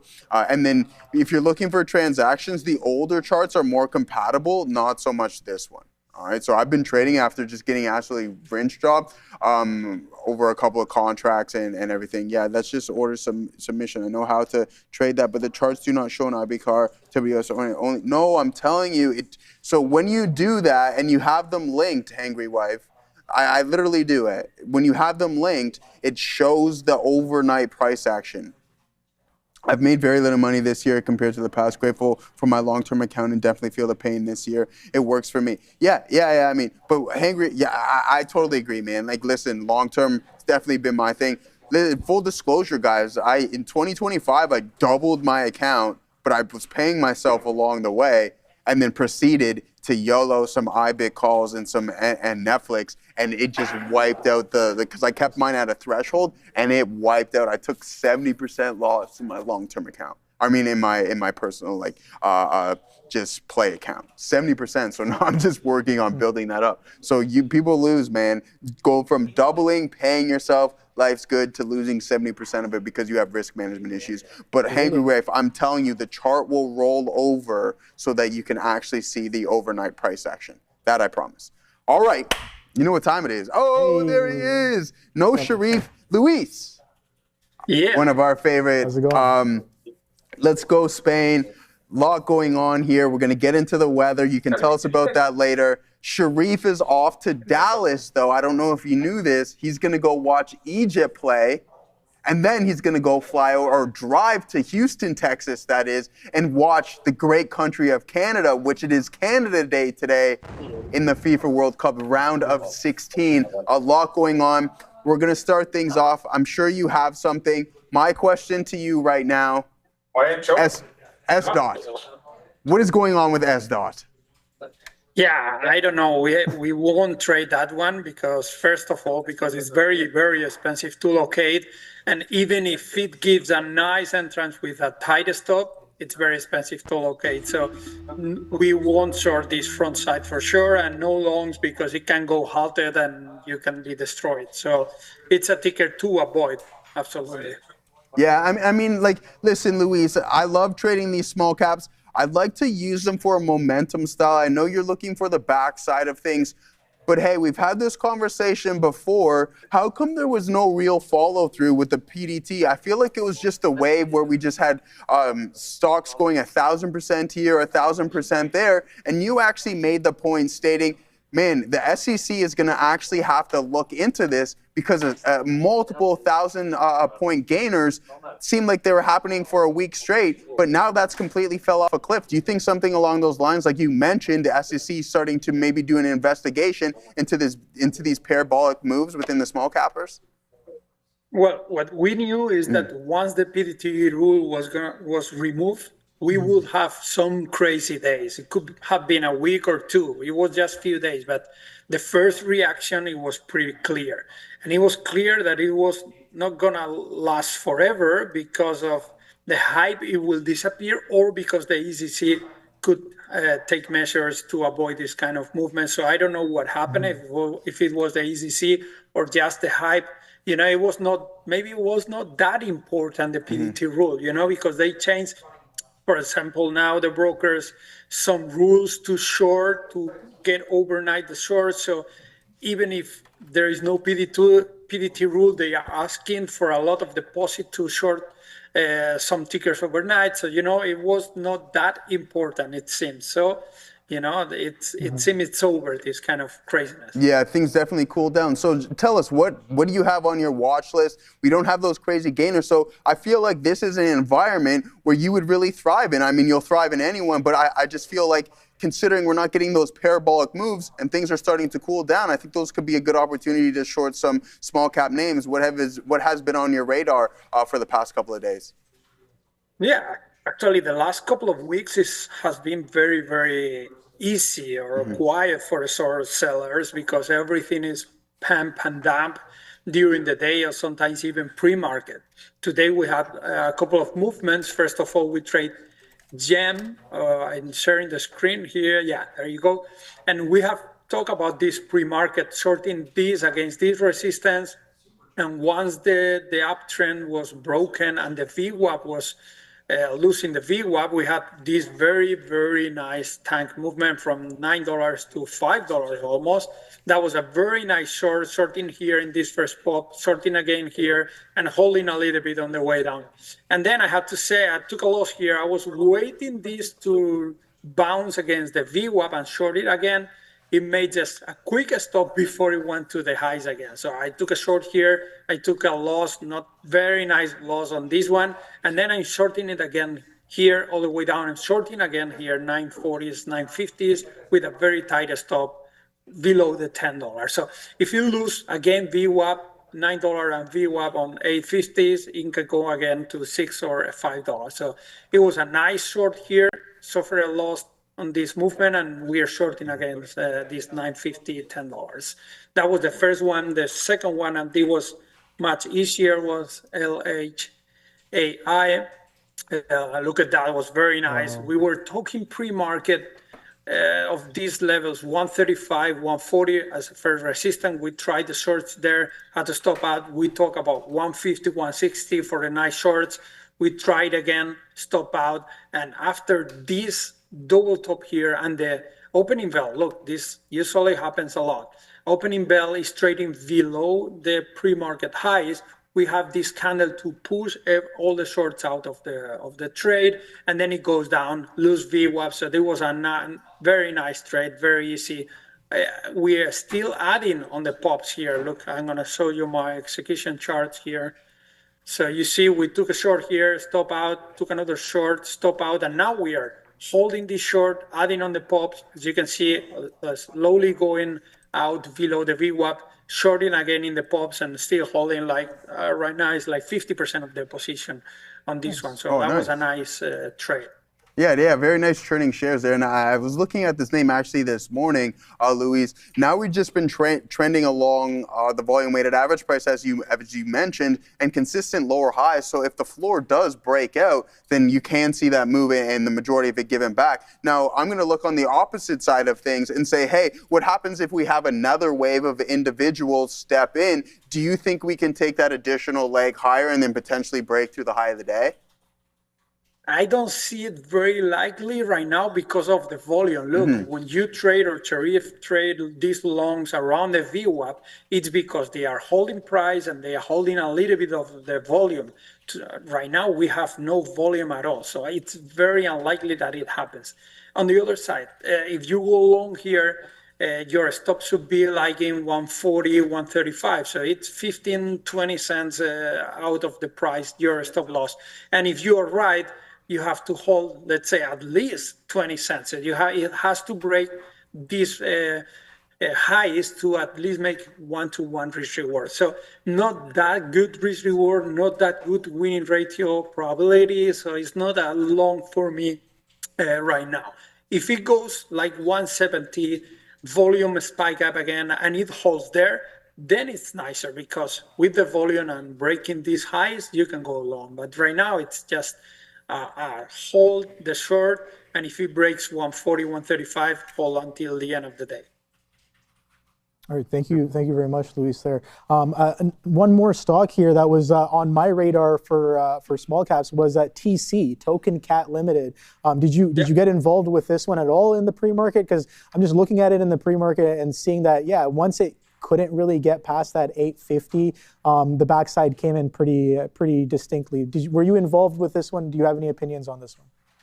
Well, it was a very clear short, as you can say. We had two very clear shorts. First one, this 850 fail, and you could short here in this consolidation with a very tight stop and a lot of movement on the downside. The problem here, it was we didn't have locates. Locates were pretty expensive. I mean, we could have made it because, the movement is $2-3, but when you are there and willing to pay 40 cents per share, so it's a little bit too high, right? So we couldn't take the short. I only trade once here long there above the VWAP, as you can see here. Hold on, I'm going to put 1 minute here. There you see, I tried it, hold on, here. The long here against the VWAP, it broke VWAP, I took a loss, and that's it. And the easiest trade on this one, I think Joey should know already this setup because we talk about this setup a lot, is the VWAP rejection. So the stock is already destroyed below the VWAP and without volume. You are just waiting for a pop to VWAP. Look at that. That's a very, very, very nice trade. And it worked perfectly from 620s, 630s directly to 450s. And that's what I tried in GEM, but it didn't work. So it doesn't work always, but when it works, you have a very nice reward. You go short here, very tight stock, and all the way down. So that's what happened on TC. Well, VWAP here is a little bit different because we had so much volume between 4 to 6 that the VWAP is different between the P-Pro and the Trading View. I think you guys know this. But in P-Pro, the VWAP rejection was just amazing. So I like this VWAP more than the real one, actually. Yeah, no, I like that. It's funny that you mentioned that. So many times, the P-Pro VWAP, I'll prefer that so much more than the actual, like a Trading View or a different platform.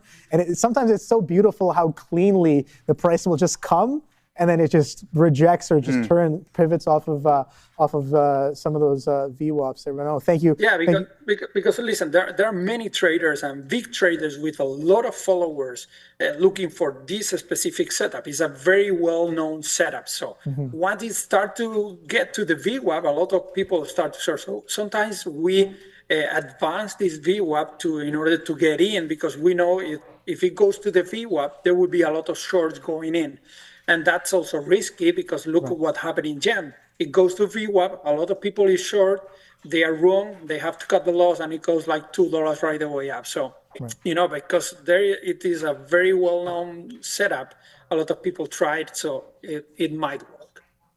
Nice. Yeah, fantastic stuff.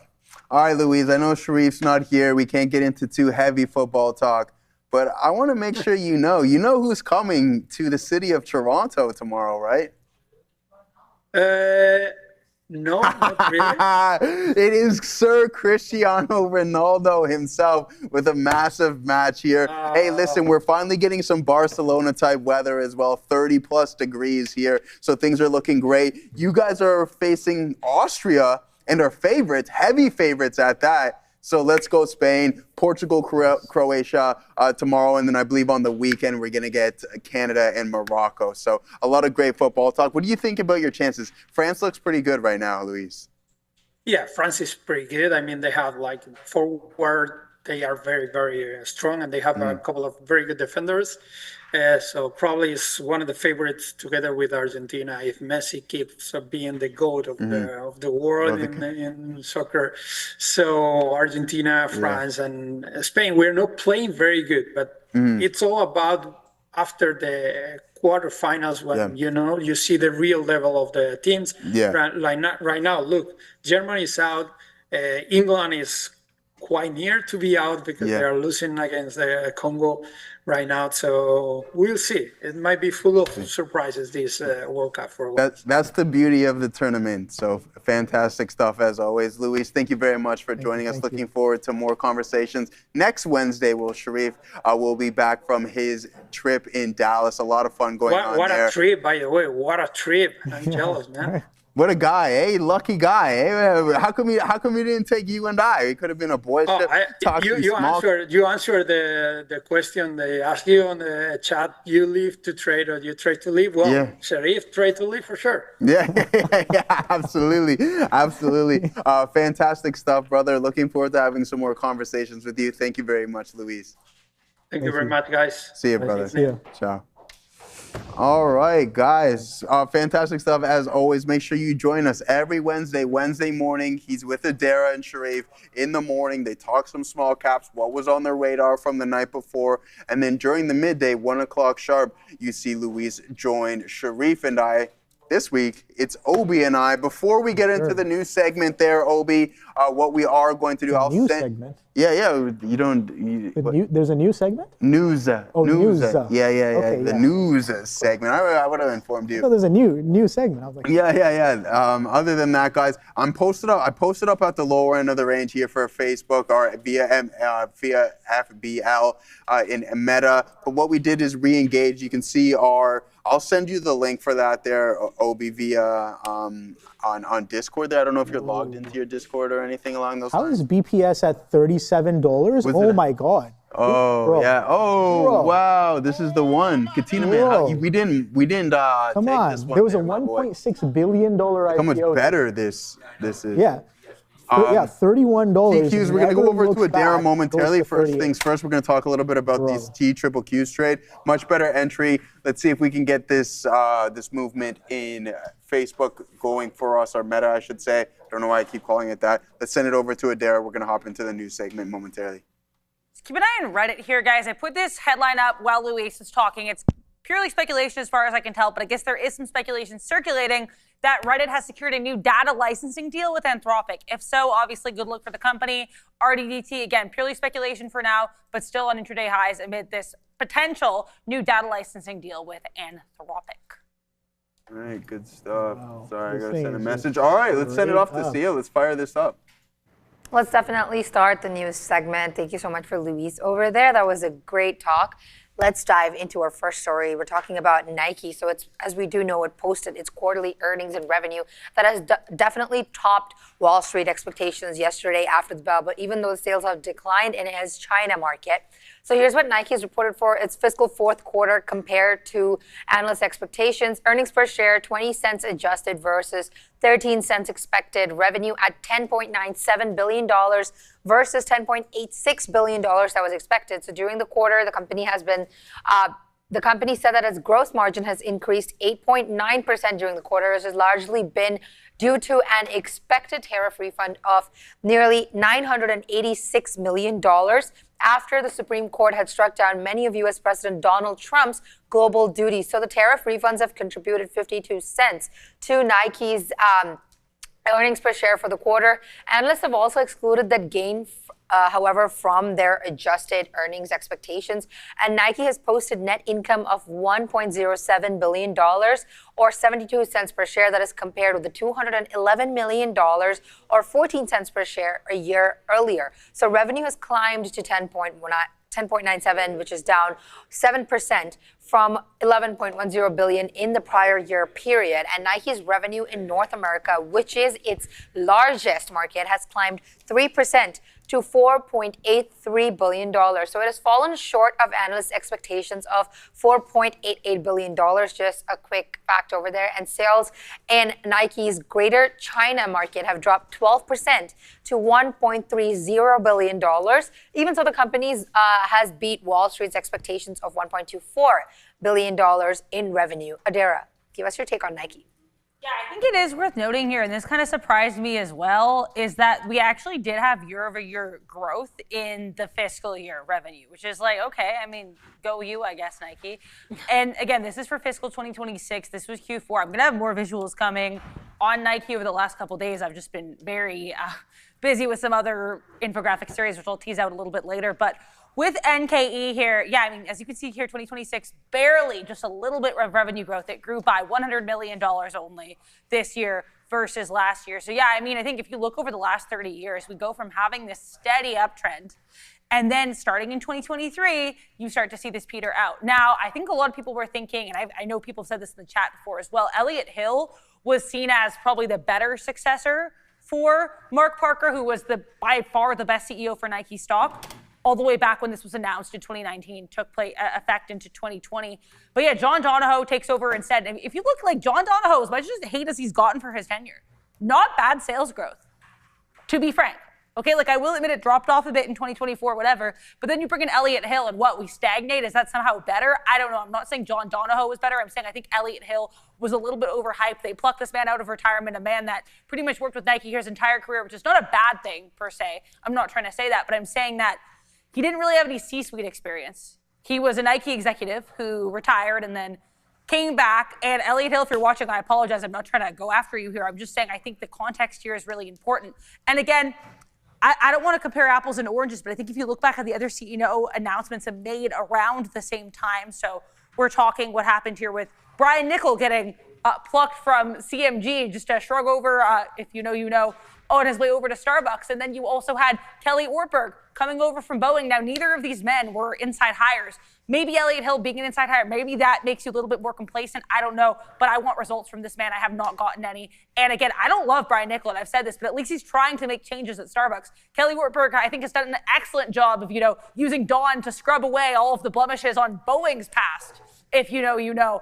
And I don't know. I expect a little bit more from Elliott Hill. I do apologize for the rant here, guys, but I think it's pretty significant. This Nike infographic coming out later today. There will hopefully be some others soon as well. I think just a lot to unpack here with NKE, and I hope this rant provided you guys with maybe a little bit of context on where I think maybe Nike's gone wrong. But I will give them, just $100 million worth of credit here for that slight year-over-year revenue growth for fiscal 26. Listen, revenue growth is better than decline. They also received a rebate, right? So a tariff refund of $986 million.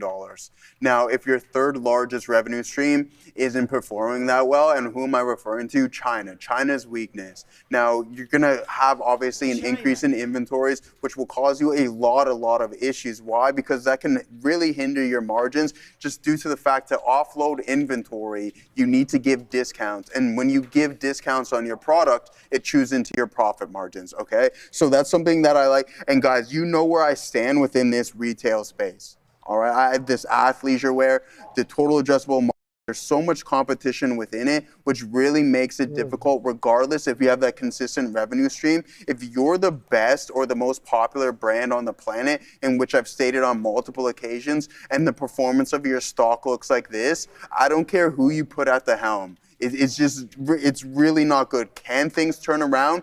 Will the turnaround take significantly longer than what we're expecting? Absolutely. Adara, this is going to be no Lip Bhutan turnaround, in my opinion. No. Things are going to, this is going to take significantly longer than what we're expecting. And probably a new CEO. Exactly. Because I'm sorry, Lip is another great example. It's true, though. It's true.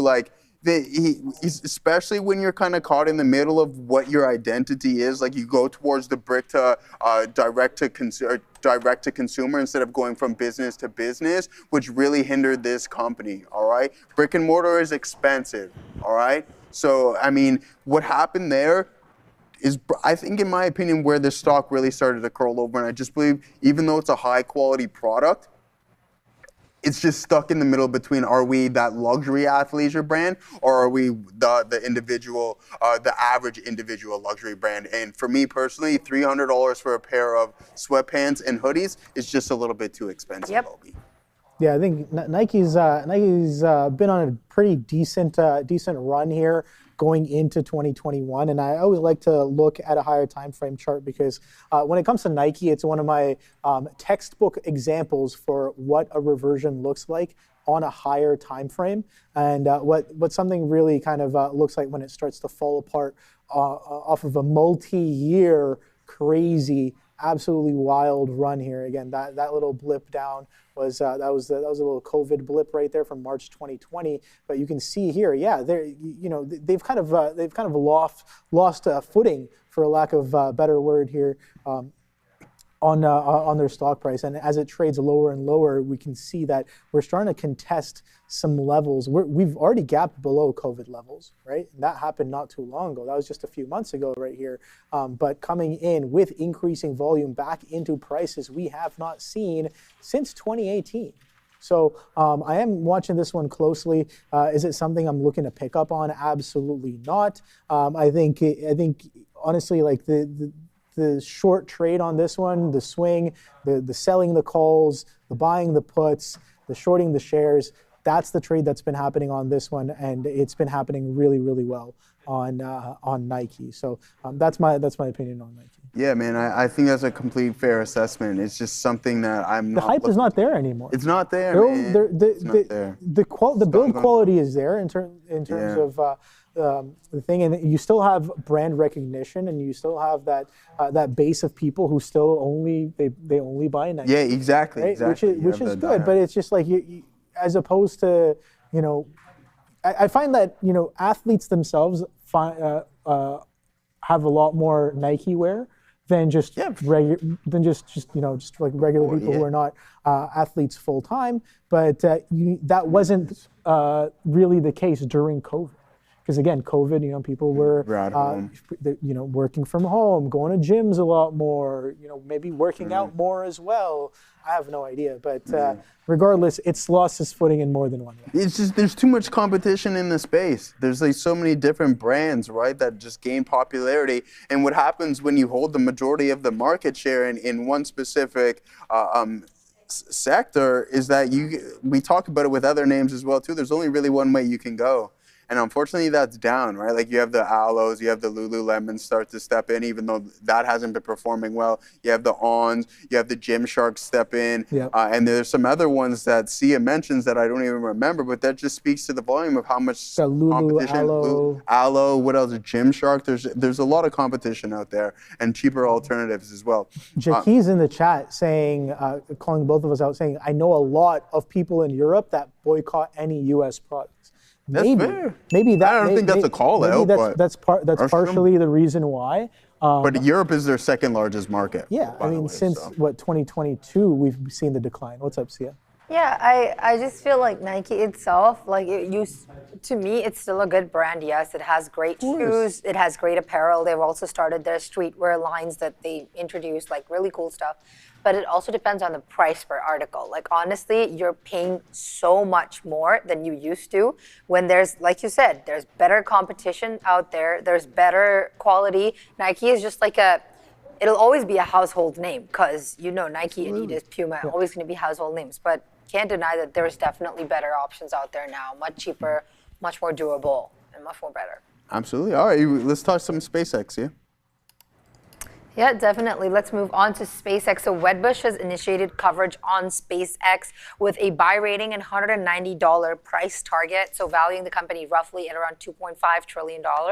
Analyst Dan Ives has argued that SpaceX is uniquely positioned across three major growth engines, that's Starlink, launch services, and the AI infrastructure through Colossus data centers. So as part of this thesis, is Starship, which is a key part, which technically believes, management, which technically believes that can reduce launch costs by roughly 90%, so slash it down by 90% versus Falcon 9, dramatically expanding commercial space applications as well. But Dan Ives has also said that he values the AI business roughly at $1.8 trillion, expecting the AI-related revenue to exceed by $800 million.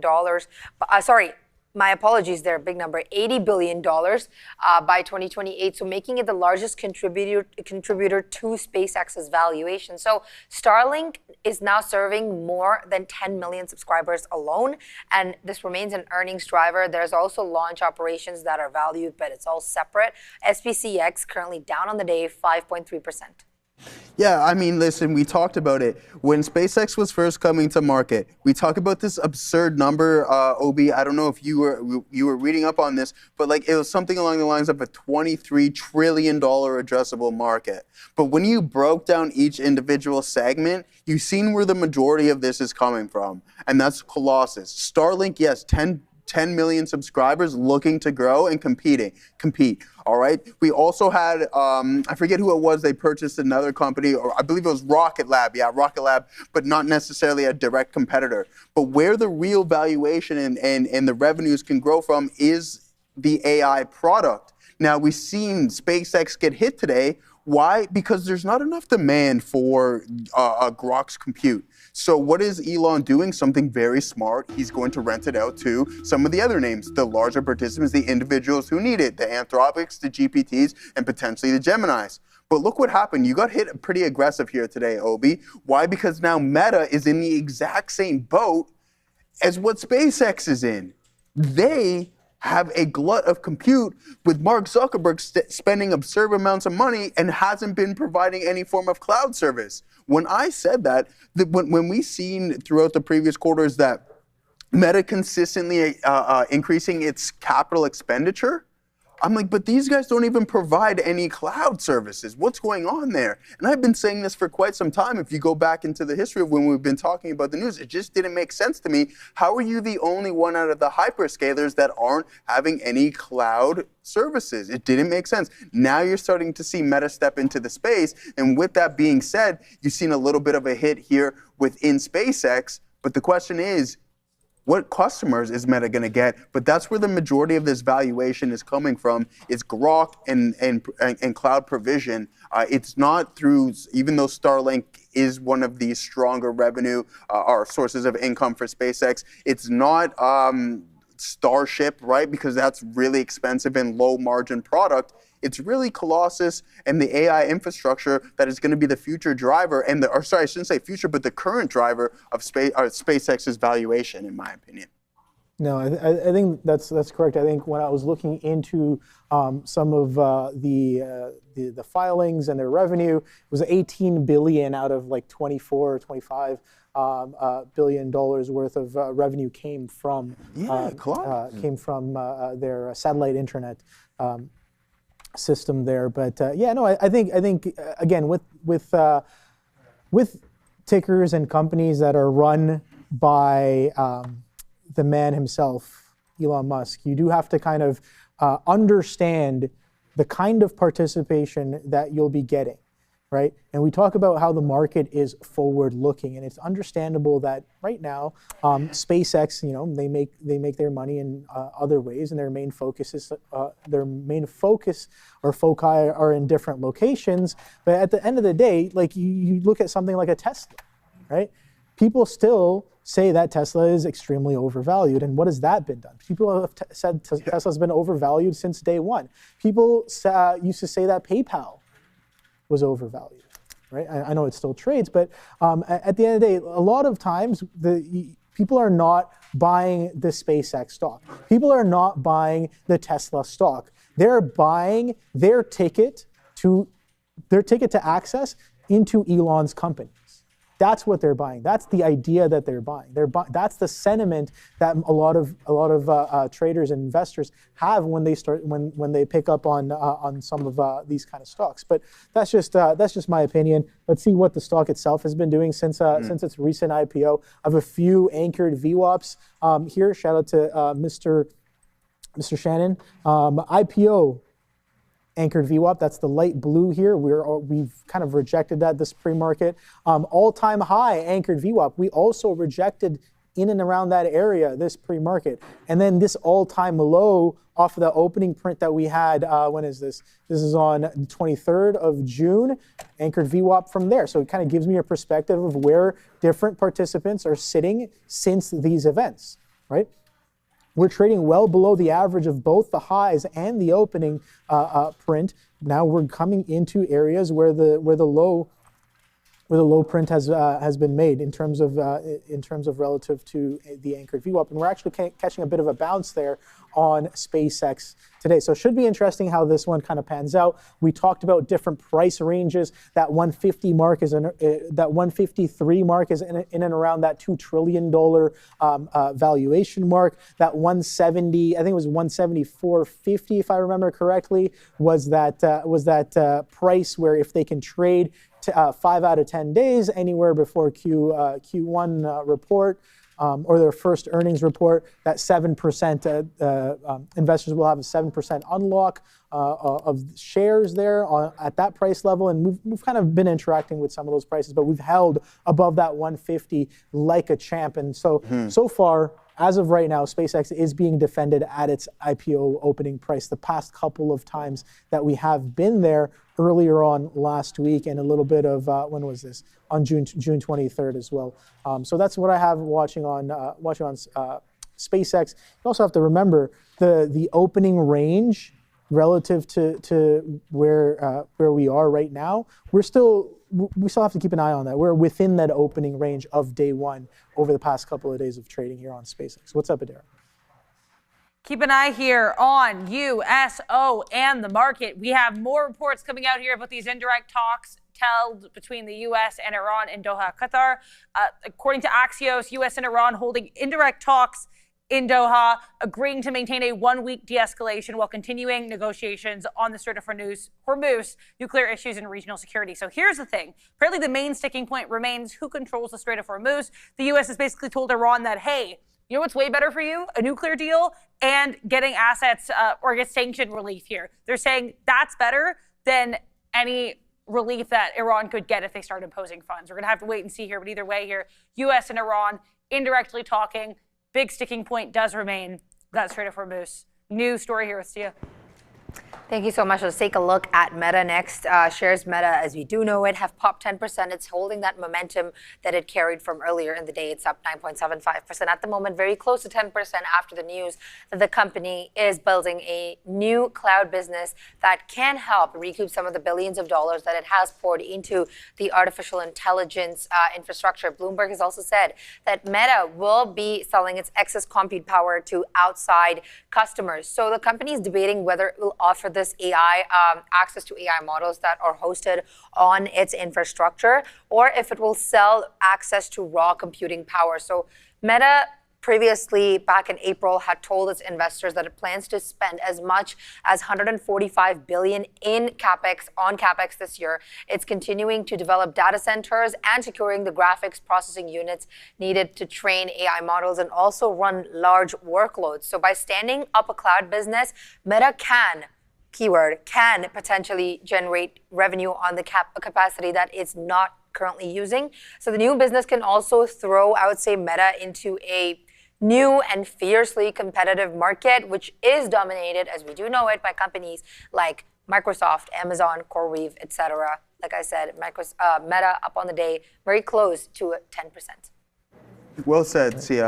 I agree. And I mean, when you have excess compute, guys, listen, I've been talking about this for quite some time, and you've heard me mention it, all right, on multiple occasions, just the fact that you're spending $145 billion plus and continuing to increase your CapEx, but there's no real revenue stream. You're probably one of the least popular AI tools out there. You're going to have that glut of compute. And when you have that and it's just sitting stagnant, you're not making any money. And what I was worried about with this company specifically was we know that Mark Zuckerberg can actually get carried away with his capital expenditure. Now, we have the Reality Labs segment, but that's been operating at a net loss for how long now? You have to take that into consideration. And when he was spending a boatload of money on Reality Labs in the metaverse, what happened to the stock itself? It did not perform well whatsoever, okay? That's something that you really need to take into consideration, and what I was personally worried about. Why was I worried about it? Because this isn't the first time Mark Zuckerberg has done it, but fortunately, he's had an alternative route out of that scenario where he's spending too much money and no real way to monetize it, now finding the opportunity to do so within cloud compute and offering that access service, okay? So that's something that is really, like, in my opinion, is a massive change. And I don't understand why he didn't do this a long time ago, when out of all of the hyperscalers, he was the only one to not have cloud compute, or provide a cloud service, I should say. Think about it. CEO was talking about AWS, Amazon Web Service, okay, the first in class. Then you have Microsoft's Azure. Then you have Google Cloud as well. And it's like, okay, well, you're amongst those four in the data center build out, but you're not providing any cloud. Where are you going to make all of your money from? Because your LLM tools, your Avocado, your Muse Sparks, and your Llamas aren't performing very well. So where is this coming from? Okay, then they come up with the idea, we're going to add the paid tiers into Instagram. I don't think that's a major needle mover. Can it subsidize a little bit? I think so, absolutely. Oh, we're going to get into the prediction markets. Great. But that's not going to account for the $145 billion in CapEx. Where is this money going to start to come from? And I'm glad that they did this pivot, because it was really key for the fundamentals of this company moving forward. Yeah, I think it's always interesting, the timing of some of these news events. Like he's been sitting on the tech for quite a while, but maybe expenditure has gone elsewhere. Finally coming out with the news, we're getting a decent push back up. But kind of comparing it to what we've been doing since, I guess, March, April of last year, where we got that presidential bid, we've still been kind of chopping in this range on Meta. So yes, the sentiment today is very strong. It's bullish. We've been trading to the upside, and nice little continuation above 600 on the day today when it comes to the price action on Meta, with 628 highs. But you can see we're trading well within range. So is this in bigger picture no man's land? I don't know. I think I definitely would classify that. But even if you kind of zoom out even more, you can see here, let me get rid of those. You can see here, we've done quite nicely from these lows that we came in on in 2022. I talked about Nike being one of the picture perfect examples for potential reversion. Well, guess what? Meta is also one for a V-shaped reversion, a V-shaped recovery over here as well. A very classic textbook capitulation with increased volume, and we're coming in off of that from 2023 here, and it's been 3 years since then. And you were right. We've been asking, what is Meta going to do with all of this compute? How are they going to deploy it in any meaningful way? And today, I guess we get some form of news where, maybe that's in the potential of it happening, and we're catching a bit of a bid. But we'll see. We'll wait and see where this one goes. Like you said, Zuck is usually a little all over the place with what he wants to focus on, and that's kind of Facebook in terms of a company, right? How many of the projects that they've worked on over time and time again, how many of them have actually succeeded? How many of them have failed? More failed than not, but look at where they are regardless. So it should be interesting. The sentiment on the day is pretty strong. Okay, England just scoring again, but Mopar for life, putting up and that's why you see Nebius down double digits here this morning. Zuck selling Nebius Cloud he rents, not the excess. Yeah, he's going to the excess compute. He has to. He has no choice. He's going to do exactly what SpaceX is doing. All right.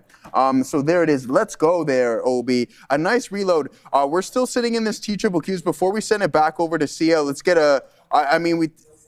one second here, Assassino. So here it is, right? Let's see if we can get a little bit of an uptick in the T-Triple-Qs. We're long. If it breaks that, we're out of it. We took an L on this one. But what happened is the reload. You see my average on FBL go way up. All right, why? Because we added at the lower end of the range right here. Bang, posted up at 25s, caught the fill. It's not as much size as I wanted, but it's better than nothing, okay? So things are starting to look a little good here for FBL via Meta as it's making that additional leg higher. Didn't want to break lower, just going with the flow, and it seemed to be to the north side, so that's why we decided to have that add. I would have liked this one to get filled. Wasn't necessarily the case. Totally fine, but let's see if we can go and test that high of the day. The market's starting to find a little bit of a rebound here, guys. A nice strong uptick in the TQQs that sent things back to the desk. Also rebounding here is Palantir, though the story not necessarily positive, seeing reports that Spain is ordering the blacklisting of Palantir from public and private companies amid concerns over potential misuse of classified national security info. So PLTR in focus here. To get more details, I'll let you know. Stock does not seem to care about this. I think we'll go over to the next story with Sia. Yeah, that does not look great at all. Bad look for Palantir over there. Thank you so much, Adara. Let's take a look at our next story. We're talking about GM. I mentioned this very briefly in my Happening Now segment. We're going to take a closer look as to what's going on here. So it's reported a 4.2% decline as EV sales continue to fall. So its second quarter U.S. sales have fallen 4.2% on a year-over-year basis. Demand for its all-electric vehicles and Chevrolet Silverado pickup trucks have declined. GM has reported that it has sold 714,896 vehicles from April through June, which is down 746,588 units during the second quarter of last year. So its sales through the first half of the year were around $1.3 million, which is down 6.8% compared with what it was a year ago. And the second quarter sales are slightly better than the forecast last week by Cox Automotive, which had expected GM sales to decline 7.2% through the first half of the year, including a 5.1% fall during the second quarter. So GM North America President Duncan Aldred has said in a news release that they had is that our business is performing well and customer demand is resilient, especially for our trucks and SUVs. The depth, breadth, and the appeal of our vehicle portfolio allows us to lead the market in sales while also maintaining the discipline on inventory, pricing, and incentives to deliver strong margins. With that, GM is still, I believe, down on the day. Yep, 2.08%.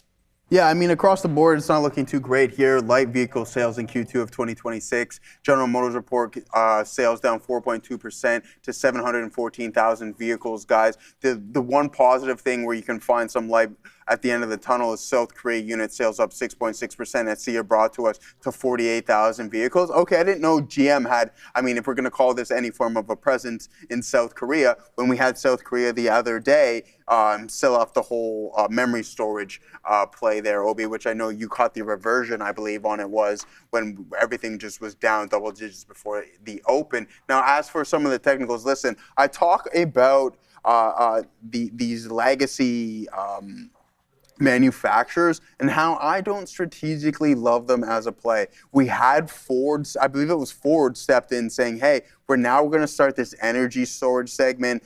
You've seen a nice consistent uptick within the underlying asset itself.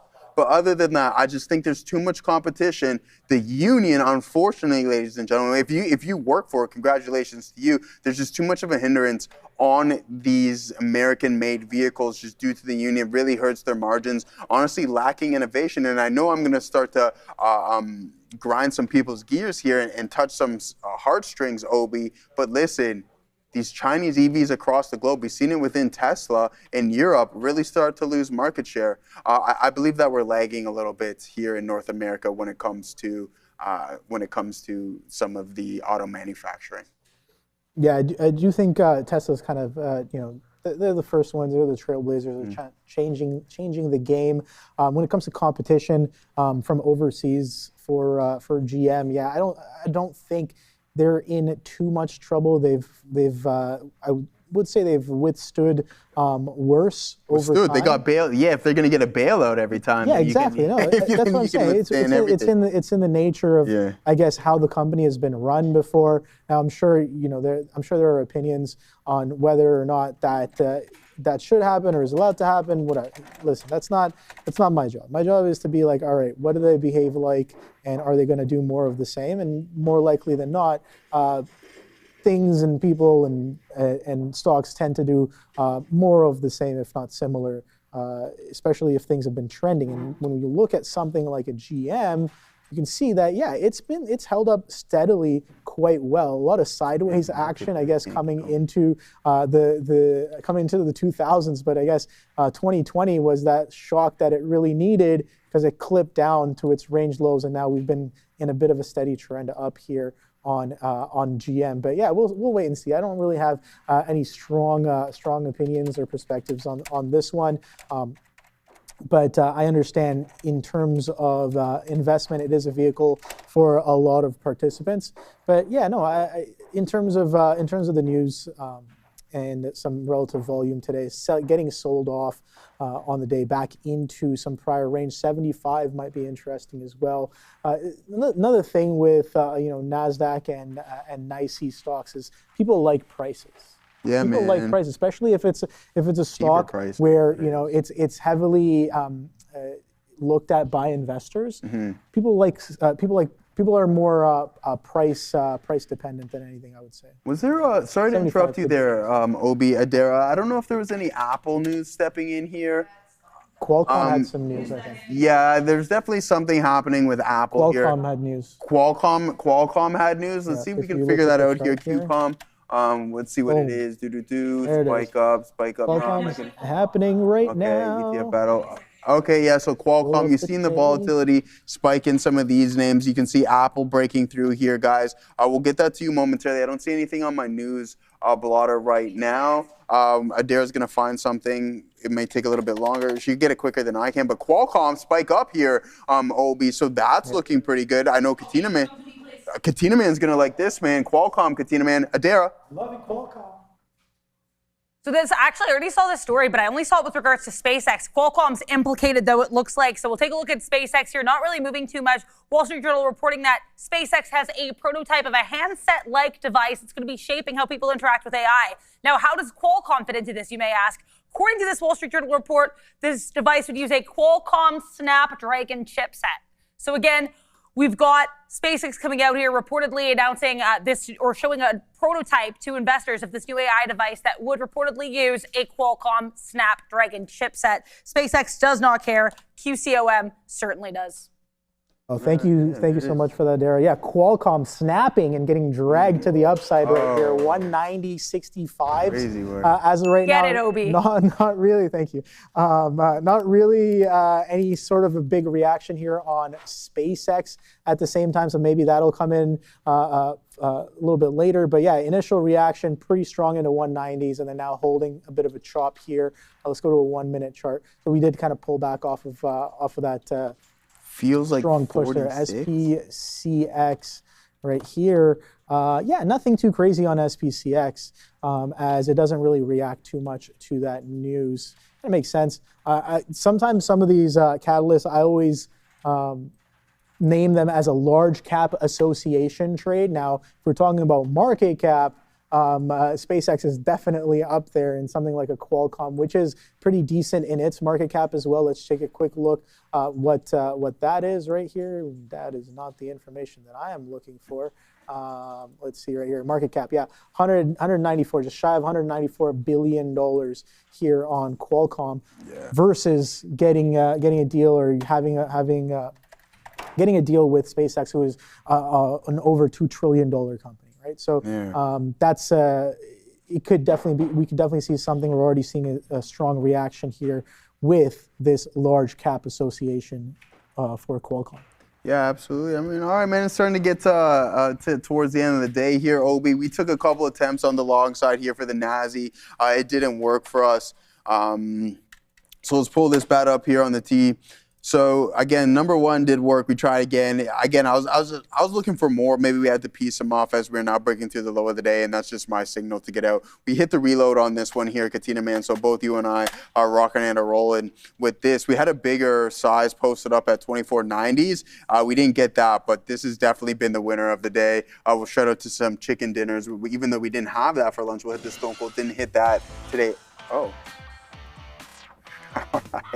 All right, I sent Katina, man, a message yesterday hitting up Farm Boy with the chicken sausages, strudels on the barbecue yesterday. Listen, yeah, there you go. Oh, you have an animation for everything. This is crazy. All right, guys, Obi, so glad to have him back in the chair here next to me. The chat loving your return as well too, Obi. It's sometimes it's great like that. So Obi, we'll throw the old boy up there for him one more time, guys. Throw the ones in the chat for our guy Obi, as he will be joining us once again tomorrow, bright and early, 11 a.m. Thank you so much, my guy, and I will be heading over to that desk again. Other ones, thank you. Yeah, of course. We'll give you some time to head over there. Thank you for joining us. Once again, holiday shortened week this week. So Friday's off. It feels like it was just a couple of weeks ago we had another one, but I think we did. But so another holiday shortened week this week. So tomorrow will be the last trading day of the week. So thank you all for joining us here for the midday show. But don't go anywhere. We got the main show coming right back on at right now 2 o'clock to take you off into the end of the day. Some crazy movers. BSP opened up during the midday session here at around $31. Bending Spoon, it was a $1.6 billion IPO. I was going to ask you, Obi, does your trading view support BSP? Because mine does not. No. So right now, depending on what data package you have on TradingView, the data either shows up or it doesn't. Does yours show? But on P Pro, no. For one of my platforms, it does. But for BSP on here on P Pro, on P8, we definitely have access to the market data here, and you can see crazy move from a 31 open all the way to 42s. Nice, beautiful, clean breakdown on the $40 mark, and we've found some acceptance on top of 37. So it should be interesting going forward. But another multi-billion-dollar IPO doing extremely interesting price action coming in on day one here today. So shout out to anybody who caught that. I know one of our viewers in the chat actually pointed out that it was open, even though we had eyes on it. So thank you to them for doing that. But I'll see you guys tomorrow. Without any further ado, we'll pass it over to the big boys at the desk here with Sean and Joe. I'll see you guys around. Take it easy. All right, Toby, thank you so much, Obi, for taking that over. Yes, Sharif. Today we get filled in by Obi, and it's right now us looking at that. Oh, no, England actually won. Yeah, I know, man. Shout out to England supporters. There you go, bang, bang, bang, bang, bang. Harry Kane doing the best with the least there. 2 goals for Sir Harry Kane there, putting them over Cape Verde. 2-1. Congo, no? Sorry, Congo, my bad. So too bad. That's I always kind of cheer for the underdog, but same, especially in this scenario where there's a lot of English supporters out there, so I think that's probably a good assessment. thing. To see them go through. But congratulations to England. They're just squeezing by in the 86th minute. 75 and 86 minutes. Wow. Yeah, I know. Pretty special there. Reminds me of Morocco when they took down Netherlands there in the last couple minutes and then won it in PK. So. Man, wow. SpaceX down 5%. That's an interesting one. Yeah. You know the thing that is going to help you and I out? What's that, my boy? NVIDIA. Did you see that one? Did you pay attention at all? On the 198. I talk about it so much. I try not to go on. You can't keep going about the same ones. But nice little bounce back there today. We were in trouble early on NVDA. It seems like I'm not comfortable in this chair for some reason today. Yeah, get out of here and go get. I think your food arrived too. I see. Yeah, NVIDIA right there. And I just came back, sitting down here, whatever, had a little bit, I had a salad for lunch. It was pretty good. It was called the Power Bowl. Quinoa, some steak was on there, avocado, lettuce, chickpea, roasted veg. It's pretty good. I don't know about you guys, but I like having those bowls there today. So that's a good one. But it feels like 46 degrees Celsius outside right now. So it's feeling like 120 or something, whatever that is. If we can convert that, it is nuts. Good thing Sharif isn't here. That man hates humidity. And if he hates humidity, then he would hate life right now coming in. But hey, man, a name that I wanted to buy and didn't, and still have lots of time. I don't know what, and I came in and was like, oh, man, that just happened. And nobody's like, it didn't go up that much. And he's right. And now it's actually way down again. So I guess a deal there, or mention of chipset usage by SpaceX for Qualcomm. I mean, I like Qualcomm for that exact reason, just trying to get into more of that space. Yes. Yeah, I can get into that headline again, too, if you would like. So basically what happened here was, it's a report, so there's no confirmation yet, but Wall Street Journal reporting that apparently SpaceX investors were shown a special Elon Musk prototype for this new AI thing. Now, this prototype, which again, not built yet, it would include Snapdragon chipset from Qualcomm. So tangential and prototypical, but that's the news. All right. Yeah, so maybe it's nothing, maybe it's something. And that's why we talk about it all the time, and that is that don't chase the story, right? Like, let it come back in. I mean, sometimes it'll keep going, and we saw that what happened with Meta today. Kept going and going and going. Eventually it did fall back in a little bit, but here we go right back into the 200 period moving average. So just like we saw on Qualcomm, not earnings day, Qualcomm had their investor day, and that was a pretty wild ride for a couple minutes there. And feels like Qualcomm's doing that once more here at 185. Look, I still like the name. The reason why, again, I think it's just exactly that reason. The chipset usage, the usage of their products and chips into PCs. I like that game and I like that plan. And we're at a good level. So I'll probably tonight put an order in. We'll see if we can buy some Qualcomm and see if that gets going there as well. But welcome everybody back to the show. Just a quick little look at some of the sectors that we have here. We do have Sia behind us, so it's always great to have everybody in the building here today, and I'm sure she's going to go over one of the segments is a sector watch. But just for quickly here, what a big day for Microsoft today. I'm not sure if we got a story with MSFT, but nicely done, up 4% there.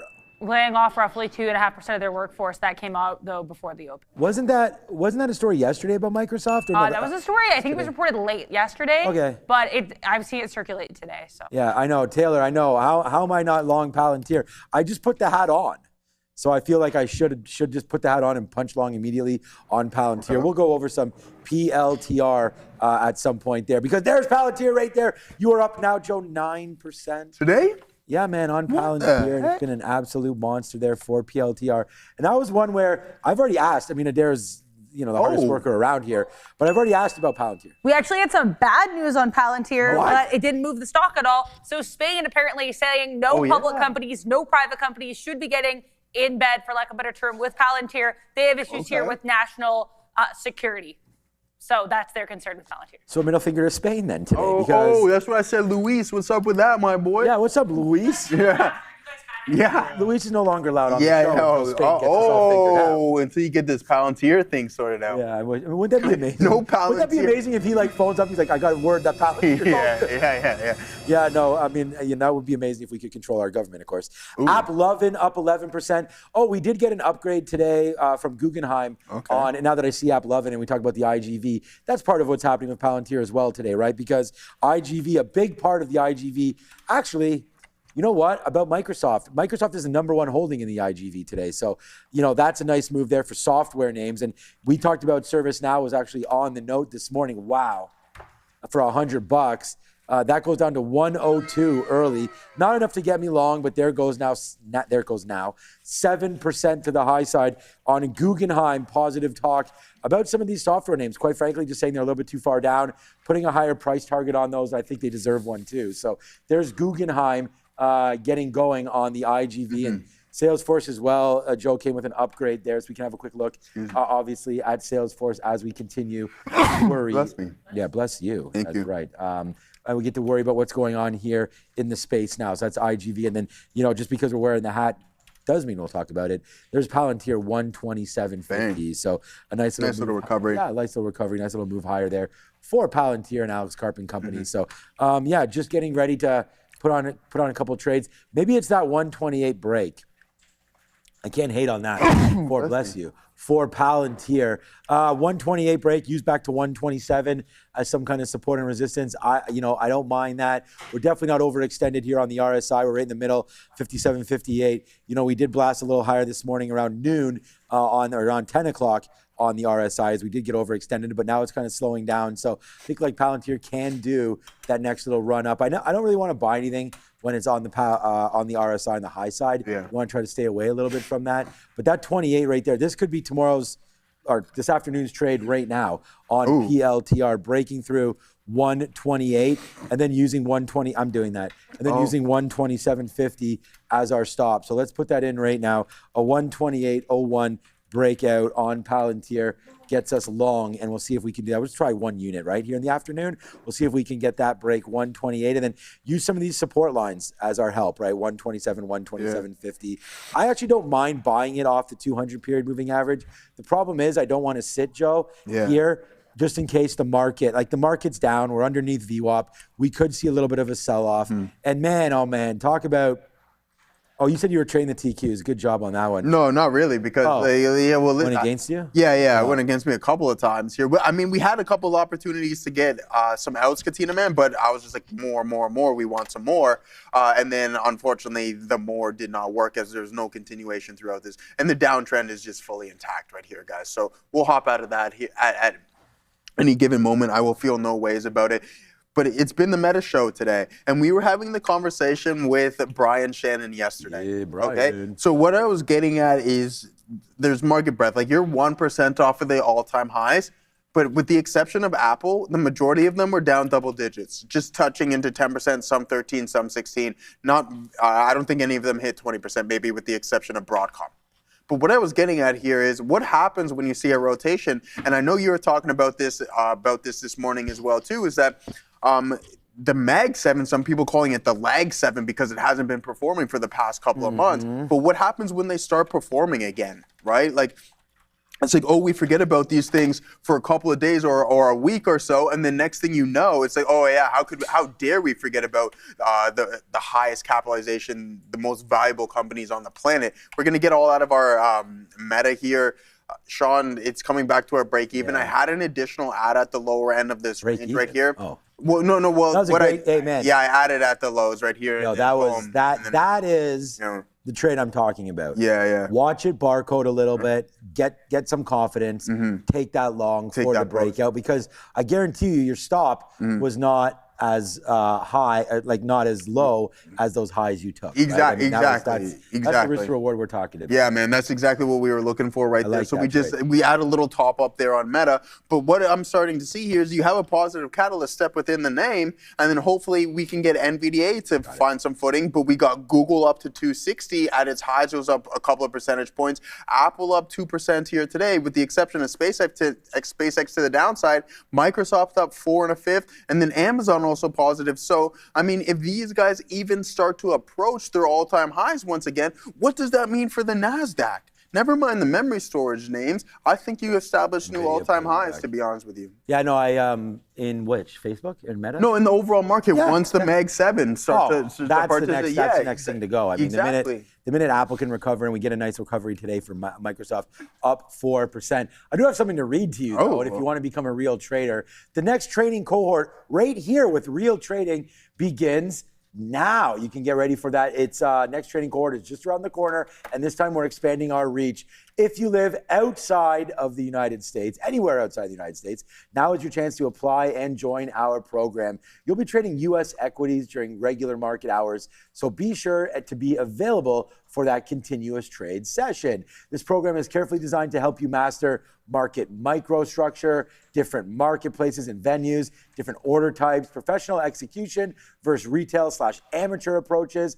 And this is very, very important because Joe and I talk about it all the time. Being able to add liquidity, being able to grab a rebate. As Neil mentions all the time too, his bread and butter are those rebate stocks and the buyouts and things like that. There are opportunities to make money on that kind of a strategy. So learn all about those and the professional execution that is available here at Real Trading. Space is limited. Do not wait. Apply now and put your trading skills to a whole nother level here with Real Trading. And we want to thank them. Of course, same platform we use, same everything that we use here at Real Trading, including, Joseph, myself, Obi, all of us, has had a hand in working and talking about some of the platforms that are used there in the training program, including the risk variables and everything like that. We're all very, very familiar with it and all went through it. I mean, I didn't go through it because when I was here, I started with maybe a couple hundred traders in the whole company. Now there's over a couple thousand, and everything has changed a little bit. We've definitely helped design and curate that program to the point where it is bigger and better now than ever. So join it up right now. You might be saying, hey, if I'm a trader and I want to trade here with Real Trading, who's making all the at Real Trading? I'm not going to tell you exactly who it is because he's sitting right there to my right. Yeah, okay. I didn't mean to say, I didn't realize he was mowing down some of his burger over here. So we'll pass on that. But here it goes. These are the top 10 traders at Real Trading yesterday. Could they be part of the campus program? Potentially. I'm not sure. Yeah, I see that. Yeah. Blue Ocean there.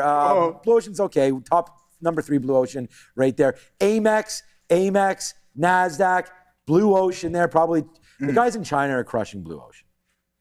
Yeah. Yeah, because again, like Obi had mentioned there, completely different opens at 8, right, Obi? Yeah, some guys in Toronto are crushing Blue Ocean. There's Blue Ocean there. There's Blue Ocean. Canada, and this is a perfect example of what Obi was just mentioning there. Look at this. You can trade many markets. Very nice. 24 hours almost. Yep. Blue Ocean, Canada, NASDAQ, New York. There it is. NASDAQ, New York, Canada, New York, NASDAQ. All of these names, $5,000 near the bottom, $10,000 near the top. And of course, these are all denominated in US dollars. So, and I heard Obi mentioning there, liquidity is getting a little bit better on Blue Ocean, able to take a bit more shares. So I think all of us are expecting to see those numbers even get higher on Blue Ocean. And Blue Ocean, I have to tell you one thing, just because it says Blue Ocean on here, that's all the gateways. That has nothing to do with Blue Ocean by itself. We do have, I believe, Moon, and I think a few other areas to route and things like that. So just because... What happened to, where's your boy at, man? Neil is in London. No, not... Moon, you were referring to Moon. Oh, Moon, Jeff Mendel. Yeah. Yeah, I have information about him. Once I am more confident that we can announce it, I will. Is he good? He's good. He's very good. He's good. All right. May or may not be with OTC Markets anymore. Oh. So there you go. So I'll drop some more information on that later. When we get to that. Oh man, I never got my Moon hat. Damn it. You don't have your bottle opener? I do. Do you have your bottle opener? Yeah. Okay. Yeah, I still have that somewhere at home. I have a lot of. Oh, he's Neil's little. I gave mine away. The tumbler that Neil drinks, Neil's wine tumbler that he drinks coffee out of, that says OTCX on it. Did you ever get one of those? No, man. I don't get anything. Neil's Yeti.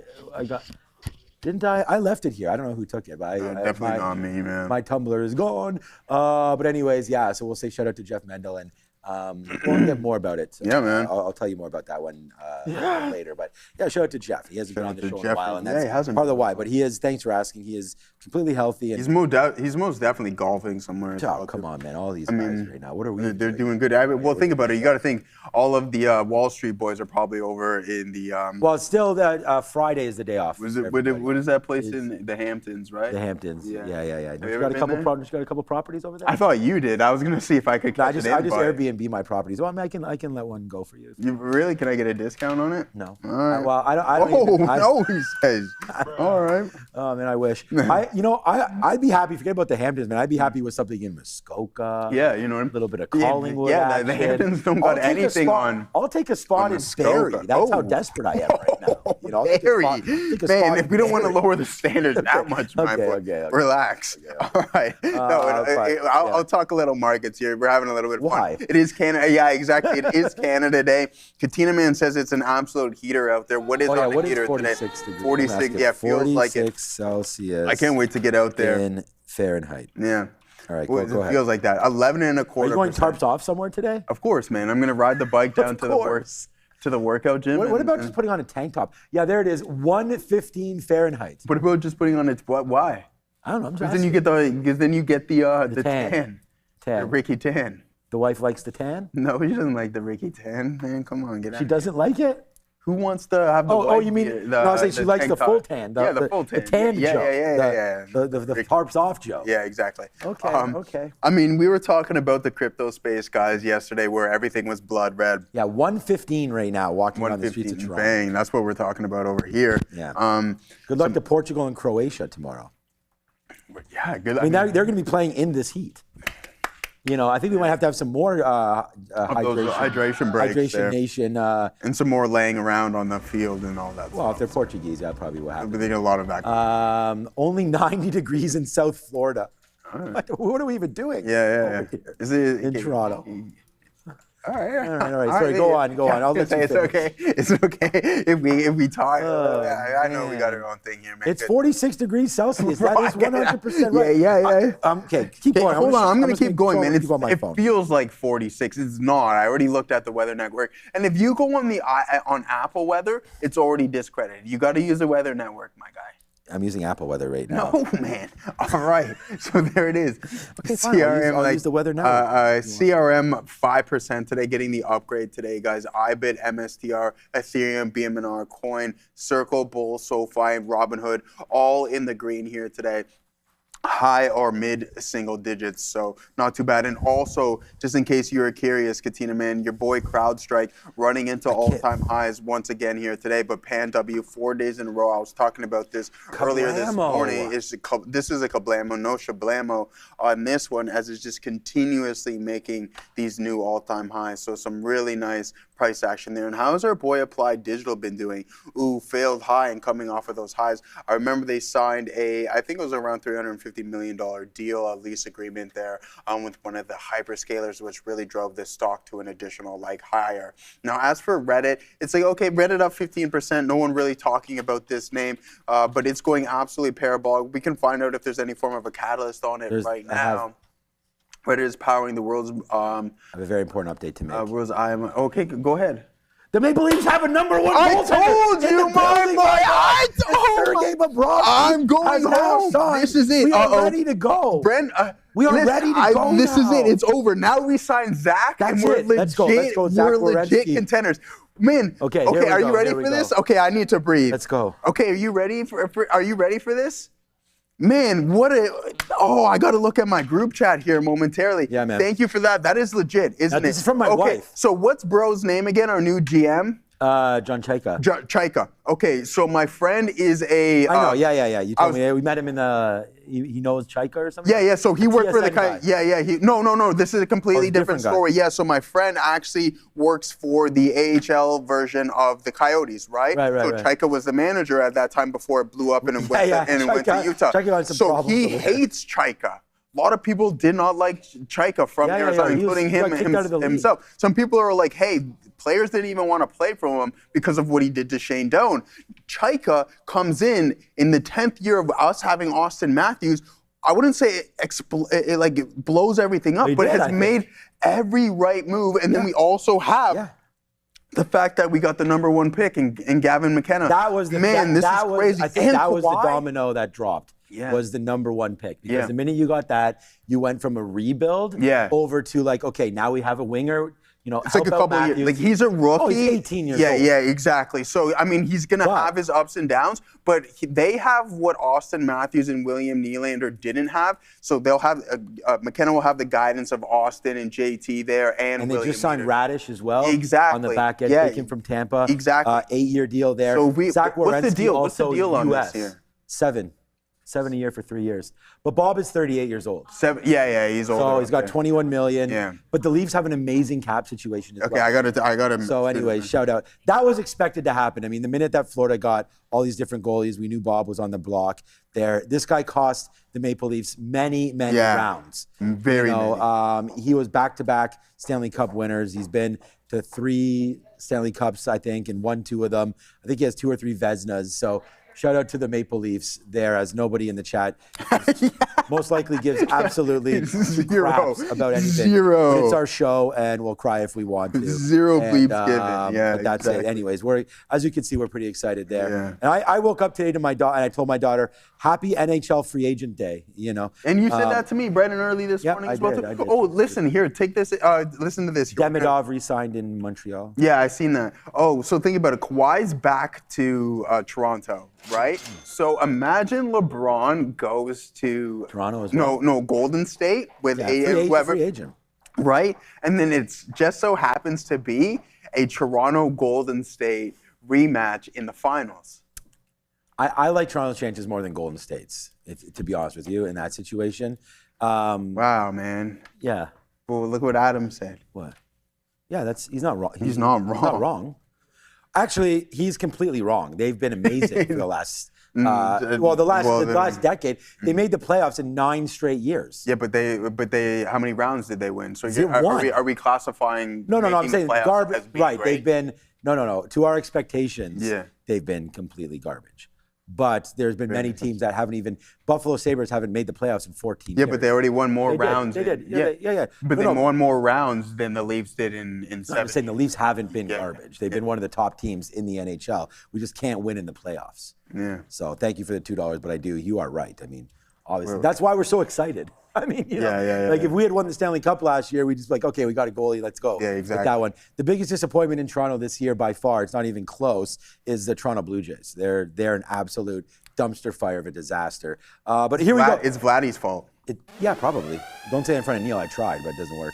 All right, here we go, man. 128.03 right now. Vladimir Guerrero has 4 home runs, making $70 million a year, something like that. Exactly. There goes Palantir right now. So we do have a first trade on this afternoon. It's Palantir trying to go through this level right now. The Blue Jays also do have a lot of injuries. Like, I don't want to say, Vladdy brought us to the World Series. I mean, he played absolutely amazing, and but living in the past for sure. With Vladimir Guerrero these days, but hopefully they turn it around. Baseball is one of those fickle things, Well, all sports are. You're hot one year and not the next, to be completely honest with you. A little bit of an out there. We just took some 15s there on Palantir. Just took out 5%. I'm only in 5% in Meta. We could talk about that earlier, but that was our double take there on Meta earlier. We're going to go over to Adara. We are in a new position here with Palantir.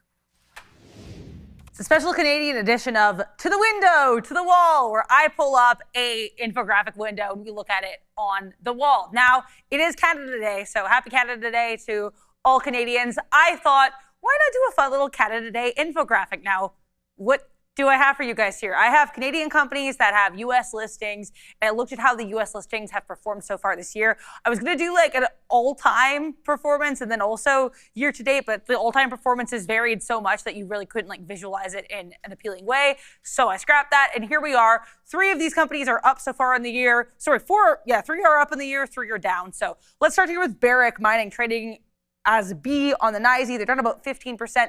BlackBerry, not just the best performer here, but the best performer by a mile. So good look here for BlackBerry, of course, co-founded by Mike Lazaridis over in Waterloo. You've got nearly 235% growth here. Celestica was doing better. They've pulled back from their high of the year, but still up about 23%.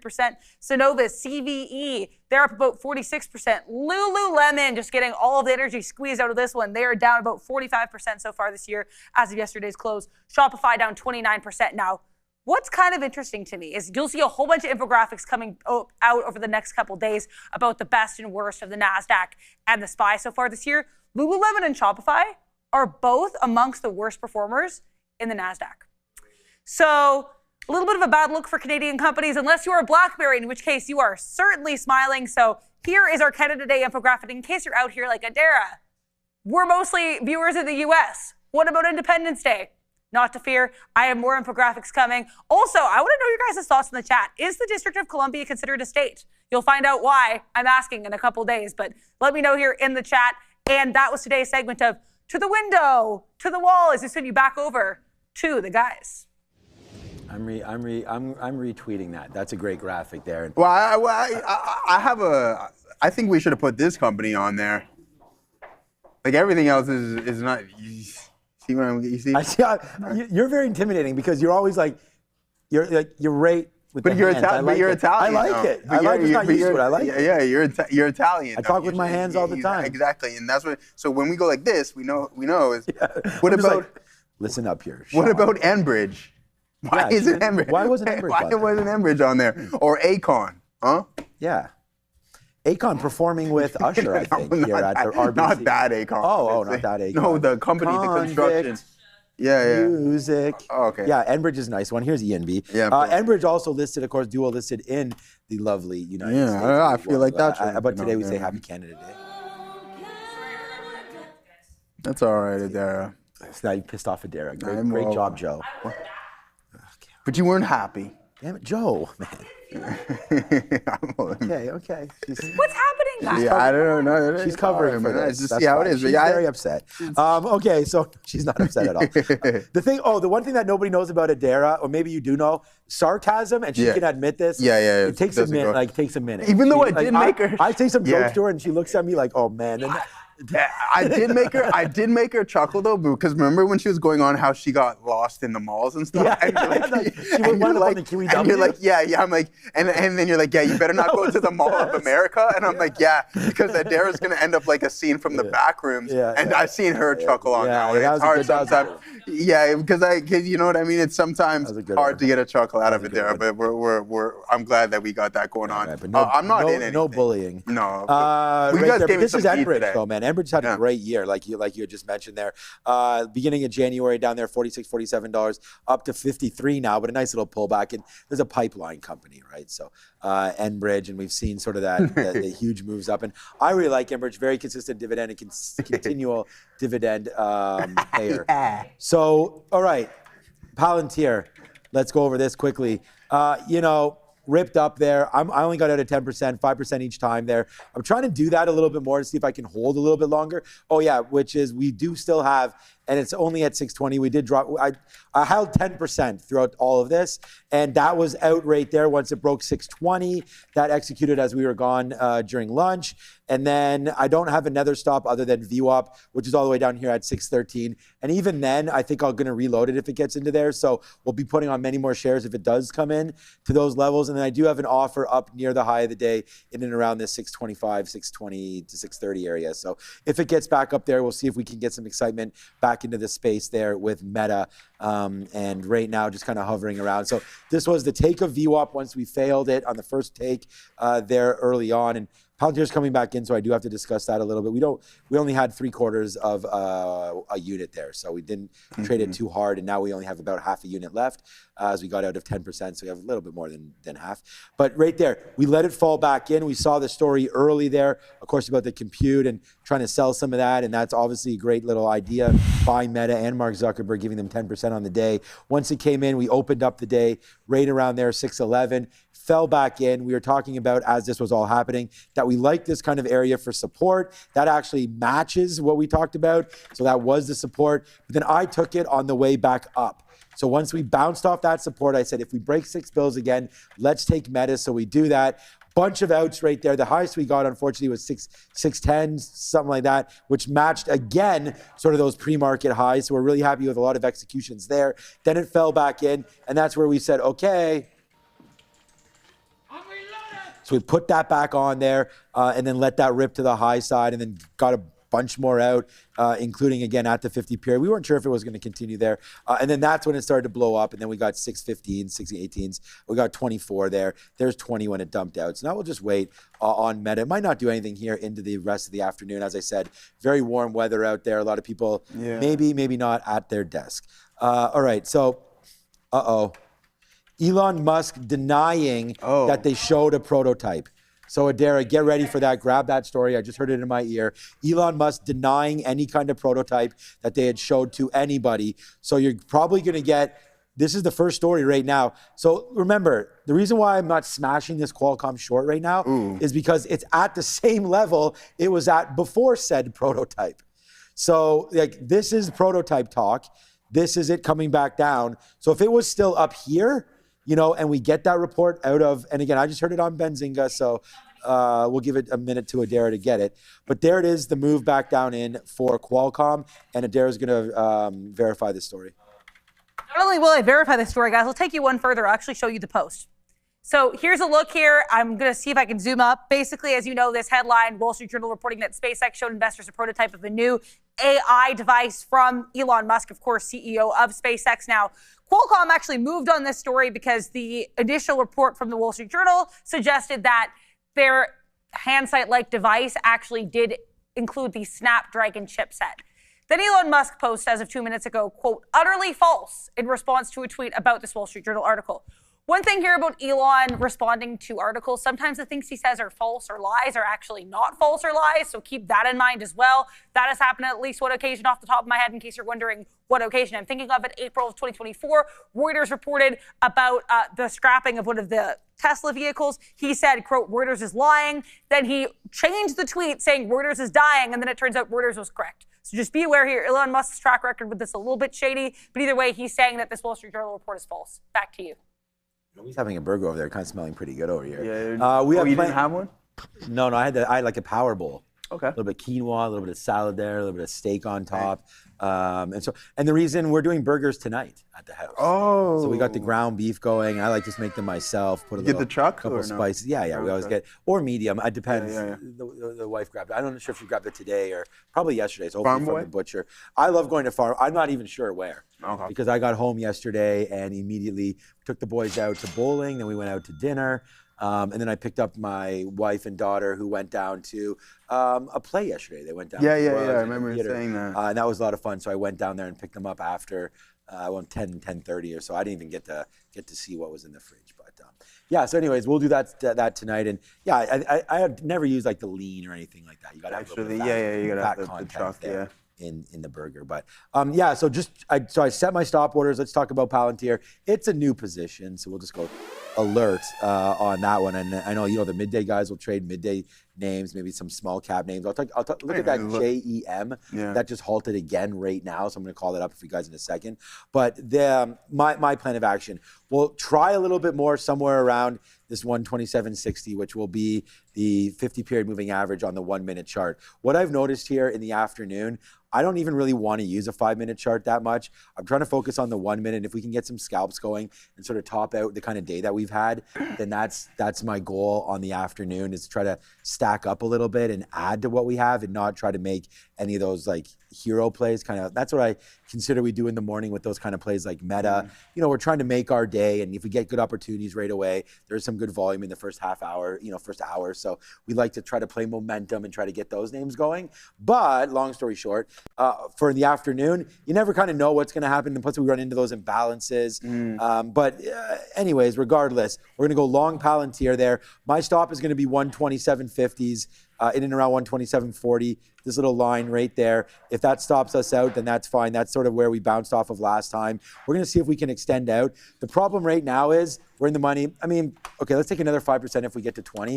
I was going to say, if we could take 20 cents or so on this, that's good. If we can start to get out, and then maybe there it is. So maybe we can average back into it if it does come back down. But let's let this try to float higher. I still have 85% of this trade. Every out of mine in this afternoon will be about 5%, okay? So my next offer I don't even have out anymore. We're going to put that at 120. Let's put it at 40s, and then we'll see if we can get that if it does climb just a little bit higher. There's Alex Karp sort of road showing a little bit this morning on a few different stations, and now there goes Palantir. As we do have a strong IGV today, which means Microsoft continuing to go higher there. I wonder if this is the next one. Microsoft down 17%, I believe, last month. So this is a daily chart for Microsoft. We'll go back in here into June.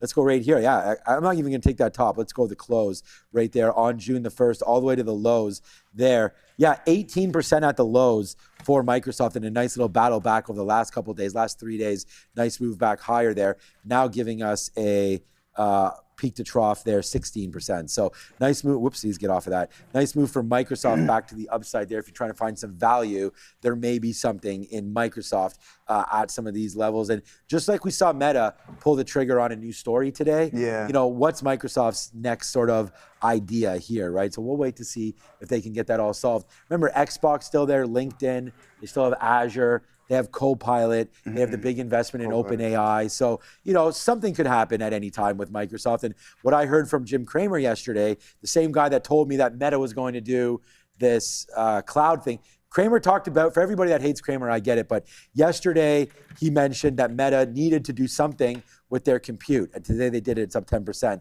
He mentioned with Microsoft that potentially, you know what they could do? What's that? Buy all of OpenAI. I'm pretty sure. Do you think Let they that could? sink in. Do you think they could do a hostile takeover? I don't know. I mean, it doesn't have to be. They just offer. Like, just see. Yeah, I mean, I guess it would be hostile, but right. Put an offer in, see what winds up happening. Because OpenAI could either raise money by coming to market. Who knows how well that will be received these days, right? Obviously, SpaceX well received, but SpaceX right now is at 158. They came out at 150. And you have Elon Musk behind it. with Sam Altman and some of the issues surrounding that dude. You know, I'm not sure how well the OpenAI. And think about how many, like, if you follow, I know Derek will probably chime in on this, but like if you're a company like Oracle, and you have all this remaining performance obligation to this one specific company, what does that mean if you have Microsoft step in and like, hey, we want to own actually everything that you're doing? And that's what I mean. So I'm not sure Microsoft would actually do that. I'm not sure if that's an even valid thing. That was just something that he had mentioned, was talking a little bit about it. He said the catalyst for Tesla, of course, is SpaceX and potentially getting that all wrapped up into one. He had sort of a catalyst for everything, you know. Apple was going to be potentially being allowed some of that Chinese RAM to come through and memory and component parts. If that happens, and some of the worry around Apple may be dissolved as well. No worries right here. We'll see if we can have these diamond hands with Palantir, as right now it's 25 cents in the money. And we'll just take a couple more outs, right? The 2 more outs right now. So 5, 10, 15, 20. We have 80% left of Palantir. And we have 100% left of Sia, who's going to go over her what's happening now, right now.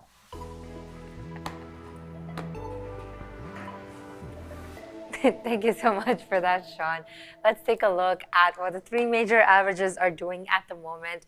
The SPY is currently up, 0.057%. We have the triple Qs down on the day, 1.26%, and the Dow up 0.053%. You could say it's technically trading flat, but a little bit in the green over there. Let's talk about Bending Spoon. So the owner of AOL, Vimeo, has popped on its first trading session in the U.S. market. So the stock has made its debut today on the NASDAQ. It opened at $31 per share. As we know, it are modestly above its IPO price of $29 per share. So shares, last I checked, were up 37%. It's still holding very close to that, up 36.62% on the day. We're also going to take a look at GIS. That's General Mills, up almost 7% on the day today. You know them as the maker of Bisquick and Cheerios. They've jumped.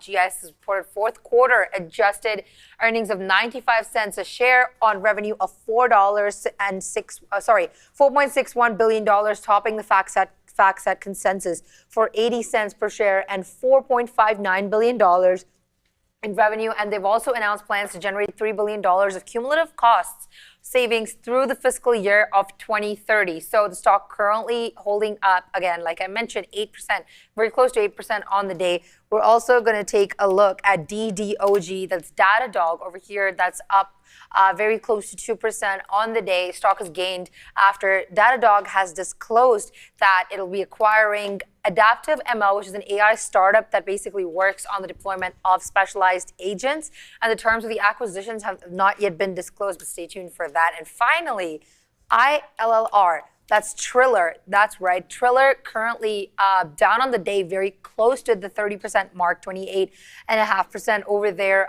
They have said that the NASDAQ won't recognize omnibus financing authorization. So they have issued a certification on its omnibus authorization for financing, saying that NASDAQ is not recognizing the authorization for shareholder approval compliance. This is coming as per the reports from the company. And Triller has said that it intends to comply with the NASDAQ rules for future securities in issuances as well. And the company has also added that it has not entered into any new definitive financing agreement and has not issued securities as well under the omnibus authorization since the company had its final annual meeting. Currently, like I mentioned, stock down 28.12% on the day. That's it for your happening now. Sending it back to the guys. All right, back to our hip hop and rap. Bryson Triller over there. I know that's not the thing, that's a stock. You like Bryson Tiller? No, the stock was Triller. Yeah, I just brought it up because we had talked about that a little bit there. All right, man, we got a little bit of it's not even really a reload. I mean, we did say that we were going to sit here at the 50, the 50 period moving average. So we did do that on Palantir. So, we got it, came right back up into the 25 period moving average. So we just got 70s there. We dumped them out there at the 25 period moving average in and around 90, 92, 93s. So again, it's an average price. So that's why you're not seeing like I'm long at 70. We have an average price now is 84. But we did take some out near that top area there. And now we'll wait to see if it does want to mature up. The problem is, like I had said before, is that this market right now is like, there's a high, there's a lower high, lower. I don't need to tell you this. Did you say hi to Ramin today? What's up, Ramin? Yeah, I did. I actually said hi to Ramin today. I scared her. Apparently. Yes, as well. So I have that effect on many women.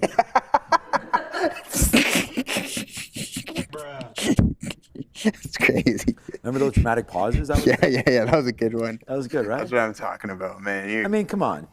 We got to try to be.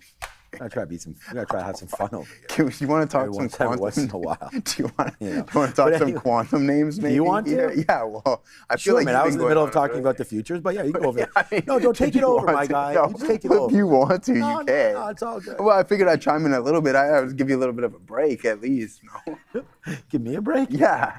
But you're the one working all day. I'm okay with it, having man. a fun time over here. No complaints coming from over here. So. I just love it. Thank you for everybody in the chat, man. Everybody enjoying themselves here today. Why not? I mean, it's Happy Canada Day to everybody that's out there. And Joe right now is going to go over quantum names. Yeah, we're going to go over a couple of the quantum names here that I happen to just actually lose off of my list, but it's okay. We'll figure it out here.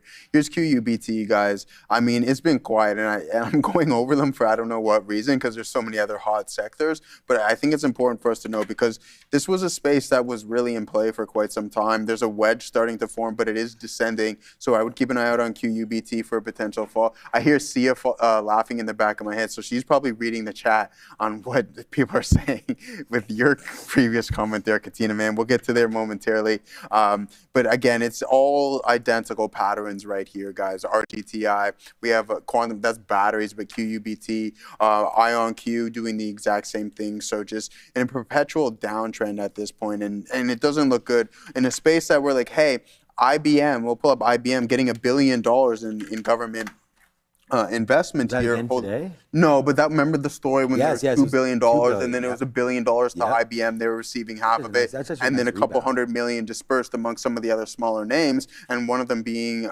excluded. I believe it was IonQ. D-Wave it was D-Wave that I think didn't get any of the funding. No, IonQ is correct. So I mean, listen, it's this exact same thing with silver, right? Like you had such a hot run. But then eventually things cooled down and people moved on to that hot new shiny toy, and that was the RAM play, right? And the cybersecurity was hot for quite some time, and there was a lot going on. So I mean, QTUM is the ETF here. You know what's funny about this, Katina, man? Want to take a look at the? You didn't sound too enthused. Yeah, what? You didn't sound too enthused over there. But like, let's take a look at the holding. This is the fine. I'm too hyped up. I'm not hyped up enough. Yeah. It's a tough situation. Watching what you're doing. All right, man. So this is the quantum ETF, but Micron is at the top of the list. You have Intel, STM Microelectronics. It was actually on the downgrade side of things, I believe, ARM Holdings. So there's no real quantum play in this Defiance Quantum ETF, which I find something. I think to all of that point there, I think the real play for quantum, especially for myself, is IBM. I mean, I feel like quantum. Okay, by the way, fail. I mean, we tried. Tried it, man. It's just nothing worth but a try on that one because, nice moves higher there. We're able to get some in. So we do wind up putting an L there on Palantir today, unfortunately. We put on the hat and we put on an L because that was just boom, boom. Tried it, got a little bit out both times. Then eventually, once it breaks lower, we want to stop out of that trade. So, not a great one there. But again, we wound up having, our total position was 1 unit, but after all of these outs, we probably had I think we had about 60% left, so half a unit, etc. there. But I've learned, and I talked about this. We've learned this lesson. I never really, and before you went about quantum there, which was all good. We talked about these lower highs being made here on the futures this afternoon, and really starting to get back into some of those levels that we had seen in the morning time here this afternoon. So just not a huge move there for Palantir and an opportunity to go higher. I think we still want to buy Palantir, but now we got to wait to see if the futures hold down into here around 30,100. So I'm just going to look at it. Normally, this is a spot where I'd buy right now. Like if I wasn't in that there, back into the 200 period isn't bad. And sometimes, you want to say you don't want to, think about what's happened in your past trade and just look forward to the next trade. But because the futures are heading to the downside, I'm going to hold off on buying from the 200 period moving average. That turned out to be awesome. That was 127.15. So, you'd be in the money now about 25 cents. So we'll see if it does pull back. Palantir for me is more of a buy in this area. So we just looked at where the day's low could potentially come into the NASDAQ. So what about like the low rate here of the most recent move? So, 126.50, 126.70 or so for Mr. Alex Karp and company there with Palantir. That would be something to look at if that does come into play. And we had done this yesterday where Palantir was my worst stock because we had and it was yesterday after, oops, get rid of that. We don't need those lines to be drawn. It was right into this. We just kept on, it was at 10 o'clock. It was in this area here. We kept on thinking it was going to hold, and then eventually it did pop higher, but then made a move back into the lows, where at about 11 o'clock, that's when we put that trade on, and we came back, and yesterday we had a monster winner there in Palantir. So we lost all in here trying to hold some of these bids. Then all of a sudden it came back into these lows, and we were able to sit here. I think it was just 115. We got long at 115 and gave it probably that same 25, 50 cents, something like that to the bottom, and then it just ripped off of that. So if we're going to do the same sort of thing here for Palantir now, obviously we're not going to get into the lows right there, I'd hope. So I'm going to use some of these lows now as an indicator for Palantir. So if we buy that 126.50 like I just sort of indicated there, we would use this 126 or so as our out. So I think it's much better of a risk to reward there to take that, let the trade settle out, and get going on PLTR. Yes, sir. So that would be something to look at there. And then I paid for shorts on SpaceX. I'm not sure if you did. I definitely did not. No, I know.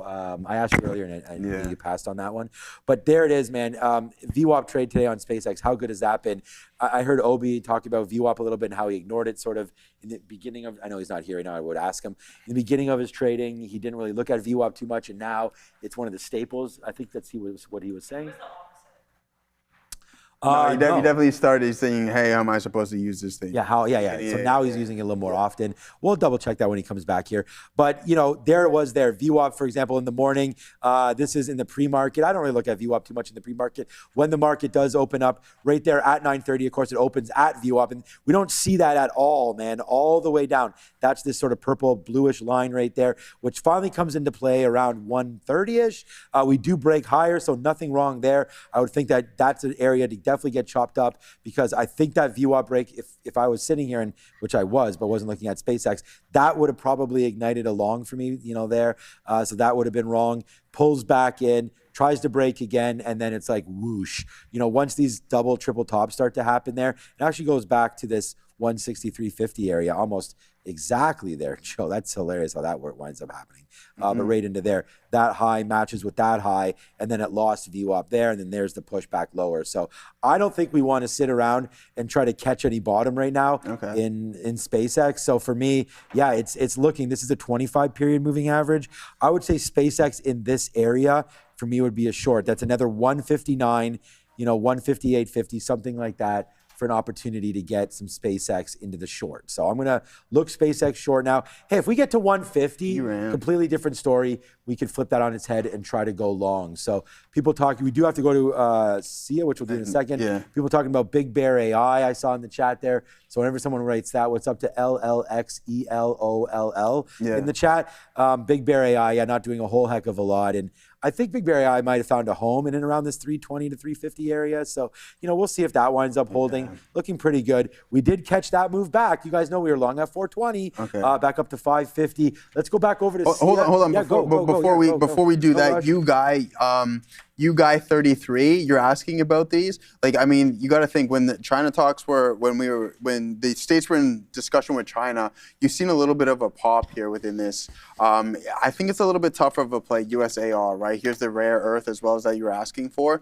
I think there's other places and better places to deploy your cash. If you want to sit through this ebb and flow, then by all means. But think about it. You go from $31 back down to 13, so you get cut in more than in half, right? And then when you're in play, you just give back the majority of that move. So some of these precious metal plays are not in vogue right now, in my opinion. So just keep that in mind. Obviously, your capital, not financial advice, but I just think there's better places where you can deploy your cash at this moment. Let's send it off to the desk.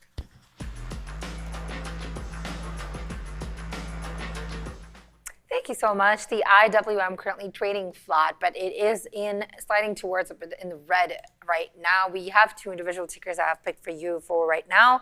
GLOB, that's Globant, has announced an alliance with Anthropic to redefine enterprise AI delivery with cloud-powered AI tools. AI pods happened late yesterday. The stock is up almost 9% on the day. DXC is up almost 10% on the day. Delhi Infrastructure introduced Private Cloud Plus. Now, what is that? It's a hybrid private cloud that is powered by the company, by Dell Infrastructure, and operated by DXC Oasis, built for enterprises and governments that are running sensitive as well as regulated workloads. So it combines public cloud flexibility with private cloud security, governance, and control that supports both traditional as well as AI workloads. With that, DXC is up almost 10% on the day. All right, thanks, Sia, for that little look there on DXC. We talked a little bit about Alibaba. Sometimes when I hear that, that means there's a super chat coming. Yeah, so we'll Baba was. Oh, it's lagging. Okay, in a couple of minutes. See, this is the thing. Our super chat is understanding that it's 45 degrees outside and it's taking its time to come. Oh yeah, that's right, man. What does BSP do, actually? We could look that up or try to ask in the back. Give me a BSP stock Wagwan. Wagwan. Do you think that they'll understand what that means? Yeah. All right, so here's BSP right now. Of course, Bending Spoon right now. Bending Spoon. Oh, yeah, look, I did ask that to Gemini. I said BSP Wagwan. And it goes Bending Spoon. You're talking about the hot new tech one. An Italian app developer? Why am I not long this thing? Yeah. They own Vimo, WeTransfer, Meetup. Made its massive debut today. So yeah, there it is, man. It looks like a software name there. Okay. BSP. Is that the right one? Looks like that is it. The big news on there, Bending Spoon. So there looks like Italian app developer. I mean, I don't know if I love that space there. We've seen, again, AppLovin is more on the sales side, selling advertising and things like that. But yeah, there goes BSP. What a move today, and up 35%. And whoever sent that super chat, thank you so much for that. And for me, that I actually looked at it, and this is where it opened. It actually broke, so it actually did exactly the same thing that SpaceX did. Almost exactly the same thing. So that is, if you take that opening print long, it goes up and then it came crashing back and breaks that 31. And for me, that's a scary thought. So I would have punched out. So for me on this one, I may have made something relatively small in it. The reason why SpaceX turned out to be so good, and Neil was here, he didn't punch back into the long, but was because once it broke back to the high side, I was able to get back long. And that's what ran it through, right? And so I just want to say that and I think the real trade on this one would have been this 33 break, and if we sort of zoom back out a little bit, you can see what that looks like. So right into here, it kept bouncing its head off of 33, and this is actually 33. So if you put a line right there on BSP, that's 33-ish. So that kind of break, you could have used maybe 32.50, which was this sort of low area there, traded it in this channel, and then when we break the channel is when it goes boom. So that was kind of the trade right there on that. So I'm actually thinking for Anthropic almost more along those lines. So let's just say I want to take 1,000 shares, wink, on Anthropic.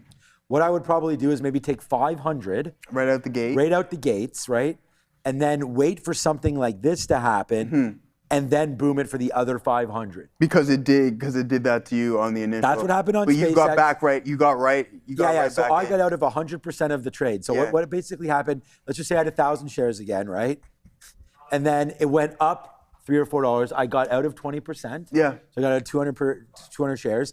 And then it cracked through. Yeah. So my market order hit. Thankfully, I got out at 51s. So we were able to still make $1 on the other 80%. But then when it retook 50 again, 150 SpaceX, that's when in here, we're looking at this one, but we should pull this up just on SpaceX here so I can maybe show it to you. Let me show it to you right here on a bigger, we'll go over here on eSignal, and that way I can actually show you guys a lot better on that one as we'll go over here on SpaceX to its IPO day. And actually even on, how many days ago was it? Even on eSignal, you can even type in the day. If I actually knew the day, it was June 19th, I think it was, wasn't it actually? So what day is this? 23rd. Okay, we're there. One more day on SpaceX. Sorry about doing this right in front of everybody, but I did want to show you what it was. You're on the 1 minute time frame too, and making it a lot more difficult. Wait, the 17th? What day was it? Was it the 16th? What day was SpaceX IPO? You go to a higher June time 12th, frame, 2026. Oh, 12th. Oh my God. Okay, so we're almost here. If you go to a higher time frame, I know, but now at this point I'm almost there. If I reset it, there we go. Okay, you're in it now. Okay, here we go. I'm in the cipher already. So yeah, so this is what happened here on SpaceX, right? And so this wick is actually real. So what happened was it opens up right down here, and maybe I can even zoom in. Just maybe I can't even do it too much more than this because it's a minute chart. But so it opens up there at 150. We all get long at 150. It goes up to 152. This is the time that I was able to get out. So it actually goes up to there, or maybe I got up in this chart in this tick. But then somebody flashed a sell order, which brought this thing down. Basically, and I don't remember if it was, I think the exact timing was a minute 30 or something like that. It crushed it back in. We got stopped out. So on this move down, we got hit. So it came back into 150, broke that. Once it took 150 again, I rebought it, and then whoopsies, now what have I done? And then we enjoyed the rest of the move. Oh gosh. Then I enjoyed the rest of the move higher on SpaceX the rest of that day. And as you guys can see, man, the rest is history on that one. It goes all the way up to 175. And then, Joe, we were lucky enough to play the short at the end of the day there on SpaceX. So this is what SpaceX IPO looked like. Was it a money-making opportunity? Yes, it was. Absolutely. Could have it been better? Probably. But that was a straight move right there, up $8 to $10 straight. Sorry, $18. That's 168 right there within the first few minutes of SpaceX. So yeah, man, definitely left some money on the table there, but it did break and we did get wicked out. So just as we go, and we have a little bit of time to kill here, it's just 3 o'clock. As we enter Power Hour, look how familiar that looks. What happened there? Look how familiar that looks right now on BSP, right? It's almost the exact same trade as we break right there. So there's the move higher, there's the breakdown, and then there's the move. There's the breakdown. So nice little move there for BSP, bending spoons there. Thanks for the super chat as that continues to work itself out. All right, man, this is why we get out of Palantir, honestly. Yeah, good job. You know, get out there. It does come into 127. We talked about maybe 126.50 or so as a possibility there for Palantir, but we do head for the doors there as Scooby-Doo is. That's Bedrock. That's Flintstones there running around there. Yeah. You ever watch Flintstones? You might be too. Yeah, man. Remember the live action movie that? Oh yeah, that's right. Wasn't that with the guy that's from? I know what guy we're talking about. That family. The Marvel guy. No, wasn't it the guy that does? No, it was that guy who was. What movie are we talking about? The Flintstones. Man. Oh, that was Jeff. His name is Jeff. I'm getting confused. The guy who lost the character, the Goldberg. The guy who lost a lot of the weight. John Goodman? Yeah, that's it. No, it's not John Goodman. Yes, it is. Is it not Jeff Green? No, it's John Goodman. Oh, it's John Goodman. R.I.P. Elizabeth Taylor, apparently. Yeah, good one there, John Goodman. Love John. You ever watch Cheers? No, I never. Everybody. He was also in. Oh no, wait. Was he in Cheers? Yeah. Was also in Roseanne. Yeah, that's it. Roseanne. That's what I know John Goodman from. But that's a theme song where everybody knows your name. That's with that was classic, man. With Cliff and everything like that on the bar there. Yeah. And a great, one of the classics, man. Ted Danson, absolute legend. Ted. You know what's not dancing for us right now? Yeah, you tell me. Is this meta reload here around the lows at 618?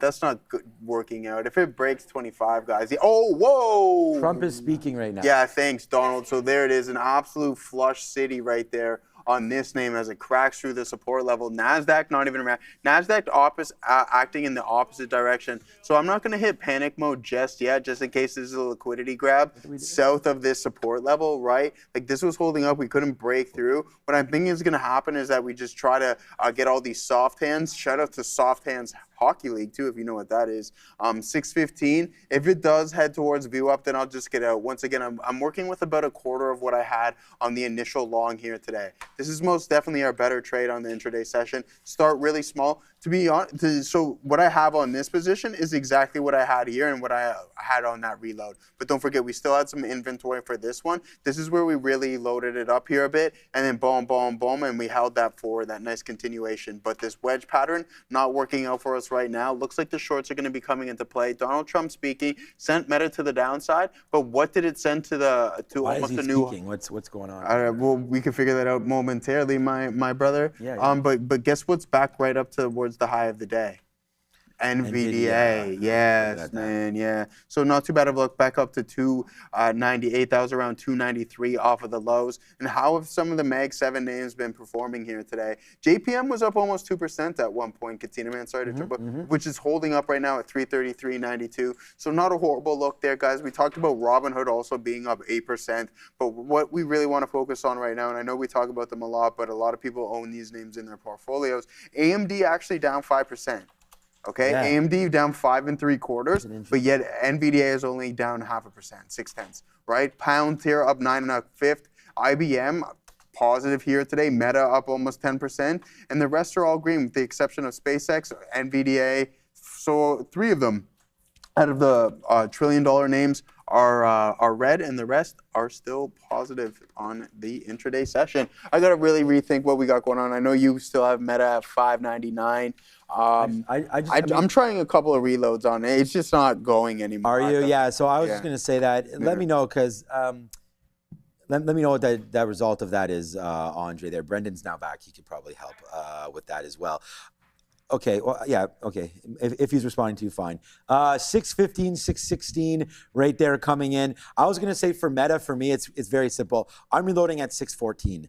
I'm reloading it ahead of 614 right there. So if that comes into play, I'm gonna use VWAP and I'm gonna use 610 as my out.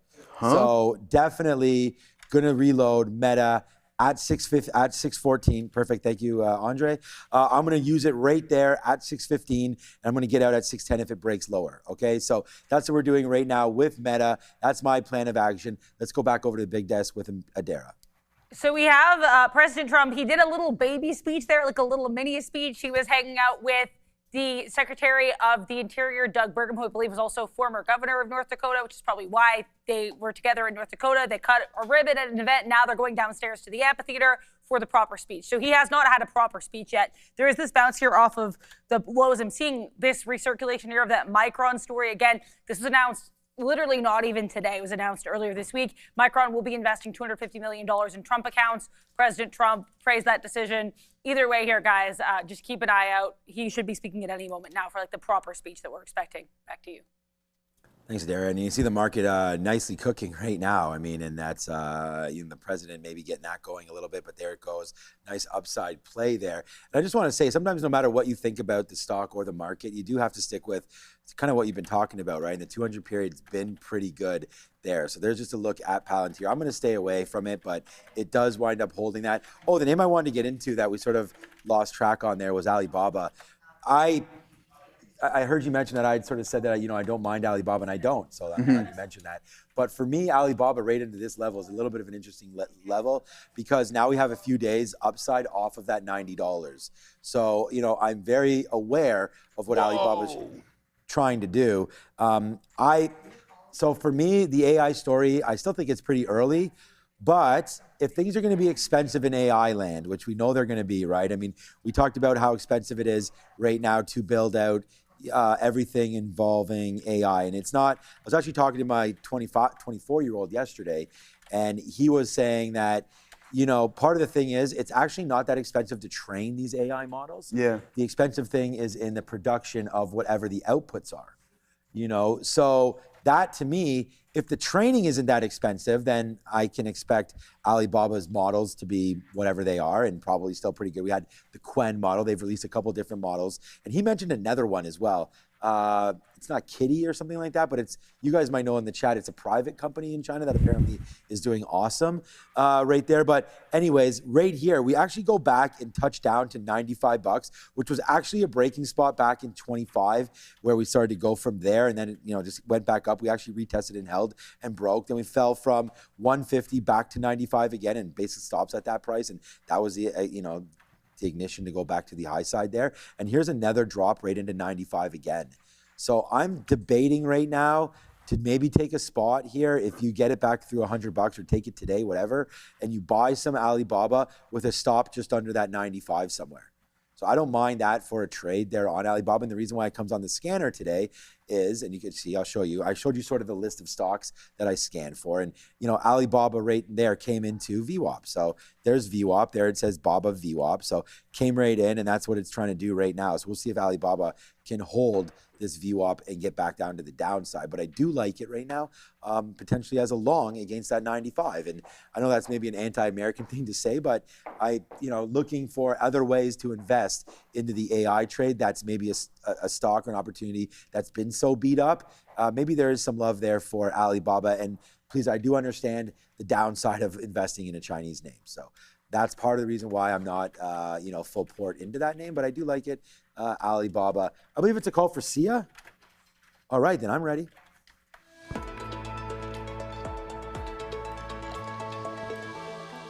Yes, you're right, Sean. Definitely just Sia over there. The SPY is currently trading down. It's a bit down in the red at the moment. Very, very little percentage, but still a little bit towards the red. Let's take a look. As I said that, it's turned a bit to the green, up 0.11% on the day. We're going to take a look at the sectors right now. Electric tech, there's flatness in NVIDIA. Apple is up almost 2% on the day. We have AVGO down 1.5%, followed by Micron also down close to 9%, and AMD Intel holding that red from the morning session. Intel still down 8.14% on the day. Tech services, lots of green here. Lushness, Google is up almost 1%. Meta is up very close to 10% over there. However, Oracle is one of the only names that's standing out here. That's in the red, down 2.11%, with Microsoft up 3.8%. In finance, we have BRKB trading flat at the moment. JPM, Visa, all the other major names we have that are in the green. Visa's up almost 2%. We have that news recently right now about Robinhood as well that Adira and the guys talked about. It's up 8.09% at the moment. There's still lots of weakness in producer manufacturing, a little bit of weakness in health tech as well, where Lilly continues to slide. It's down 1.3% at the moment. Retail trade, we have Amazon still up 2.2%, whereas Walmart and Costco continue to lag and drag a bit down. Consumer durables, you have Tesla up 1.3% at the moment. Rest of the names are in the red and trading flat, a combination of both. Consumer non-durables, you have Coca-Cola and PG continuing that flat momentum from earlier in the day. We also have utilities and consumer services all looking a bit of a mixed sentiment, with utilities being a bit bearish over there, with the names such as NEE and DUK, as well as CEG down 6.3% on the day. Energy minerals super flat at the moment, except for we have XOM flat, CVX flat, but we have MPC, PSX, and VLO up more than 2% on the day.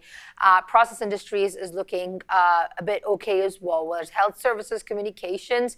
There's a bit of a mixed sentiment there as well, followed by non-energy minerals. And finally, commercial services. The strong sector, I would say, for today, majorly in the green, was SPGI, leading the pack at up 8.2% on the day. All right, there you go. Thanks. All right, thank you very much.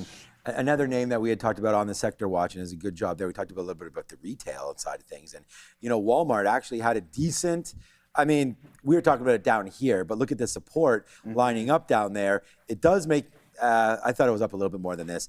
I thought it bounced a little bit better, but 107.50 basically to 108.50, so $1. I thought it was a little more extended than that. So I like the Walmart trade. I got to figure it out, and you guys let me know. Maybe we can actually. I don't actually have the chat thing up, but what about a Walmart v Costco question? Would you guys rather invest in Walmart or in Costco? I don't know if we can. I don't have access to put it up in here. We can set that up right here, Katina, man. Oh, do you have that? Want to do the stock voting game? You're so smart. You actually have a bookmark. Yeah, man. Well, I mean, I wouldn't go as far as the so smart aspect. I think I have it here somewhere. As well. But yeah, let's do that. And that way we can get the chat going. Let's just go better investment. Oh, okay. 1 year out. 12-month. Better 12-month investment or something like that. Better investment 1 year out. Yeah, because I don't want. We'll go with that. WMT. That's the one thing. I do want to say one thing about this, because a lot of the time we sit here and we say, well, I like the stock and who cares about it because I'm not going to buy it. I'm not going to touch it for another 20 years. Yeah. Like, I think that's crazy. So I'd be 50 something at that. That's what I'm saying. And so it's like, sometimes it's like, and Neil says it, and I know he means it. So it's not, and I say it too. It's like, I'm never selling NVIDIA or something like that. But like at the end of the day, when we're doing a poll, it's kind of like, to say you like Walmart is one thing, and to say like, oh, will it be higher in 5 years from now? Yeah. I mean, insert stock here, and I think as long as you're picking a mega cap name, probably going to be higher 5 years from now. So let's talk about it in a 1 year sort of setting right now. What do you guys think about the opportunity there to get involved with either Meta, either Walmart or Costco. Which one do you guys like, and which one are you favoring out of those two? So hit a 1 for Walmart and a 2 for Costco, and we'll put that in the chat. And I'm interested myself because I went 2. See ya. What is Sia doing? 2, man. Sia's putting in a 2. Okay, then I'm definitely a 2. Yeah. On that one. Sia, you guys, your family, or you have a Costco membership?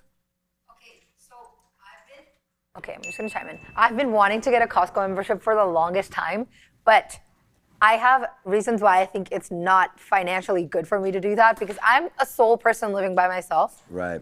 And it would be stupid for me to get a Costco membership because I am not gonna finish everything that I'm gonna get there. And it's just, I go to the grocery store probably once in a month, I get everything I want. And then like, for example, milk and yogurt, I'll buy like every 2 weeks, but I don't need much. Once a month? Yeah, is that bad? Yeah, that's crazy. Every day my house is about $100.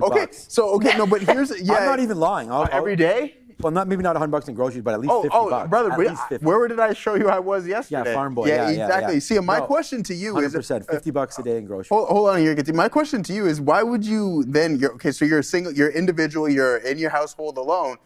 Wouldn't you find yourself more likely to fall into a Walmart or than a Costco? I'm just curious. Okay, 100%, 100% yes, but I've always. It's just, I would say, a pull towards Costco. I love Costco and the entire concept around it. When I go in there, it's like a maze. I'm trapped. I spend $700 and I come out. So I don't go to Costco, but it is true that I love Costco. That is why I don't go to Costco. You know, I was going to give a little hack. It makes sense. No, but hold on here.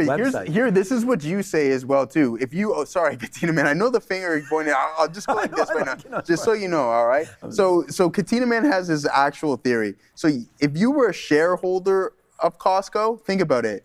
You would actually benefit from the gain of the stock itself, which would allow you to buy things at the actual store. You see where we're getting at? See, that's actually true. You're right about that. But that is also, Costco stock is super expensive for me as well, to consider that. And other, like, I don't know if I want to fractional trade it. So I don't know about that. But Walmart, on the other hand, it's cheap, yes. But there are so many times that I have experienced, like, out of date goods and just open packets, and it's not been a great experience. So I never shop at Walmart. In the Wilson household, we don't waste food. I have to educate the youth a little bit. Costco and Walmart, you said expensive, and you even said the same thing. I know you're going to look at it from a PE It has standpoint. nothing to do with the price of the stock. They're both the exact same price. Both have PEs of 40. Okay. So they're actually not, and I understand what you're saying, Sia, but I think that you're either with, if you're with a Wealth Simple or something like that, you can buy partial shares as well, right? And so don't look at it that it's $900 and it's too expensive. You always don't have to buy one share. And then also there's also CDRs. So in Canada, if you go here, COST, and we probably have it right here, you could buy one share of Costco right now for $41. Oh, the hedged ones? Right. So yeah, well, it's not hedged. This is it's hedged against the Canadian dollar. Yeah. Oh, but okay. right there, this is Costco in Canada. So you can actually do that. But that's the whole thing about. Don't look at it from the price of the stock, because Micron's PE is actually still relatively low, yet it's $1,100. So Sean, I tried that, but that's what I was talking to Joe about the other day. Wealth Simple it says it allows fractional trading only to a certain point, but it doesn't allow you to place a limit order for fractional trading. so you have to buy it on market. Right. Yeah, you have to do it on a market order. Yeah, you gotta buy it on market. Yeah, okay. But I mean, it's a couple of pennies. I mean, how much are we investing here? If you're putting in $500 or something like that. Yeah, whether or not you're going to make a difference. miss a dollar on a market order. Yeah. There you go. So good job there, Sia. Yeah, that's a good talk there. Yeah, man. And who's winning? Let's go show that. Yeah, it's not even close. It's not even close. Let's see. Costco. Oh, Costco's crushing. Okay. Yeah, that's good. So I still am a Costco shareholder myself, but not a Walmart one. So that's why I was trying to get into some Walmart. But I do still own a little bit of Target. And if you're talking about a PE, and again, Target $130, the PE of Target, I believe, is lower than both of these. TGT, that's part of the reason why I did get into it in the first place.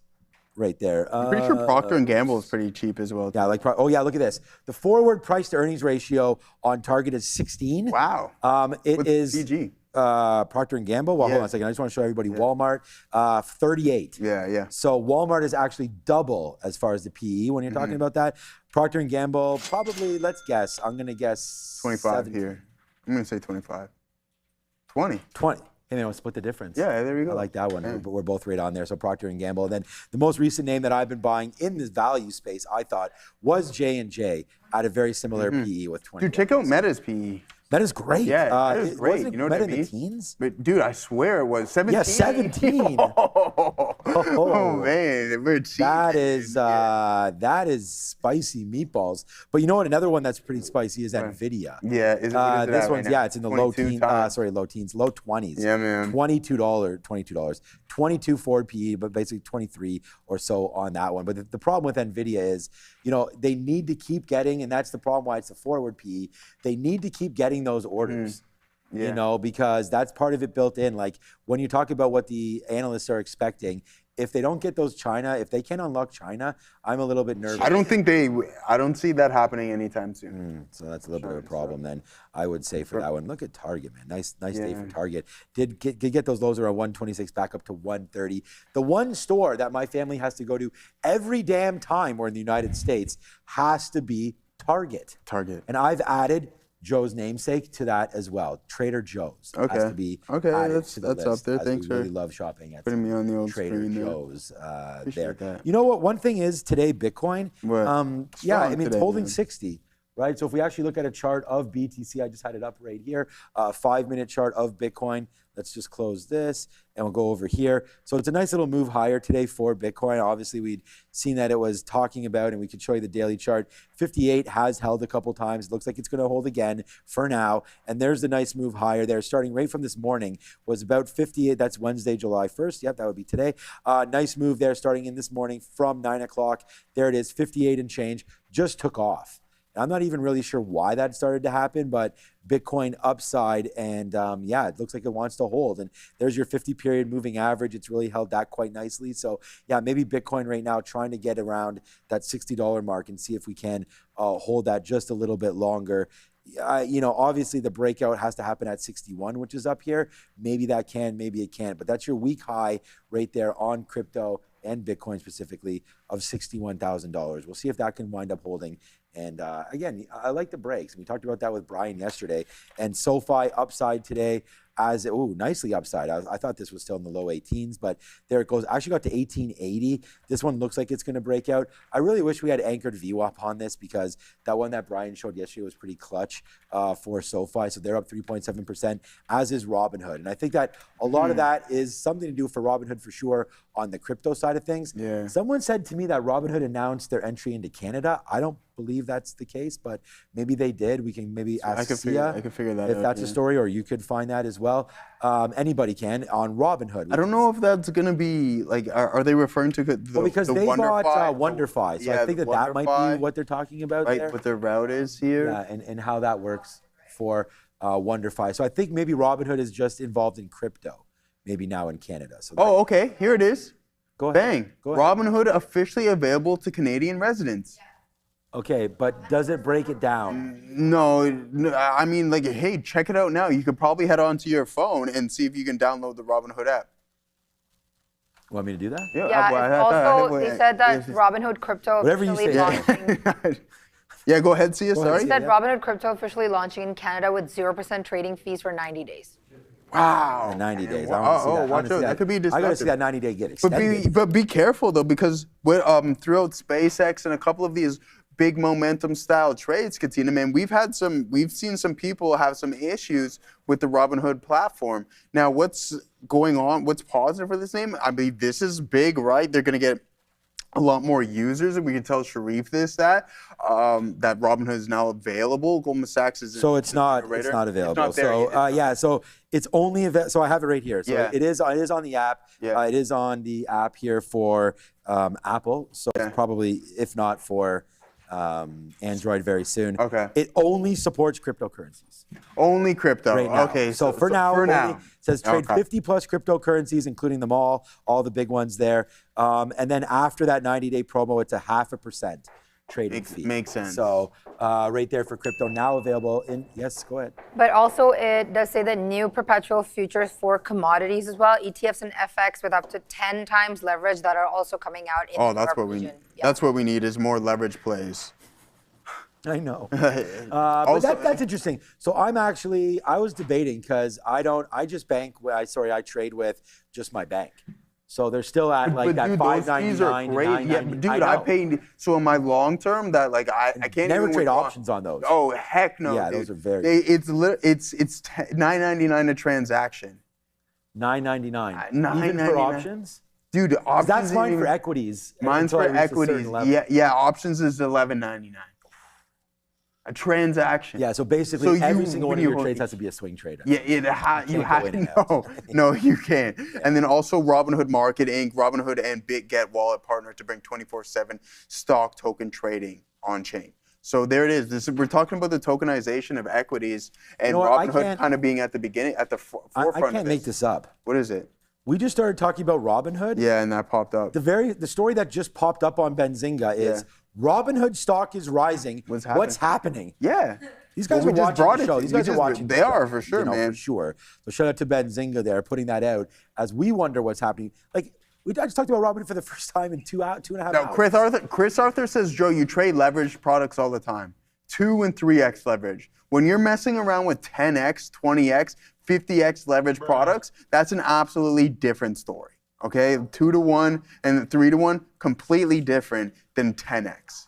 All right, so I know you heard the sarcasm in my voice, but those are 2 totally different beats that you're making. Yeah, I agree with all those. The other thing about that is I believe we have Webull here in Canada. Webull. So Webull, I think, is available here. Did you see that there's that Momo thing? I saw that on on Bloor Street. Yeah, why would they pay that much rent to be there? And you know what I mean? I walked into that's in Yorkville. Like, is that where Drake invests in Momo? Like, what's it doing on Yorkville? Right? And like that's Chinese, right? MOMO. We actually had them on the show as a sponsor at one point. It's Moomoo. Yeah, and Moomoo. we did. Yeah. But they're there on, and shout out to them. I'm just talking about the rent. Like, that's expensive. That's really expensive to be there. Have you been in there? No. I walked in there one time just to see what's up. It's very nice. You tell them you're a fan. Trump is re-stepping onto the stage here, guys. Trump's back. People are wearing cowboy hats. It looks like a choir. I'm deeply confused. This should be really entertaining. Well, Momo would make sense. I mean, like.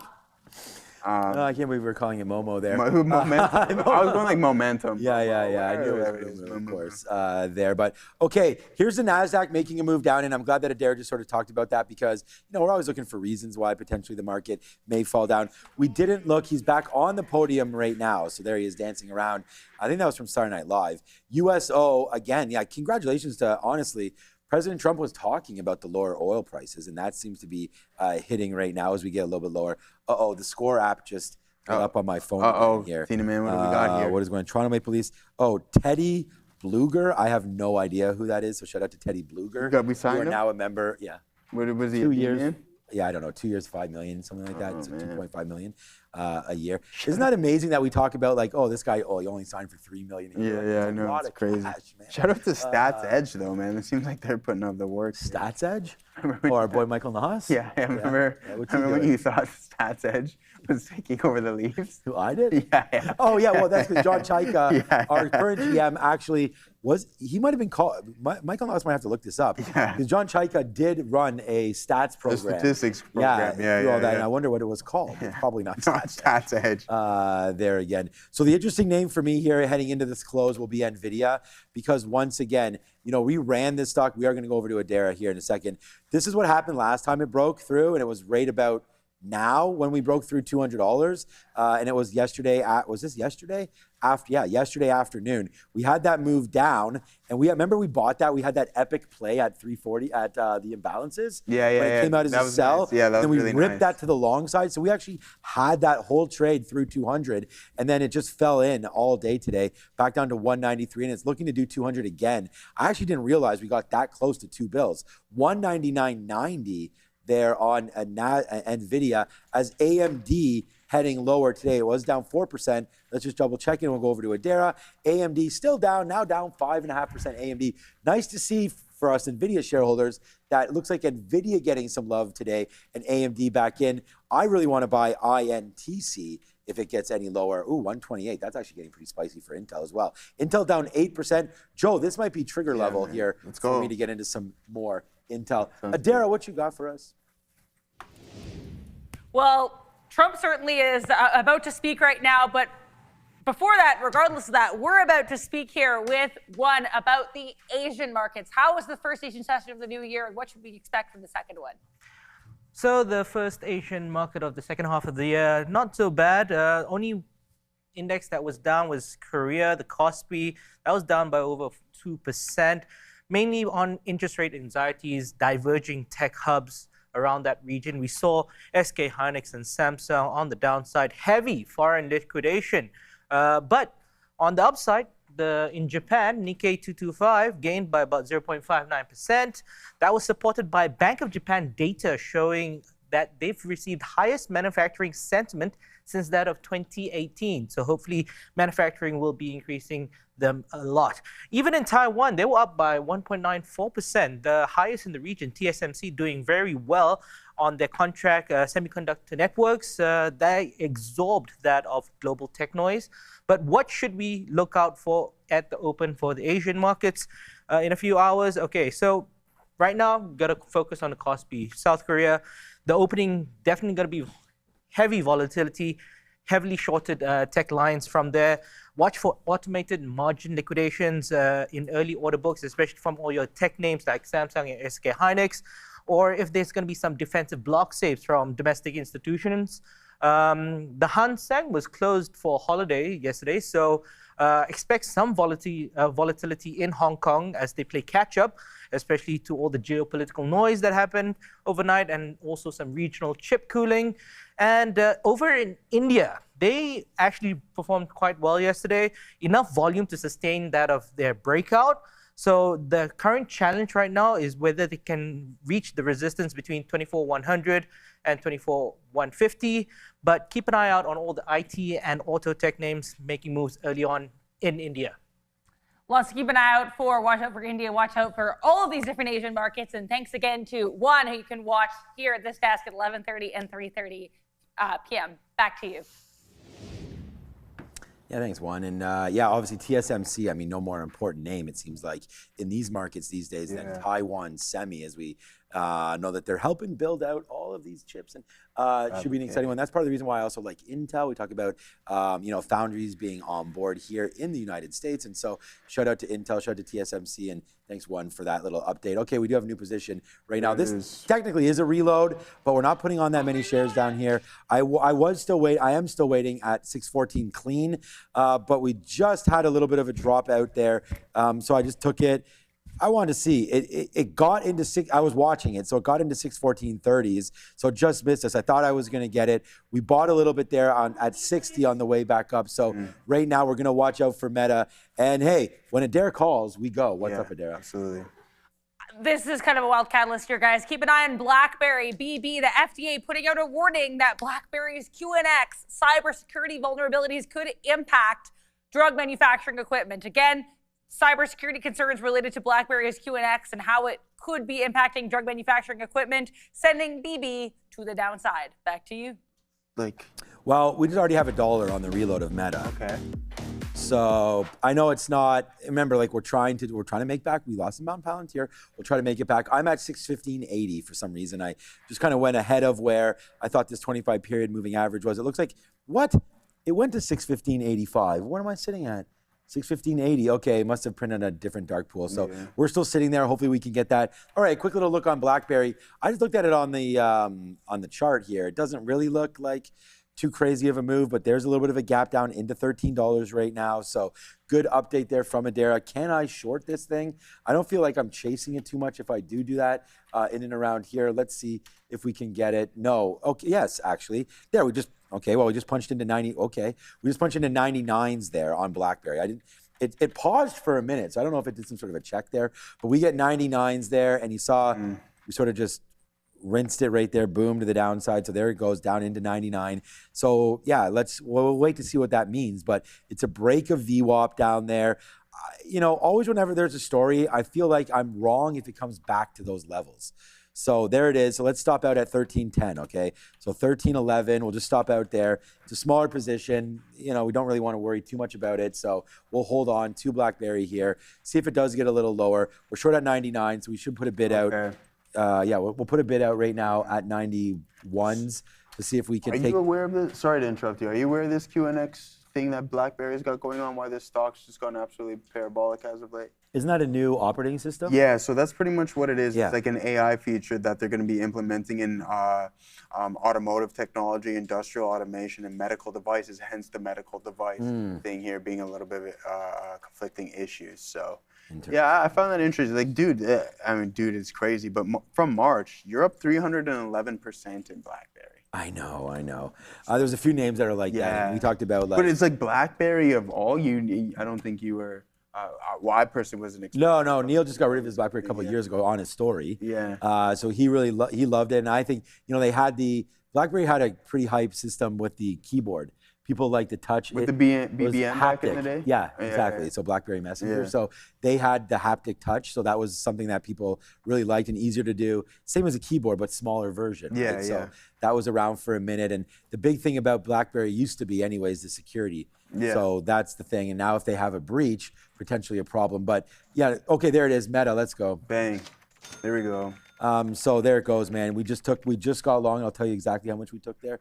64s out at 80s, so about $1.20 or so on that one. So this is the thing about, now it's coming right back up to the upside. So I'm just gonna hold on to this. I don't even have half a unit. Like, I'm talking about the same units I'm dealing with in Meta, which I should be actually trading more shares on BlackBerry. It's only $13 stock, but we do feel a little bit confident about our trading there in Meta. So there it was. We did reload that. We sat here all afternoon waiting for this kind of a move to happen on Meta. So we'll put that in our pipe and smoke it and see if we can get back up to the high side there. I am going to use the 200 period. So if we get up there, that is 618. Yeah. This is not bad either. I'm just going to put something. Hey, look, if it's right, then we'll be fine, right? So let's just put that out. And again, just at the end of the day, there's imbalances in 15 minutes. Let's go to 617. Let's go to 616.80. We'll put an offer there. Hopefully we're able to get that. And if we do, good on us. And we'll see what winds up happening there on a reload position for BlackBerry as that's coming back in. And just to look at our Palantir, right? It does get into where we thought. Come on, Sean. All we have to do is, you don't remember because we're too busy over here, but if you guys remember in the chat, what level did I say was probably a good, decent buy there for Palantir? We mentioned 126.50. Like, come on, that's 126.50 right here. It hits twice. It does flush down to 120. I'm not stopping out, trust me, for 15 cents, but there it is. Nice move up higher there. Hopefully some of you took that. I'm not going to focus where I'm focused on, and that's going to be really on Meta. And then if something can happen here with BlackBerry, fine. I am bidding 91s. Maybe we get a little piece out there. Hopefully we do. But if not, all good on that one. But yeah, so far so good. You always do have to follow your rules. So I want to say what's up to Mike Peter Ryder. You are 100% right about that one. Follow your rules. And if something comes into your stock, into your price, either execute out of it or execute into it, but make sure you do have those stop orders. Very, very important. Intel, one of the most interesting names for me today on a 10% pullback.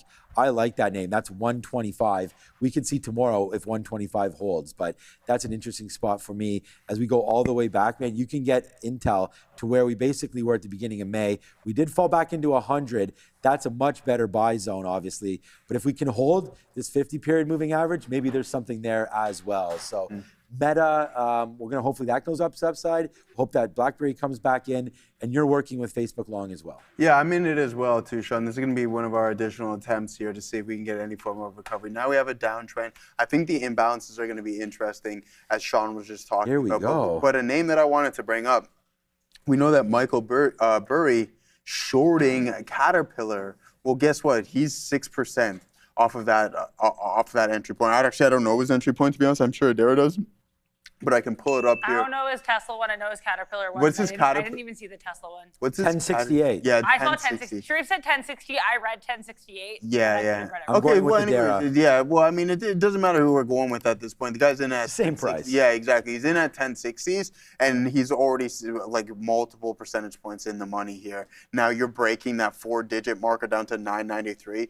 Caterpillar actually putting in a 9 or 6% down day here, Katina man. So that's not looking too good. NVDA, he's short. Hey, listen, I know Michael Burry's a billionaire, but hey, holding on to things at this point, I hope he gets blown out of the water on this one, just personally, because I'm a shareholder of this. But one thing that has really been performing well today is these crypto names, okay? And I wonder how much of that has to do with the Robinhood catalyst, the fact that Robinhood is now available in Canada and you can only trade cryptocurrencies on it. I personally used a Canadian platform. I'm not sure if you've ever heard of this one, Sean. It's CoinSquare, and it acts almost as a cold wallet to the point where it makes it a little bit more difficult to be hacked and someone to figure out your X hash or your key, your pass key, where they can then steal your funds at that point. Okay. Applied Materials also with the short. This name down 9%. So Burry really doing himself some wonders here, it sounds like, Katina man. And I wonder what it would be like, just the fact that as soon as you announce your short positions,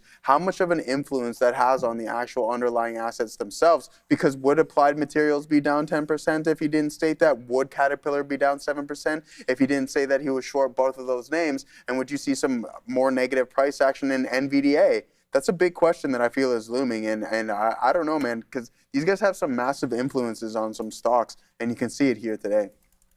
Yeah, I don't know if they have that. I mean, they do have an impact, obviously, on people's positioning, and obviously, I think it's Scion Capital is what Michael Burry's running, and Michael Burry's net worth $300 million. I thought it was a billionaire. Yeah. Okay. And I just asked that, and you're right. Yeah. Total assets under management more than $1 billion. It's like 10 billion. Yeah, it said something about like 1.2 billion. Oh, but did anyway, it? It doesn't Okay. matter. Needless to say, good call there on Michael Burry and influencing. I mean, that is what it is, right? These guys do have power. Like, different ETFs. By the way, we are now there you go. Meta. There it Bang. is, $2. There it is. Bang. Like, that's $2 off the reload. I was gonna reload the exact same spot too, but I'm already in a little position here. But that's the question. Like, would Caterpillar be down this much if that wasn't released, right? Like, how much of an influence? How many other people do you think are participating with Michael Burry and himself? Let's have a quick look at and to see if I can answer your question, because most of the time, some of these plays, I say most of the time, but a lot of them are sector related, right? So I could see today you are getting a little bit of a change up right here, what we're talking about. Look at all these other manufacturers today. I don't know if he has a position. There's AMAT, there's Lam, there's GEV. And to your point, these names, AMAT and Caterpillar, names that we've talked about, both on the downside, pretty dramatic. Like Lam Research down as well, exactly. too. So yeah, it's hitting this whole producer manufacturing space right now. So yeah, good call out on that one, Joe. So good little look there as we worry about the stock heat map once again, as many stocks moving around. And actually, what we did see there, we only have now 10 minutes. Welcome back, Obi. Were you outside lately? Yeah. It's hot, eh? It's hot, eh? People don't.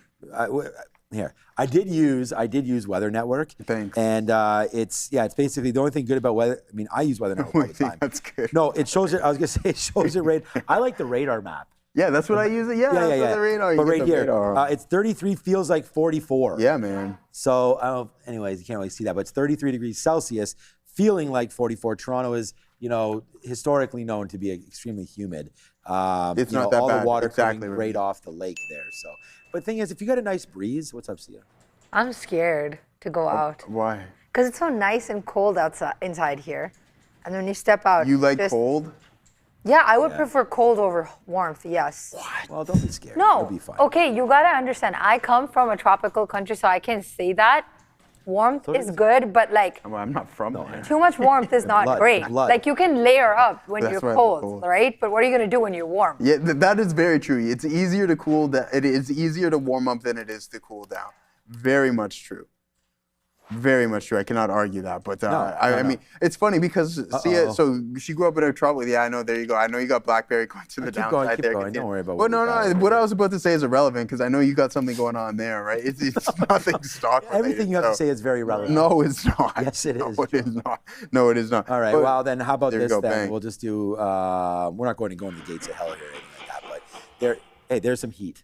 you don't want if you get into hell, you're a little bit of a problem. Oh, the gates. A little hot in there, as you can see. But yeah, there it is. So we do get that. So remember where our stop was going to be was 10s.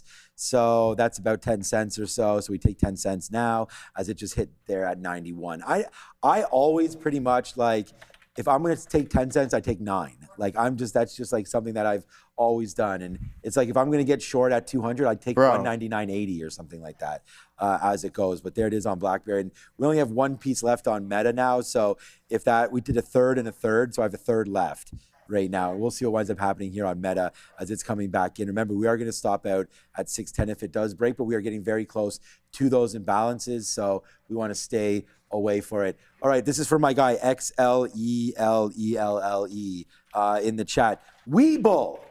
No, we are not paid by Robinhood to not show Weeble.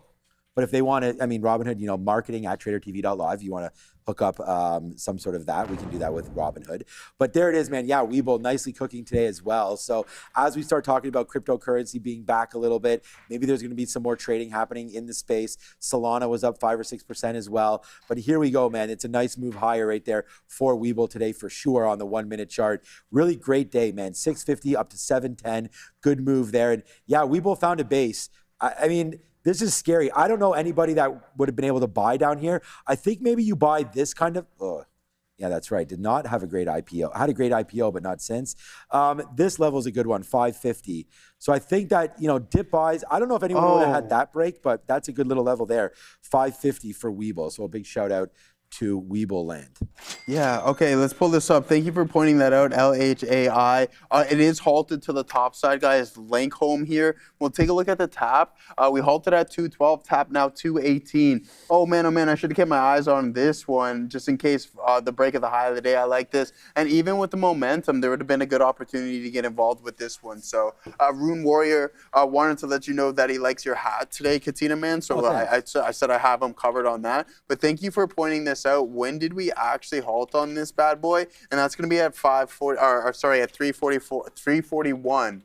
344 right now, so a couple more minutes if it is going to be a 5-minute halt. Now, as for DXF, SOC, starting to come down a little bit. TC, I know Token Cat, a lot of people talking about, but once these names are below the volume weighted average price, it's very, very hard for them to recover. Mm-hmm. And that's why our friend Luis Barbado likes shorting them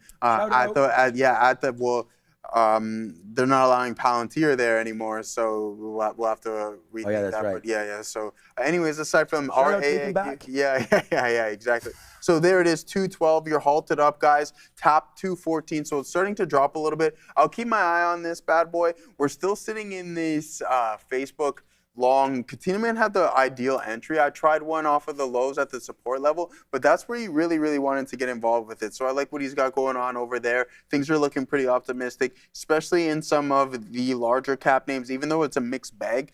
3.4% on Microsoft side of things, Meta up 9%, and the MAGS ETF up a total 2.61%. But AMD, hey, a name that I think is going to be the next participant and next entry in that $1 trillion club, down 6% here today. So yeah, a little bit tougher. Like DRAM down 10% as well too. So memory storage taking a little bit of a hit. I saw Marvell was down. Marvell's had a problem around that $300 trying to break back through it. So I'm a little bit nervous about our. You know what I didn't like? That Jensen being like, hey, this is the next $1 trillion. Yeah, you know what I mean? As soon as that starts coming out, and once you start seeing too much analyst coverage, like, this stock can 10x from here, is when things I find the moves are already done and it gets a little choppy after that point. Yeah, I feel like there is a little bit of a hopping on, right? It's like piling on to that kind of a thesis about, I don't really look at, thing about, and I mean, Jensen's not an analyst or anything, but sometimes when you get those analyst price targets, you kind of got to take it with a grain of salt. Yeah, because exactly. We've seen some price targets, like people still have price targets at Tesla, like $1,000 or something like that. It's like a $300 stock. So we got to be careful about some of those price targets. All right, we got to go back over to the desk. It's Sia.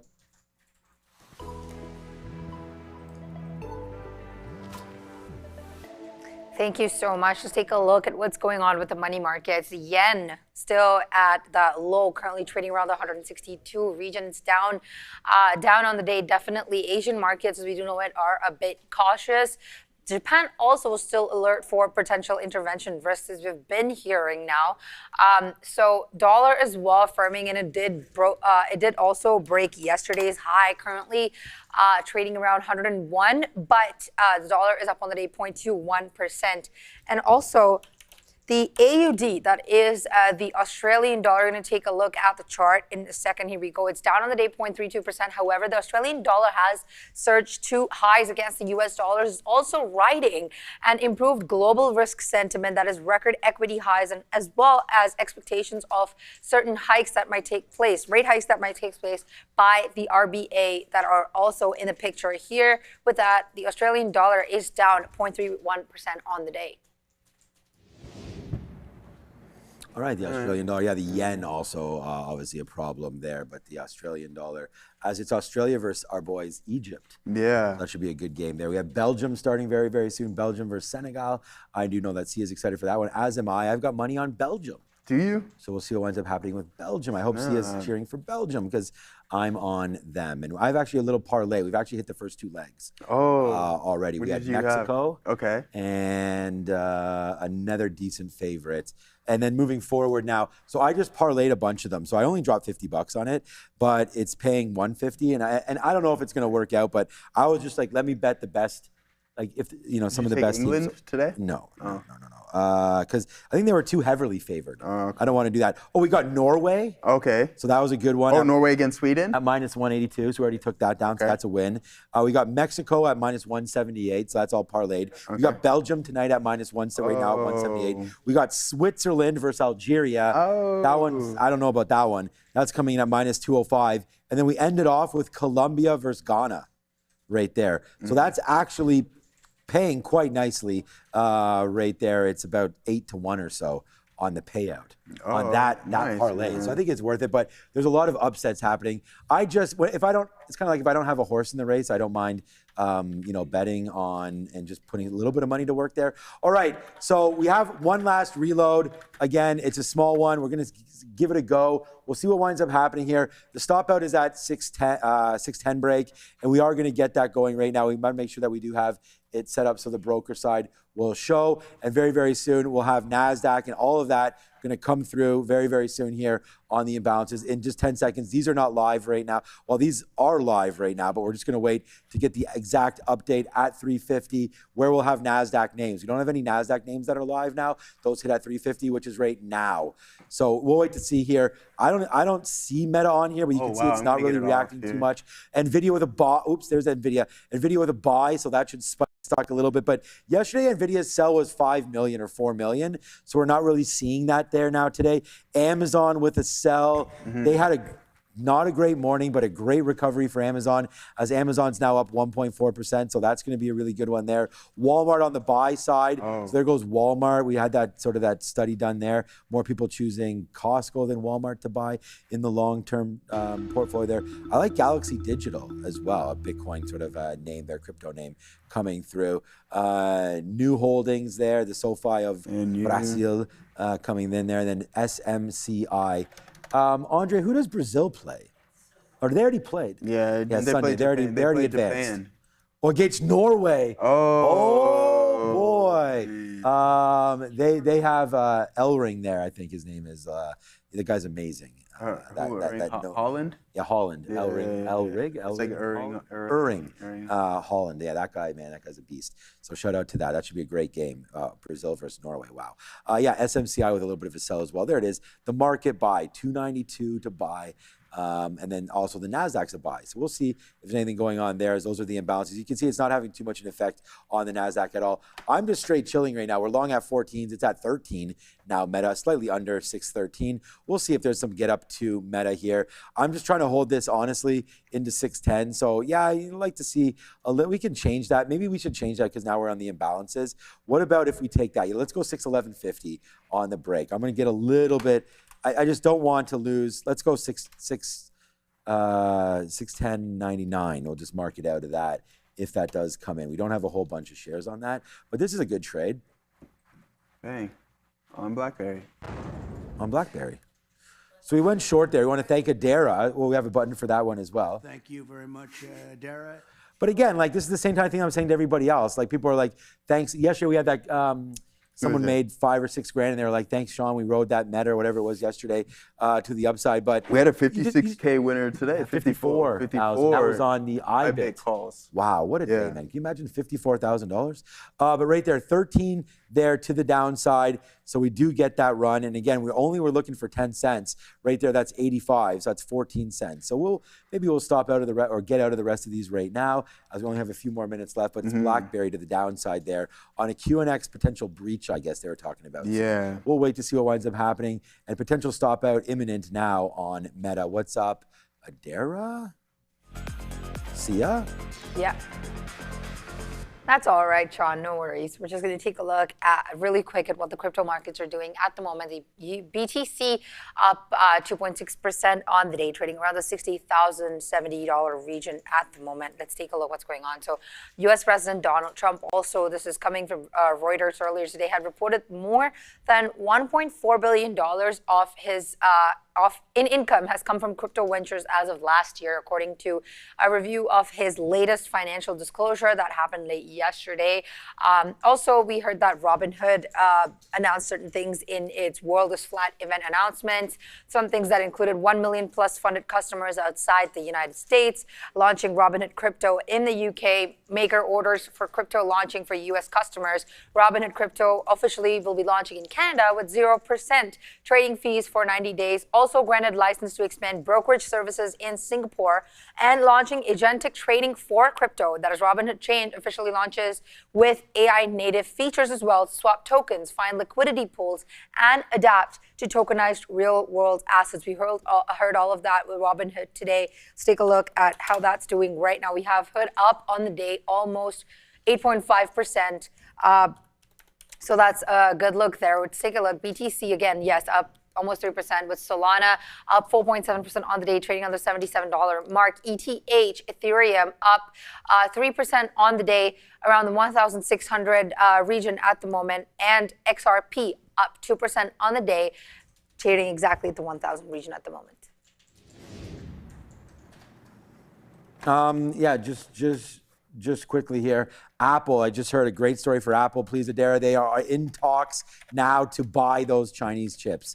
So Apple now is talking with Trump. Apparently, I just heard it in my ear, talking with the White House now and giving their case. Maybe it's not Tim Cook anymore, but maybe if they arrive there, what did they give him before? A pendant or something? It's like a gold plaque. Gold plaque of some sort. Maybe if they make that plaque, I don't know, uranium or something, maybe Trump would like that a little bit better. But here we go now for Apple, getting some volume kicked in right now. All I'm seeing is a generic headline, which is pretty much the same headline we heard before. But that headline is, quote, Apple is in discussion to buy memory chips from Chinese companies. This is pretty much the same headline we heard before. And I can almost guarantee that they're going to get attacked hard on this by the Senate and the House. We already know that Arkansas Senator Tom Cotton has said he doesn't want it to happen. So I highly doubt this will go through. But this is what the reports are saying. I'm not even seeing an outlet yet, just this one headline. Good play there, Cotton. We'll see what winds up happening with Apple, and we'll see maybe tomorrow. Right, but there it is, up 1.96%. Yeah. Hey, if you can get some options on the call options on Apple there, because if that's allowed, then kablamo, shablamo, I should say. Yeah, it's shablamo. But like, honestly, do you think, do you really think that? Yeah, I guess it is good, right? We were talking about it before, how the complete assembly, the cost of storage was around, memory storage that is, was around 13%, and then that skyrockets up to about 20% of the actual cost of their phone. So that could be a big time issue for these guys. Hey man, talking about flights to safety, you're down 8%. And I went over the example yesterday, Sean, just the fact that every single Mag 7, with the exception of Apple, were all down 10% plus. This thing was down 9%. Right? Now it's only down 7% off of the highs. NVDA still doesn't look like there's very much buyers in it. You're still down 16%. Google, how many percentage points off of the highs do you think we are now, Katina? Man, 11.5, exactly. Exactly on there. And I mean, with a low of almost 20%, man. So if we talk about flights to safety and a company that isn't spending all of that cash yet, we should say yet, is Apple. I think that narrative is going to change once we get this the front office shift here at Casino and coming in September, which I think is going to be big. Tesla still down 14% off of the high, which isn't horrible. 4 strong sessions in a row. Amazon actually getting hit pretty heavy to the tune of being down 13% off the high. So if you're looking at Microsoft's the most. It's not even close. Meta putting in that 10% day here was down 30%, now only 10, right? So 20. So I mean, things aren't bad, but Microsoft is a company that is really struggling to find its footing. And as you mentioned before, and I like the way you phrased it, is that has Big Bear AI found a home at that specific level? Has Microsoft done the exact same thing? Or I forgot what I was going to say as I was going. No, I'm obviously joking. Or is this Anthropic and OpenAI investment really going to drive Microsoft to that next level where it gets out of the funk that it's been in for quite some time? Now, $2 super chat, no trades for Joey's double shift. 2%, no trades for Joey's double shift. All right, brother, I appreciate that. Easy peasy. You're a real one for sure. Always bringing that in, Thank man. You so much. No trades today. And he has no trades today. Yeah, he's just appreciating your shift. No, exactly. So thanks, brother. I gave you the heart. I have no idea. Fist bump, virtual fist bump over there, my guy. We're going to just wrap it up right now. Again, I'm still sitting in that Meta. It did go in the money a little bit for Meta, but nothing really going on there. This is going to be my better trade here this afternoon as it's BlackBerry to the downside. What was that, Obi, that just went there? BSP went, something else. But there it goes, man. BlackBerry to the downside there. And then it was BSP. We only have a minute and a half left. BSP actually broke through some of those highs. I know that's not what you're just talking about now, but there goes BSP here. I got to probably exit out. BlackBerry, I must have just put something on the bid, or maybe let's just punch out there. Okay, we just punched out there at 85. So that was a good winning trade right there as we start to stack up a little bit. Adara, what you got with about a minute left? I'll be quick, guys, but Apple, more details here in this AAPL story. Again, as we know, companies reportedly in discussions to buy memory chips from Chinese companies. This isn't too different from the story that we already heard about Apple and these Chinese companies. Apparently, 2 of the Chinese chip makers they're talking to are actually on the Pentagon warning list, which is also what we heard. Now, this actually looks good, though. Apparently, the company is in talks with the Trump administration to allow the chip purchases. Now, this still doesn't change any congressional or Senate issues that will very likely crop up with regards to this purchase. But either way here, AAPL reportedly talking to Chinese chip companies and also talking to the Trump admin about potential memory purchases. Back to you. Thanks, Adair. Yeah, I mean, that's what I was talking about. I think it's a story for tomorrow, and we'll see what the action is on Apple tomorrow. But yeah, man, I mean, good luck to everybody who's cheering and watching on their teams tonight for the World Cup. And we want to say a big happy Canada Day, and thank you to all of our Canadian viewers today. Obviously, we got a little bit of a bump there, so we want to thank everybody for staying at home and enjoying your Canada Day with both Joseph and myself and Obi and Adair and Sia all today, and Sharif in the morning. So and Juan. Thanks, and Juan, and everybody that's here today. Andre, Tiffany, Fabian, Ramin, Brendo as well, too, and Juan. All right, we're just going to have to now. We don't have very many shares left. We did not get any shares really at all. We still have Meta, though. Didn't really do anything at the end of the day. We did buy some 614s. Wow, it got as low as 611 there. And now we just have to wait. I'm kind of waiting for that closing print. Maybe it already happened. Oh, yeah, it did already happen. So that closing print went off at what price? Look for some huge volume here on Meta into the close. There it is right there. Wow. 612.91 close there on Meta with, it looked like, what is that, 3 million shares print? So, 3 million share print right here. We can just offer and actually just get out here. We'll cross down a little bit and see if we're able to get something out here as we close out the day. So, anything planned for Canada Day now? Or? No, I'm going to just go hit the gym in, chill out and stuff like that. Already? So. Yeah, good. And we have, like I was saying, we had the barbecue, those chicken sausages. Yeah, that's gonna be good. That's what's going on today? Well, no, I had them last night. Oh, you had them last night? Yeah, I had them last night. So we got our fridge is full, so there's no. Yeah, you're mentioning that. Yeah, there's no lack of what we got going on in there. So we'll see. I'll probably just keep the classic chicken breast here, some chicken fajitas for dinner. Ooh, nice one. Yeah. I'm always interested in what the sides are gonna be. Size, like when you have a burger. I like the salad. I just go usually double, like at home I just go double burger and then that's it. No. You have 2 burgers or double meat? No, 2 burgers. 2 burgers. Yeah, 2 steaks and then 2 singles and no side there. All right, man. Wow, what's going? The market right now. Yeah, flushing here at the end of the day. Remember President Trump, many different things happening. So if you are interested in the market, we're one more day this week, man. It is Good Friday. It's not Good Friday. It is July the 4th holiday happening on Friday. So we'll be in one more day. Tomorrow will be Joe and Obi on the midday. We're all going to be back here at 8 a.m. So make sure you do join us there. And thank you, everybody, for continuously supporting Trader TV Live. We said bye, and everyone, happy Canada Day to all of our Canadian friends out there, and to all our U.S. friends. We're celebrating that on Friday, and even tomorrow, maybe we'll have a drink. Well, we should have had a drink today, but maybe we'll have a drink tomorrow. And we can celebrate that. So thank you to everybody again today, Joe. Big one. Thank you so much for helping out today. Shout out to Meta. Meta shout out today. to Meta. Shout out to England. They got that win. We'll see if Belgium can get that as well. See you, Sia. Thank you so much. And Adara, Sia. Everybody's ready to go. We'll see you all tomorrow. That's for sure. Happy Canada Day. Spend it with the ones you love.